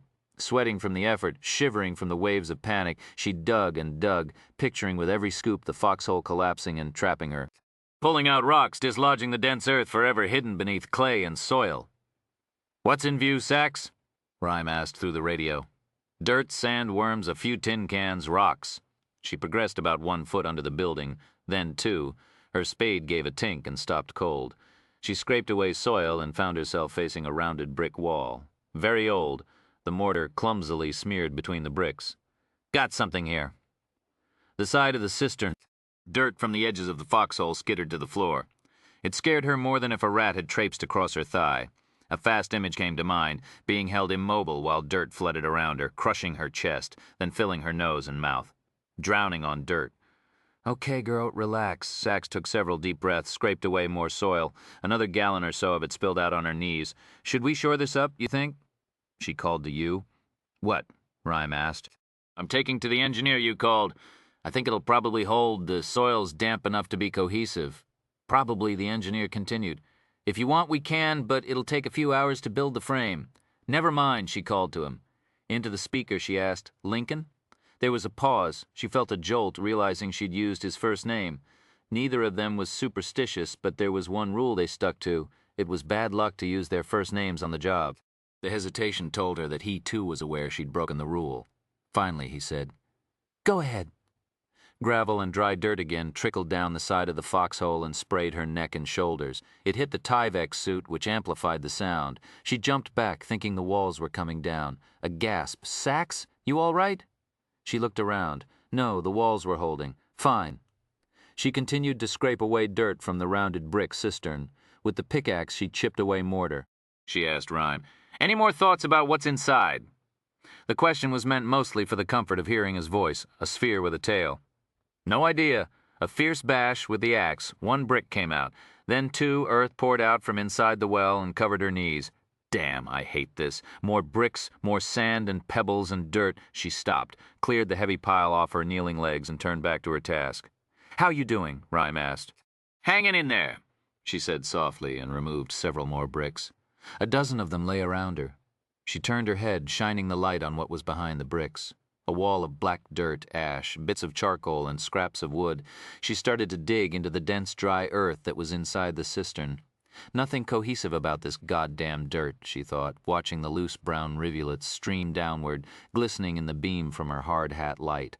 "Sacks!" Rhyme shouted. "Stop!" She gasped. "What's?" "I just looked over the story of the arson again. It said there was an explosion in the basement of the tavern. Grenades back then were spheres with fuses. Charles must have taken 2 with him. That's the sphere in the well. You're right next to the one that didn't go off. The bomb could be as unstable as nitroglycerin. That's what the dog was sensing. The explosives. Get out of there fast." She gripped the side of the well to pull herself to her feet. But the brick she was holding suddenly gave way, and she fell onto her back as an avalanche of dry earth from inside the well poured out into the foxhole. Stones and gravel and dirt flowed around her, pinning her bent, cramping legs and spreading fast toward her chest and face. She screamed, trying desperately to climb to her feet. But she couldn't. The flood had reached her arms. She heard Rhyme's voice as the headset cord was ripped from the radio. More dirt cascaded over her body, helplessly frozen under the crushing weight that rose like flooding water. Then Sachs screamed once more as the sphere, carried by the current of dirt, dropped from the gaping hole in the brick wall and rolled against her immobilized body. Jax was out of his area. He'd left Harlem behind, both the place and the state of mind. Left behind the empty lots filled with malt liquor bottles. Left behind the storefront tabernacles, the faded, weather-battered posters for Red Devil Lie, which black men had used to conk their hair straight in the Malcolm X era. Left behind the teenage rapper wannabes and bucket percussion ensembles in Marcus Garvey Park. The stands selling toys and sandals and bling and kente cloth wall hangings. Left behind all the new redevelopment construction. Left behind the tour buses. He was now in one of the few places where he'd never bombed a Jax 157, never painted a throw-up. The elegant part of Central Park West, staring at the building where Geneva Settle now was, after the incident in the alley near her house on 108th Street, with Geneva and the guy in the gray car. Jax had jumped in another cab and followed the police cars here. He didn't know what to make of this place. The 2 police cars out front, and from the stairs to the sidewalk a ramp like they make for people in wheelchairs, limping slowly through the park, scoping the building out. What was the girl doing inside? He tried to get a look, but the blinds were drawn. Another car, a Crown Vic, the kind the police drive a lot, pulled up, and 2 cops got out carrying a cheap suitcase taped together and boxes of books. Probably Geneva's, he guessed. She was moving in, protecting her even steadier, he thought. Discouraged, he stepped into the bushes to get a better view when the door opened. But just then another squad car drove past. Slow. It seemed that a cop inside was scanning the park as well as the sidewalk. Jax memorized the number of the building, then turned away and disappeared into the park. He headed north, walking back toward Harlem. Feeling the gun in his sock, feeling the tug of his parole officer 200 miles to the north, who might be thinking about a surprise visit to his Buffalo apartment at this very moment, Jax remembered a question that Ralph, the leaning Egyptian prince, had asked him. Was what he was doing worth all the risk? He considered this now as he returned home. And he thought, had it been worth the risk 20 years ago? Perching on the 6-inch iron ledge of the overpass on the Grand Central Parkway to tag Jax 157 30 feet above traffic streaming by at 60 miles an hour. Had it been worth the risk 6 years ago, chambering a 12-gauge shell in the breakdown and shoving the muzzle into the face of the armored truck driver just to get that $50,000 or $60,000? Enough to help him get his life back on track. And he knew that fuck Ralph's wasn't a question that made any sense, because it suggested there was a choice then and now, right or wrong, didn't matter. Alonzo Jax Jackson was going right ahead. If this worked out, he'd get back his righteous life in Harlem, his home, the place that for good and bad had made him what he was, and the place that he himself had helped form. With his thousands of cans of spray paint, he was simply doing what he had to do. Careful. In his safe house in Queens, Thompson Boyd was wearing a gas mask, respirator, and thick gloves. He was slowly mixing acid and water, then checking the concentration. Careful. This was the tricky part. Certainly the potassium cyanide powder sitting nearby was dangerous, enough to kill 30 or 40 people, but in its dried form it was relatively stable. Just like the bomb he'd planted in the police car, the white powder needed to be mixed with sulfuric acid to produce the deadly gas, the infamous Zyklon B used by the Nazis in their extermination showers. But the big if is the sulfuric acid. Too weak a concentration will produce the gas slowly, which could give the victims a chance to detect the odor and escape. But too strong an acid, over 20% concentration, will cause the cyanide to explode before it's dissolved, dissipating much of the desired deadly effect. Thompson needed the concentration to be as close to 20% as possible for a simple reason. The place he was going to plant the device, that old Central Park West Town house where Geneva Settle was staying, would hardly be airtight. After learning that this was where the girl was hiding, Thompson had conducted his own surveillance of the townhouse and had noted the unsealed windows and an antiquated heating and air conditioning system. It would be a challenge to turn the large structure into a death chamber. You gotta understand about what we're doing here. It's like everything else in life. Nothing ever goes 100%. Nothing runs just the way it ought. Yesterday he told his employer that the next attempt on Geneva's life would be successful, but now he wasn't too sure about that. The police were far too good. We'll just re-rig and keep going. We can't get emotional about it. Well, he wasn't emotional or concerned, but he needed to take drastic measures on several fronts. If the poison gas in the townhouse now killed Geneva, fine, but that wasn't his main goal. He had to take out at least some of the people inside, the investigators searching for him and his employer. Kill them, put them in a coma, cause brain damage. It didn't matter. The important thing was to debilitate them. Thompson checked the concentration once again and altered it slightly, making up for how the air would alter the pH balance. His hands were a bit unsteady, so he stepped away for a moment to calm himself. Whist. The song he'd been whistling became Stairway to Heaven. Thompson leaned back and thought about how to get the gas bomb into the townhouse. A few ideas occurred to him, including one or two he was pretty sure would work quite well. He again tested the concentration of the acid, whistling absently through the mouthpiece of the respirator. The analyzer reported that the strength was 19.99394%. Perfect. Whist? The new tune that popped into his head was the Ode to Joy from Beethoven's Ninth Symphony. Amelia Sachs had been neither crushed to death by clay and soil nor blown up by unstable 19th century ordnance. She was now standing, showered, and in clean clothes, in Rhymes' lab, looking over what had tumbled from the dry cistern into her lap an hour earlier. It wasn't an old bomb, but there was little doubt now that it had been left in the well by Charles Singleton on the night of July 15, 1868. Rhymes' chair was parked in front of the examination table beside Sachs as they peered into the cardboard evidence collection box. Cooper was with them, pulling on latex gloves. "We'll have to tell Geneva," Rhymes said. "Do we?" Sachs said reluctantly. "I don't want to. Tell me what?" Sachs turned quickly. Rhyme backed away from the table and reluctantly rolled the storm arrow in a circle, thinking, damn it, should have been more careful. Geneva Settle stood in the doorway. "You found out something about Charles in the basement of that tavern, didn't you? You found out that he really did steal the money. Was that his secret after all?" A glance at Sachs, then Rhyme said, "No, Geneva? No, we found something else?" A nod toward the box. "Here, take a look." The girl walked closer. She stopped, blinking, staring down at the brown human skull. It was this that they'd seen on the ultrasound image, and that had rolled out into Sachs's lap. With the help of Vegas, Gail Davis's Briar, the detective had recovered the remaining bones. These bones, what Sachs had thought were the slats from a strongbox, were those of a man. Rhyme had determined the body had apparently been stuffed vertically into the cistern in the basement of Potter's Field Tavern just before Charles had ignited the fire. The ultrasound imaging had picked up the top of the skull and a rib beneath it, which gave the appearance of a fuse for a bomb. The bones were in a second box on the work table. "We're pretty sure it's a man that Charles killed." "No, and then he burned down the tavern to cover up the crime." "You couldn't know that," Geneva snapped. "We don't know, but it's a reasonable deduction," Rhyme explained. "His letter said he was going to Potter's Field armed with his Navy Colt revolver. That was a pistol from the Civil War. It didn't work like guns nowadays, where you load a bullet into the back of the cylinder. You had to load each chamber from the front with a ball and gunpowder." She nodded. Her eyes were on the brown and black bones, the eyeless skull. "We found some information on guns like his in our database. It's a .36 caliber, but most Civil War soldiers learned to use .39 caliber balls in them. They're a little bigger and fit more tightly. That makes the gun more accurate. Sachs picked up a small plastic bag. This was in the skull cavity. Inside was a little sphere of lead. It's a .39 caliber ball that was fired out of a .36 caliber gun. But that doesn't prove anything. She was staring at the hole in the forehead of the skull. No, Rhyme said kindly. It suggests, but it suggests very strongly that Charles killed him. Who was he? Geneva asked. We don't have any idea. If he had any ID on him, it burned up or disintegrated along with his clothes. We found the bullet, a small gun that he probably had with him, some gold coins, and a ring with the word. What was the word, Mel? Winskinsky? He held up a plastic bag with the gold signet ring inside. Above the inscription was an etched profile of an American Indian. Cooper had quickly found that the word meant doorman or gatekeeper in the language of the Delaware Indians.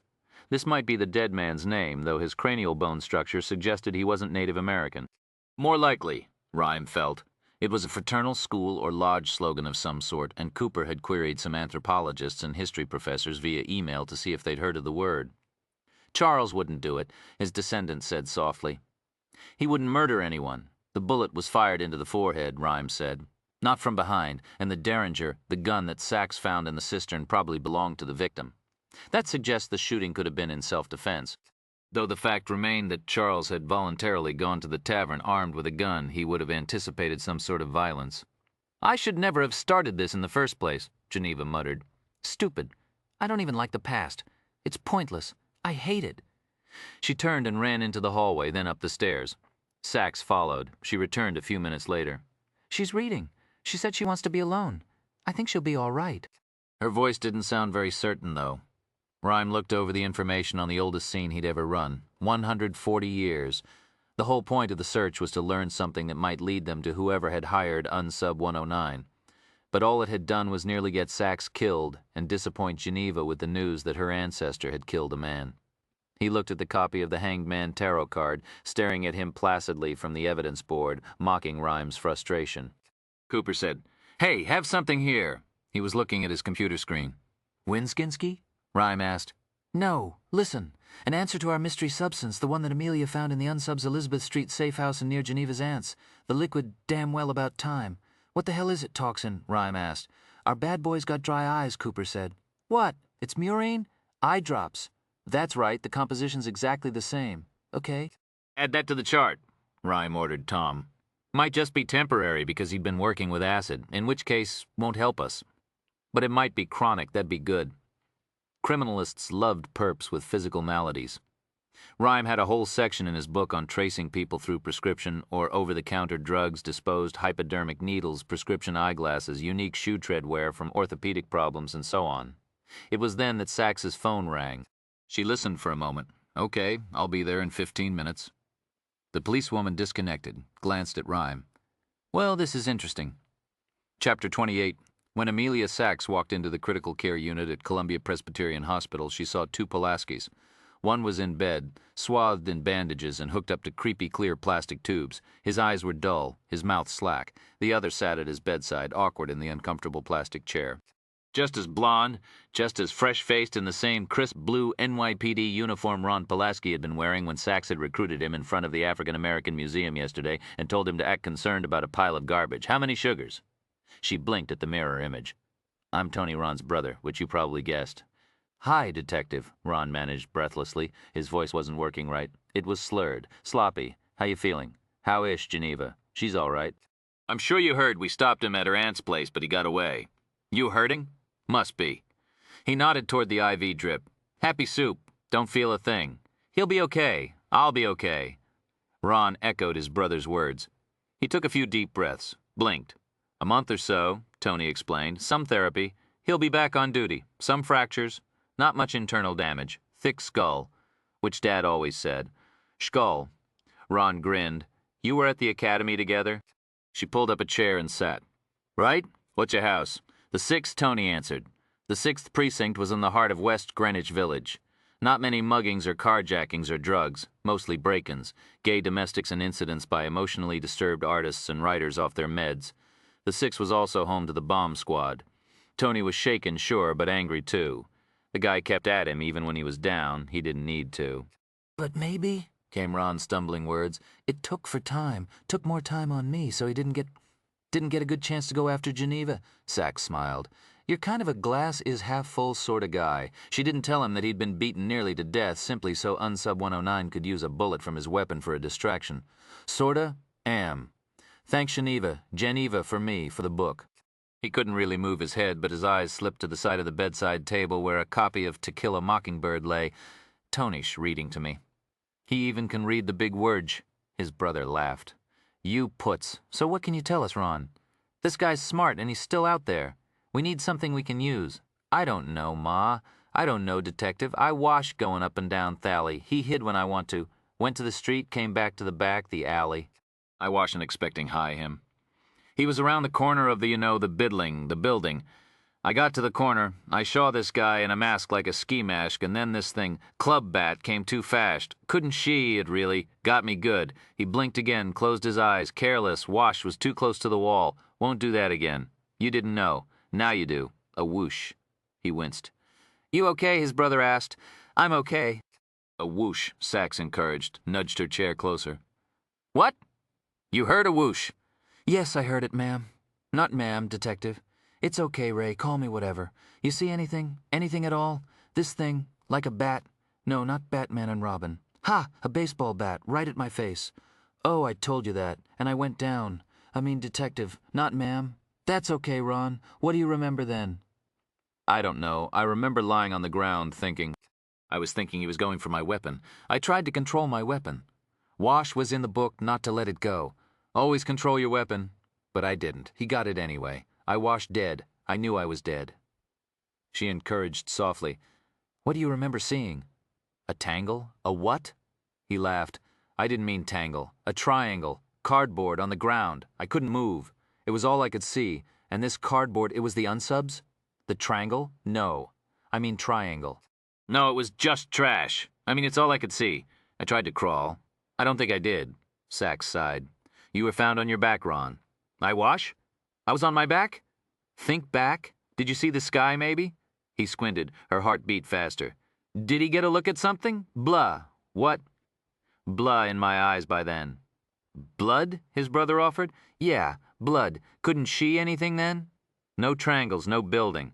He got my piece. He stayed near eye for a few minutes. Then I don't remember anything else. He was nearby? How close? I don't know. Not close. Couldn't see. Too much blah. Sachs nodded. The poor man looked exhausted. His breathing was labored, his eyes much more unfocused than when she'd arrived. She rose. I'll let him get some rest, she asked. You heard of Terry Dobbins? No. Ish. He. Who ish? A grimace crossed the injured officer's face. Who is he? Department psychologist.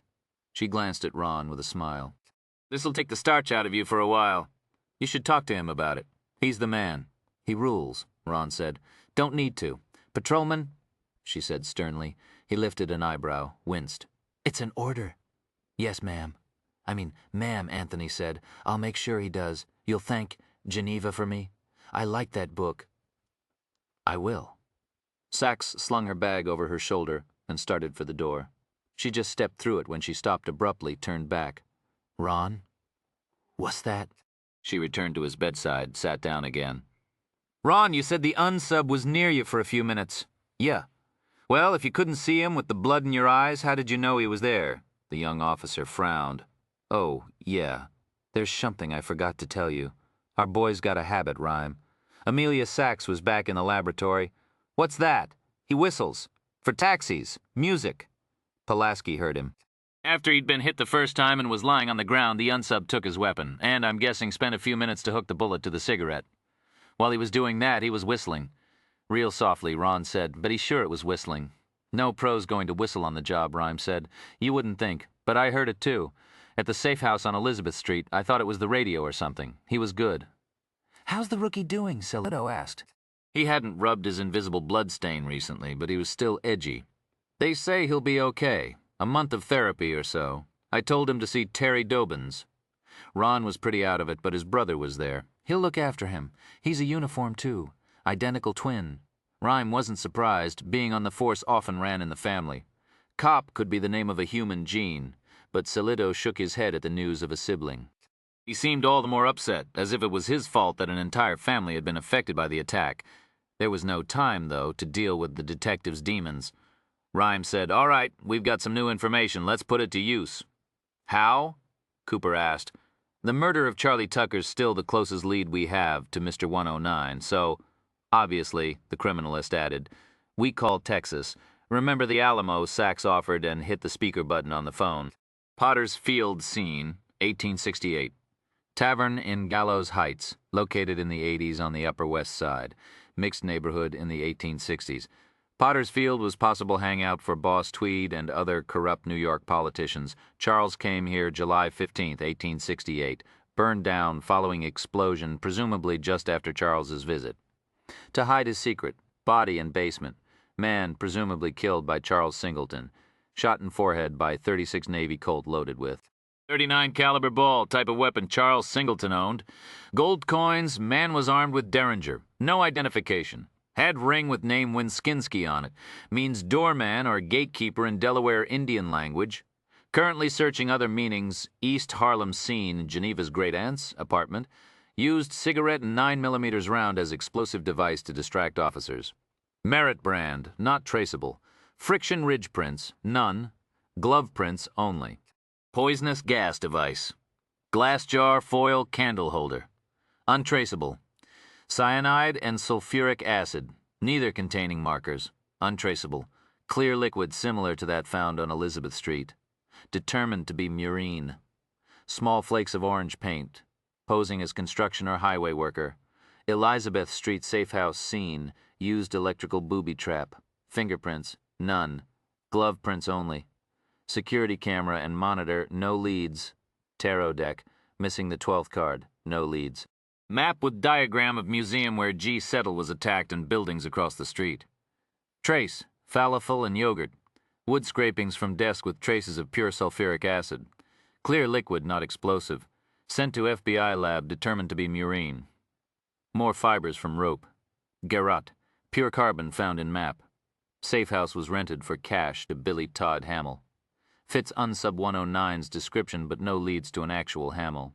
African American Museum scene. Rape pack, tarot card, 12th card in deck. The hanged man, meaning spiritual searching. Smiley face bag, too generic to trace. Box cutter.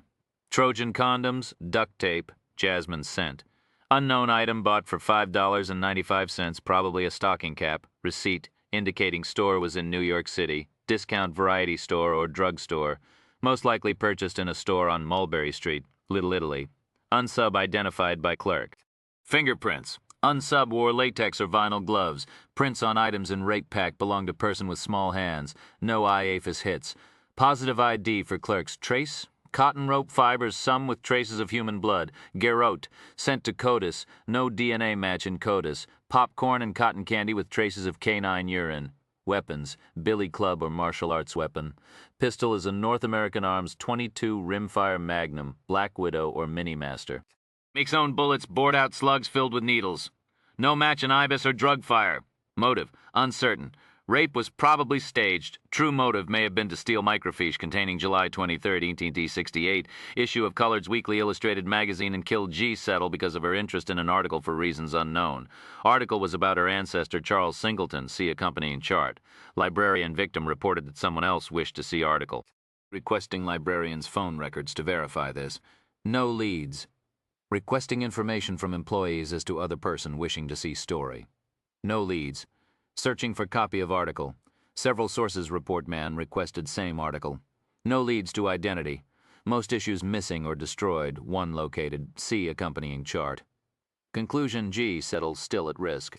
Motive may be to keep secret the fact that her ancestor found the 14th Amendment to the Constitution is invalid, threatening most of the U.S. civil rights and civil liberties laws. Profile of incident sent to VICAP and NCIC. Murder in Amarillo TX 5 years ago. Similar M.O. staged crime scene, apparently ritual killing but real motive unknown. Victim was a retired prison guard. Composite picture sent to Texas prison, not recognized. Murder in Ohio 3 years ago. Similar M.O. staged crime scene, apparently sexual assault but real motive, probably hired killing. Files missing profile of unsub 109. White male, 6 feet tall, 180 pounds, middle-aged, average voice, used cell phone to get close to victim, wears 3-year-old or older, size 11 base walkers, light brown, right foot slightly outturned, additional jasmine scent, dark pants, ski mask, dark, will target innocents to help in killing victims and escaping. Most likely is a for-hire killer, possibly a former prisoner in Amarillo TX, talks with a southern accent. Has trim, light brown hair, clean shaven, nondescript. Seen wearing dark raincoat, probably not a regular smoker. Construction utility highway worker, uses murine. Whistles Provy of person hiring unsub 109. No information at this time. Provy of unsub 109 is accomplice. Black male, late 30s, early 40s, 6 feet, solidly built. Wearing green combat jacket. Ex-convict, has a limp, reportedly armed. Clean shaven. Black do-rag. Awaiting additional witnesses and security tapes. Tape inconclusive, sent to lab for analysis. Old work shoes. Profere of Charles Singleton, former slave, ancestor of G. Settle. Married, 1 son, given orchard in New York State by master. Worked as teacher as well. Instrumental in early civil rights movement. Charles allegedly committed theft in 1868, the subject of the article in Stolen Microfiche. Reportedly had a secret that could bear on case. Worried that tragedy would result if his secret was revealed. Attended meetings in Gallows Heights neighborhood of New York. Involved in some risky activities. Worked with Frederick Douglass and others in getting the 14th Amendment to the Constitution ratified. The crime, as reported in Collard's Weekly Illustrated, Charles arrested by debt. William Sims for stealing large sum from Freedman's Trust in NY. Broke into the trust safe. Witnesses saw him leave shortly after. His tools were found nearby. Most money was recovered. He was sentenced to 5 years in prison. No information about him after sentencing. Believed to have used his connections with early civil rights leaders to gain access to the trust. Charles's correspondence. Letter 1 to wife. Draft riots in 1863. Great anti-black sentiment throughout NY State. Lynchings. Arson. Risk to property owned by blacks. Letter 2 to wife. Charles at Battle of Appomattox at end of Civil War. Letter 3 to wife. Involved in civil rights movement. Threatened for this work. Troubled by his secret. Letter 4 to wife. Went to Potter's Field with his gun for justice. Results were disastrous. The truth is now hidden in Potter's Field. His secret was what caused all this heartache. Low? Hey there, JT. This is Lincoln Rhyme in New York. Speaking to someone who went by initials and lived in the Lone Star State, not to mention his drawl, made you tend to drop words like hey and listen here into your speech. Oh, yes, sir. How you doing? Say I read up on you after we talked last time. Didn't know you were famous. Ah, just a former civil servant, Rhyme said with a modesty that rang like dull tin.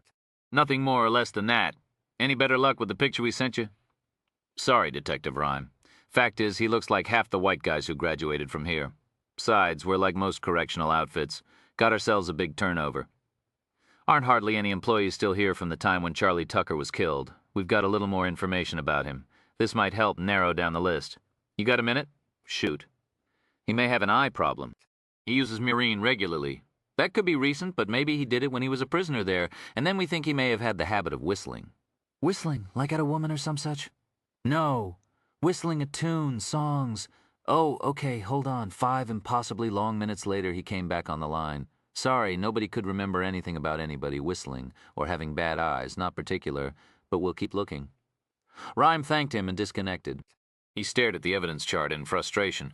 In the early 1900s, one of the greatest criminalists who ever lived, Edmond Locard of France, came up with what he called the exchange principle, which holds that at every crime scene there is some exchange of evidence, however minute, between the criminal and the scene or the victim.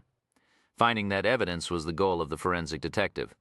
Locard's principle, however, didn't go on to guarantee that simply establishing that connection would lead you to the perp's door. He sighed. Well, he'd known it would be a long shot. What'd they have? A vague computer drawing, a possible eye condition, a possible habit, a grudge against a prison guard. What else should the... Rhyme frowned. He was staring at the 12th card in the tarot deck. The hanged man does not refer to someone being punished. Maybe not, but it still depicted a man dangling from a scaffold. Something clicked in his mind. He glanced at the evidence chart again. Noting the baton, the electricity hookup on Elizabeth Street, the poison gas, the cluster of bullets in the heart, the lynching of Charlie Tucker, the rope fibers with traces of blood. "Oh, hell," he spat out. "Lincoln, what's the matter?" Cooper glanced over at his boss. Concerned, Rhyme shouted, "Command, redial!" The computer responded on the screen. "I did not understand what you said. What would you like me to do?" "Redeal the number. I did not understand what you said." "Fuck it, Mel. Sachs, somebody hit redeal." Cooper did, and a few minutes later the criminalist was speaking once again to the warden in Amarillo. "JT, it's Lincoln again." "Yes, sir?" "Forget inmates. I want to know about guards. Guards, somebody who used to be on your staff with eye problems, who whistled. And he might have worked on death row before or around the time Tucker was killed. We all weren't thinking about employees, and again, most of our staff wasn't here 5-6 years ago, but hold on here. Let me ask around." The image of the hanged man had put the thought into Rhyme's head. He then considered the weapons and the techniques that Unsub 109 had employed. They were methods of execution.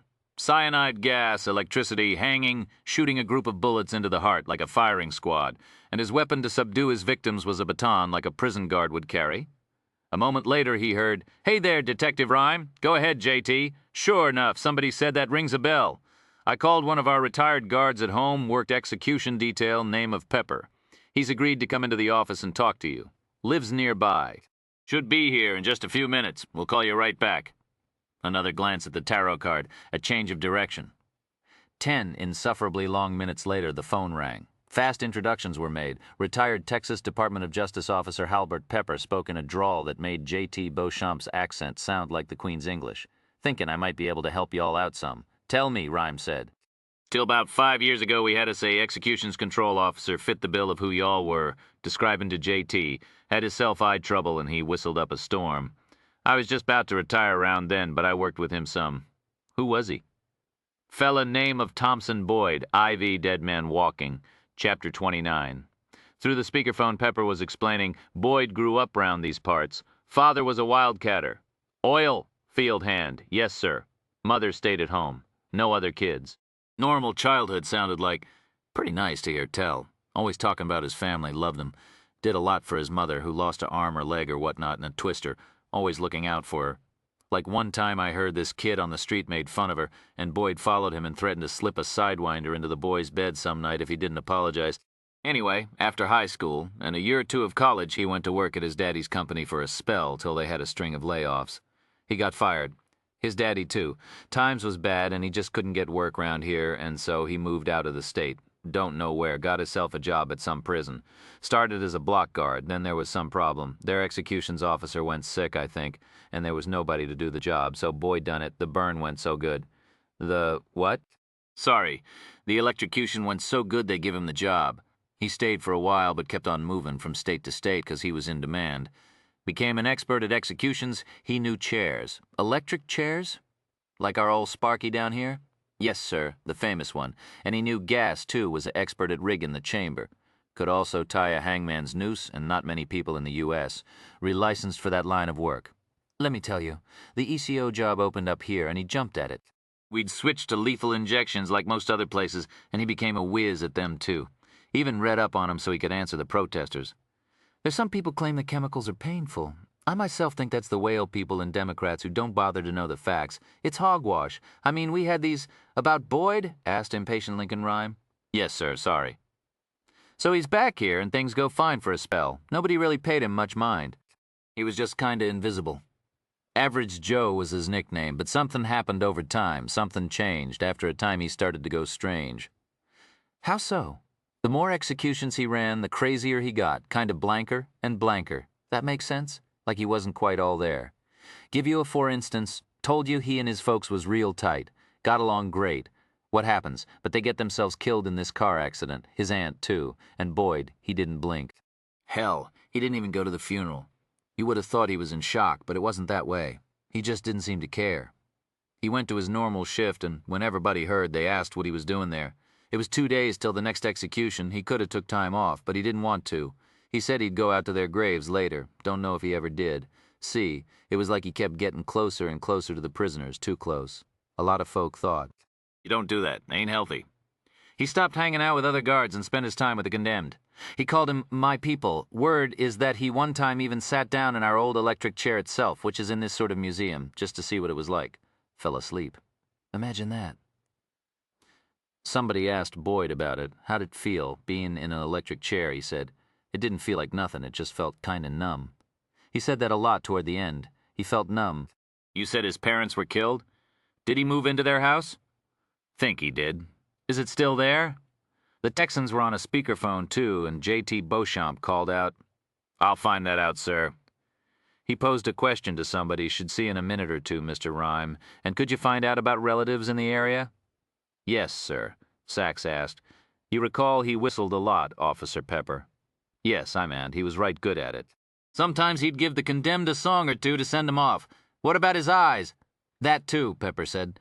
Thompson had himself bad eyes. The story is he was running, electrocution wasn't here, and something went bad. Happened sometimes when you'd use the chair, a fire started. The man being executed? Sachs asked, wincing. That's right, ma'am. Caught himself on fire. He might have been dead already or unconscious. Nobody knows. He was still moving round, but they always do that. So Thompson runs in with a riot gun, gonna shoot the poor fella, put him out of his misery. Now, that's not part of protocol, I'll tell you. It's murder to kill the condemned before they die under the writ of execution. But Boyd was gonna do it anyway. Couldn't let one of his people die like that.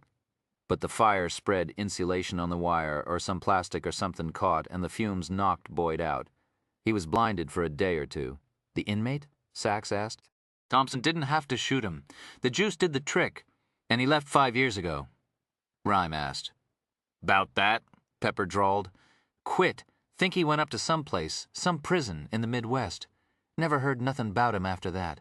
Midwest, maybe Ohio, where the other murder that fit the profile took place. Call somebody at Ohio Corrections." Rhyme whispered to Cooper, who nodded and grabbed another phone. "What about Charlie Tucker, the guard who was killed?" "Boyd left around the time of the murder?" "Yes, sir, that's right there. Bad blood between them," Pepper said. "Charlie worked under Thompson for a year before he retired. Only Charlie was what we'd call a Bible thumper, a hard-shell Baptist. He'd lay chapter and verse on pretty thick to the condemned sometimes, tell 'em they was going to hell, and so on. Thompson didn't hold with that. So maybe Boyd killed him to pay him back for making prisoners' lives miserable, my people." "Could have been. What about the picture we sent? Was that Boyd?" "JT just showed it to me," Pepper said. "And yeah, it could be him, though he was bigger, fatter, back then. And he had a shaved head and goatee. Lot of us did that, trying to look as mean as the prisoners." "Sides," the warden said. "We were looking for inmates, not guards, which was my mistake," Rhyme thought angrily. "Well, damn," the voice of the warden again. "What's that, JT?" "My gal went to pull Boyd's personnel file, and it's missing. Sure is. So he stole his record to cover up any connection to Charlie Tucker's murder, Solito said. "I'd reckon," J.T. Beauchamp said. Rhyme shook his head, and he was worried about fingerprints because he'd been printed as a state employee, not a criminal. "Hold on," the warden drawled. A woman was speaking to him. He came back on the speakerphone. "We just heard from a fella at County Records. Boyd sold the family house 5 years ago. Didn't buy anything else in the state, at least not under his name. Must have just took the cash and disappeared, and nobody knows about any other relations of his." "What's his full name?" Rhyme asked. Pepper said, "Think his middle initial was G, but I don't know what it stood for." Then he added, "One thing I'll say for him, Thompson Boyd knew what he was doing. He knew the EP backward and forward, EP, the execution protocol."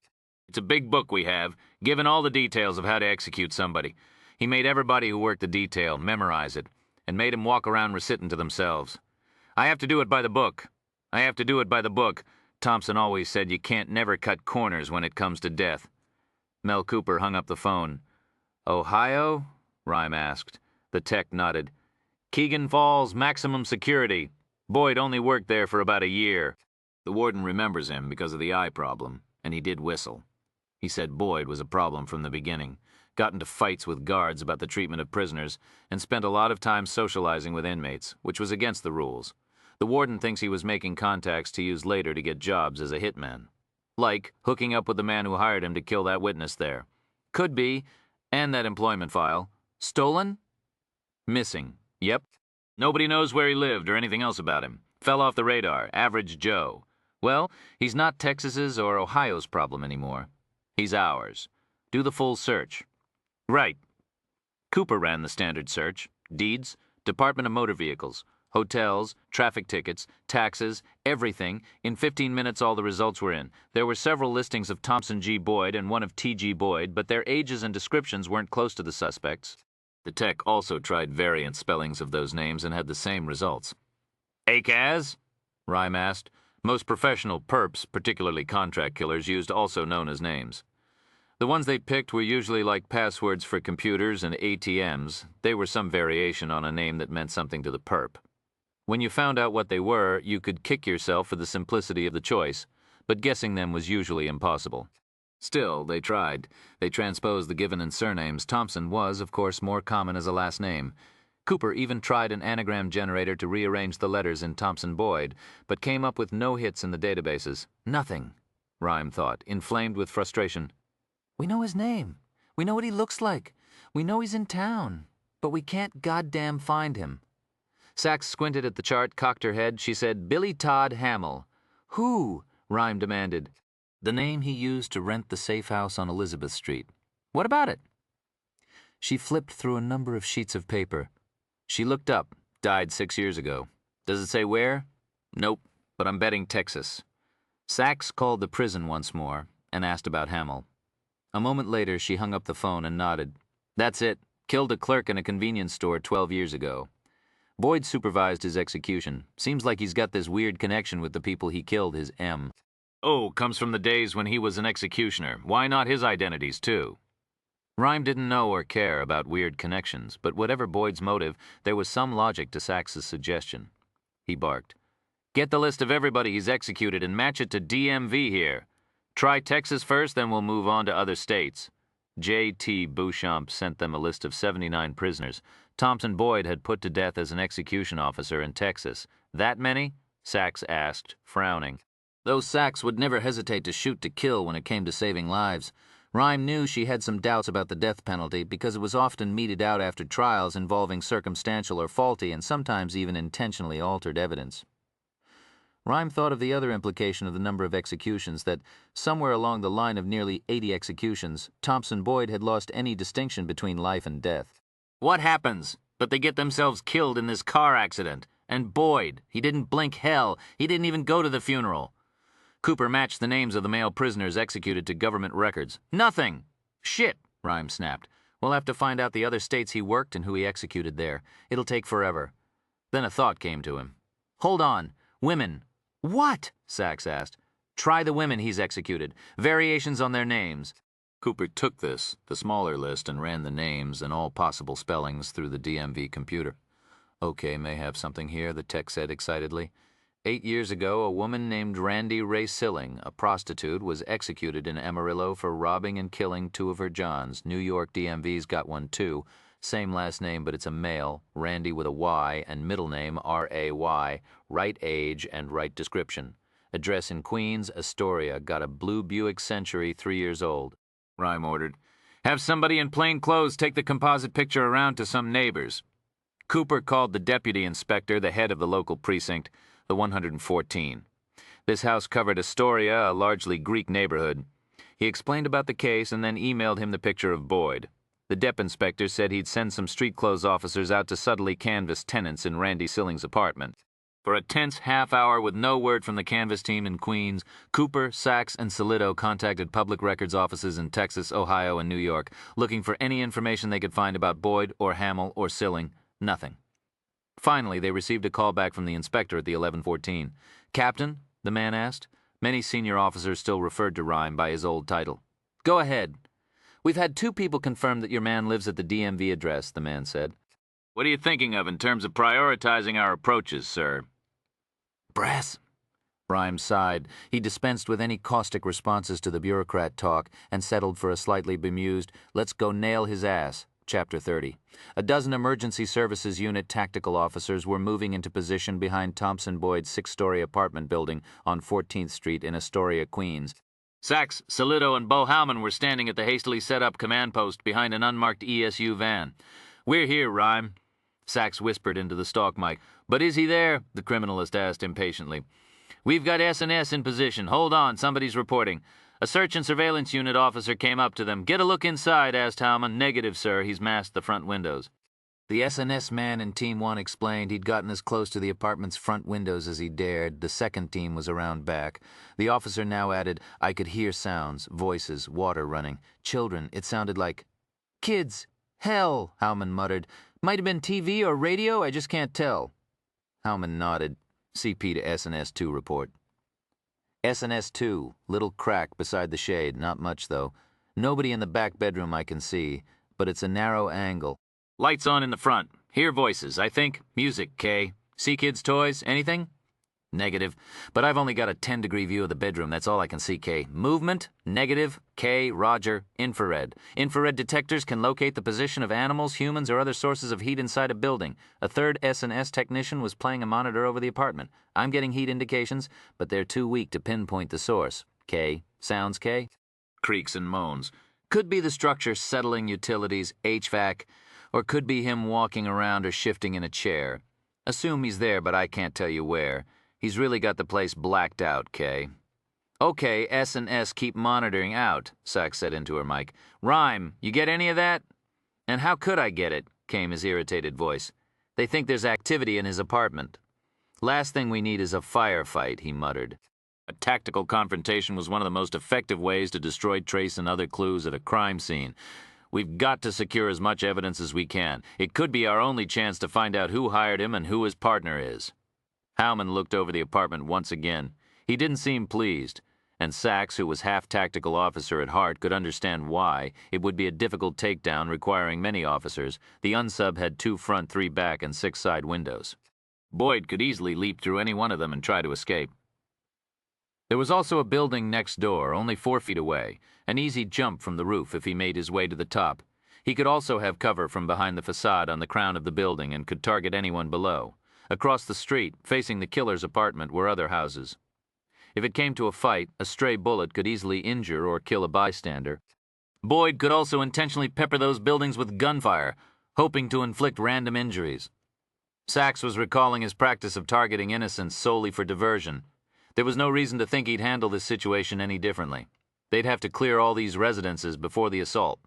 Howman radioed, "We just got somebody into the hallway. There are no cameras like Boyd had on Elizabeth Street. He won't know we're coming." The tactical cop added darkly, though unless he's got some other way of telling, which he very well may, knowing this prick. Sachs heard a hiss of breath next to her and turned. Decked out in body armor and absently touching the grip of his service pistol, snug in its holster. Lon Solito was examining the apartment. He, too, looked troubled. But Sachs knew immediately that it wasn't the difficulty of a residential takedown that was bothering him. She could see how torn he was. As a senior investigating detective, there was no reason for him to be on an entry team. In fact, given his paunchy physique and rudimentary weapon skills, there was every reason for him not to do a kick-in. But logic had nothing to do with the real reason for his being here. Seeing his hand rise once more compulsively to his cheek and worry the phantom bloodstain, and knowing that he was reliving the accidental discharge of his weapon yesterday, and Dr. Barry's being shot to death right in front of him. Sachs understood. This was Lon Solito's knuckle time. The expression had come from her father, who'd done plenty of courageous things on the force, but had probably been the bravest during his last fight, against the cancer that ended his life, though hardly defeated him. His girl was a cop by then, and he'd taken to giving her advice about the job. Once, he'd told her that sometimes she'd find herself in situations where there was nothing to do but stand up to a risk or challenge all by yourself. I call it knuckle time, Amy. Something you've got to muscle your way through. The fight might be against a perp.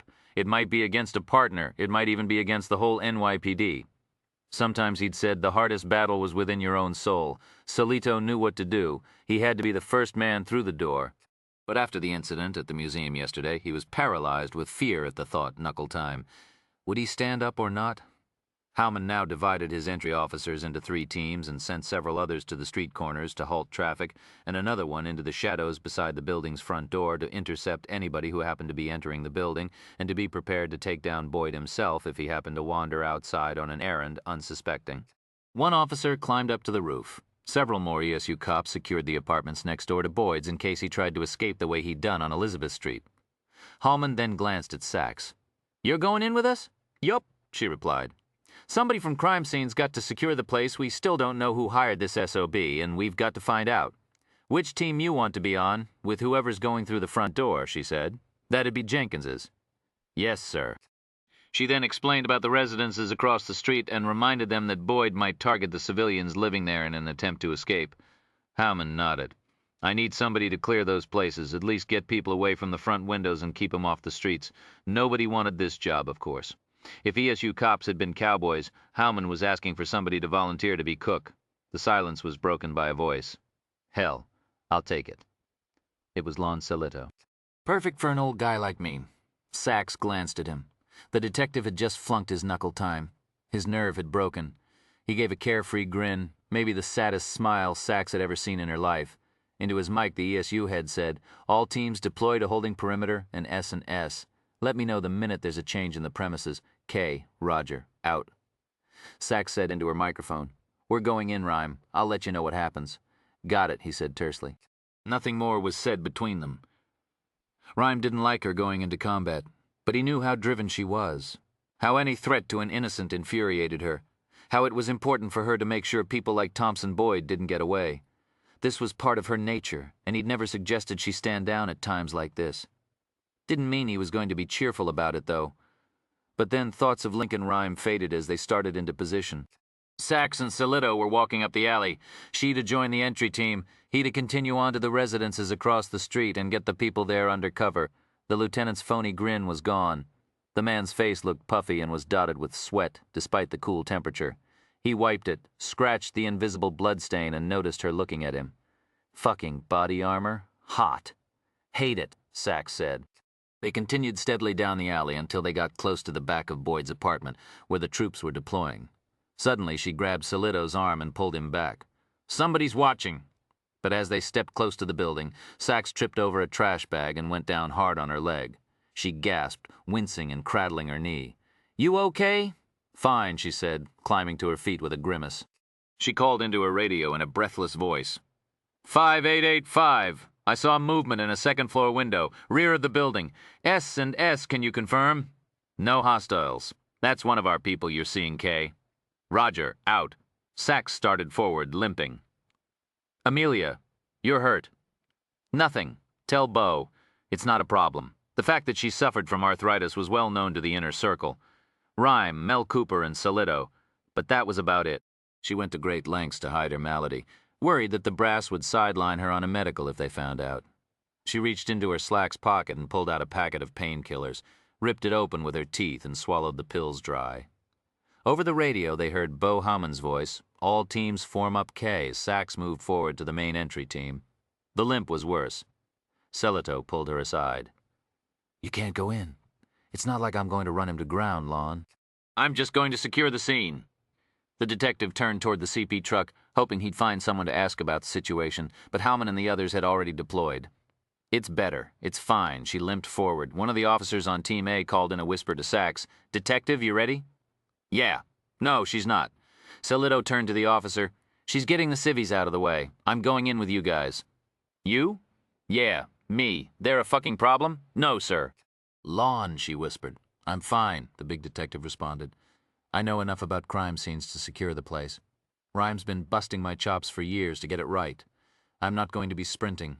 Yeah, maybe not, but could you drop into a combat pose if he lights you up with that fucking gun of his?" "Yes, I could," she answered firmly. "Well, I don't think so. So quit arguing and get the civvies safe." He cinched his body armor tighter and drew his revolver. She hesitated. "That's an order, detective." She looked at him darkly, but as independent as Sachs was, some would use the word renegade. The portable's daughter knew her place in the ranks of the New York City Police Department. She said, "All right, but here, take this." She drew her 15-round Glock and handed it to him, along with an extra clip. She took his 6-shot revolver. He looked down at the large black automatic. It was a gun with a trigger pull as delicate as a moth's wing. If he handled this weapon wrong like he'd done on Elizabeth Street yesterday, he could easily kill himself or somebody on the entry team. Rubbing his cheek once more, Salito glanced at the apartment and hurried to join the others. Crossing the street to clear the apartments and houses, Sachs glanced back and watched them go. She turned and continued on to the apartments and houses across the street. The limp was gone. In fact, she was fine. The only pain she felt was disappointment that she wasn't on point with the entry team, but she'd had to fake the fall and injury. For Lon Salito's sake, she couldn't think of any way to save him except by forcing him to take on the job. She'd assessed the risk of his going in on a team and decided that there was minimal threat to him or to anybody else. There'd be plenty of backup. Everybody was in armor, and they were catching their perp by surprise. Selito also seemed to have some measure of control over his fear. She recalled the deliberation with which he'd held and examined the Glock, how his quick eyes had looked over the perp's building, but in any event, there really was no choice. Selito was a great cop. But if he stayed skittish, he'd cease to be any kind of cop at all, and his life would be over with. Those splinters of self-doubt had a way of infecting your entire soul. Sachs knew she battled them constantly herself. If he didn't go back into combat now, he'd give up. She picked up her pace. After all, she did have an important job here, clearing the residences across the street, and she had to move fast. The entry team was going inside at any minute. Sachs started ringing doorbells and getting people out of front rooms and making sure they stayed inside, for the time being behind locked doors. She radioed Bohaman on the secure tactical frequency and told him that the immediate houses were clear. She'd keep going with those that were farther away up and down the street. "Okay, we're going in," the man said, tersely and disconnected. Sachs continued along the street. She found her fingernail digging into her thumb. Reflecting on the irony, Selito fidgeted going into a fight. Amelia Sachs was edgy when she had to stay out of harm's way. Chapter 31. Lon Selito followed the 4 officers up the dim stairs to the second-floor landing of the apartment. Breathing hard from the climb, he paused, caught his breath.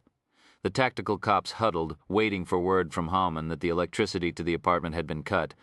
They didn't want any more electrocutions. While they waited, the big detective had a talk with himself. "Are you ready for this? Think about it. Now's the time to decide.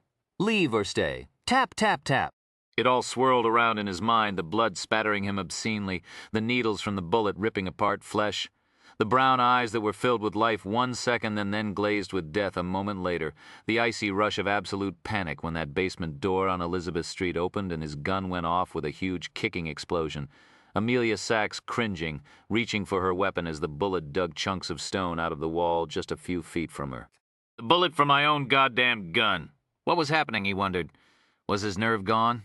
He laughed grimly to himself, comparing the kind of nerve he was thinking up to Lincoln Rhymes, whose physical nerve, the one in his spine, was literally destroyed.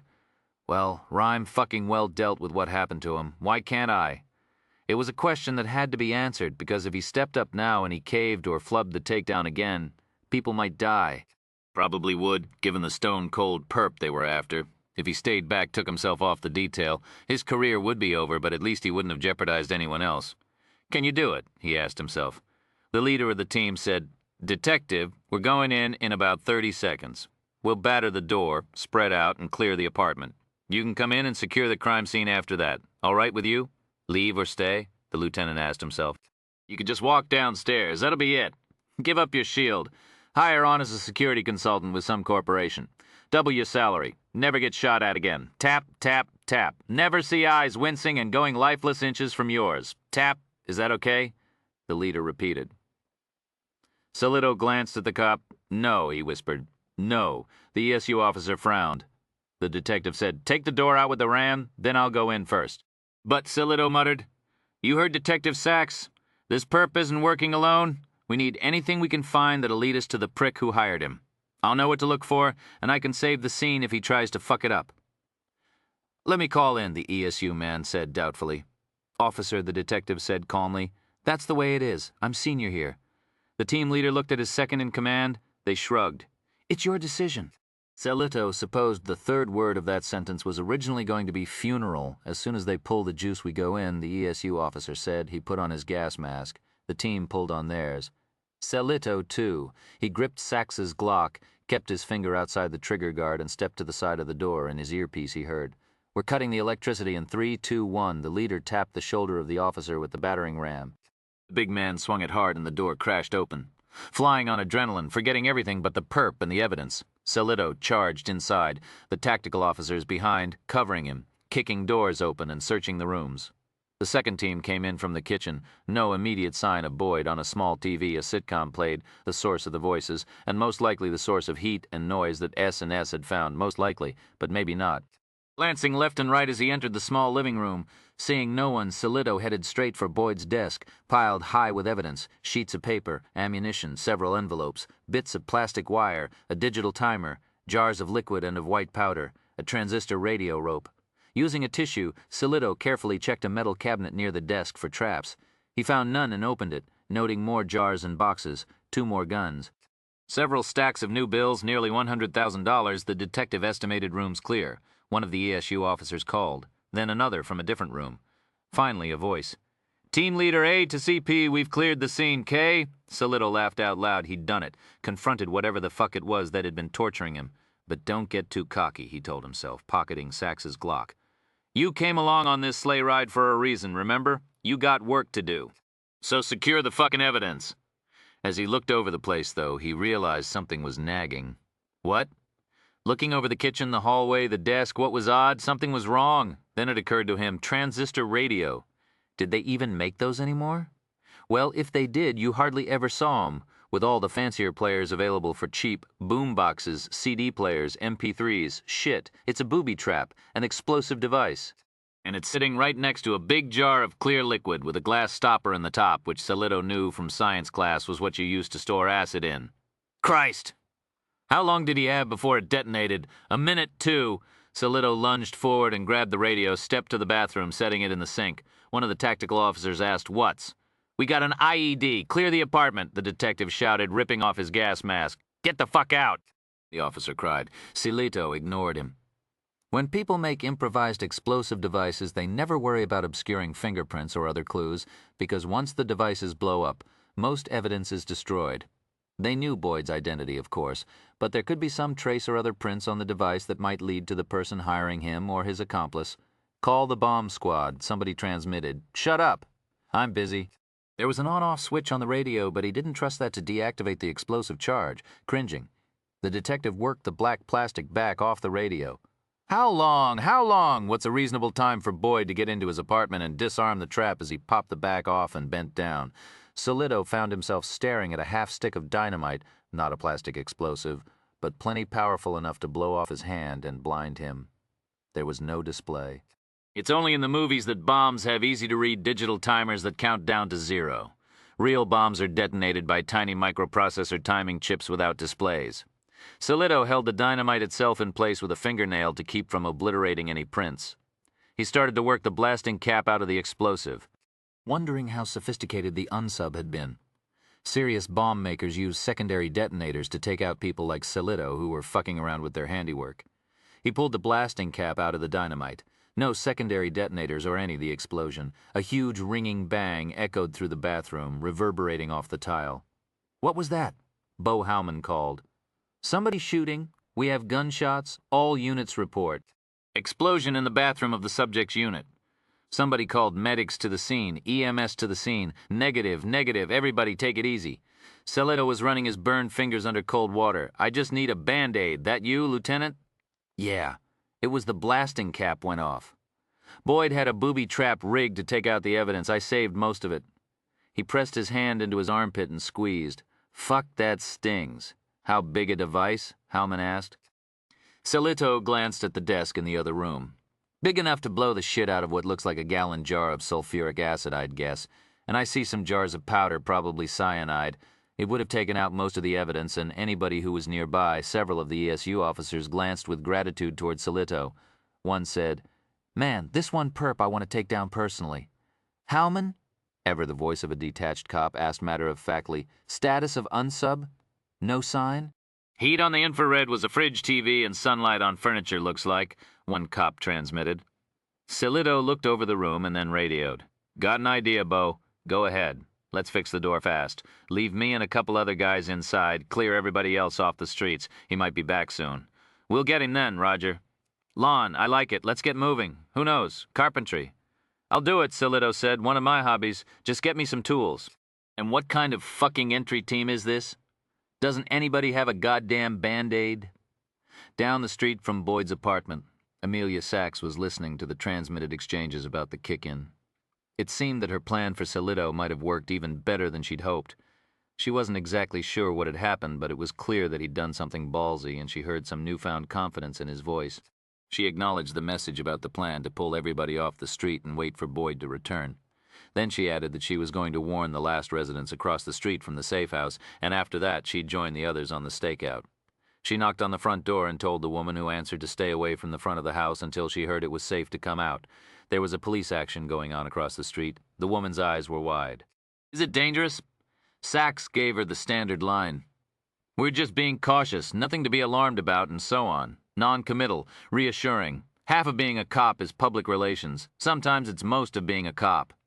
Sachs added that she'd seen some children's toys in the woman's yard. Were they home now? It was then that Sachs saw a man emerge from an alleyway up the street. He was walking slowly in the direction of the apartment, head down, wearing a hat and a long overcoat. She couldn't see his face. The woman was saying in a concerned voice, "It's just my boyfriend and me here now. The children are at school. They usually walk home, but should we go pick them up?" "Ma'am, that man there across the street?" She stepped forward and glanced. "Him? Do you know him?" "Sure. He lives in that building right there. What's his name? Larry Tang? Oh, he's Chinese, I guess, or Japanese or something." Sachs relaxed. "He's not involved in anything, is he?" The woman asked. "No, he's not. About your children. It probably would be best to." "Oh, Jesus." Looking past the woman, Amelia Sachs stared into a bedroom of the bungalow, which was in the process of being renovated. On the wall were some painted cartoon characters. One was from Winnie the Pooh, the character Tigger.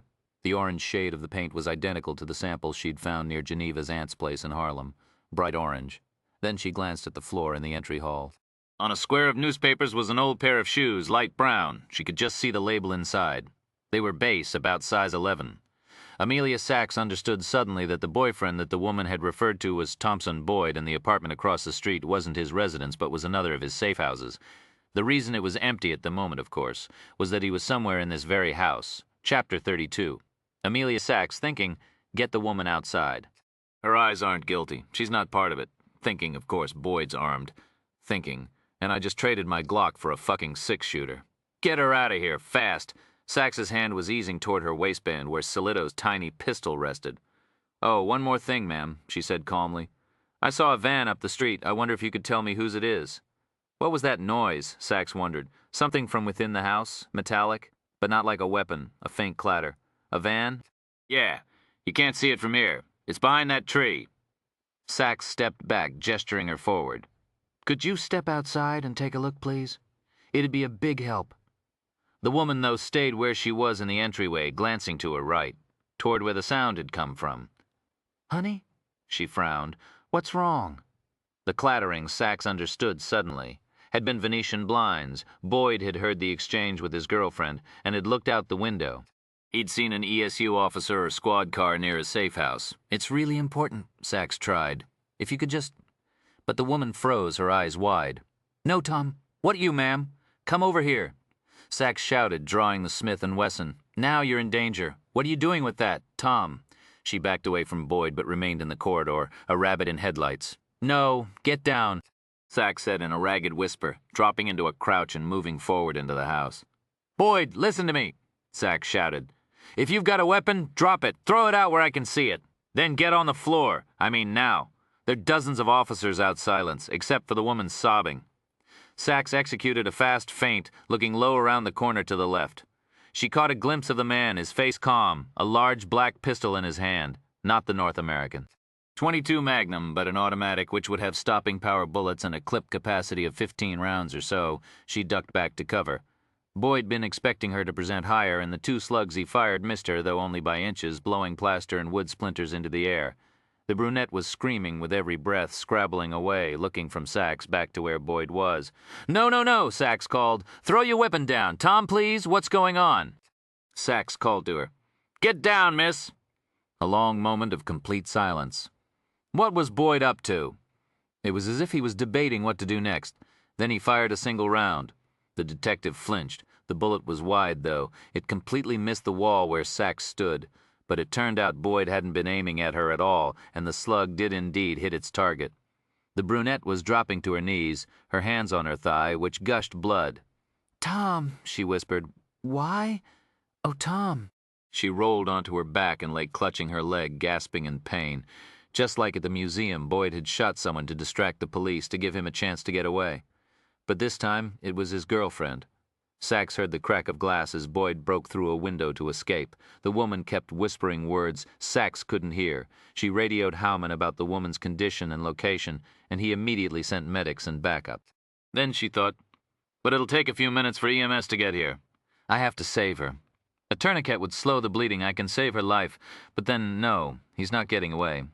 She looked around the corner, low, fast, and saw Boyd drop out of the hall window into the side yard. Sachs hesitated, looking back at the woman. She'd passed out, and her hand had fallen away from the terrible wound on her leg. Already blood pooled under her torso. Christ. She started toward her, then stopped. No, you know what you have to do. Amelia Sachs ran to the side window. She looked out, fast again, in case he was waiting for her. But, no, Boyd expected that she'd save the woman. Sachs saw him sprinting away from the apartment down the cobblestoned alley without a glance back. She looked down, a 6-foot drop to the ground. Her story about the pain from the fall she'd told to Silito 20 minutes ago was fake. The chronic pain wasn't. Oh, brother. She scooted up onto the sill, clear of the broken glass, and swung her legs out, then pushed off. Trying to ease the shock of the landing, Sachs kept her knees bent. But it was a long drop, and as she landed, her left leg collapsed, and she tumbled onto gravel and grass, crying out at the pain, breathing hard. She struggled to her feet and started off after Boyd, now with an honest limp slowing her up. God get you for lying, she thought. Shoving her way through a row of anemic bushes, Sachs broke from the yard into an alley that ran behind the houses and apartments. She looked right and left, no sign of him. Then, 100 feet ahead of her, she saw a large wooden door swing open. This was typical of older parts of New York, unheated, stand-alone garages lining alleys behind row and town houses. It made sense that Boyd would keep his car garaged. The search and surveillance team hadn't found it anywhere on the surrounding blocks. Jogging forward as best she could, Sachs reported his location to the command post. Copy 5885, we're on our way, Cake moving unsteadily over the cobblestones. She flipped open the cylinder of Silito's Smitty and grimaced to see that he was among the more cautious gun owners. The cylinder beneath the hammer was empty. 5 shots versus Boyd's automatic with 3 times that many and possibly a spare clip or 2 in his pocket. Running to the mouth of the alley, she could hear an engine start, and a second later the blue Buick backed out, the rear toward her. The alley was too narrow to make the turn in one motion, so Boyd had to stop, drive forward, then back up again. This gave Sachs the chance to sprint to within 60 or 70 feet of the garage. Boyd finished the maneuver and, with the garage door as a shield between him and Sachs, accelerated away fast. Sachs dropped hard to the cobblestones and saw that the only target she had was under a narrow gap at the bottom of the garage door, the rear tires prone. Sachs sighted on the right one. It's a rule in urban combat shooting never to fire unless you know your backdrop. That is, where the bullet will end up if you miss your shot, or if it penetrates your target and continues on. As Boyd's car peeled away from her, Sachs considered this protocol for a fraction of a second. Then, thinking of Geneva Settle, came up with a rule of her own. This fucker's not getting away. The best she could do to control the shot was to aim low so that the bullet would ricochet upward and lodge in the car itself if she missed cocking the gun to single action. So the trigger pull was more sensitive. She aimed and squeezed off 2 rounds, one slightly higher than the other. The slug zipped under the garage door, and at least one punctured the right rear tire. As the car lurched to the right and collided hard with the brick wall of the alley, Sachs rose and sprinted toward the wreck, wincing from the pain. At the garage door, she paused and looked around it. It turned out that both right tires were flattened. She'd hit the front one as well. Boyd tried to drive away from the wall, but the front wheel was bent and frozen against the chassis. He climbed out, swinging the gun back and forth, searching for the shooter. "Boyd, drop the weapon!" His response was to fire 5 or 6 shots toward the door. Sachs responded with one shot which struck the car body inches from him. Then she rolled to her right and rose fast, noting that Boyd was fleeing from her into the street beyond. She could see the backdrop this time, a brick wall across the far street, and squeezed off another round. But just as the gun fired, Boyd turned aside as if he'd been expecting this. The slug sailed past him, also inches away. He returned fire, a barrage of shots, and she dropped hard to the slimy cobblestones again, her radio shattering. He disappeared around the corner, to the left, 1 shot left. Should have used only 1 on the tire, she thought angrily, as she rose and hurried after him as best she could on the painful leg. A pause at the corner where the alley met the sidewalk, a fast glance to the left. She saw his solid form sprinting away from her. She grabbed the Motorola and pressed transmit. Nope, it was gone. Shit. Call 911 on the cell. Too much to explain, too little time to relay a message. Somebody in one of the buildings had to who've called in about the shots. She continued after Boyd, breath rasping, feet slapping on the ground. At the far intersection, the end of the block, a blue and white rolled to a stop. The officers didn't climb out. They hadn't heard the shots and didn't know the killer and Sachs were here. Boyd looked up and saw them. He stopped fast and leapt over a small fence, then ducked underneath the stairway of an apartment building leading to the first floor. She heard kicking as he tried to break into the basement apartment. Sachs waved toward the officers, but they were looking up and down the cross street and didn't see her. It was then that a young couple stepped out the front door of the apartment directly across from Boyd. Closing the door behind them, the young man zipped up his vest against the chilled day and the woman took his arm. They started down the stairs. The kicking stopped. Oh no, Sachs realized what was about to happen. She couldn't see Boyd, but she knew what he was going to do. He was sighting on the couple now. He was going to shoot one or both, steal their keys, and escape into the apartment, hoping again that the police would divide their forces to look after the wounded. "Get down!" Sachs shouted. Nearly 100 feet away, the couple didn't hear. Boyd would be drawing a target on them now, waiting for them to get closer. "Get down!" Sachs rose and limped toward them. The couple noticed her but couldn't make out what she was saying. They paused, frowning. "Get down!" she repeated. The man cupped his hand behind his ear, shaking his head. Sachs stopped, took a deep breath, and fired her last bullet into a metal garbage can about 20 feet from the couple. The woman screamed, and they turned, scrabbling up the stairs into their apartment. The door slammed. At least she'd managed to. Beside Sachs, a block of limestone exploded, pelting her with hot lead and bits of stone. A half-second later, she heard the loud pop of Boyd's gun. Another shot and another, driving Sachs back, bullets striking feet from her. She stumbled through the yard, tripping over a foot-high wire-edging fence and some plaster lawn ornaments, bambus and elves. One slug grazed her vest, knocking the breath from her lungs. She went down hard in a planting bed. More slugs slammed home nearby. Boyd then turned toward the officers leaping out of their cruiser. He peppered the squad car with several rounds, flattening the tires and driving the officers to cover behind the car. The uniforms were staying put, but at least they'd have called the assault in and other troops would be on the way, which meant, of course, that there was only one way for Boyd to go, toward her. She hunkered down for cover behind some bushes. Boyd had stopped firing, but she could hear his footsteps getting closer. He was 20 feet away, she guessed. Then 10. She was sure that at any minute she'd see his face, followed by the muzzle of his weapon. Then she'd die. Thud. Thud.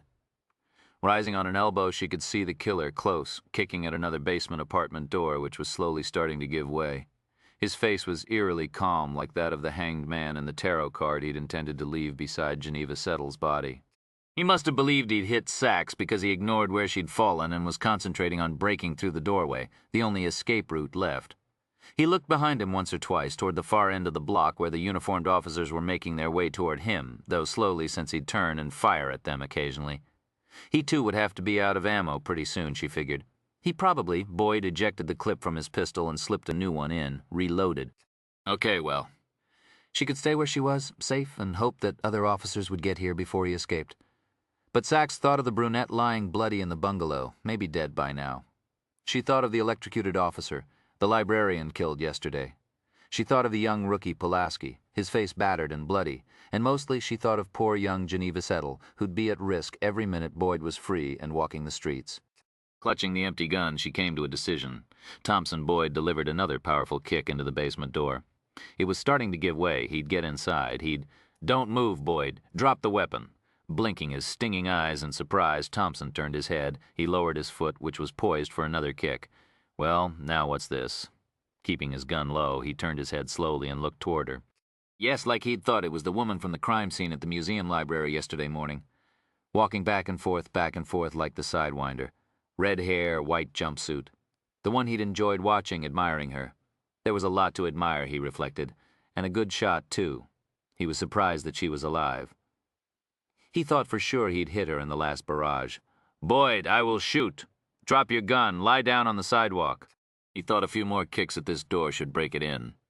Then into the alley behind the place. Or maybe the people who lived here had a car. He could take the keys and shoot whoever was inside, wound them, draw off more of the police, escape. But of course there was one question that had to be answered first. Did she have any ammunition left? You hearing me, Boyd? So it's you. Squinted his stinging eyes. Hadn't used any murine lately. Thought it might be. She frowned. She didn't know what he meant. Maybe she was wondering if he'd seen her before, wondering how he knew her. Boyd was careful not to move. He had to figure this out. Shoot her or not. But if he made the slightest motion toward her and she did have rounds left, she'd fire. He knew that without a doubt. Nothing squeamish about this woman. They'll kill you in a kiss, he debated. Her gun was a 6-round Smith & Wesson .38 Special. She'd fired 5 times. Thompson Boyd always counted shots. He knew he himself had 8 left in his present clip, and one more 14-round clip in his pocket had she reloaded. If not, did she have one more round left? There are police officers who keep an empty chamber under the hammer on revolvers on the rare chance that accidentally dropping it will cause the gun to fire. But she didn't seem to be that sort of person. She knew weapons too well. She'd never drop one accidentally. Besides, if she was doing tactical work, she'd want every round possible. No, she wasn't an empty cylinder kind of cop. Boyd, I'm not telling you again. On the other hand, he was thinking, this gun wasn't hers. Yesterday at the museum, she'd worn an automatic on her hip, a Glock. She still had a Glock holster on her belt now. Was the Smitty a backup piece? In the old days, when all cops had 6 shooters, they sometimes carried another gun in an ankle holster. But these days, with automatics holding at least a dozen rounds and 2 extra clips on the belt, they usually didn't bother with a second weapon. No, he bet that she'd either lost her automatic or loaned it to somebody and had borrowed this one, which meant she probably didn't have rounds to reload. Next question, did the person she borrowed the Smitty from keep an empty chamber under the hammer? That he'd have no way of knowing, of course. So the question came down to what kind of person she was. Boyd thought back to the museum, seeing her searching like a rattlesnake, thinking of her in the hallway outside the Elizabeth Street safe house, going through the door after him, thinking of her coming after him now, leaving Jean to die from the bullet wound in her thigh. He decided she was bluffing. If she had a round left, she'd have shot him. "You're out of ammo," he announced. He turned toward her and raised his pistol. She grimaced and the gun slumped. He'd been right. Should he kill her? No, just shoot to wound. But where was the best place? Painful and life-threatening. Screaming and copious blood both attract a lot of attention. She was favoring one leg. He'd shoot the painful one, the knee, when she was down. He'd park another round in her shoulder and get away. "So you win," she said. "What is it now? I'm a hostage?" He hadn't thought of this. He hesitated. Did it make sense? Would it be helpful? Usually hostages were more trouble than they were worth. No, better to shoot her. He began to pull the trigger as she pitched her gun to the sidewalk in defeat. He glanced at it, thinking, something's wrong here. What was it? She'd been holding the revolver in her left hand, but the holster was on her right hip. Thompson's eyes returned to her and gasped as he saw the flashing knife cartwheeling toward his face. She'd flung it with her right hand when he'd glanced at her gun for a second. The switchblade didn't stick into him, or even cut. It was the handle that collided with his cheek, but she'd tossed it directly at his poor eyes. Thompson ducked away instinctively, lifting his arm to protect them. Before he could step back and draw a target, the woman was on him, swinging a stone she'd picked up from the garden. He felt a stunning blow on his temple, gasped at the pain. He pulled the trigger once and the gun fired. But the shot missed, and before he could fire again, the rock slammed into his right hand. The gun dropped to the ground. He howled and cradled his wounded fingers. Thinking she'd go for the gun, he tried to body block her, but she wasn't interested in the pistol. She had all the weapons she needed. The rock crashed into his face once more. No, no! He tried to hit her, but she was big and strong, and another blow from the rock sent him to his knees, then his side twisting away from the blows. "Stop, stop," he cried. But in response he felt another blow of the rock against his cheek. He heard a howl of rage coming from her throat. "They'll kill you! What was she doing?" he wondered in shock. She'd won. Why was she doing this? Breaking the rules? How could she? This wasn't by the book, in a kiss. In fact, when the uniformed officers sprinted up a moment later, only one of them grabbed Thompson Boyd and cuffed him.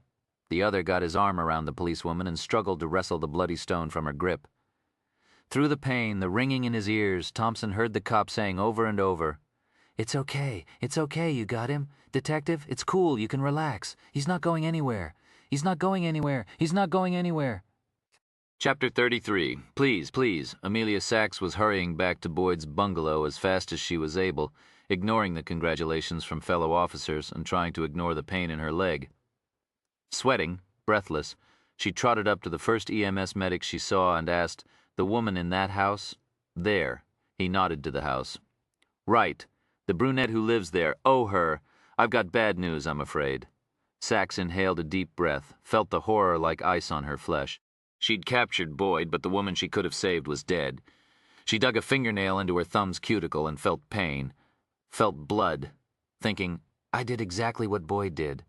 I sacrificed an innocent life for the sake of the job, the medic continued. She was shot. "I know," Sachs whispered, staring down at the ground. "Oh man, this would be hard to live with. You don't have to worry. Worry. She'll be okay." Sachs frowned. You said you had bad news?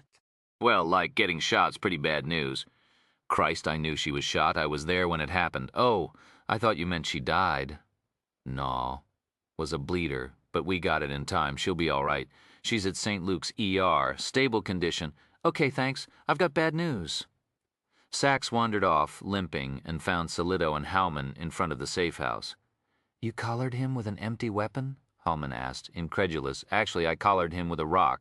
The head of ESU nodded, lifting an eyebrow, his sweetest praise. Boyd saying anything? She asked. Understood his rights, then clammed up. She and Solito swapped weapons. He reloaded. She checked her Glock and reholstered it. Sachs asked, "What's the story on the premises?" Howman ran a hand over his bristly crew cut and said, "Looks like the bungalow he was living in was rented in his girlfriend's name, Jean Starkey. They're her kids, 2 daughters, not Boyd's." "We've got child welfare involved. That place," he nodded toward the apartment, "was a safe house, full of tools of the trade, you know," Sachs said. "I better run the scene. We kept it secure," Howman said.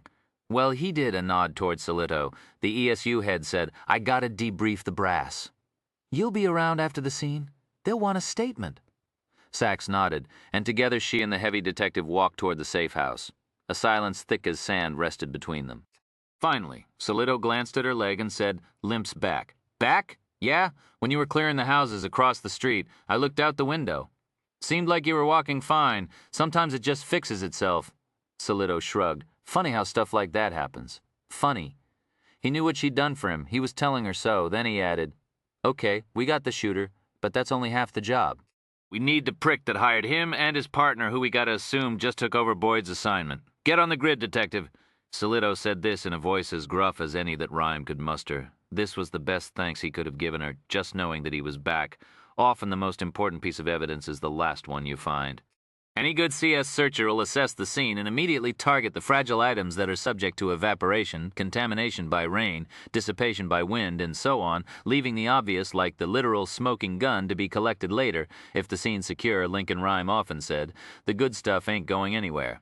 In both Boyd's residence and the safe house across the street, Sachs had collected latent prints, rolled up the trace, collected fluid samples from the toilet for DNA analysis, scraped floor and furniture surfaces, cut portions of the carpet for fiber samples and photographed, and videoed the entire sites. Only then did she turn her attention to the larger and more obvious things. She arranged to have the acid and cyanide transported to the department's Hazard House Evidence Holding Center in the Bronx and processed the improvised explosive device contained in the transistor radio. She examined and logged in weapons and ammunition, the cache, coils of rope, tools, dozens of other items that might prove helpful. Finally, Sachs picked up a small white envelope that was sitting on a shelf near the front door of the safe house. Inside was a single sheet of paper. She read it. Then she gave a fast laugh. She read the letter again and called Rhyme, thinking to herself, "Brother, were we wrong?" "So," Rhyme said to Cooper as both men stared at the computer screen, "I'm betting $100 you're going to find more pure carbon, just like what was on the map hidden under his pillow on Elizabeth Street. You want to put some money on it? Any takers?" "Too late," said the tech, as the analyzer beeped and the trace elements analysis from the paper popped up in front of them. "Not that I would have bet anyway." He shoved his glasses higher on his nose and said, "And, yep, carbon, 100%. Carbon, which could be found in charcoal or ash or a number of other substances, but which could also be diamond dust." "What's the business world's latest abomination of the English language?" the criminalist asked, his mood lighthearted once again. "We were 180 on this one." "Oh, they hadn't been off base about Boyd's being the perp or the fact he'd been hired to kill Geneva. No, it was the motive they'd blown completely. Everything they'd speculated about the early civil rights movement, about the present-day implications of Charles Singleton's setup in the Freedmen's Trust robbery, about the 14th Amendment conspiracy, they'd been totally wrong. Geneva Settle had been targeted to die simply because she'd seen something she shouldn't have, a jewelry robbery being planned. The letter Amelia had found in his safe house contained diagrams of various buildings in Midtown, including the African American Museum. The note read, "A black girl, 5th floor in this window, October about 0830. She saw my delivery van when he was parked in an alley behind the jewelry exchange. Saw enough to guess the plans of mine. Kill her." The library window near the microfiche reader, where Geneva was attacked, was circled on the diagram. In addition to the misspelling, the language of the note was unusual, which to a criminalist was good. It's far easier to trace the unusual than the common. Rhyme had Cooper send a copy to Parker Kincaid, a former FBI document examiner outside of D.C., currently in private practice. Like Rhyme. Kincaid was sometimes recruited by his old employer and other law enforcement agencies to consult in cases involving documents and handwriting. Kincaid's reply email said he'd get back to them as soon as he could. As she looked over the letter, Amelia Sachs shook her head angrily. She recounted the incident of the armed man she and Pulaski had seen outside the museum yesterday, the one who turned out to be a security guard who told them about the valuable contents of the exchange, the multi-million-dollar shipments from Amsterdam and Jerusalem every day. Should have mentioned that, she said, shaking her head. But who could have guessed that Thompson Boyd had been hired to kill Geneva because she'd looked out the window at the wrong time? But why steal the microfiche? Silito asked. To lead us off, of course, which it did pretty damn well. Rhyme sighed. Here we were running around thinking of constitutional law conspiracies. Boyd probably had no clue what Geneva was reading. He turned to the girl who sat nearby, cradling a cup of hot chocolate. Someone, whoever wrote that note, saw you from the street. He or Boyd contacted the librarian to find out who you were and when you'd be back, so Boyd could be there waiting for you. Doctor? Barry was killed because he could connect you to them. Now, think back to a week ago. You looked out the window at 8:30 and saw a van and somebody in the alley. Do you remember what you saw? The girl squinted and looked down. I don't know. I looked out the window a bunch. When I get tired of reading, I walk around some, you know. I can't remember anything specific. For 10 minutes, Sachs talked with Geneva, trying to coax her recollections into coming up with an image. But to recall a specific person and a delivery van on the busy streets of Midtown from a glance a week ago was too much for the girl's memory. Rhyme called the director of the American Jewelry Exchange and told him what they'd learned, asked if he had any idea who might be trying a heist. The man replied, Fuck, no clue. It happens more than you'd think, though. We found traces of pure carbon in some of the evidence. Diamond dust, we're thinking. Oh, that'd mean they checked the alley near the loading dock, probably. Nobody from outside gets near the cutting rooms, but hey, you polish product. You get dust. It ends up in the vacuum cleaner bags and on everything we throw out. The man chuckled, not much troubled by the news of the impending burglary. I tell you, though, whoever's going after us has got some balls. We got the best fucking security in the city. Everybody thinks it's like on TV. We have guys come in to buy their girlfriend's rings and they look around and ask where's those invisible beams that you wear goggles to see, you know? Well, the answer is they don't make any fucking invisible beam machines, because if you can walk around the beams when you're wearing special goggles, then the bad guys are going to buy special fucking goggles and walk around them, right? Real alarms aren't like that. If a fly farts in our vault, the alarm goes off. And fact is, the system's so tight a fly can't even get inside. I should have known Lincoln Rhymes snapped after they hung up. Look at the chart. Look at what we found in the first safe house. He nodded toward the reference to the map that had been found on Elizabeth Street. It showed only a basic outline of the library where Geneva was attacked. The jewelry exchange across the street was drawn in much greater detail, as were the nearby alleys, doors, and loading docks, entrance and exit routes to and from the exchange, not the museum. 2 detectives from downtown had interrogated Boyd to find out the identity of the person behind the heist, the one who'd hired him, but he was stonewalling. Silito then checked NYPD larceny for suspicious activity reports in the Diamond District, but there were no particular leads that seemed relevant. Fred Delray took time off from investigating the rumors of the potential terrorist bombings to look through the FBI's files about any federal investigations involving jewelry thefts. Since larceny isn't a federal crime, there weren't many cases, but several of them, mostly involving money laundering in the New York area, were active, and he promised he'd bring the reports over right away.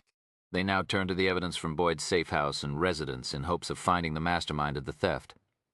They examined the guns, the chemicals, the tools, and the rest of the items, but there was nothing that they hadn't found before. More bits of orange paint, acid stains, and crumbs of falafel and smears of yogurt. Boyd's favorite meal, it seemed. They ran the serial numbers on the money and came up with nothing from Treasury, and none of the bills yielded any fingerprints. To withdraw this much money from an account was risky for the man who hired Boyd because any such large transactions have to be reported under money laundering rules.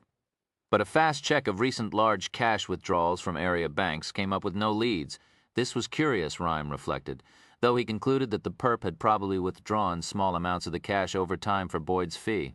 The unsub was one of the few people on Earth, it seemed, who didn't own a cell phone, or, if he did, his was an anonymous prepaid unit. There were no billing records, and he'd managed to dispose of it before he was caught. A look at Gene Stark's home phone bill yielded nothing suspicious except a half-dozen calls to payphones in Manhattan, Queens, or Brooklyn, but there was no regular pattern to the locations.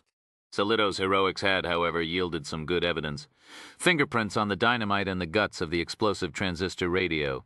The FBI's IAFES and local print databases resulted in a name, John Earl Wilson. He'd done time in Ohio and New Jersey for an assortment of crimes, including arson, bomb-making, and insurance fraud, but he'd fallen off the radar of the local authorities, Cooper reported. LKA was Brooklyn, but that was a vacant lot. I don't want the last known address. I want the presently known. Get the feds on it, too. Will do. The doorbell rang. Everybody was on edge with the main perp and accomplice still unaccounted for, and they looked at the doorway cautiously. Solito had answered the bell, and he stepped into the lab with an African-American boy, mid-teens, tall, wearing calf-length shorts and a Knicks jersey. He was carrying a heavy shopping bag. He blinked in surprise at the sight of Lincoln Rhyme and then at everything else in the room.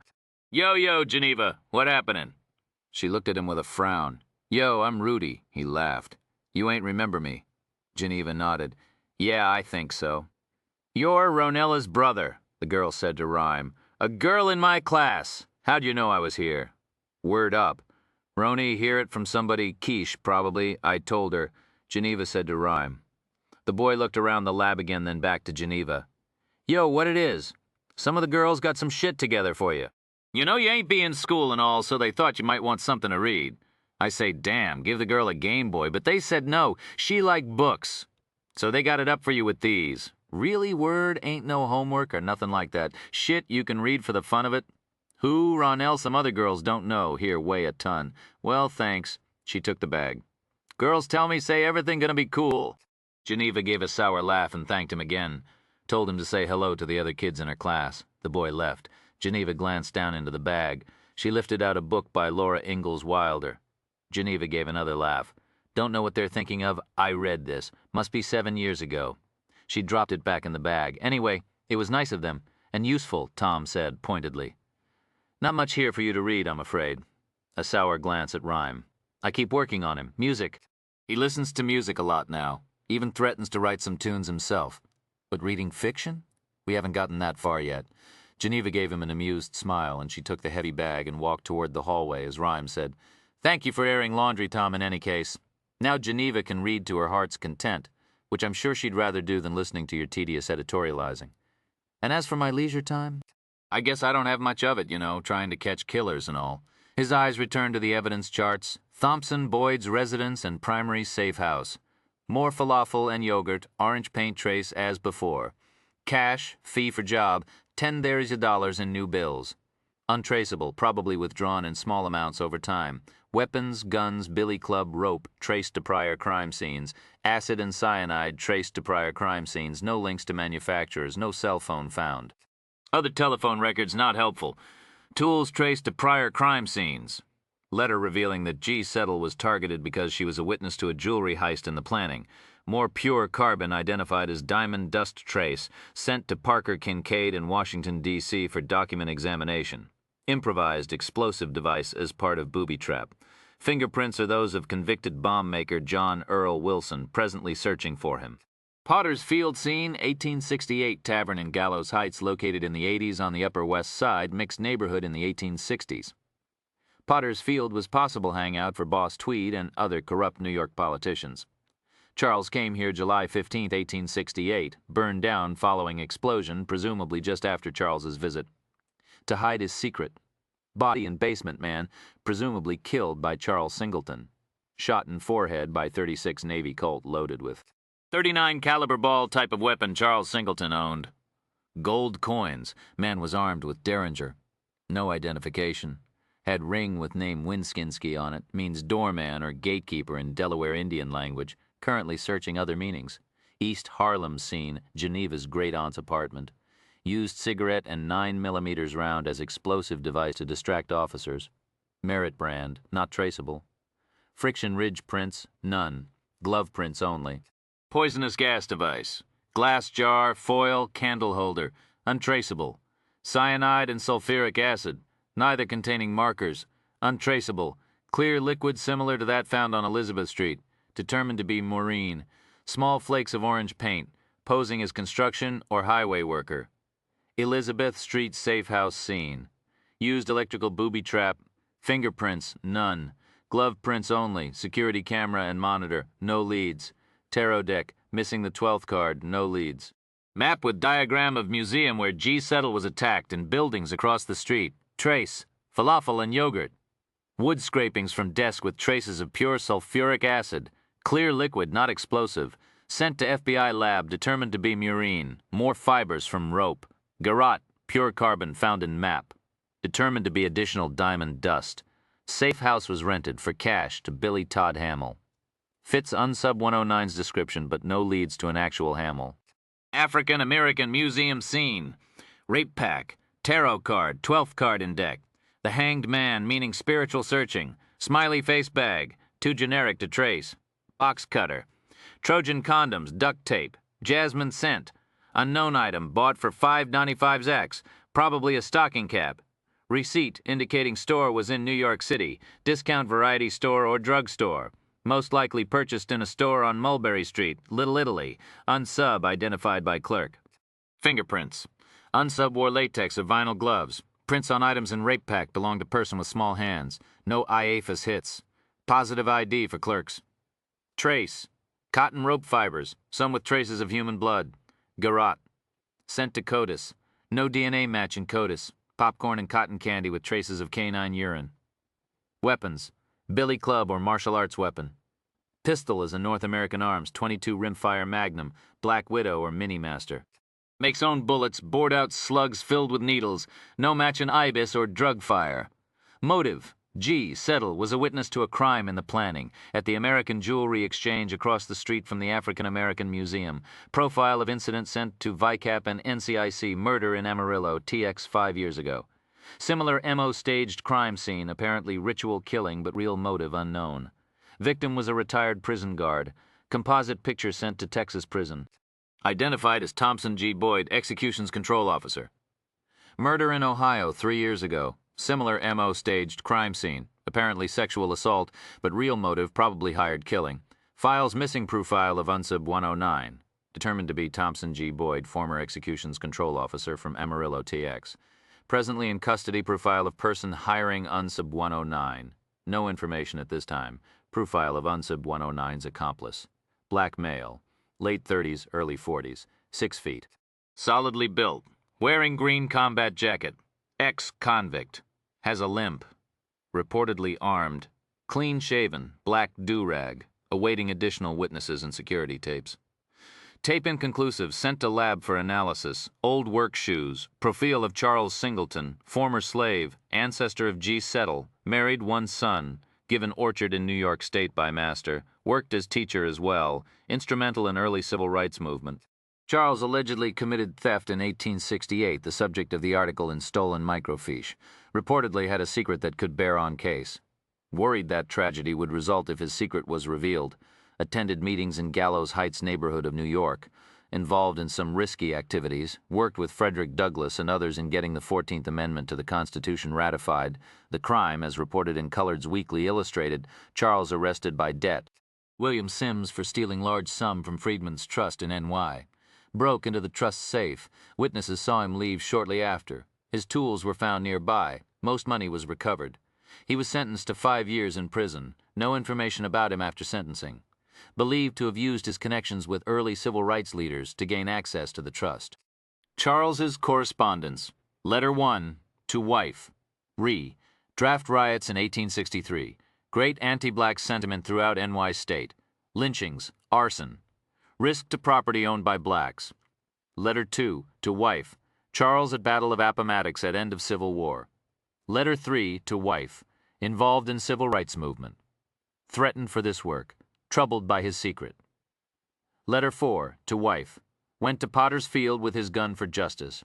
Results were disastrous. The truth is now hidden in Potter's Field. His secret was what caused all this heartache. Chapter 34. Minus the shopping cart. Jax was playing homeless again. He wasn't being schizo at the moment like before. The graffiti king was fronting. He was your typical fired-ass former vet, feeling sorry for himself, begging for change, a shabby Mets cap upturned on the gum-stained sidewalk and filled with, "God bless you, 37 cents, cheap pricks." No longer in his olive drab army jacket or the gray sweatshirt, but wearing a dusty black t-shirt under a torn beige sports coat, picked out of the garbage the way a real homeless person would do, Jax was sitting on the bench across from the townhouse on Central Park West, nursing a can wrapped up in a stained brown paper bag. Ought to be malt liquor, he thought sourly, wished it was, but it was only Arizona iced tea. He sat back, like he was thinking about what kind of job he'd like to try for, though also enjoying the cool fall day, and sipped more of the sweet peach drink. He lit a cigarette and blew smoke toward the stunningly clear sky.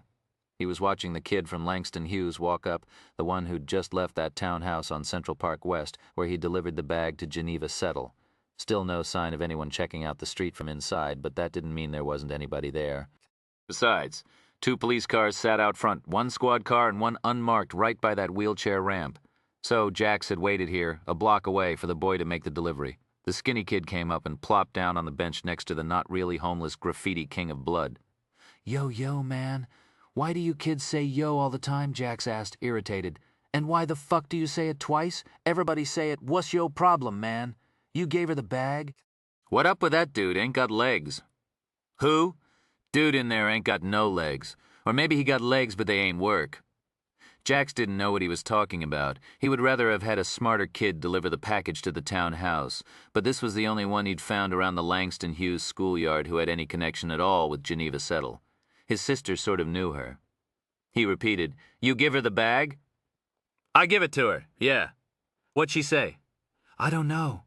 "Some shit, thanks, I don't know. She believed you? She looked like she ain't know who I be at first. Then she was cool. Yeah. When I mentioned my sister, he gave the kid some bills. Fat, yo, you got anything else for me to do? I'm down, man. Get out of here." The kid shrugged and started away. Jax said, "Wait." The loping boy stopped. He turned back. What was she like? The bitch? What'd she look like? No, that wasn't what he was curious about. But Jax didn't quite know how to phrase the question, and then he decided he didn't want to ask it. He shook his head. "Go on about your business. Later, man." The kid strolled off. Part of Jax's mind told him to stay here where he was, but that'd be stupid. Better to put some distance between himself and the place. He'd find out soon enough one way or the other what happened when the girl looked through the bag. Geneva sat on her bed, lay back, closed her eyes, wondering what she felt so good about. Well, they'd caught the killer, but that couldn't be all of the feeling, of course, since the man who'd hired him was still out there somewhere. And then there was also the man with the gun, the one at the schoolyard, the man in the army jacket. She should be terrified, depressed. But she wasn't. She felt free, elated. Why? And then she understood it was because she'd told her secret, unburdened her heart about living alone, about her parents, and nobody'd been horrified and shocked and hated her because of the lie. Mr. Rhyme and Amelia had even backed her up. Detective Bell, too. They hadn't freaked and dimed her out to the counselor. Damn, it felt fine. How hard it'd been carrying around this secret, just like Charles had carted his with him, whatever it was. If the former slave had told somebody, would he have avoided all the heartache that followed? According to his letter, he seemed to think so. Geneva glanced at the shopping bag of books the girls at Langston Hughes had gotten for her.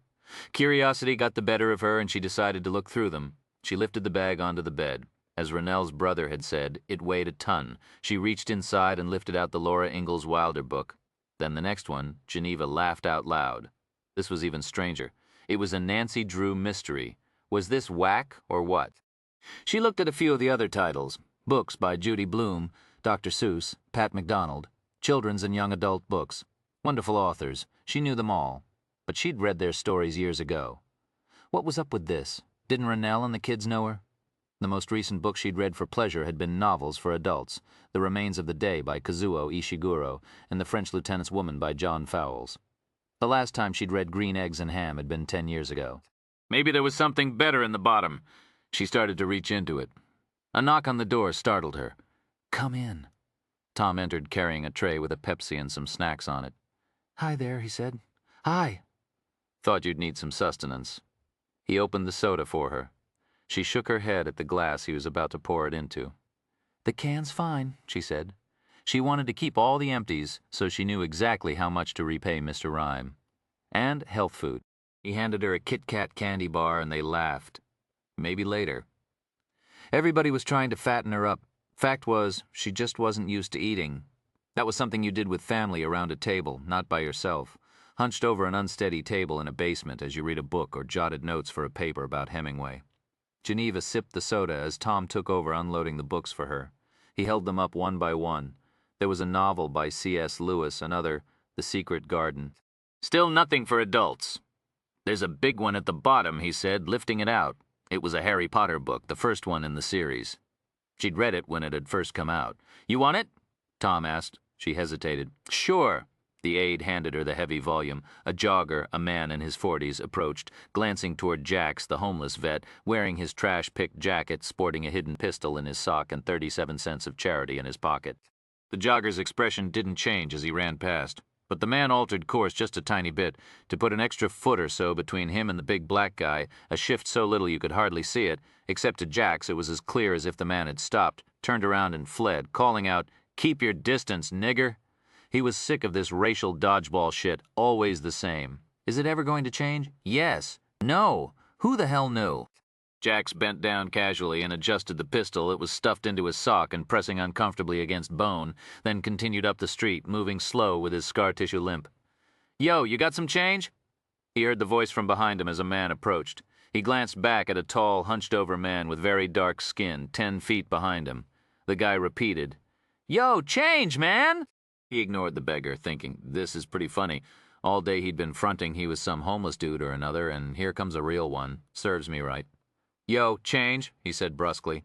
No, I don't have any. Come on. Everybody got change, and they fucking hate it. They want to get rid of it. All them coins be heavy, and you can't buy shit with it. I be doing you a favor, brother. Come on, get lost. I ain't ate for 2 days. Jax glanced back, snapped. Course not. 'Cause you spent all your paper on those Calvin Kleins? He glanced at the man's clothes, a dirty but otherwise nice-looking set of royal blue Adidas workout clothes. Go get a job. Jax turned away and started up the street. Okay, the bum said. You ain't gimme any change then. How's about you gimme your motherfucking hands? My? Jax found his legs pulled out from underneath him. He slammed face down onto the sidewalk. Before he could twist around and grab his gun, both wrists were pinned behind his back and what seemed to be a large pistol was shoved into the nook behind his ear. The fuck you doing, man? Shut up.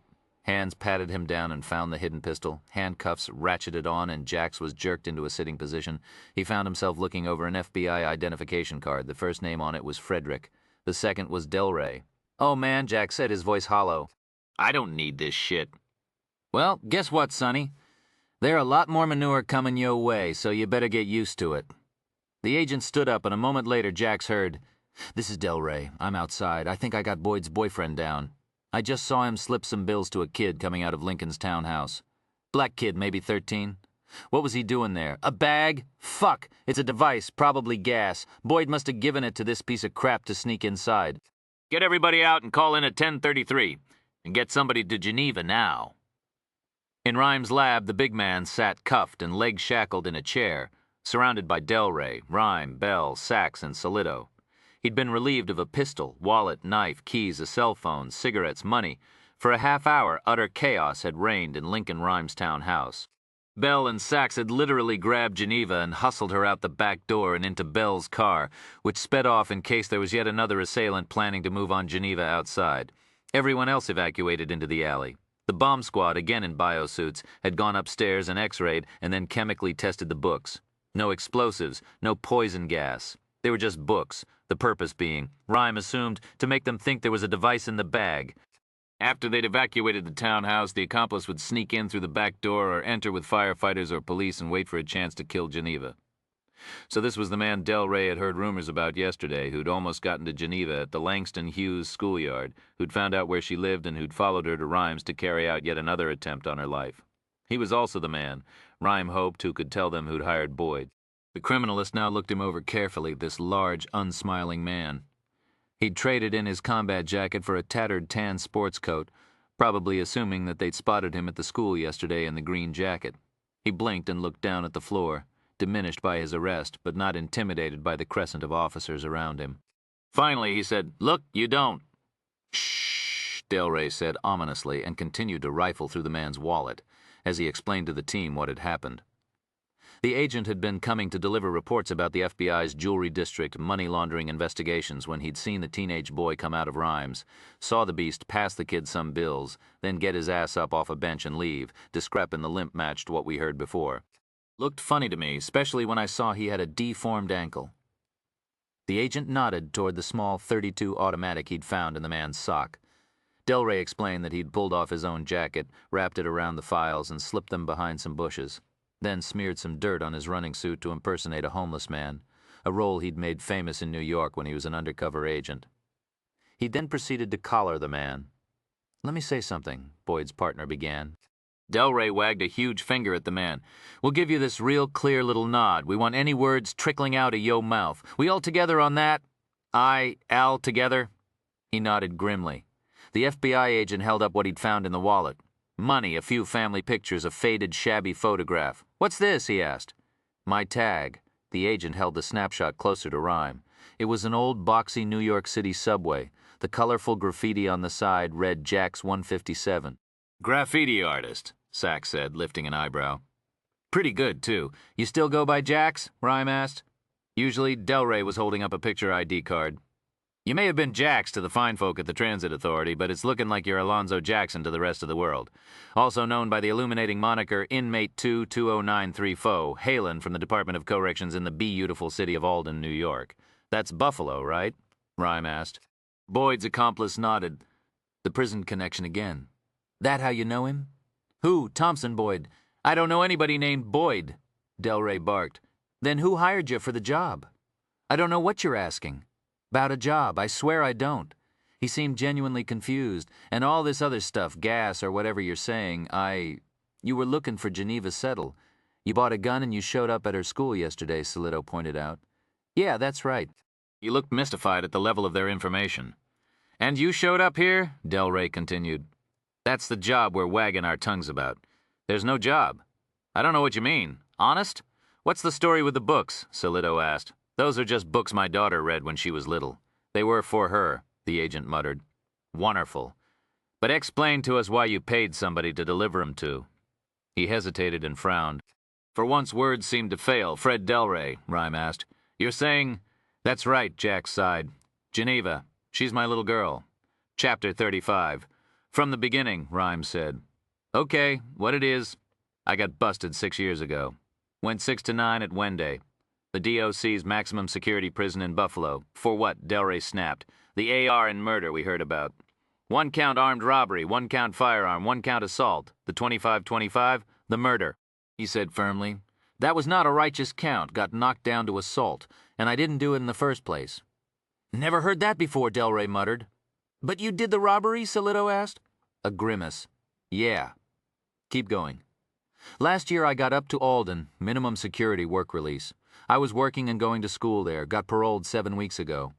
"Tell me about the AR. Okay, few years back I was a painter working in Harlem." "Graffiti?" Rhyme asked, nodding at the picture of the subway car. Laughing, Jack said house painting. You don't make money at graffiti, less you were Keith Haring and his crowd, and they were just claimers. Anyway, I was getting killed by the debt. See, Venus, Geneva's mother, had righteous problems. First it was blow, then smack, then cookies, crack, and we needed money for bail and lawyers too. The sorrow in his face seemed real. There were signs she was a troubled soul when we hooked up. But, nothing like love to make you a blind fool. Anyways, we were going to be kicked out of the apartment, and I didn't have money for Geneva's clothes or school books or even food sometimes. That girl needed a normal life. I thought if I could get together some Benjamins, I'd get Venus into treatment or something, get her straight. And if she wouldn't do it, then I'd take Geneva away from her, give the girl a good home. What happened was this buddy, Joey Stokes, told me about this deal he had going on up in Buffalo. Word was up there was some armored car making fat runs every Saturday, picking up receipts from malls outside of town. Couple of lazy guards, it'd be a milk run. Joey and me left on Saturday morning thinking we'd be back with 50, 60,000 each that night. A sad shake of the head. Oh man, I don't know what I was doing listening to that claiming dude. The minute the driver handed over the money, everything went bad. He had this secret alarm we didn't know about. He hit it, and next thing there's sirens all over the place. We headed south but came to a railroad crossing we hadn't noticed. This freight train was stopped. We turned around and took some roads that weren't on the map and had to go through a field. We got 2 flats and ran off on foot. The cops caught up with us a half-hour later. Joey said, "Let's fight," and I said no, and called out. We were giving up, but Joey got mad and shot me in the leg. The state troopers thought we were shooting at them. That was the attempted murder. "Crime don't pay," Del Rey said with the intonation, if not the grammar of the amateur philosopher that he was. We were in a holding cell for a week, 10 days, for they let me make a phone call. I couldn't call Venus anyway, our phone had been shut off. My lawyer was some legal aid kid who didn't do shit for me. I called some friends, but nobody could find Venus or Geneva. They'd been kicked out of our apartment. I wrote letters from prison. They kept coming back. I called everybody I could think of. I wanted to find her so bad. Geneva's mother and me lost a baby a while ago, and then I lost Geneva when I went into the system. I wanted my family back. After I got released, I came here to look for her. Even spent what paper I had on this old computer to see if I could find her on the internet or something. But I didn't have any luck. All I heard was Venus was dead, and Geneva was gone. It's easy to fall through the cracks in Harlem. I couldn't find my aunt either, who they stayed with some. Then yesterday morning, this woman I know from the old days, works in Midtown, saw this hubbub at that black museum, some girl getting attacked, and heard her name was Geneva and she was 16 and lived in Harlem. She knew I was looking for my girl and called. I got myself hooked up with this claimer hangs out uptown, and he checked out the schools yesterday. Found out she went to Langston Hughes High. I went there to find her. When they spotted you, Solito said by the schoolyard. "That's right, I was there. When y'all came after me, I took off. But I went back and found out from this kid where she lived over in West Harlem by Morningside. I went there today. Was going to leave the books, but I saw you put her in a car and take off." He nodded at Bell. The detective frowned. "You were pushing a cart. I was fronting that. Yeah. I got a cab and followed y'all here. With a gun," Bell pointed out. He snapped. "Somebody tried to hurt my little girl." "Hells yeah, I got myself that piece. I wasn't going to let anything happen to her." "You use it?" Rhyme asked. "The weapon? No. We're going to test it. All I did was pull it out and scare that asshole kid told me where Geneva lived, boy name of Kevin, who was speaking bad about my girl. Worst that happened to him was he peed his pants when I pointed it at him, which he deserved. But that's all I did, aside from busting him up some. You can track him down and ask him. What's her name? The woman who called you yesterday. Betty Carlson. She works next to the museum." He nodded at his phone. "Her number's on the incoming call list. 718, that's the area code." Solito took the man's mobile and stepped into the hallway. "What about your family in Chicago?" "My what?" He frowned. "Geneva's mother said you moved to Chicago with somebody, married her," Sachs explained. Jax closed his eyes in disgust. No, that was a lie. I never even been to Chicago. Venus must have told her that to poison the girl against me. That woman. Why'd I ever fall in love with her? Then Rhyme glanced at Cooper. "Call DOC." No, please," Jack said, his face desperate. "They'll violate me back. I can't be outside 25 miles of Buffalo. I asked permission to leave the jurisdiction twice, and both times they denied it. I came anyway." Cooper considered this. "I can run him through the general DOC database. It'll look routine. The POs won't see it." Rhyme nodded. A moment later, a picture of Alonzo Jackson and his record popped up on the screen. Cooper read it. Confirms what he said. Good behavior, timely discharge. Got himself some college credits, and there's reference to a daughter, Geneva Settle, as next of kin. "Thank you for that," Jack said, relieved. "What's with the books?" "I couldn't come up to y'all and just say who I was. I'd get violated back. So I got copies of a bunch of books Geneva read when she was young. So she'd know the note was really from me." "What note?" "Wrote her a note. Put it in one of the books." Cooper rummaged through the bag, and a battered copy of The Secret Garden was a slip of paper. In careful handwriting were the words, "Jen, baby, this is from your father. Please call me." Beneath this message was his phone number. Solito stepped back into the doorway. He nodded. "Talked to the Carlson woman. Everything he said checks out." Rhyme asked, "Geneva's mother was your girlfriend, not wife. That's why Geneva's not Jackson." "That's right. Where do you live?" Bell asked. "Got a room in Harlem, 136th. Once I found Geneva, I was going to bring her back to Buffalo till I got permission to come back home." His face grew still, and Rhyme saw what he believed was pure sorrow in his eyes. "But I don't think there's much chance of that happening now." "Why?" Sachs asked. Jax gave a wistful grin. "I saw where she lives. That nice place near Morningside. I was happy for her, of course. Real happy. She'll have herself 2 good foster parents taking care of her. Maybe a brother or sister, which she always wanted, but that didn't work out, after Venus had such a bad time at the clinic. Why'd Geneva want to come back with me? She's got the life she deserves, everything I couldn't give her. Rhyme glanced at Sachs with a raised eyebrow. Jax didn't catch it. His story was sounding legit to Rhyme, but he had a thick vein of policeman skepticism in him. I want to ask you a few questions. Anything. Who's the aunt you mentioned? My father's sister, Lily Hall. She helped raise me. Widow twice over. She'd have turned 90 this year, August, if she's still with us. Rhyme had no clue about her age or birthday, but that was the name Geneva had given them. She's still alive, yes. A smile. I'm glad about that. I've missed her. I couldn't find her either, Belle said. You told Geneva something about the word sir? What would that have been? I told her even when she was little to look people in the eye and always be respectful, but never to call anyone sir or ma'am unless they earned it.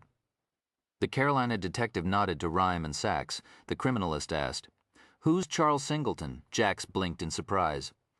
How'd you know about him? Answer the man, Scurv, Delray snapped. He's my, I don't know, great-great-great-grandfather or something. Keep going, Rhyme encouraged. Well, he was a slave in Virginia. His master freed him and his wife and gave him a farm up north. Then he volunteered to be in the Civil War, you know, like in that movie Glory. He came back home after worked his orchard and taught at his school, an African free school, made money selling cider to workers, building boats up the road from his farm. I know he got medals in the war. He even met Abraham Lincoln once in Richmond, just after the Union troops took it over. Or that's what my daddy said. Another sad laugh. Then there was this story he got himself arrested for stealing some gold or payroll or something and went to jail, just like me. Do you know what happened to him after prison? No, never heard anything about that. So, you believe that I'm Geneva's father? Delray looked at Rhyme, cocked an eyebrow. The criminalist sized the man up. Almost. One last thing. Open your mouth. You're my father? Breathless, nearly dizzy from the news, Geneva Settle felt her heart pounding. She looked him over carefully, her eyes scanning his face, his shoulders, his hands. Her first reaction had been utter disbelief, but she couldn't deny that she recognized him. He still wore the garnet ring that her mother, Venus, had given him for Christmas, when they were still celebrating Christmas. The memory she compared this man with, though, was vague, like looking at someone with bright sun behind them. Despite the driver's license, the picture of her as a baby with him and her mother, the photo of one of his old graffiti drawings, she still would have denied the connection between them to the last, except for a DNA test that Mr. Cooper had run. There was no doubt they were kin. They were alone upstairs, alone, of course, except for Detective Bell, her protective shadow. The rest of the police officers were downstairs working on the case, still trying to figure out who was behind the jewelry exchange robbery. But Mr. Rhyme and Amelia and all the others, as well as the killer and everything else about the frightening events of the past few days, were, for the moment, forgotten. The questions that now consumed Geneva were, how had her father gotten here and why? And most important, what does this mean for me? A nod at the shopping bag. She picked up the Dr. Seuss book. I don't read children's books anymore. It was all she could think of to say. I turned 16 2 months ago. Her point, she guessed, was to remind him of all the birthdays she'd spent alone. I brought you those just so you'd know it was me. I know you're too old for them. What about your other family? She asked coldly. Jack shook his head. They told me what Venus said to you, Jeannie. She was pissed he was using the nickname he'd given her years ago. Short for both Geneva and Genius. She was making that up to turn you against me. No, Jeannie, I'd never leave you. I got arrested. Arrested? It's true, miss, Roland Bell said. We've seen his files. He got arrested the day he left you and your mother. He's been in prison ever since, just got out. He then told her a story about a robbery, about being desperate to get some money to make their life better, to help her mother. But the words were tired, exhausted. He was giving her one of the thousands of limp excuses you heard so often in the neighborhood. The crack dealer, the shoplifter, the welfare scammer, the chain snatcher. I did it for you, baby. She looked down at the book in her hand. It was used. Who'd it been for when it was new? Where was the parent who'd bought it originally for his or her child? In jail, washing dishes, driving a Lexus, performing neurosurgery. Had her father stolen it from a used bookstore? I came back for you, Jeannie. I've been desperate to find you, and I was even more desperate when Betty called and told me you'd been attacked. What happened yesterday? Who's after you? Nobody ever told me. I saw something, she said dismissingly, not wanting to give him too much information. Maybe somebody committing a crime? Geneva had no interest in the direction of this conversation. She looked him over and said more cruelly than she intended, You know that Mom's dead. He nodded. I didn't know it till I came back, then I heard. But I wasn't surprised. She was a troubled woman. Maybe she's happier now. Geneva didn't think so. And in any case, no amount of heaven would make up for the unhappiness of dying alone the way she had. Her body shrunken, but her face puffed up like a yellow moon, and it wouldn't make up for the earlier unhappiness of getting fucked in stairways for a couple rocks of crack while her daughter waited outside the front door. Geneva said none of this. He smiled. "You've got yourself a real nice place you're staying." "It was temporary. I'm not there anymore." "You're not? Where you living?" "I'm not sure yet," she regretted saying this. It gave him, she realized, a foot in the door, and sure enough, he pushed his way in. "I'm going to ask my P.O. again if I can move back here. Knowing I've got family to take care of, he might say it's all right." "You don't have a family here?" "Not anymore. I know you're mad, baby." "But I'll make it up to you." She flung the book to the floor. 6 years and nothing. No word, no call, no letter. Infuriatingly, tears swelled in her eyes. She wiped them with shaking hands. He whispered, "And where would I write? Where would I call? I tried steady all those 6 years to get in touch with you. I'll show you the stack of letters I got all sent back to me in prison. 100 of them, I'd guess. I tried everything I could think of. I just couldn't find you." "Well, thanks for the apology, you know. If it is an apology, but I think it's time for you to go." "No, baby, let me." "Not baby, not Jeannie, not daughter. I'll make it up to you," he repeated. He wiped his eyes. She felt absolutely nothing, seeing his sorrow, or whatever it was. Nothing, that is, except anger. "Leave. But baby, no, just go away." Once more the detective from North Carolina, the expert at guarding people, did his job smoothly and without wavering. He rose and silently but firmly ushered her father into the hallway. He nodded back at the girl, gave her a comforting smile, and closed the door behind him, leaving Geneva to herself. Chapter 36, while the girl and her father had been upstairs. Rhyme and the others had been going over leads to potential jewelry store heists. And having no success, the materials that Fred Delray had brought them about money laundering schemes involving jewelry were small-time operations, none of them centered in Midtown. And they had no reports from Interpol or local law enforcement agencies containing anything relevant to the case. The criminalist was shaking his head in frustration when his phone rang. "Rhyme here? Lincoln, it's Parker." The handwriting expert analyzing the note from Boyd's safe house. "Parker, Kincaid, and Rhyme traded news bites about health and family. Rhyme learned that Kincaid's live-in partner, FBI agent Margaret Lucas, was fine, as were Parker's children, Steffi and Robbie. Sachs sent her greetings, and then Kincaid got down to business. I've been working on your letter nonstop since you sent me the scan. I've got a profile of the writer. Serious handwriting analysis never seeks to determine personality from the way people form their letters. Handwriting itself is relevant only when comparing one document with another, say, when determining forgeries. But that didn't interest Rhyme at the moment. No, what Parker Kincaid was talking about was deducing characteristics of the writer based on the language he used, the unusual phrasing that Rhyme had noted earlier. This could be extremely helpful in identifying suspects. Grammatical and syntactical analysis of the Lindbergh baby ransom note, for instance, gave a perfect profile of the kidnapper, Bruno Hauptmann, with the enthusiasm he typically felt for his craft. Kincaid continued, "I found some interesting things. You've got the note handy." "It's right in front of us. A black girl, 5th floor in this window, 20 October, about 0830. She saw my delivery van when he was parked in an alley behind the jewelry exchange. Saw enough to guess the plans of mine." "Kill her?" Kincaid said, to start with. "He's foreign-born. The awkward syntax and the misspellings tell me that. So does the way he indicates the date, putting the day before the month. And the time is given in the 24-hour clock. That's rare in America," the handwriting expert continued. "Now, another important point or she, Rhyme interrupted. "I'm leaning toward male," Kincaid countered. "Tell you why in a minute."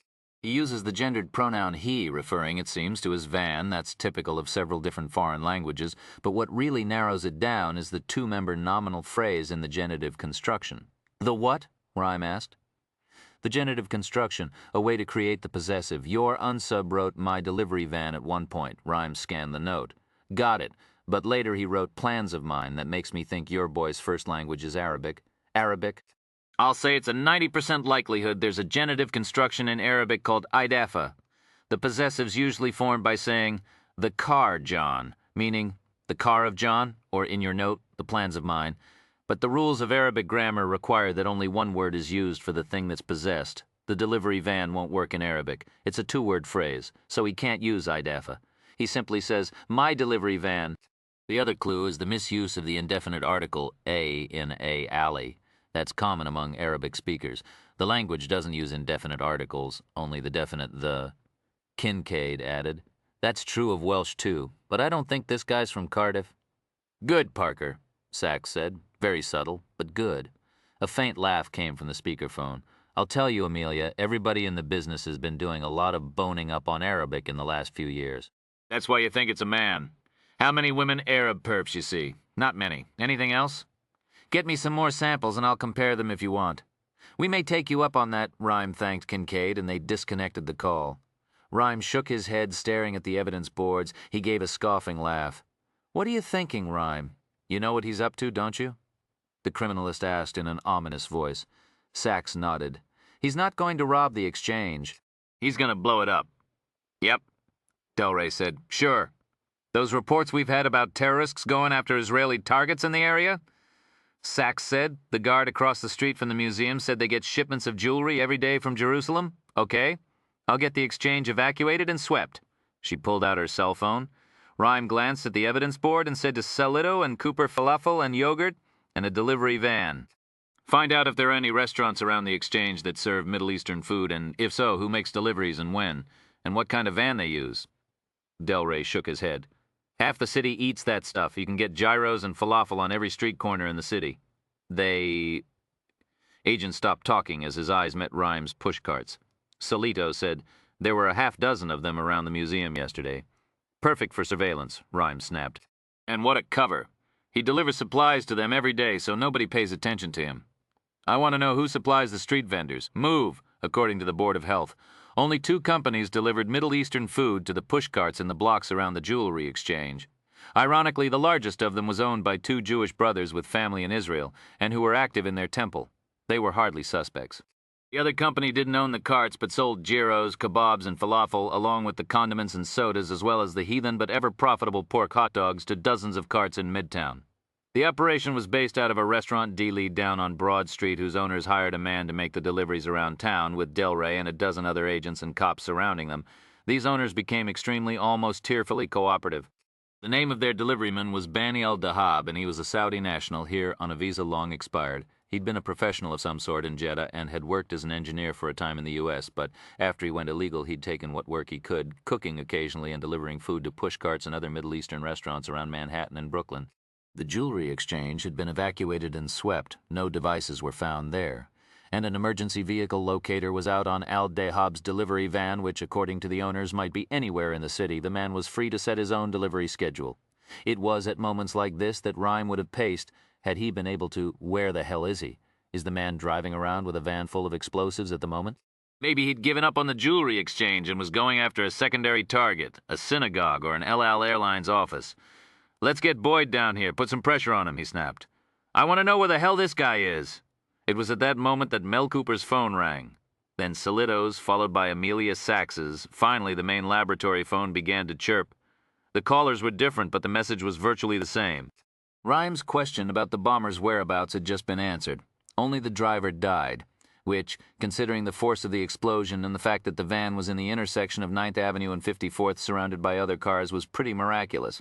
When the bomb went off, the direction of the blast was mostly upward through the roof and out the windows, scattering shrapnel and glass and injuring a score of people, but the main damage was confined to the interior of the E-250. The burning van had lurched up on the sidewalk where it slammed into a light post.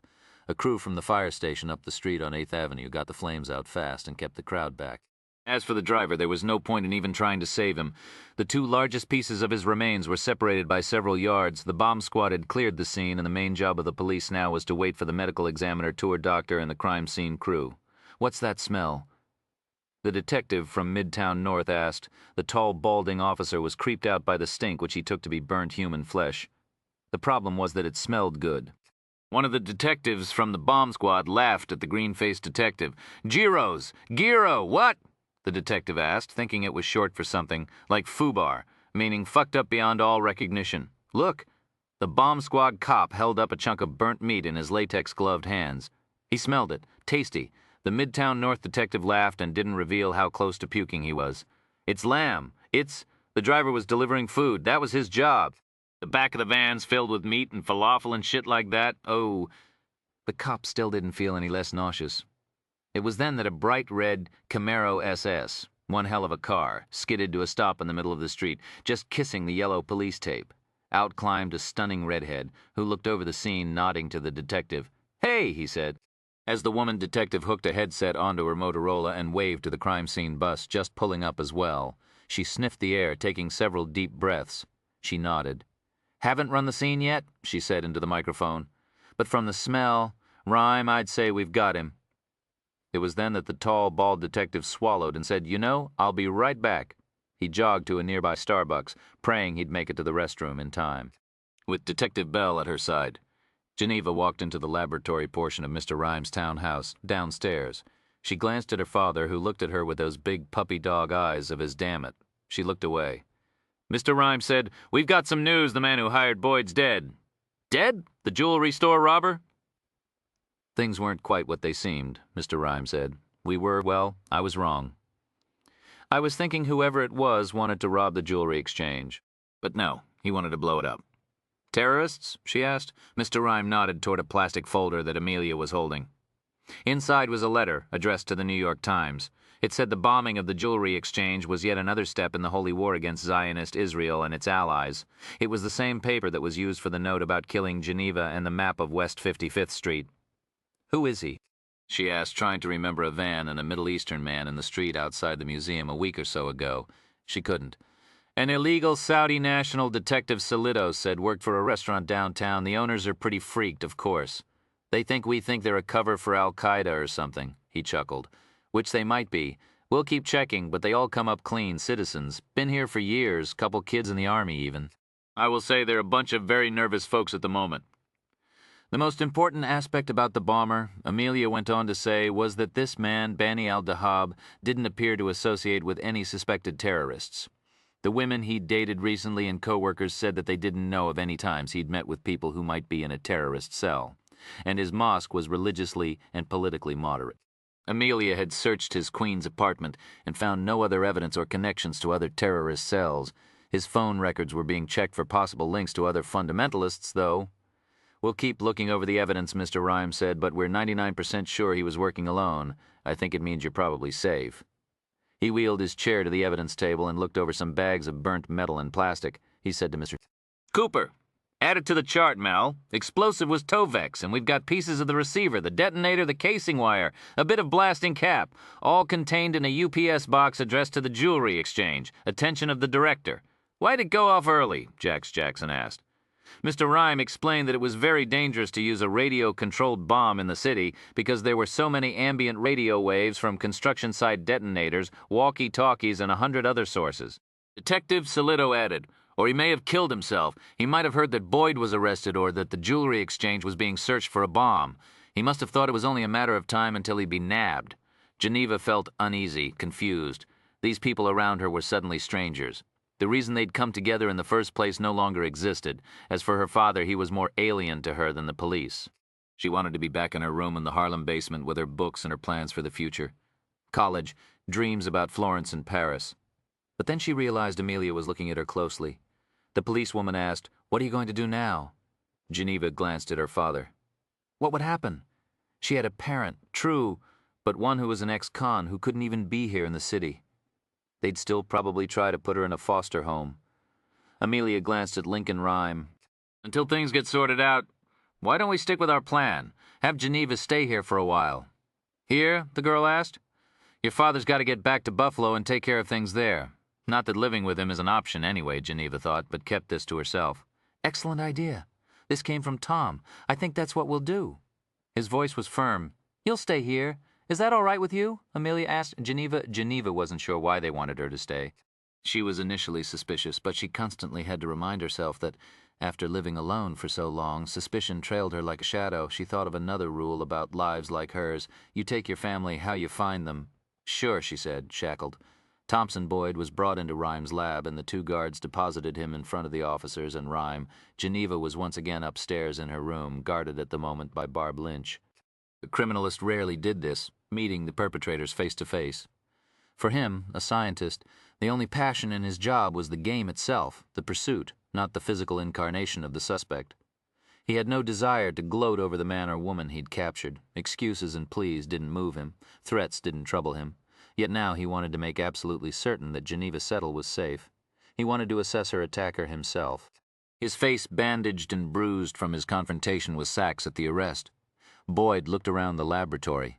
The equipment, the charts on the whiteboards, the wheelchair, no emotion whatsoever, no flicker of surprise or interest, not even when he nodded toward Sachs.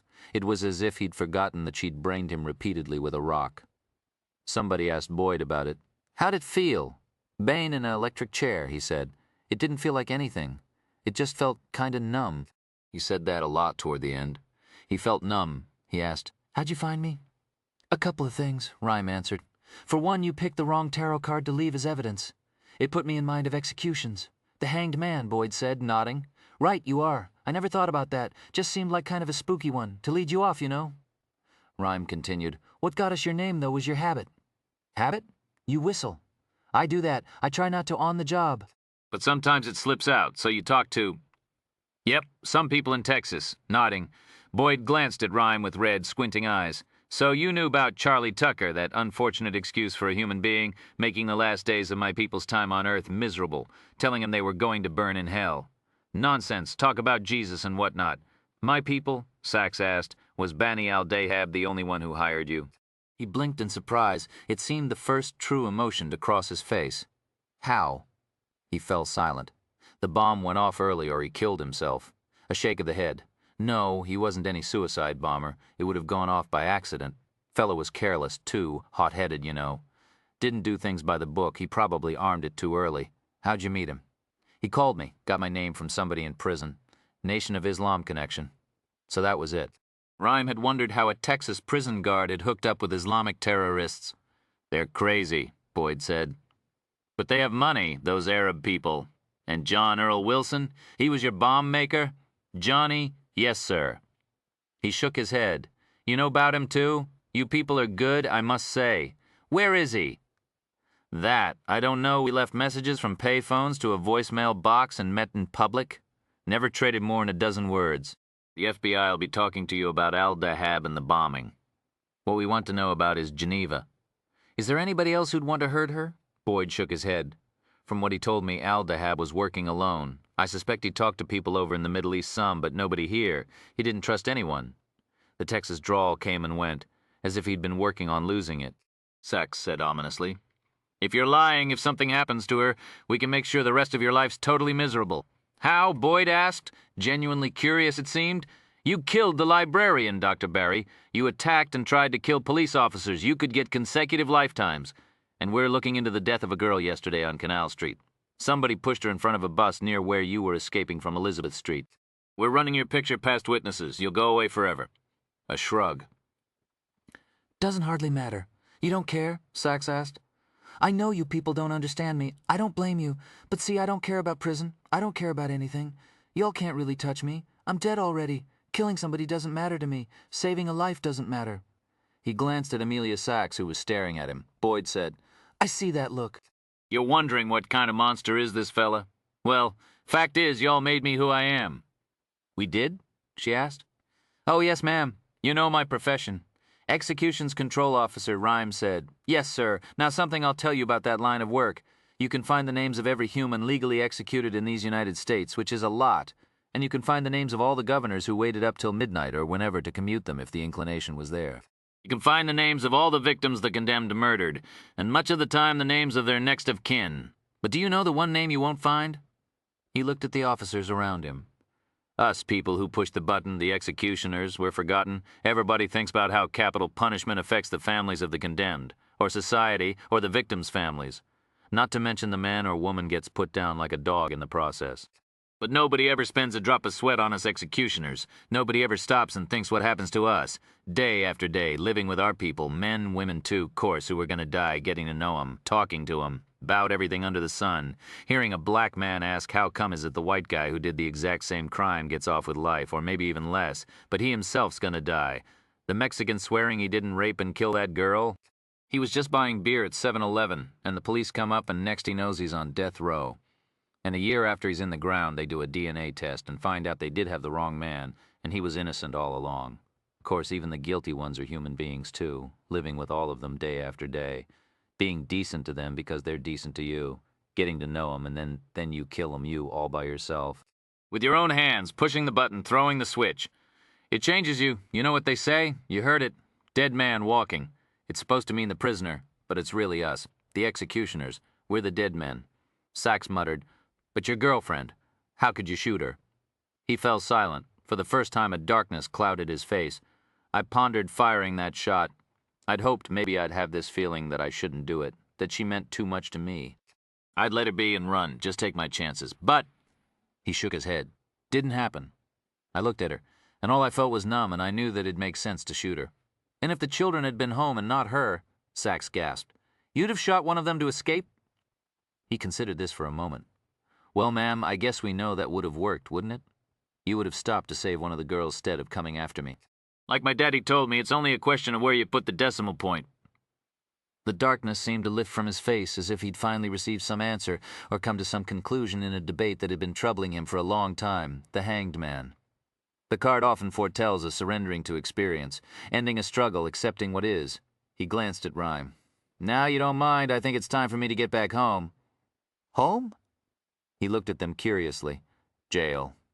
As if, what else would he possibly mean? Father and daughter got off the C train at 135th Street and started east toward Langston Hughes High. She hadn't wanted him to come, but he'd insisted on looking after her, which Mr. Rhyme and Detective Bell had insisted on too. Besides, she reflected, he'd be back in Buffalo by tomorrow, and she supposed she could tolerate an hour or two with him. He nodded back at the subway. Used to love to ride on C trains, paint stuck, real nice. I knew a lot of people'd see it. Didn't end to end in 1976. It was the bicentennial that year. Those tall ships were in town. My piece was of one of those boats long with the Statue of Liberty. He laughed. The MTA didn't scrub that car for at least a week, I heard. Maybe they were just busy, but I like to think somebody liked what I painted and kept it up for longer than normal. Geneva grunted. She was thinking that she had a story to tell him. A block away.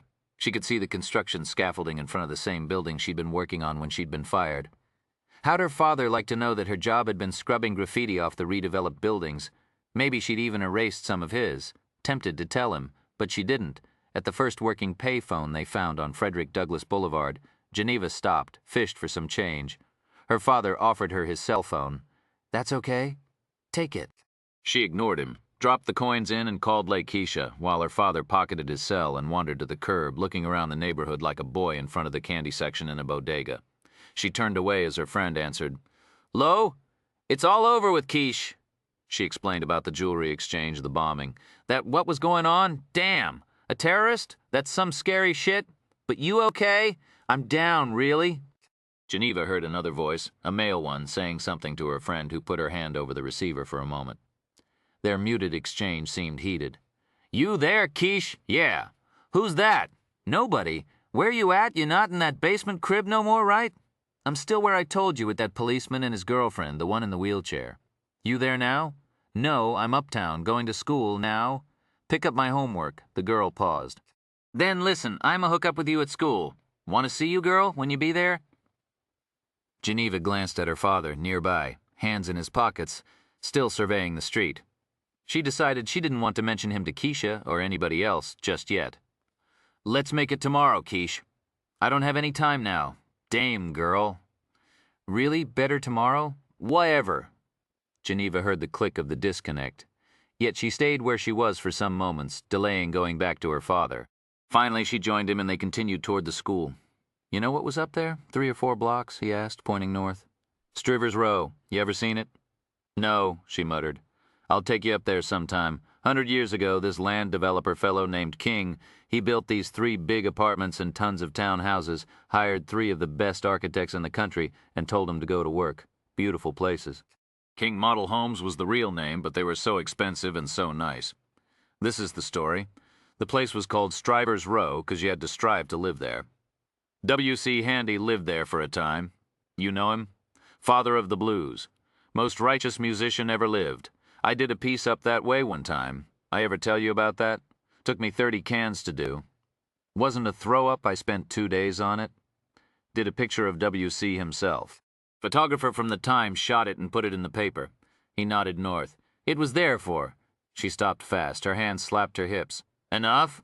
Jeannie, just stop it. I don't want to hear this. You, I don't care about any of what you're telling me. You're mad at me, honey. Who wouldn't be after everything? Look, I made a mistake, he said, his voice cracking. That was the past. I'm different now. Everything's going to be different. I'll never put anybody ahead of you again, like I did when I was with your moms.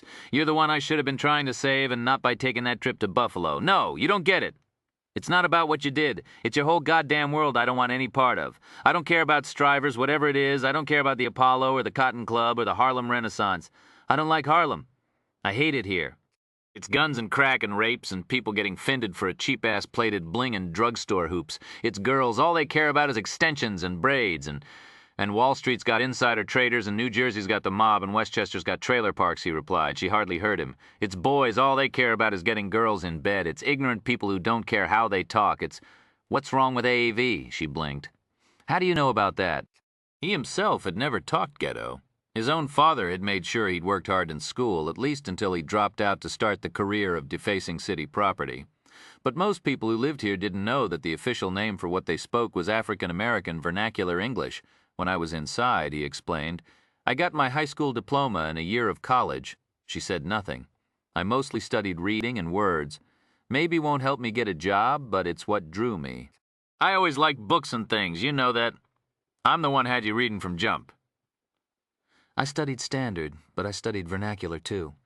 And I don't see anything wrong with it. You don't speak it, she pointed out sharply. I didn't grow up speaking it. I didn't grow up speaking French or Mandingo either. I'm sick of hearing people say, let me ask you a question. Her father shrugged. Ax is just an old English version of ask. Royalty used to say it. There are Bible translations that talk about axing God for mercy. It's not a black thing like people say. The combination of saying S and K next to each other's hard to pronounce. It's easier to transpose and ain't been in the English language since Shakespeare's day. She laughed. Try getting a job talking vernacular. Well, what if somebody from France or Russia's trying for that same job? Don't you think the boss give them a chance? Listen to them? See if they'd work hard, were smart, even if they spoke different English? Maybe the problem's that the boss is using somebody's language as a reason not to hire him. He laughed. People in New York damn well better be able to speak some Spanish and Chinese in the next few years. Why not vernacular? His logic infuriated her even more. I like our language, Jeannie. It sounds natural to me, makes me feel at home. Look, you've got every right to be mad at me for what I did, but not for who I am or what we came out of. This is home. And you know what you do with your home, don't you? You change what ought to be changed and learn to be proud of what you can't. Geneva jammed her eyes closed and lifted her hands to her face. Years and years she dreamed of a parent, not even the luxury of two, but just one person to be there when she came home in the afternoons, to look over her homework, to wake her up in the morning. And when that wasn't going to happen, when she'd finally managed to shore up her life on her own and start working her way out of this God-forsaken place, here comes the past to yoke and choke her and drag her back. But that's not what I want, she whispered. I want something more than this mess. She waved her hand around the streets. Oh, Geneva, I understand that. All I'm hoping for is maybe we have a couple of nice years here, before you off into the world. Give me a chance to make up for what we did to you, your mother and me. You deserve the world, but honey, I gotta say, can you name me one place that's perfect where all the streets are paved with gold, where everybody loves their neighbors? He laughed and slipped into vernacular. You say it a mess here? Well, damn straight. But where ain't it a mess one way or the other, baby? Where ain't it? He put his arm around her. She stiffened, but she didn't otherwise resist. They started for the school.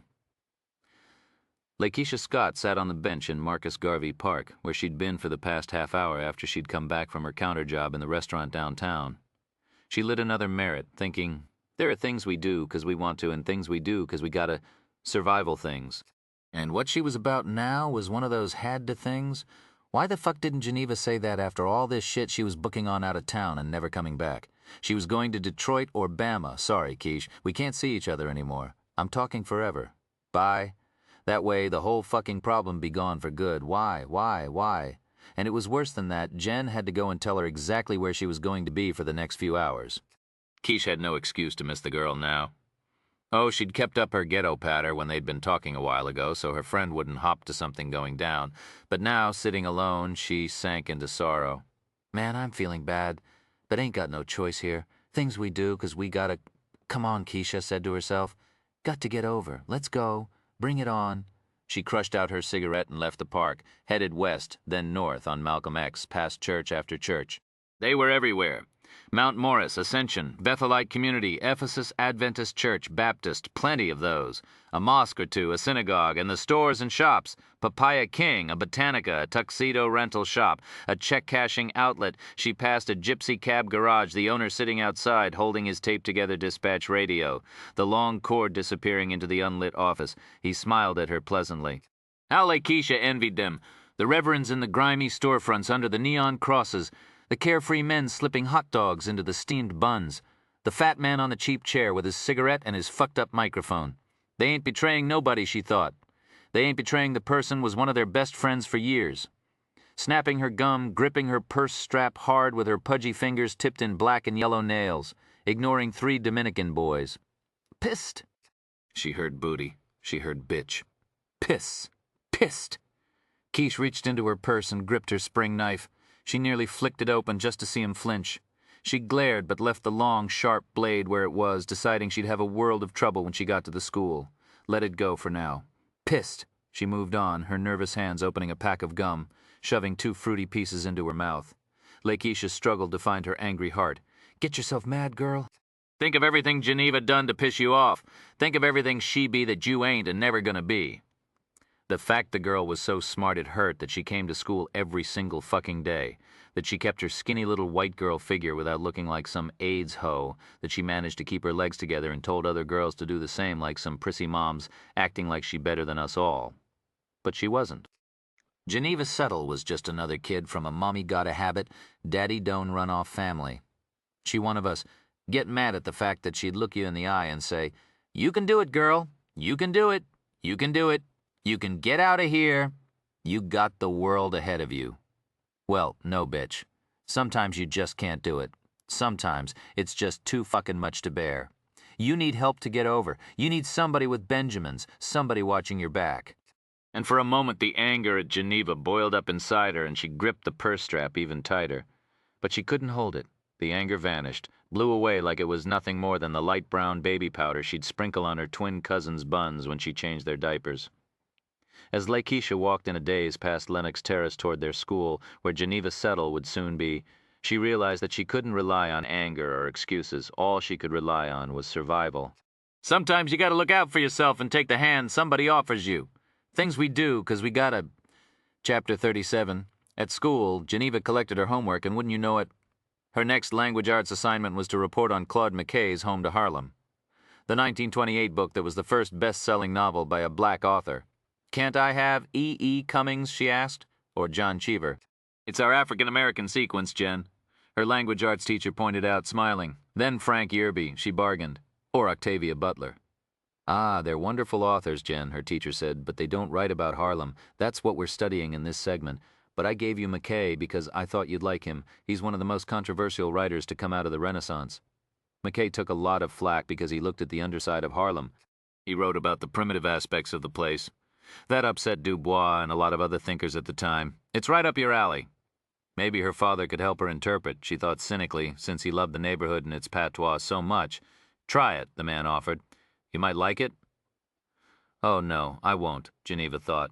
Outside the school, she joined her father. They came to the bus stop, and both closed their eyes as a swirl of chill, dusty air swept around them. They'd reached a détente of sorts, and she'd agreed to let him take her to a Jamaican restaurant that he'd been dreaming about for the past 6 years. Is it even still there? She asked coolly. Dunno. But we'll find something. Be an adventure. I don't have much time. She shivered in the cold. Where's that bus? He asked. Geneva looked across the street and frowned. Oh no, there was Lakeisha. This was so her, she hadn't even listened to what Geneva'd said and had come here anyway. Quiche waved. Who's that? Her father asked. My girlfriend. Lakeisha glanced uncertainly toward her father and then gestured for Jen to cross the street. What's wrong? The girl's face was smiling, but it was clear she had something on her mind. Maybe she was wondering what Geneva was doing with an older man. Wait here, she told her father, and she started toward Lakeisha, who blinked and seemed to take a deep breath. She opened her purse and reached inside. What's the 411 on this? Geneva wondered. She crossed the street and paused at the curb. Keisha hesitated, then stepped forward. Jen, she said, her eyes going dark. Geneva frowned. Girl, what's... Quiche stopped fast as a car pulled to the curb past Geneva, who blinked in surprise. Behind the wheel was the school counselor, Mrs. Barton. The woman gestured the student to the car. Geneva hesitated, told Quiche to wait a minute, and joined the counselor. Hey, Geneva, I just missed you inside. Hi. The girl was cautious, not sure what the woman knew and didn't about her parents. Mr. Rhymes' assistant told me that they caught the man who tried to hurt you, and your parents finally got back. My father, she pointed, that's him right there. The counselor regarded the stocky man in the shabby t-shirt and jacket. And everything's okay? Out of earshot, Lakeisha watched them with a frown. Her expression was even more troubled than before. She'd seemed cheerful on the phone, but now that Geneva thought about it, maybe she'd been fronting. And who was that guy she'd been talking to? Nobody. I don't think so. Geneva? Mrs. Barton asked. You all right? She looked back at the counselor. Sorry. Yeah, it's fine. The woman again studied her father closely and then turned her brown eyes on the girl, who looked away. Is there anything you want to tell me? What's the real story here? It was one of those situations when the truth was going to come out no matter what. Okay, look, Mrs. Barton, I'm sorry I wasn't completely honest. My father's not a professor, he's been in prison, but he got released. So where have you been living? On my own, with no trace of judgment in her eyes, the woman nodded. Your mother? Dead, she frowned. I'm sorry, and is he going to take custody? We haven't really talked about it. Anything he does, he has to get it worked out with the court or something.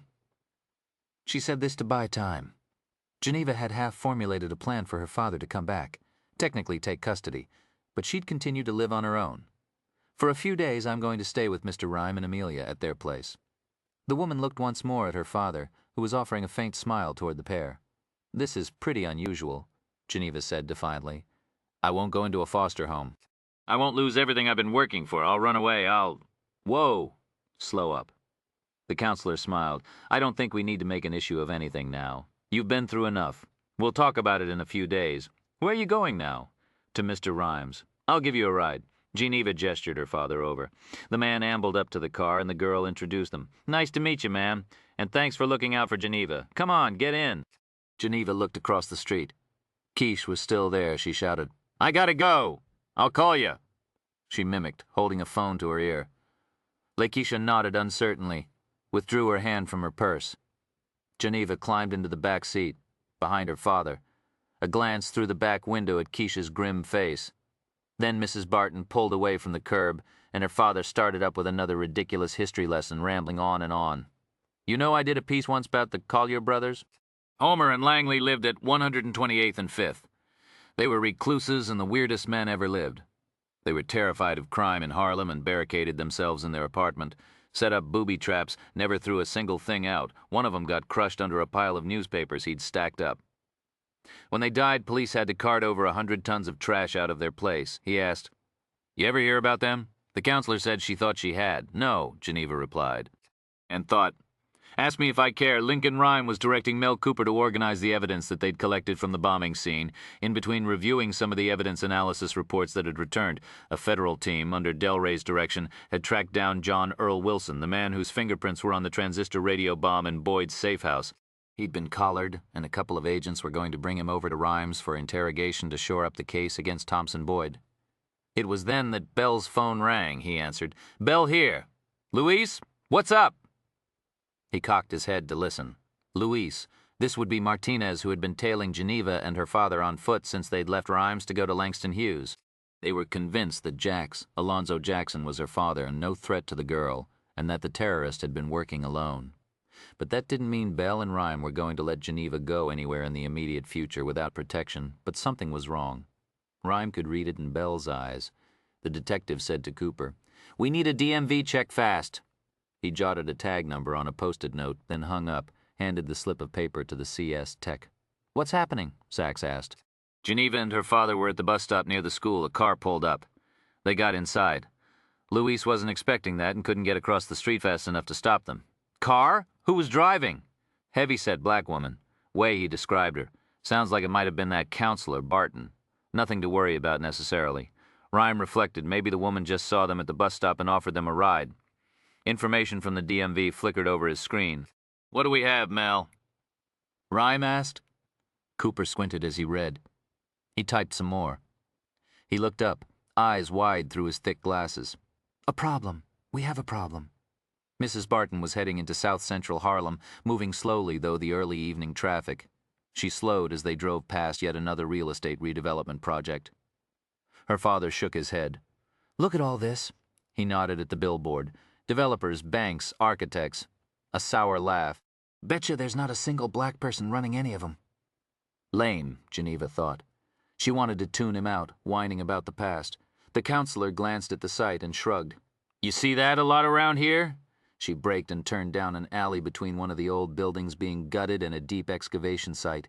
In response to her father's questioning glance, Mrs. Barton said shortcut, but her father looked around. Shortcut? Just to miss some of the southbound traffic.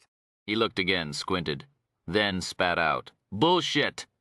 "Dad," Geneva cried. "I know this block. Road's closed off up ahead. They're tearing down some old factory." "No," Mrs. Barton said. "I just came this way but her father grabbed the parking brake and pulled up as hard as he could, then spun the wheel to the left. The car skidded into the brick wall with the wrenching sound of metal and plastic grinding into stone. Grabbing the counselor's arm, the man shouted, "She's with them, baby!" "Trying to hurt you. Get out. Run." "Dad, no, you're crazy. You can't." But the confirmation came a moment later as a pistol appeared from the woman's pocket. She aimed it at her father's chest and pulled the trigger. He blinked in shock and jerked back, gripping the wound. Oh my," he whispered. Geneva leapt back as the woman turned the silver gun toward her. Just as it fired, her father swung his fist into the woman's jaw and stunned her. Flame and bits of gunpowder peppered Geneva's face, but the bullet missed. It blew the car's rear window into 1,000 tiny cubes. "Run, baby," her father muttered and slumped against the dashboard. "Get her down. Cut her. Cut the bitch." Sobbing, Geneva crawled out the shattered back window and fell to the ground. She struggled to her feet and started sprinting down the ramp into the murky demolition site. Chapter 38. Elina Frazier, the woman fronting as the counselor, Patricia Barton, didn't have the cool of her partner. Thompson Boyd was ice itself. He never got rattled. But Elina had always been emotional. She was furious, cursing as she scrabbled over the body of Geneva's father and stumbled out into the alley, looking left and right for the girl. Furious that Boyd was in jail, furious that the girl was getting away, breathing deeply, looking up and down the deserted alley, stalking back and forth. Where could the little bitch? A flash of gray to her right. Geneva was crawling out from behind a scabby blue dumpster and disappearing deeper into the job site. The woman started off in pursuit, panting. She was large, yes, but also very strong, and she moved quickly. You could let prison soften you, or you could let prison turn you into stone. She'd chosen the second. Frazier'd been a gangster in the early 90s, the leader of a girl wolf pack roaming Times Square in the Upper East Side, where tourists and residents who'd be suspicious of a cluster of teen boys didn't think anything of a handful of boisterous sisters toting Daffy Dan and Macy's shopping bags. That is, until the knives or guns appeared and the rich bitches lost their cash and jewelry. After stints in juvie, she'd gone down big and done time for manslaughter. It should have been murder, but the kid prosecutor had fucked up. After release, she'd returned to New York. Here, she'd met Boyd through the guy she was living with, and when Frazier broke up with the claimer, Boyd had called her. At first, she thought it was just one of those white guy hot for a black girl things, but when she'd taken up his invitation for coffee, he hadn't come on to her at all. He just looked her over with those weird, dead eyes of his and said that it'd be helpful to have a woman work with him on some jobs. Was she interested? Jobs? She'd asked, thinking drugs, thinking guns, thinking perp TVs, but he'd explained in a whisper what his line of work was. She'd blinked. Then he'd added it could net her upwards of $50,000 for a few days' work. A brief pause, then a grin. Damn straight. For the Geneva Settle job, though, they were making 5 times that. This turned out to be a fair price since it was the hardest kill they'd ever worked.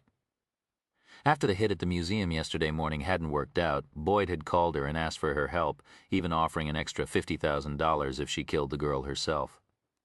Frazier, always the smartest in her crews, had come up with the idea of fronting as the counselor and had a fake Board of Education ID made up. She'd started calling public schools in Harlem asking to speak to any of Geneva Settle's teachers and had received a dozen variations on, "She's not enrolled here, sorry." Until Langston Hughes High, where some office worker had said that yes, this was her school, Frazier had then simply put on a cheap business suit, dangled the ID over her imposing chest, and strolled into the high school like she owned the place. There. She'd learned about the girl's mysterious parents, the apartment on 118th Street, and from that Detective Bell and the other cops, about the Central Park West townhouse and who was guarding Geneva. She'd fed all this information to Boyd to help in planning the kill. She staked out the girl's apartment near Morningside until it got too risky because of Geneva's bodyguards. She'd been caught in the act this afternoon when a squad car pulled her over near the place, but it turned out the cops hadn't been looking for her. Frazier had talked a guard at Langston Hughes into giving her the security video of the schoolyard, and with that prop she managed to get inside the crippled man's townhouse, where she learned yet more information about the girl. But then Boyd had been nailed. He'd told her all along how good the police were, and now it was up to Alina Frazier to finish the job if she wanted the rest of the fee. $125,000 gasping for breath. The big woman now paused 30 feet down a ramp that led to the foundation level of the excavation site, squinting against a blast of low sun from the west, trying to see where the little bitch had gone. Damn, girl. Show yourself then. Movement again. Geneva was making her way to the far side of the deserted job site, crawling fast over the ground, using cement mixers, bobcats, and piles of beams and supplies for cover. The girl disappeared behind an oil drum, stepping into the shadows for a better view. Frazier aimed at the middle of the drum and fired, hitting the metal with a loud ring. It seemed to her that dirt danced up into the air just past the container. Had it slammed through the girl, too?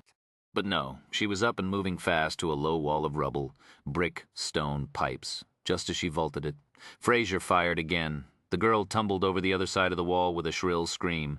Something puffed into the air. Dirt and stone, dust, or blood had Frazier hit the girl. She was a good shot. She and her ex-boyfriend, a gunrunner in Newark, had spent hours picking off rats in abandoned buildings on the outskirts of town, trying out his products.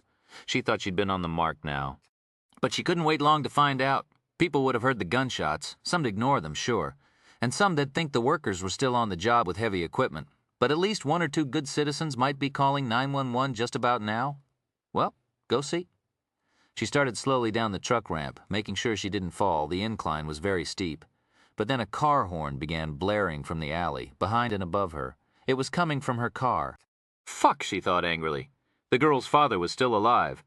Frazier hesitated, then decided, time to get the hell out of here. Finish Dad off.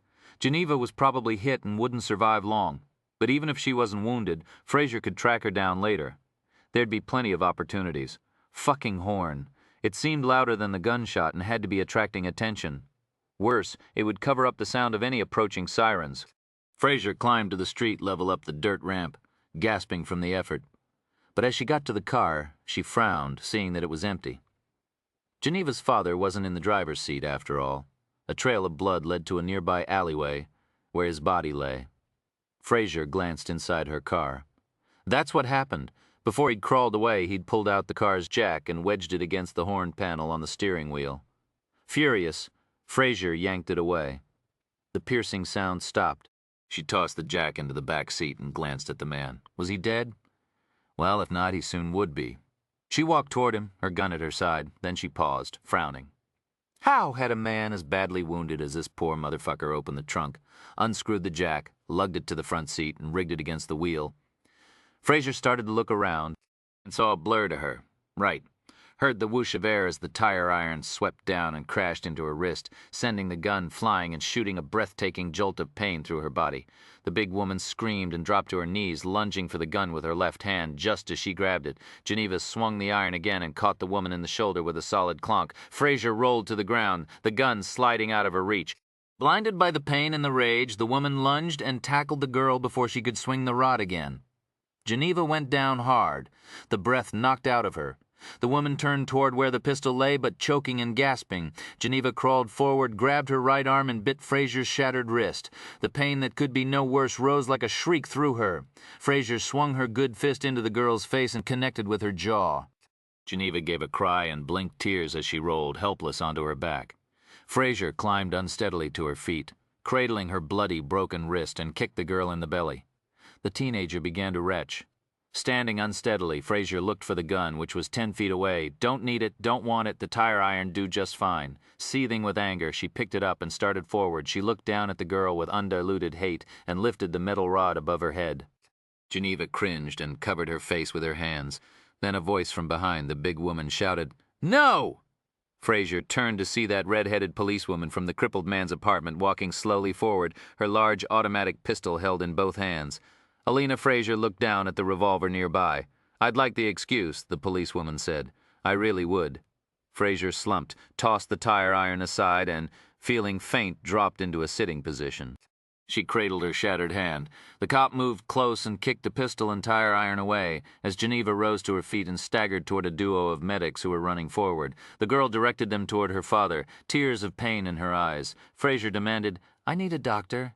"You'll have to wait in line," the policewoman muttered and slipped a plastic restraint around her wrists with what, under the circumstances, Fraser decided was really a pretty gentle touch. "He's in stable condition," Lon Solito announced. He'd fielded the phone call from an officer on duty at Columbia Presbyterian Hospital. He didn't know what that means, but there you have it. Rhyme nodded at this news about Jax Jackson. Whatever stable meant, at least the man was alive, for which Rhyme was immensely grateful. For Geneva's sake. The girl herself had been treated for contusions and abrasions and released. It had been a photo finish to save her from Boyd's accomplice. Mel Cooper had run the tags on the car that the girl and her father had gotten into and found it registered to someone named Alina Fraser. A fast check of NCIC and state databases revealed that she had a record, a manslaughter charge in Ohio and 2 assaults with deadly weapons in New York, as well as a slew of sealed juvie offenses. Solito had put out an emergency vehicle locator which alerted all law enforcers in the area to look for Fraser's sedan. A traffic enforcement cop had radioed a short time later that the vehicle had been seen near a demolition site in South Harlem. There'd also been a report of shots fired in the vicinity. At Rhymes' townhouse, Amelia Sachs jumped into her Camaro and sped to the scene, where she found Fraser about to beat Geneva to death. Fraser had been interrogated, but was no more cooperative than her accomplice. Rhyme guessed that one had to think long and hard about betraying Thompson Boyd, especially in jail, given the long reach of his prison connections. Was Geneva finally safe or not? Most likely she was. 2 killers under wraps, and the main actor blown to pieces. Sachs had searched Alina Fraser's apartment and found nothing except weapons and cash, no information that would suggest there was anyone else who wanted to kill Geneva Settle. John Earl Wilson, the ex-con from New Jersey who'd made the booby trap in Boyd's Queen's safe house, was presently en route to Rhymes, and the criminalist hoped he'd confirm their conclusions. Still, Rhyme and Bell decided to dedicate a uniformed officer in a squad car to protection detail for Geneva. Now, a computer sounded a friendly chirp, and Mel Cooper looked over at the screen. He opened an email. "Ah, the mystery is solved." Which mystery would that be? Rhyme said this gruffly. His moods, forever fragile, tended to sour toward the end of a case when boredom loomed. Winskinsky. The Indian word on the ring Sachs had found around the finger bone beneath the ruins of Potter's Field Tavern. And, this is from a professor at the University of Maryland, aside from the literal translation in the Delaware language, Winskinsky was a title in the Tammany Society. Title? Sort of like a sergeant-at-arms. Boss Tweed was the Grand Sachem, the big chief. Our boy, a nod toward the bones and skull Sachs had found in the cistern, was the Winskinsky, the doorkeeper.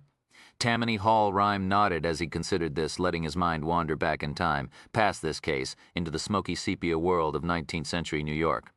And Tweed hung out in Potter's Field, so he and the Tammany Hall machine were probably behind setting Charles up. He ordered Cooper to add the recent findings to the chart. He then spent some moments looking over the information. He nodded. "Fascinating." Solito shrugged. "The case is over with Link. The hit people have been collared. The terrorist is dead. Why is something that happened 100 years ago so fascinating? Nearly 140 years, Lon. Let's be accurate." He was frowning as he stared intently at the evidence chart, the maps, and the placid face of the hanged man. "And the answer to your question is, you know how much I hate loose ends? Yeah, but what's loose? What's the one thing we've forgotten all about in the heat of battle, if we may tread through a minefield of cliches again, Lon?" "I give," Solito grunted. "Charles Singleton's secret, even if it doesn't have anything to do with constitutional law or terrorists. I at least am dying to know what it was. I think we should find out." Van bombing scene. Van registered to Bani el-Dahab. See profile. Delivered food to Middle Eastern restaurants and carts. Letter taking responsibility for jewelry exchange bombing recovered. Paper matches earlier documents. Components of explosive device recovered. Residue of Tovex, wires, battery, radio receiver detonator, portions of container, UPS box. Thompson Boyd's residence and primary safe house. More falafel and yogurt. Orange paint trace, as before. Cash, fee for job, $100,000 in new bills. Untraceable, probably withdrawn in small amounts over time. Weapons, guns, billy club, rope traced to prior crime scenes. Acid and cyanide traced to prior crime scenes. No links to manufacturers. No cell phone found. Other telephone records not helpful. Tools traced to prior crime scenes. Letter revealing that G. Settle was targeted because she was a witness to jewelry heist in the planning. More pure carbon identified as diamond dust trace. Sent to Parker Kincaid in Washington, D.C. for document examination. Writer's first language most likely Arabic. Improvised explosive device as part of booby trap. Fingerprints are those of convicted bomb maker John Earl Wilson, located. En route to Rhymes for interviewing Potter's Field, scene 1868, tavern in Gallows Heights, located in the 80s on the Upper West Side, mixed neighborhood in the 1860s. Potter's Field was possible hangout for Boss Tweed and other corrupt New York politicians. Charles came here July 15, 1868. Burned down following explosion, presumably just after Charles's visit. To hide his secret, body in basement, man presumably killed by Charles Singleton, shot in forehead by .36 Navy Colt, loaded with .39 caliber ball type of weapon Charles Singleton owned. Gold coins, man was armed with derringer, no identification. Had ring with name Winskinsky on it. Means doorman or gatekeeper in Delaware Indian language. Currently searching other meanings. Was title of official in Boss Tweed's Tammany Hall political machine, profile of unsub 109. Determined to be Thompson G. Boyd, former executions control officer from Amarillo, TX. Presently in custody, profile of person hiring unsub 109. Bani al-Dahab, Saudi national in country illegally after visa expired. Deceased. Search of apartment revealed no other terrorist connections. Presently checking phone records. Currently investigating his employers for possible terrorist links profile of unsub 109's accomplice, determined not to be man originally described. But Alina Frazier. Presently in custody. Search of apartment revealed weapons and money, nothing else relevant to case profile of Charles Singleton. Former slave, ancestor of G. Settle. Married, one son given orchard in New York State by master. Worked as teacher as well. Instrumental in early civil rights movement. Charles allegedly committed theft in 1868, the subject of the article in Stolen Microfiche. Reportedly had a secret that could bear on case. Worried that tragedy would result if his secret was revealed. Attended meetings in Gallows Heights neighborhood of New York. Involved in some risky activities, worked with Frederick Douglass and others in getting the 14th Amendment to the Constitution ratified. The crime, as reported in the Coloreds Weekly Illustrated, Charles arrested by debt. William Sims for stealing large sum from Freedmen's Trust in NY. Broke into the trust's safe. Witnesses saw him leave shortly after. His tools were found nearby. Most money was recovered. He was sentenced to 5 years in prison. No information about him after sentencing. Believed to have used his connections with early civil rights leaders to gain access to the trust. Charles's correspondence, letter 1 to wife, draft riots in 1863, great anti-black sentiment throughout NY State, lynchings, arson, risk to property owned by blacks. Letter 2 to wife, Charles at Battle of Appomattox at end of Civil War. Letter 3 to wife, involved in civil rights movement, threatened for this work, troubled by his secret. Letter 4 to wife, went to Potter's Field with his gun for justice, results were disastrous. The truth is now hidden in Potter's Field. His secret was what caused all this heartache. V. the Freedman's secret. Friday, October 12 to Friday, October 26. Chapter 39. The 54-year-old white man in a Brooks Brothers suit sat in one of his 2 Manhattan offices, engaging in an intense debate with himself. Yes or no? The question was important, literally a matter of life and death. Trim, solidly built William Ashbury, Jr. sat back in a creaking chair and looked over the horizon of New Jersey. This office was not as elegant or stylish as the one in Lower Manhattan, but it was his favorite. The 20 by 30-foot room was in the historic Sanford Mansion on the Upper West Side, owned by the bank of which he was a senior officer. He pondered. Yes, no? Ashbury was a financier and entrepreneur of the old school, meaning, for instance, he'd ignored the eagle of the internet when it soared into the heavens, and hadn't lost a night's sleep when it turned on its masters, except to superficially console clients who hadn't listened to his advice. This refusal to be wooed by fad, combined with solid investing in blue-chip companies and especially New York City real estate, had made both himself and Sanford Bank and Trust a huge amount of money. Old school, sure, but only to a point. Oh, he had the lifestyle afforded by $1 million+ annual salary, along with the revered bonuses that were the mainstay of Wall Street, several homes, memberships in nice country clubs, pretty well-educated daughters, and connections with a number of charities that he and his wife were pleased to help out. a private Grumman for his not infrequent trips overseas, was an important perk. But Ashbury was also atypical of your Forbes-level business executives. Scratch the surface, and you'd find pretty much the same tough kid from South Philly whose father'd been a head-knocking factory worker and whose grandfather'd done some book cooking and tougher work. For Angelo Bruno, the docile Don, and later for Phil, Chicken Man Testa. Ashbury had run with a tough crowd himself, made money with blades and brains, and did some things that could have come back to haunt him in a big way if he hadn't made absolutely sure they were forever buried. But in his early 20s, he had the presence of mind to realize that if he kept loan sharking and busting heads for protection money and hanging out on Dixon and Reed Streets in Philly, his only reward'd be cheesesteak change and a good shot at prison.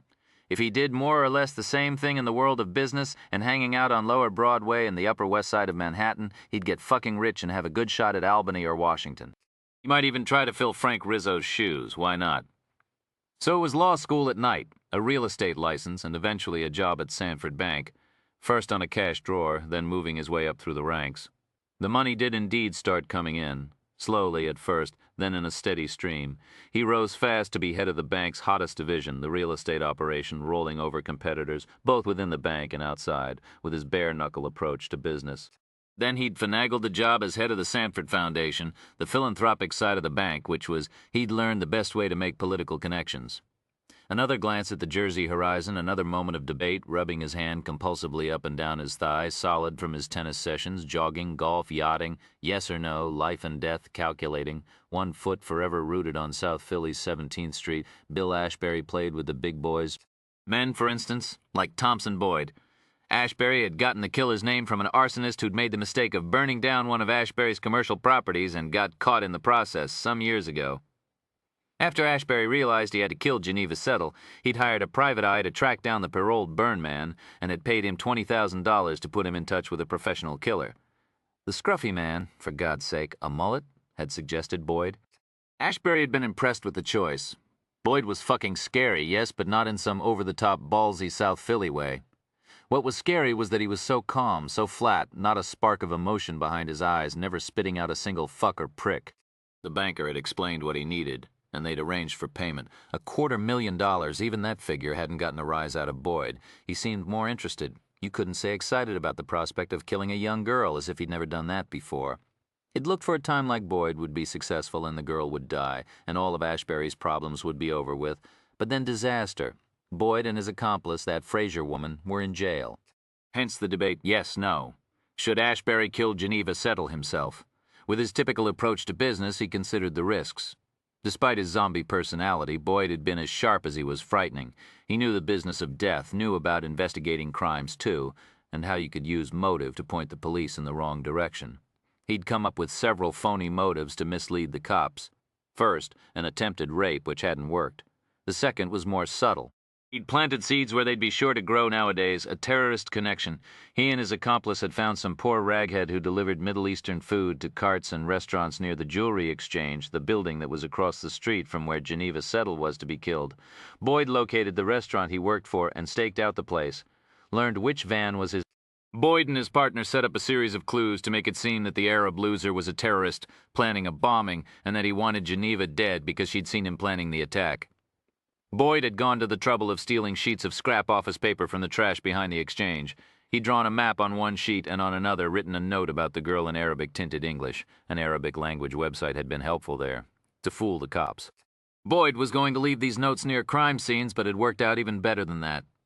The police found them in Boyd's safe house before he'd planted them, which gave more credibility to the terrorism hook. They'd used Middle Eastern food for clues and called in fake terrorist bomb threats to the FBI from pay phones around the area.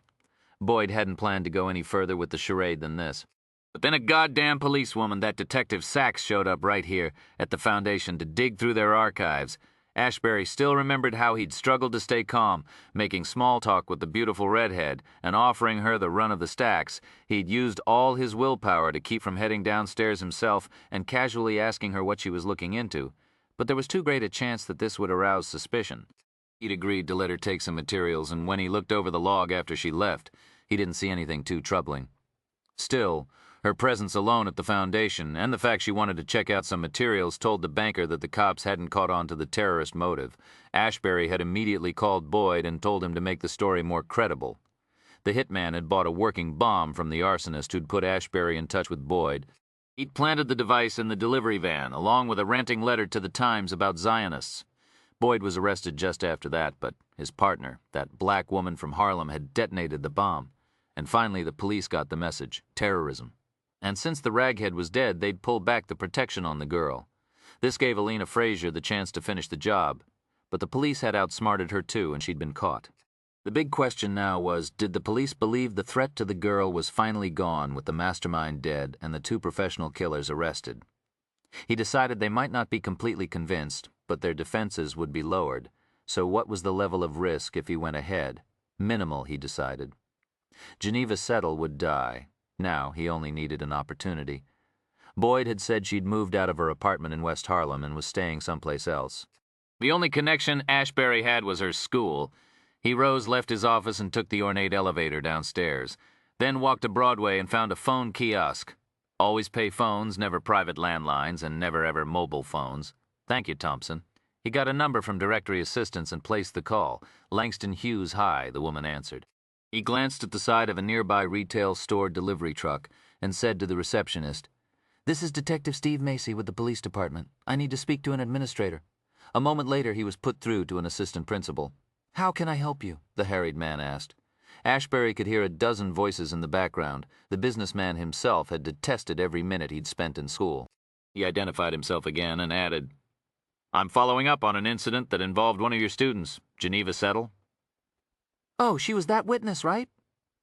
"Yep, I need to get some papers to her this afternoon. The district attorney's going to be indicting some of the people involved in the case, and we need her signature on a statement. Can I speak to her?" "Sure. Hold on." A pause as he asked someone else in the room about the girl's schedule. Ashbury heard something about her being absent. The administrator came back on. "She's not in school today. She'll be back Monday." "Oh, is she at home?" "Wait, hold on a minute." Another voice was speaking to the principal, offering a suggestion. "Please," Ashbury thought. The man came back on the line. "One of her teachers thinks she's at Columbia this afternoon working on some project." "The university?" "Yeah. Try Professor Mathers." "I don't have his first name, sorry." The administrator sounded preoccupied, but to make sure the man didn't call the police just to check on him, Ashbury said in a dismissing way, "I'll just call the officers who are guarding her. Thanks." "Yeah, so long." Ashbury hung up and paused, looking over the busy street. He'd only wanted her address, but this might work out better, even though the principal didn't sound surprised when Ashbury mentioned the guards, which meant that somebody might still be protecting her. He'd have to take that fact into account. He called the main Columbia switchboard and learned that Professor Mathers's office hours today were from 1 to 6. How long would Geneva be there? Ashbury wondered. He hoped it would be for most of the day. He had a lot to do. At 4:30 that afternoon, William Ashbury was cruising in his BMW M5 through Harlem, looking around him.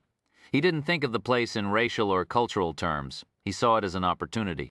For him, a man's worth was determined by his ability to pay his debts on time, specifically, and from a self-interested point of view, a man's ability to cough up the rent or mortgage on one of the redevelopment projects that Sanford Bank had going on in Harlem. If a borrower was black or Hispanic or white or Asian, if he was a drug dealer or an ad agency executive, didn't matter, as long as he wrote that monthly check. Now, on 125th Street, he passed one of the very buildings his bank was renovating. The graffiti had been scrubbed off, the interior gutted, building materials stacked on the ground floor. The old tenants had been given incentives to relocate. Some reluctant residents had been urged to, and had taken the hint. Several new renters had already signed expensive leases, even though the construction wouldn't be completed for 6 months. He turned onto a crowded commercial street, looking at the vendors. Not what he needed. The banker continued on his search, the final task in an afternoon that had been hectic, to say the least. After leaving his office at the Sanford Foundation, he'd sped to his weekend house in New Jersey. There, he'd unlocked the gun cabinet and removed his double-barreled shotgun. At the workbench in the garage, he'd sawed the barrels off, making the gun only about 18 inches long, a surprisingly hard job which had cost him a half-dozen electric saw blades. Tossing the discarded barrels into the pond behind the house, the banker had paused, looking around him, reflecting that this deck was the place where his oldest daughter would be getting married next year after she graduated from Vassar. He'd remained there for a long moment, gazing at the sun breaking on the cold blue water. Then he'd loaded the shortened gun and placed it, and a dozen shells in a cardboard carton covered them with some old books, newspapers, and magazines. He wouldn't need any props better than these. The professor and Geneva weren't going to survive long enough to even look inside the box. Dressed in a mismatched sports coat and suit, hair slicked back with drugstore reading glasses, the best disguise he could come up with, Ashbury had then sped across the George Washington Bridge and into Harlem, where he now was, searching for the last prop for the drama. Ah, there. The banker parked and got out of the car. He walked up to the Nation of Islam street vendor and bought a kufi, an Islamic skullcap, drawing not the least blink of surprise from the man. Ashbury, who took the hat in his gloved hand, thanks again, Thompson, then returned to the car. When no one was looking, he bent down and rubbed the hat on the ground beneath a telephone kiosk, where he guessed many people had stood during the past day or so. The hat would pick up some dirt and other evidence, ideally a hair or two, which would give the police even more false leads on the terrorist connection. He rubbed the inside of the hat on the mouthpiece of the phone to pick up saliva and sweat for DNA samples. Slipping the hat into the box with the gun and magazines and books, he climbed back into the car and drove to Morningside Heights and onto the Columbia campus. He now found the old faculty building that housed Mathers's office. The businessman spotted a police car parked in front, an officer sitting in the front seat looking vigilantly over the street. So she did have a guard. Well, he could handle it. He'd survived tougher situations than this on the streets of South Philly and in boardrooms down on Wall Street. Surprise was the best advantage. You could beat overwhelming odds if you did the unexpected. Continuing along the street, he made a U-turn and parked behind the building. His car well out of sight and aimed toward the highway for a fast escape. He climbed out and looked around. Yes, it could work. He could approach the office from the side, then slip through the front door when the cop was looking elsewhere. As for getting away, there was a back door to the building. 2 ground-level windows, too, if the cop ran for the building the minute he heard the shots. Ashbury could shoot him from one of the front windows. In any case, he should have enough time to drop the kufi as evidence and get to his car before any other police arrived. He found a payphone. He called the school's main switchboard. "Columbia University," a voice replied. "Professor Mathers, please. 1 moment." A black-inflected voice answered. "Hello, Professor Mathers?" "That's right." In the persona of Steve Macy again, Ashbury explained that he was an author from Philadelphia, doing research at the Lehman Library. The Columbia facility devoted to social science and journalism, the Sanford Foundation had given a lot of money to libraries and schools like this one. Ashbury had attended benefits there. He could describe it if he had to. He then said that one of the librarians had heard Mathers had been looking into 19th century New York history, particularly the Reconstruction era. Was that right? The professor gave a surprised laugh. "I am, as a matter of fact. It's not for me, actually. I'm helping out a high school student. She's with me right now." Thank God the girl was still there. "I can get it all over with now. Get on with my life." Ashbury said that he'd brought quite a lot of material up from Philly. Would he and this student be interested in taking a look? The professor said they definitely would, thanked him, then asked what would be a convenient time to come by. When he was 17, Billy Ashbury had held a box cutter against the thigh of an elderly shopkeeper and reminded him that the man's protection payments were past due. The razor was going to cut 1 inch for every day. The payment was late unless he paid up instantly. His voice had been as calm then as it was now, saying to Mathers, "I'm leaving tonight, but I could drop by now. You can make copies if you want. You have a Xerox machine?" "I do, yes. I'll be there in a few minutes." They hung up. Ashbury reached into the box and clicked the safety button on the shotgun to the off position. Then he hefted the carton and started toward the building, through a swirl of autumn leaves spun in tiny cyclones by the cold breeze. Chapter 40. "Professor? You're Steve Macy?" The dowdy professor, sporting a bow tie and tweed jacket, was sitting behind piles of papers covering his desk. He smiled. "Yes, sir. I'm Richard Mathers. This is Geneva Settle." A short teenage girl, her skin as dark as the professor's, glanced at him and nodded. Then she looked eagerly at the box he carted. She was so young. Could he really kill her? Then an image of his daughter's wedding on the dock of his summer house flashed through his mind, followed by a series of fast thoughts: the Mercedes-AMG his wife wanted, his membership at the Augusta golf course, the dinner plans he had this evening at L'Etoile, to which the New York Times had just given 3 stars. Those images answered his question. Ashbury set the box on the floor. No cops inside, he noticed with relief. He shook Mathers's hand. And thought, "Fuck, they can lift fingerprints from flesh." After the shootings, he'd have to take the time to wipe off the man's palms. He remembered what Thompson Boyd had told him. When it came to death, you did everything by the book or you walked away from the job. Ashbury smiled at the girl. Didn't shake her hand. He looked around the office, judging angles. "Sorry for the mess," Mathers said. Mine isn't any better, he said with a faint laugh. The room was filled with books, magazines, and stacks of photocopies. On the wall were a number of diplomas. Mathers was, it turned out, not a history, but a law professor, and a well-known one, apparently. Ashbury was looking at a photo of the professor with Bill Clinton and another with former Mayor Giuliani. As he saw these photos, the remorse raised its head again, but it was really nothing more than a faint blip on the screen by now. Ashbury was comfortable with the fact that he was in the room with two dead people. They chatted for a few minutes, with Ashbury talking in vague terms about schools and libraries in Philadelphia, avoiding any direct comments about what he was looking into. He stayed on the offensive, asking the professor, "What exactly are you researching?" Mathers deferred to Geneva, who explained that they were trying to find out about her ancestor, Charles Singleton, a former slave. "It was pretty weird," she said. "The police thought that there was this connection between him and some crimes, ones that just happened. That turned out to be pretty whack. I mean, it was wrong, but we're all curious about what happened to him. Nobody seems to know." "Let's take a look at what you've got," Mathers said, clearing a spot on a low table in front of his desk. "I'll get another chair. This is it," Ashbury thought. His heart began pounding fast. He then recalled the razor knife slipping into the shopkeeper's flesh, cutting 2 inches for the 2 days of missed juice. Ashbury, hardly hearing the man's screams, recalled all the years of back-breaking work to get to where he was today. Recalled Thompson Boyd's dead eyes. He was instantly calm. As soon as Mathers stepped into the hallway, the banker glanced out the window. The policeman was still in the car, a good 50 feet away, and the building was so solid he might not even hear the gunshots. With the desk between himself and Geneva, he bent down, shuffling through the papers. He gripped the shotgun. "Did you find any pictures?" Geneva asked. "I'd really like to find more about what the neighborhood looked like back then." "I have a few, I think," Mathers was returning. "Coffee?" he called from the hallway. "No, thanks." Ashbury turned to the door. "Now!" He started to rise, pulling the gun from the box, keeping it below Geneva's eye level, aiming at the doorway, finger around the trigger. But something was wrong. Mathers wasn't appearing. It was then that Ashbury felt something metallic touch his ear.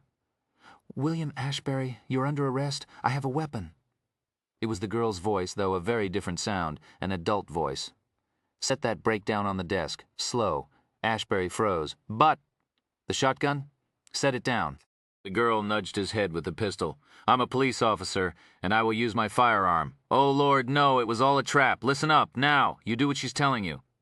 This was the professor, though of course it wasn't Mathers at all. He was a stand-in too, a cop who was pretending to be the professor. He glanced sideways. The man had come back into the office through a side door. From his neck dangled an FBI identification card. He, too, held a pistol.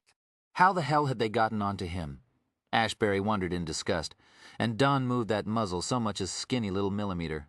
"We all together on that?" "I'm not going to tell you again," the girl said in a calm voice. "Do it now." Still, he didn't move. Ashbury thought of his grandfather, the mobster. He thought of the screaming shopkeeper. He thought of his daughter's wedding. What would Thompson Boyd do? Play it by the book and give up? No fucking way. Ashbury dropped into a crouch and spun around, lightning fast, lifting the gun. Somebody shouted, "Don't!" the last word he ever heard. Chapter 41. "Quite a view," Tom said. Lincoln Rhyme glanced out the window at the Hudson River, the rock cliffs of the Palisades on the opposite shore, and the distant hills of New Jersey. Maybe Pennsylvania, too. He turned away immediately, the expression on his face explaining that panoramic views, like people's pointing them out, bored him senseless. They were in the Sanford Foundation office of the late William Ashbury atop the Hiram Sanford mansion on West 82nd Street. Wall Street was still digesting the news of the man's death and his involvement in a series of crimes over the past few days. Not that the financial community had ground to a halt compared with, say, the betrayals visited on shareholders and employees by executives of Enron and Global Crossing. The death of a crooked executive of a profitable company didn't make compelling news. Amelia Sachs had already searched the office and removed evidence linking Ashbury to Boyd and taped off certain parts of the room. This meeting was in a cleared area which happened to feature stained glass windows and rosewood paneling. Sitting beside Rhyme and Tom were Geneva Settle and attorney Wesley Goids. Rhyme was amused that there had been a few moments when he'd actually suspected Goids of complicity in the case, owing to his suddenly materializing in Rhyme's apartment, looking for Geneva and the 14th Amendment aspect of the intrigue. The lawyer would have had a strong motive to make certain that nothing jeopardized an important weapon for civil libertarians. Rhyme had also wondered if the man's loyalty to his former insurance company employers had led him to betray Geneva, but Rhyme hadn't shared his suspicion of the lawyer, and thus no apologies were in order. After Rhyme and Sachs had discovered that the case had taken an unexpected turn, the criminalist had suggested that Godey's be retained for what was coming next. Geneva Settle, of course, was all in favor of hiring him. Across the marble coffee table from them were Gregory Hansen, the president of Sanford Bank and Trust, his assistant Stella Turner, and the senior partner at Sanford's law firm, a trim mid-40s attorney named Anthony Cole. They exuded a collective unease which Rhyme assumed would have arisen late yesterday when he'd called Hansen to propose a meeting to discuss the Ashbury matter. Hansen had agreed, but added both quickly and wearily that he was as shocked as anyone about the man's death in the shootout at Columbia University several days before. He knew nothing about it, or about any jewelry store robbery or terrorist attack, except what he'd read in the news. What exactly did Rhyme and the police want? Rhyme had offered standard cop ease, just the answers to a few routine questions. Now, pleasantries disposed of. Hansen asked, "Could you tell us what this is about?" Rhyme got right to the point. He explained that William Ashbury had hired Thompson Boyd, a professional killer, to murder Geneva Settle. 3 horrified glances at the slim young girl in front of them. She looked back at each of them calmly. Continuing, the criminalist added that Ashbury felt it was vital that nobody know the reason he wanted her dead, so he and Boyd had set up several fake motives for the girl's death. Originally, the kill was supposed to look like a rape. Rhyme, though, had seen through that immediately, and as they continued to search for the killer, he and the team had found what appeared to be the real reason for the murder, that Geneva could identify a terrorist planning an attack. But there were some problems with that. The bomber's death should have ended any need to kill Geneva, but it didn't. Boyd's partner tried again. What was going on? We tracked down the man who sold the bomb to Boyd, an arsonist in New Jersey. The FBI arrested him. We linked some bills in his possession to Boyd's safe house.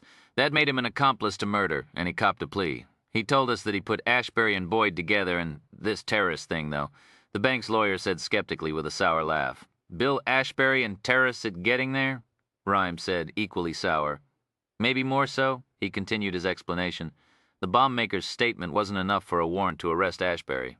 So Rhyme and Solito decided they needed to flush him out. They placed an officer at Geneva's high school, a man pretending to be an assistant principal. Anyone calling to ask about Geneva would be told that she was at Columbia with a professor in the law school.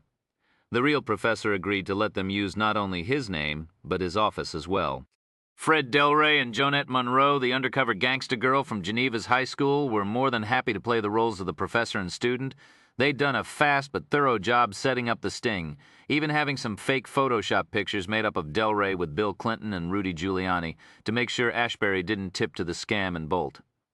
Rhyme now explained these events to Hansen and Cole, adding the details about the attempted murder in Mathers's office. He shook his head. I should have guessed the perp had some connections to a bank. He'd been able to withdraw large amounts of cash and doctor the reporting statements. But Rhyme nodded to the lawyer. What the hell was he up to? I understand that Episcopalians aren't really a breeding ground for fundamentalist terrorism. No one smiled. Rhyme thought bankers, lawyers, no sense of humor. He continued, so I went back to the evidence and noticed something that bothered me. There was no radio transmitter to detonate the bomb. It should have been in the wreckage of the van, but it wasn't. Why not? One conclusion was that Boyd and his partner had planted the bomb and kept the transmitter themselves to kill the Arab deliveryman as a diversion to keep us from finding the real motive for killing Geneva. Okay, Hansen said. The real motive. What was it? Had to do some thinking about that. I thought at first maybe Geneva had seen some tenants being evicted illegally when she was scrubbing graffiti off old buildings for a developer. But I looked into where that had happened and found that Sanford Bank wasn't involved in those buildings, so where did that leave us? I could only come back to what we'd originally thought. He explained about the old Collard's Weekly Illustrated that Boyd had stolen. I'd forgotten that somebody had been tracking down the magazine before Geneva supposedly saw the van and terrorist. I think what happened was that Ashbury stumbled on that article when the Sanford Foundation renovated its archives last month, and he did some more research and found something real troubling, something that could ruin his life. He got rid of the Foundation's copy and decided he had to destroy all the copies of the magazine. Over the past few weeks he found most of them, but there was one left in the area. The librarian at the African American Museum in Midtown was getting their copy from storage and must have told Ashbury that, coincidentally, there was a girl who was interested in the same issue. Ashbury knew he had to destroy the article and kill Geneva along with the librarian because he could connect them. But I still don't understand why. Cole, the lawyer, said. His sourness had blossomed into full-fledged irritation. Rhyme explained the final piece of the puzzle. He related the story of Charles Singleton, the farm he'd been given by his master and the Freedmen's Trust robbery, and the fact that the former slave had a secret. That was the answer to why Charles was set up in 1868, and it's the answer to why Ashbury had to kill Geneva. Secret, Stella, the assistant asked. Oh, yes. I finally figured out what it was. I remembered something that Geneva's father had told me. He said that Charles taught at an African free school near his home and that he sold cider to workers building boats up the road. Rhyme shook his head. I made a careless assumption. We heard that his farm was in New York State, which it was, except that it wasn't upstate like we were thinking. No, where was it? Hanson asked. Easy to figure out, he continued, if you keep in mind there were working farms here in the city until the late 1800s. You mean his farm was in Manhattan? Stella asked. Not only, Rhyme said, allowing himself the colloquialism. It was right underneath this building. Chapter 42. We found a drawing of Gallows Heights in the 1800s that shows 3 or 4 big, tree-filled estates. One of them covered this and the surrounding blocks. Across the road from it was an African free school. Could that have been his school? And on the Hudson River, Rhyme glanced out the window. Right about there, at 81st Street, was a dry dock and shipyard. Could the workers there have been the ones Charles sold cider to? But was the estate his? There was one simple way to find out. Tom checked the Manhattan recorder's office and found the record of a deed from Charles's master to Charles. Yep, it was his. Then everything else fell into place.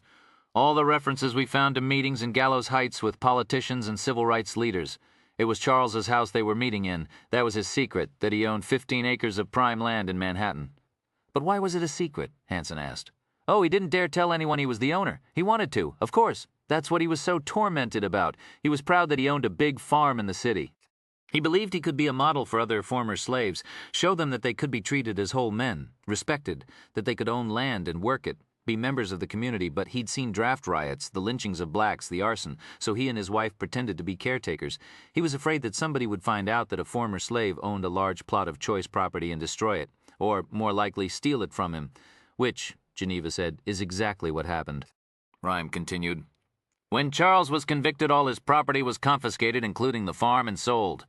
Now that's a nice theory, setting up someone with false charges to steal his property. But was there any proof? A tall order 140 years later. Talk about cold cases. Well, there was some evidence. The Exeter Strongbow safes, the type that Charles allegedly broke into at the Freedmen's Trust, they were made in England, so I called a friend at Scotland Yard. He talked to a forensic locksmith who said it'd be impossible to break into a 19th century Exeter safe with only a hammer and chisel, which is what they found at the scene. Even steam-powered drills of that era would take 3 or 4 hours, and the article about the theft said that Charles was inside the trust for only 20 minutes. Next conclusion, somebody else robbed the place, planted some of Charles's tools at the scene, and then bribed a witness to lie about him. I think that the actual thief was a man we found buried in the basement of the Potter's Field Tavern. He explained about the Winskinsky ring and the man who'd worn it, that he was an officer in the corrupt Tammany Hall political machine. He was one of Boss Tweed's cronies, and another one was William Sims, the detective who arrested Charles. Sims was later indicted for graft and planting false evidence on suspects. Sims, the Winskinsky man, and the judge and prosecutor engineered Charles's conviction, and they kept the money from the trust that wasn't recovered. So we've established Charles owned a huge estate in Gallows Heights, and he was set up so somebody could steal it. His eyebrow rose. The next logical question, the big one? No takers. Obviously, who the hell was the perp? Rhyme snapped. Who robbed Charles? Well, given that the motive was to steal his farm, all I had to do was find out who took title to the land. Who was it? Hanson asked, troubled but seemingly caught up in the historical drama.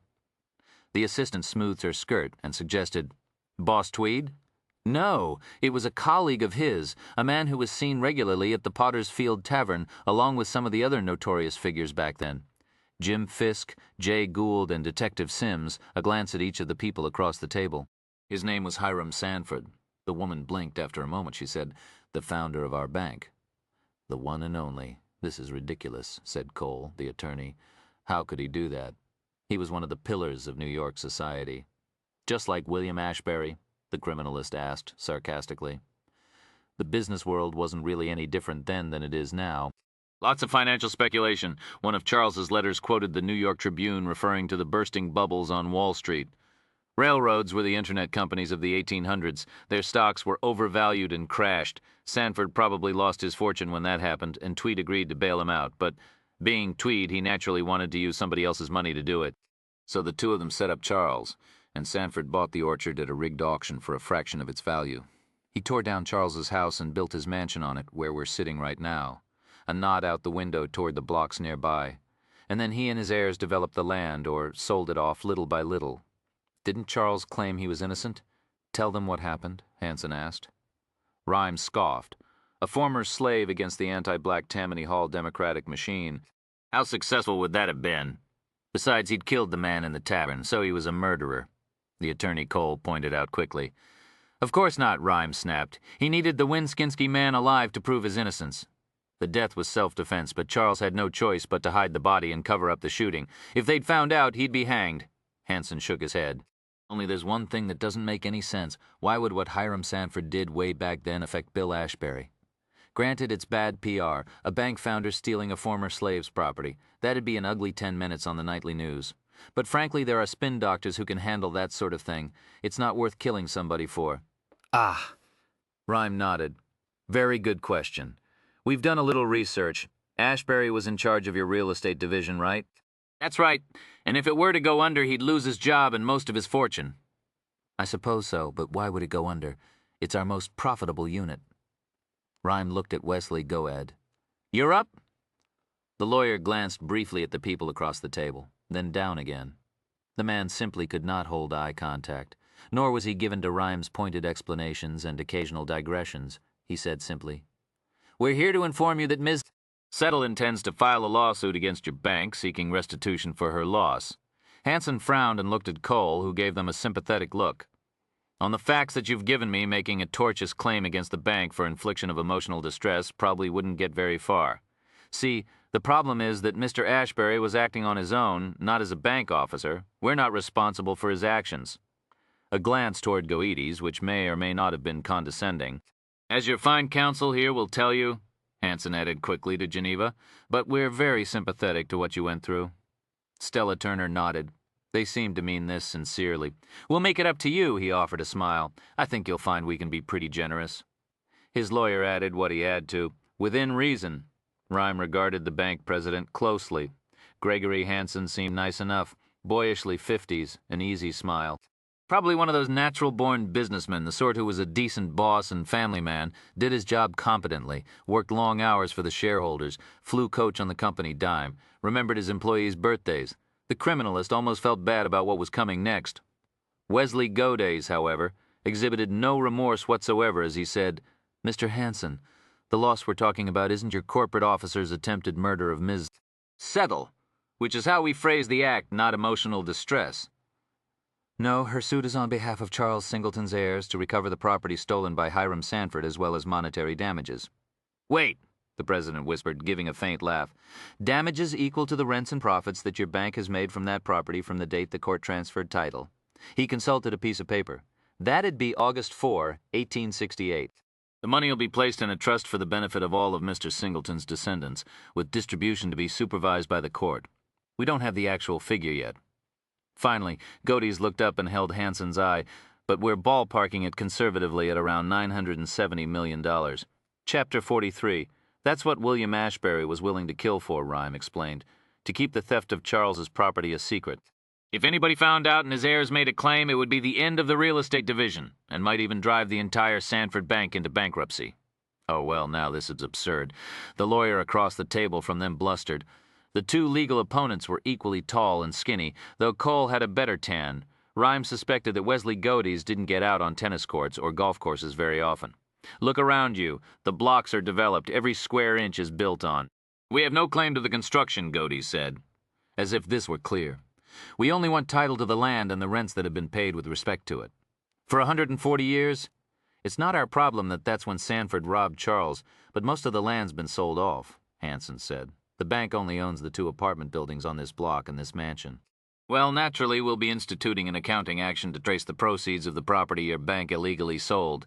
But we've been disposing of parcels for over 100 years. Goad spoke to the tabletop. I'll say again, your problem, not ours. No, Cole snapped. Forget it. Ms. Settle is actually being quite restrained in her damage claim. There's a good argument to be made for the fact that without our ancestors' property, your bank would have gone under altogether in the 1860s and that she's entitled to all of your worldwide earnings. But we're not seeking that. She doesn't want the present shareholders of the bank to suffer too much. Damn generous, the lawyer muttered. It was her decision. I was in favor of closing you down. Cole leaned forward. Listen, why don't you take a reality pill here? You have no case. For one thing, the statute of limitations is run. You'll be kicked out of court on motion. Have you ever noticed, Rhyme asked, unable to resist, how people always lead with their weakest argument? Sorry. Forgive the footnote. As for the statute, Godey said, we can make a solid argument that it's been told and we're entitled to bring the suit under principles of equity. The lawyer had explained to Rhyme that in some cases the time limit on bringing a lawsuit could be tolled, extended, if the defendant covers up a crime so that the victims don't know it occurred or when they aren't able to sue, like when the courts and prosecutors were acting in collusion with the wrongdoer, which had happened in the Singleton case. Goads reiterated this now. But whatever Hiram Sanford did, the other lawyer pointed out, it had nothing to do with my client, the present bank. We've traced ownership of the bank all the way back to the original Hiram Sanford Bank and Trust Limited, which was the entity that took title to the Singleton farm. Sanford used the bank as a cover, unfortunately for you, that is. Godey said this as cheerfully as an unsmiling man could. Cole wasn't giving up. Well, what proof do you have that the property would have been passed down through the family? This Charles Singleton could have sold it for $500 in 1870 and squandered the money away. We have evidence that he intended to keep the farm in his family. Rhyme turned to Geneva. What did Charles say? The girl didn't need to look at any notes. In a letter to his wife, he told her he never wanted to sell the farm. He said, I wish the land to pass intact to our son and his issue. Professions and trades ebb and flow, the financial markets are fickle, but the earth is God's great constant, and our farm will ultimately bring to our family respectability in the eyes of those who do not respect us now. It will be our children's salvation and that of the generations that will follow. Enjoying his role as cheerleader, Rhyme said, just think of how a jury'll react to that. Not a dry eye. Cole leaned forward angrily toward Goedes. Oh, I know what's going on here. You're making it sound like she's a victim. But this just blackmail, like all the rest of the slavery reparations bullshit, right? I'm sorry Charles Singleton was a slave. I'm sorry he or his father, or whoever was brought here against his will. Cole waved his arm as if shooing away a bee and glanced at Geneva. Well, young lady, that was a long, long time ago. My great-grandfather died of black lung. You don't see me suing West Virginia coal and shale looking for some easy money. You people have to get over it. Just get on with your lives if you spend as much time. Hold up, Hanson snapped. Both he and his assistant glared at the lawyer. Cole licked his lips and then sat back. I'm sorry. I didn't mean it the way it sounded. I said you people, but I didn't mean... He was looking at Wesley Goedes, but it was Geneva who spoke. Mr. Cole, I feel the same way. Like... I really believe in what Frederick Douglass said. People might not get all they work for in this world, but they must certainly work for all they get. I don't want any easy money. The lawyer eyed her uncertainly. He looked down after a moment. Geneva did not, she continued. You know, I've been talking to my father about Charles. I found out some things about him. Like his grandfather was kidnapped by slavers and taken away from his family in Yorubaland and sent to Virginia. Charles's father died when he was 42 because his master thought it'd be cheaper to buy a new younger slave than to treat him for pneumonia.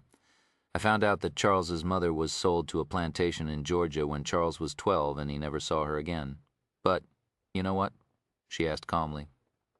I'm not asking for a penny because of those things. No, it's real simple. Something Charles loved was taken away from him. And I'll do whatever I have to make sure the thief pays for that. Cole murmured another apology, but his legal genes wouldn't let him abdicate his client's cause.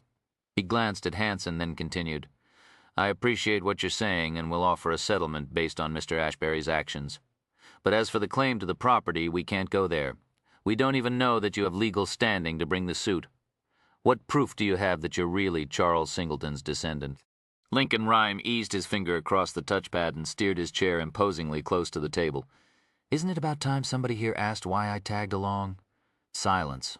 I don't get out very much, as you can imagine. So what do you think brought me all these long blocks west? Lincoln, chided Tom. All right, I'll get to the point. Exhibit A. What exhibit? Cole asked. I'm being facetious. The letter. He glanced at Geneva. She opened her own backpack and took out a folder. She slipped a photocopy onto the desk. The Sanford side of the table looked it over. One of Singleton's letters? Hanson asked.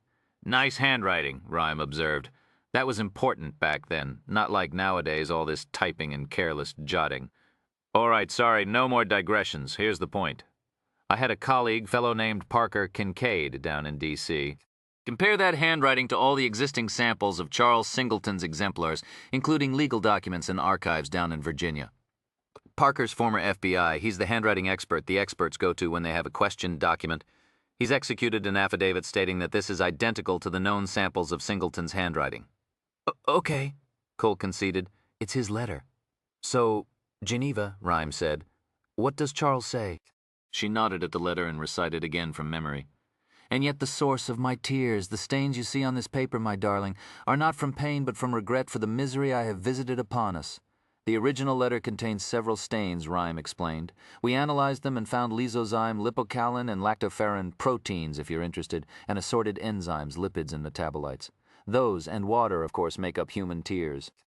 By the way, did you know that the composition of tears differs significantly depending on whether they were shed in pain or because of emotion? These tears, a nod toward the document, were shed in emotion. I can prove that. I suspect the jury will find that fact moving, too. Cole sighed. You've run a DNA test on the stain, and it matches Ms. Settle's DNA. Rhyme shrugged and muttered the byword for today. Obviously. Hanson looked at Cole, whose eyes slipped back and forth between the letter and his notes. The president said to Geneva, $1 million. I'll write you a check right now for $1 million if you and your guardian sign a liability waiver. Goad said coolly, Ms. Settle insists on seeking restitution in the amount of the actual damages, monies that all of Charles Singleton's heirs will share in, not just herself. He leveled another gaze at the bank president. I'm sure you weren't suggesting that your payment would be for her alone. An incentive, maybe to neglect to inform her relatives about what happened. No, of course not, Hanson said quickly. Let me talk to our board. We'll come up with a settlement figure. Goads gathered up the papers and stuffed them into his knapsack. I'm filing the complaint in 2 weeks. If you want to discuss voluntarily creating a trust fund for the claimants, you can call me here. He slid a card across the desk. When they were at the door, the bank's attorney, Cole, said, Geneva.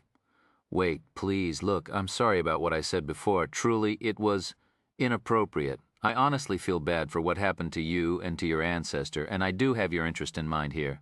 Just remember that a settlement would be far and away the best thing for you and your relatives. Let your lawyer tell you how tough a trial like this would be.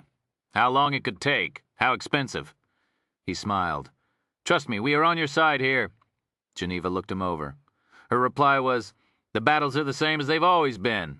It's just harder to recognize the enemy. She turned and continued out the door.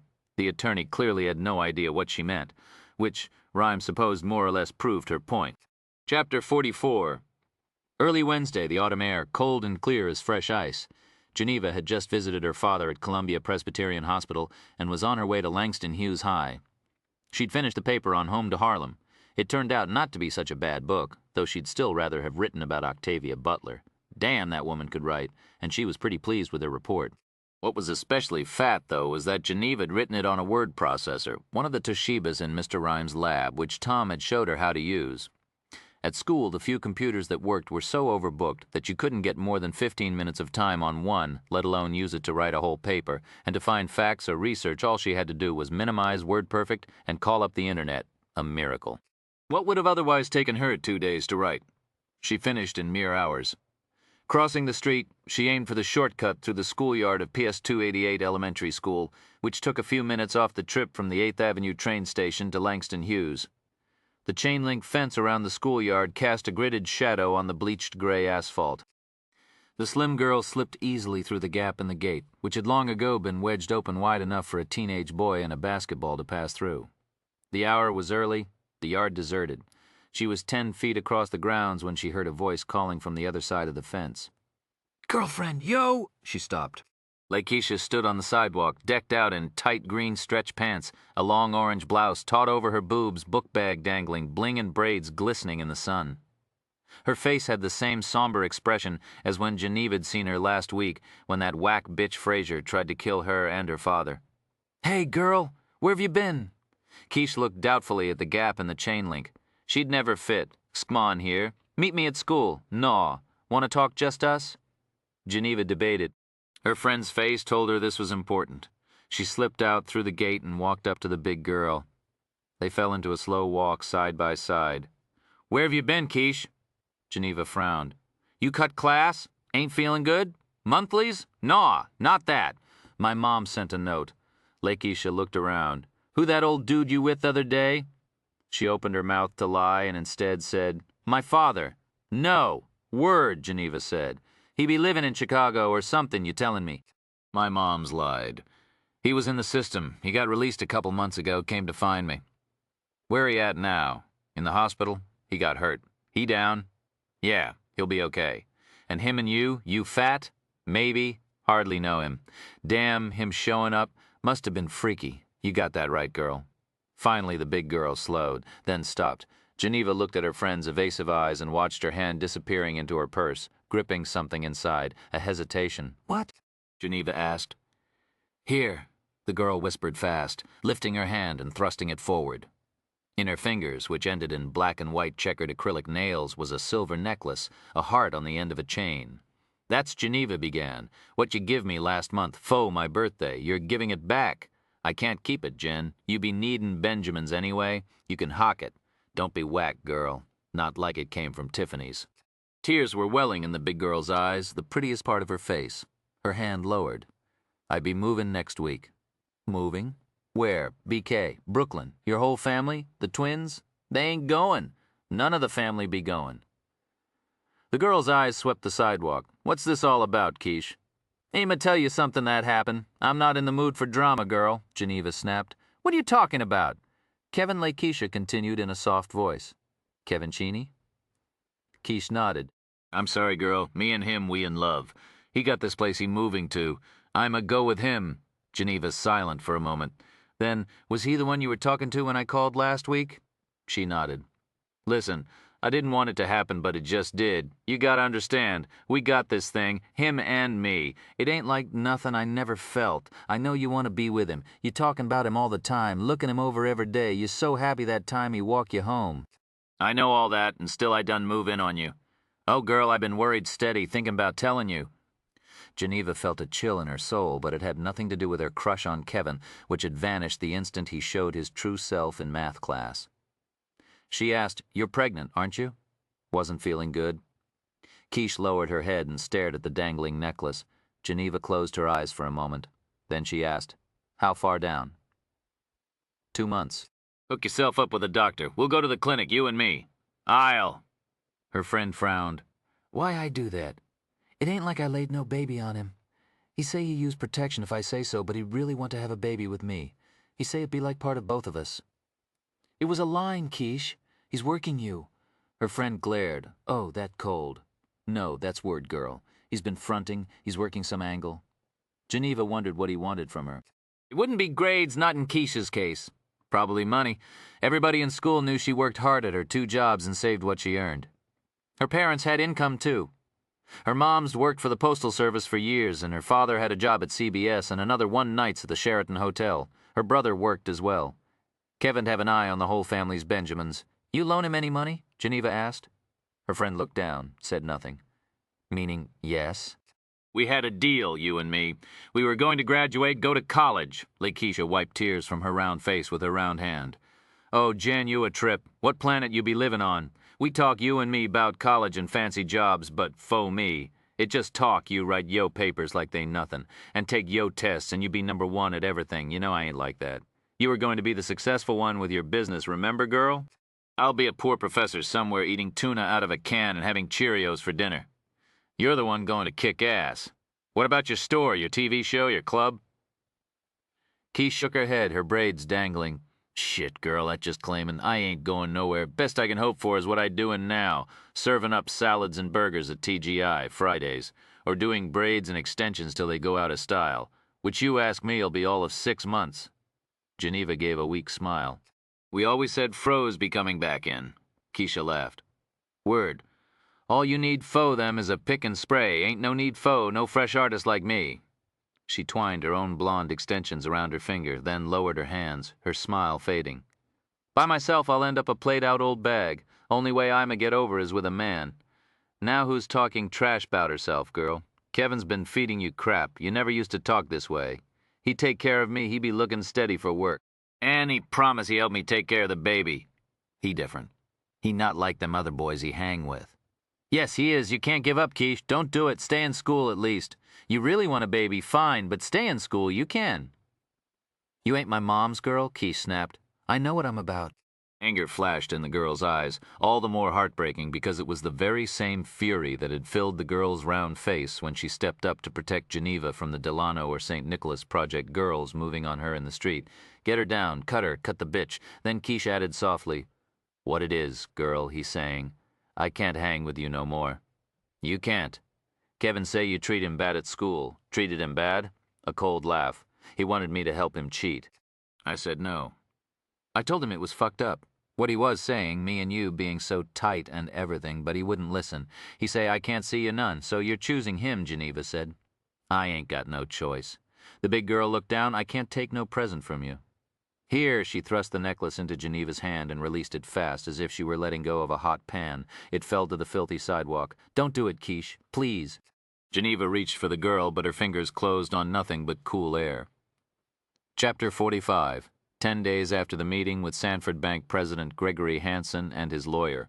Lincoln Rhyme was having a phone conversation with Ron Pulaski, the young rookie, who was on medical leave but expected to return to duty in a month or so. His memory was coming back, and he was helping them shore up the case against Thompson Boyd. "So, you going to a Halloween party?" Pulaski asked. Then paused and added a quick, or whatever the last two words probably were meant to counteract any faux pas created by suggesting that a quadriplegic might attend parties. But Rhyme put him at ease by saying, "I am, as a matter of fact, I'm going as Glenn Cunningham." Sachs stifled a laugh. "Really?" the rookie asked. Who's that exactly? Why don't you look it up?" "Patrolman?" "Yes, sir, I will." Rhyme disconnected and looked over the main evidence board, on the top of which was taped the 12th card in the tarot deck, the Hanged Man. He was gazing at the card when the doorbell rang. Lon Solito, probably. He was due soon from a therapy session. He'd stopped rubbing the phantom bloodstain and practicing his Billy the Kid quick draw, which nobody'd yet explained to Rhyme. He'd tried to ask Sachs about it, but she couldn't or wouldn't say much, which was fine. Sometimes Lincoln Rhyme firmly believed you just didn't need to know all the details. But his visitor at the moment, it turned out, wasn't the rumpled detective. Rhyme glanced into the doorway and saw Geneva Settle standing there, listing against her book bag. "Welcome," he said. Sachs, too, said hello, pulling off the safety glasses she'd been wearing as she filled out chain of custody cards for blood samples she'd collected at a homicide crime scene that morning. Wesley Godes had all the paperwork ready to file in the lawsuit against Sanford Bank and reported to Geneva that she could expect a realistic offer from Hansen by Monday. If not, the legal cruise missile had warned his opponents that he would file suit the next day. A press conference would accompany the event. Godes's opinion was that the bad publicity would last considerably longer than an ugly 10 minutes. Rhyme looked the girl over. Unseasonably warm weather made gangsta sweats and stocking caps impractical, so she was in blue jeans and a sleeveless t-shirt with Guess in glittery letters across the chest. She'd gained a little weight. Her hair was longer. She even had some makeup on. Rhyme had wondered what was in the bag that Tom had mysteriously slipped her the other day. The girl looked good. Geneva's life had achieved a certain stability. Jax Jackson had been released from the hospital and was undergoing physical therapy. Thanks to some prodding by Solito, the man had been officially transferred to the care and feeding of the New York City parole authorities. Geneva was living in his minuscule apartment in Harlem, an arrangement that was not as dire as she'd anticipated. The girl had confessed this not to Rhyme or Roland Bell, but to Tom, who'd become a mother hen to the girl and invited her to the townhouse regularly to give her cooking lessons, watch TV, and argue books and politics, none of which Rhyme had any interest in. As soon as they could afford a bigger place, she and her father were going to have Aunt Lily move in with them. The girl had given up her job slinging the cash and was now employed after school by Wesley Godes as a legal researcher and gopher. She was also helping him set up the Charles Singleton Trust, which would disperse the settlement money to the freedmen's heirs. Geneva's interest in fleeing the city at the earliest opportunity for a life in London or Rome hadn't flagged, but the cases that Rhyme overheard her passionately talking about all seemed to involve Harlem residents who'd been discriminated against because they were black, Latino, Islamic, women, or poor. Geneva was also engaged in some projects she referred to as saving her girlfriend, which she didn't go into with him either. Her advisor for this particular endeavor seemed to be Amelia Sachs. "I wanted to show you something." The girl held up a piece of yellowing paper containing several paragraphs of handwriting that Rhyme immediately recognized as Charles Singleton's. "Another letter?" Sachs asked. Geneva nodded. She was handling the paper very carefully. "Aunt Lily heard from that relative of ours in Madison." He sent us a few things he found in his basement. A bookmark of Charles's, a pair of his glasses, and a dozen letters. This is the one I wanted to show you." With beaming eyes, Geneva added, "It was written in 1875 after he got out of prison." "Let's see it," Rhyme said. Sachs mounted it on the scanner, and a moment later the image appeared on several computer monitors around the lab. Sachs stepped next to Rhyme, put her arm around his shoulder. They looked at the screen. "My most darling Violet, I trust you have been enjoying your sister's company, and that Joshua and Elizabeth are pleased to spend time with their cousins. That Frederick, who was only 9 when I saw him last, is as tall as his father is a fact I find hard to grasp. All is well at our cottage, I'm pleased to report. James and I cut ice on the shore of the river all morning and stocked the ice house, then covered the blocks in sawdust. We then traveled some 2 miles north through substantial snow to view the orchard that is offered for sale. The price is dear, but I believe the seller will respond favorably to my counteroffer." He was clearly in doubt about selling to a Negro, but when I revealed that I could pay him in greenbacks and would not need to offer a note, his concerns appeared to vanish. Hard cash is a great equalizer. Were you not as moved as I to read that yesterday our country enacted a Civil Rights Act? Did you see the particulars? The law guarantees to everyone of any color equal enjoyment of all inns, public conveyances, theaters, and the like. What a momentous day for our cause. This is the very legislation about which I corresponded with Charles Sumner and Benjamin Butler at length last year, and I believe that some of my ideas made their way into this important document, as you can well imagine. This news gave me cause for reflection, thinking back to those terrible events of 7 years past, being robbed of our orchard in Gallows Heights and jailed in pitiful conditions, and yet now reflecting upon this news from Washington, D.C. As I sit before the fire in our cottage, I feel that those terrible events are from a different world entirely, in much the same way as those hours of bloody combat in the war or the hard years of forced servitude in Virginia are forever present, but, somehow, as removed as the muddled images from an ill-remembered nightmare. Perhaps within our hearts is a single repository for both despair and hope, and filling that space with one drives out all but the most shadowy memory of the other. And tonight I am filled only with hope.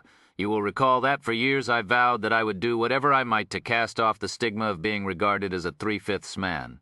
When I consider the looks I still receive because of my color, and the actions of others toward me and our people, I think I am not yet regarded as completely whole.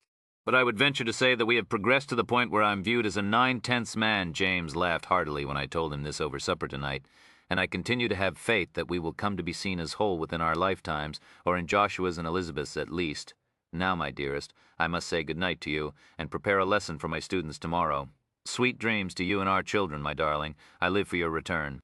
"Your faithful Charles Croton on the Hudson, March 2, 1875, Rhymes said, "It sounds like Douglas and the others forgave him for the robbery, or decided to believe that he didn't do it." Sachs asked, "What was that law he was talking about?" "The Civil Rights Act of 1875, Geneva said. It prohibited racial discrimination by hotels, restaurants, trains, theaters, any public place." The girl shook her head. "It didn't last, though. The Supreme Court struck it down in the 1880s as unconstitutional. There wasn't a single piece of federal civil rights legislation enacted after that, for over 50 years. Sachs mused. "I wonder if Charles lived long enough to hear it was struck down. He wouldn't have liked that." Shrugging, Geneva replied, "I don't think it would have mattered if he'd think of it as just a temporary setback." "The hope, pushing out the pain," Rhyme said. "That's word," Geneva said. Then she looked at her battered swatch. "I've got to get back to work. That Wesley Goedes. I've got to say the man is whack. He never smiles, never looks at you. And come on, you can trim a beard sometimes, you know." Lying in bed that night, the room dark, Rhyme and Sachs were watching the moon, a crescent so thin that by rights it should have been cold white, but through some malady of atmosphere was as golden as the sun. Sometimes at moments like this they talked, sometimes not. Tonight they were silent. There was a slight movement on the ledge outside the window from the peregrine falcons that nested there, a male and female and 2 fledglings. Occasionally a visitor to Rhymes would look at the nest and ask if they had names. "We have a deal," he'd mutter. "They don't name me. I don't name them. It works." A falcon's head rose and looked sideways, cutting through their view of the moon. The bird's movement and profile suggested, for some reason, wisdom. "Danger, too. Adult peregrines have no natural predators and attack their prey from above at speeds up to 170 miles an hour. But now the bird hunkered down benignly and went still. The creatures were diurnal and slept at night. "Thinking?" Sachs asked. "Let's go hear some music tomorrow. There's a matinee or whatever you call an afternoon concert at Lincoln Center. Who's playing? The Beatles, I think. Or Elton John and Maria Callas doing duets. I don't care. I really just want to embarrass people by wheeling toward them. My point is that it doesn't matter who's playing, I want to get out. That doesn't happen very often, you know. I know. Sax leaned up and kissed him. Sure, let's. He twisted his head and touched his lips to her hair. She settled down against him. Rhyme closed his fingers around her hand and squeezed hard. She squeezed back. You know what we could do? Sax asked, a hint of conspiracy in her voice. Let's sneak in some wine and lunch. Pâté and cheese, French bread. You can buy food there. I remember that, but the scotch is terrible and it costs a fortune. What we could do is... Rhyme. Sax sat straight up in bed, gasping. What's wrong, he asked. What did you just do? I'm agreeing that we smuggle some food into. Don't play around. Sax was fumbling for the light, clicked it on. In her black silk boxers and gray t-shirt, hair askew and eyes wide, she looked like a college girl who just remembered she had an exam at 8 tomorrow morning. Rhyme squinted as he looked at the light. That's awfully bright. Is it necessary? She was staring down at the bed. Your hand. You moved it. I guess I did. Your right hand. You've never had any movement in your right hand. Funny, isn't it? You've been putting off the test, but you've known all along you could do that. I didn't know I could. Until now, I wasn't going to try. I was afraid it wouldn't work. So I was going to give up all the exercise, just stop worrying about it. He shrugged, but I changed my mind. I wanted to give it a shot, but just us, no machines or doctors around. Not by myself, he added, though silently. And you didn't tell me? She slapped him on the arm. I didn't feel that, they laughed. It's amazing, Rhyme, she whispered, and hugged him hard. You did it. You really did it. I'll try it again. Rhyme looked at Sax, then at his hand. He paused a moment, then sent a burst of energy from his mind streaking through the nerves to his right hand. Each finger twitched a little, and then as ungainly as a newborn colt, his hand swiveled across a 2-inch Grand Canyon of blanket and seated itself firmly against Sax's wrist. He closed his thumb and index finger around it. Tears in her eyes, she laughed with delight. How about that, he said. So you'll keep up with the exercises? He nodded. We'll set up the test with Dr. Sherman, she asked. I suppose we could, unless something else comes up. Been a busy time lately. We'll set up the test, she said firmly. She shut the light out and lay close to him, which he could sense, though not feel. In silence, Rhyme stared at the ceiling. Just as Sax's breathing stilled, he frowned, aware of an odd sensation trickling through his chest, where there ought to be none. At first he thought it was phantom. Then, alarmed, he wondered if it was perhaps the start of an attack of dysreflexia, or worse.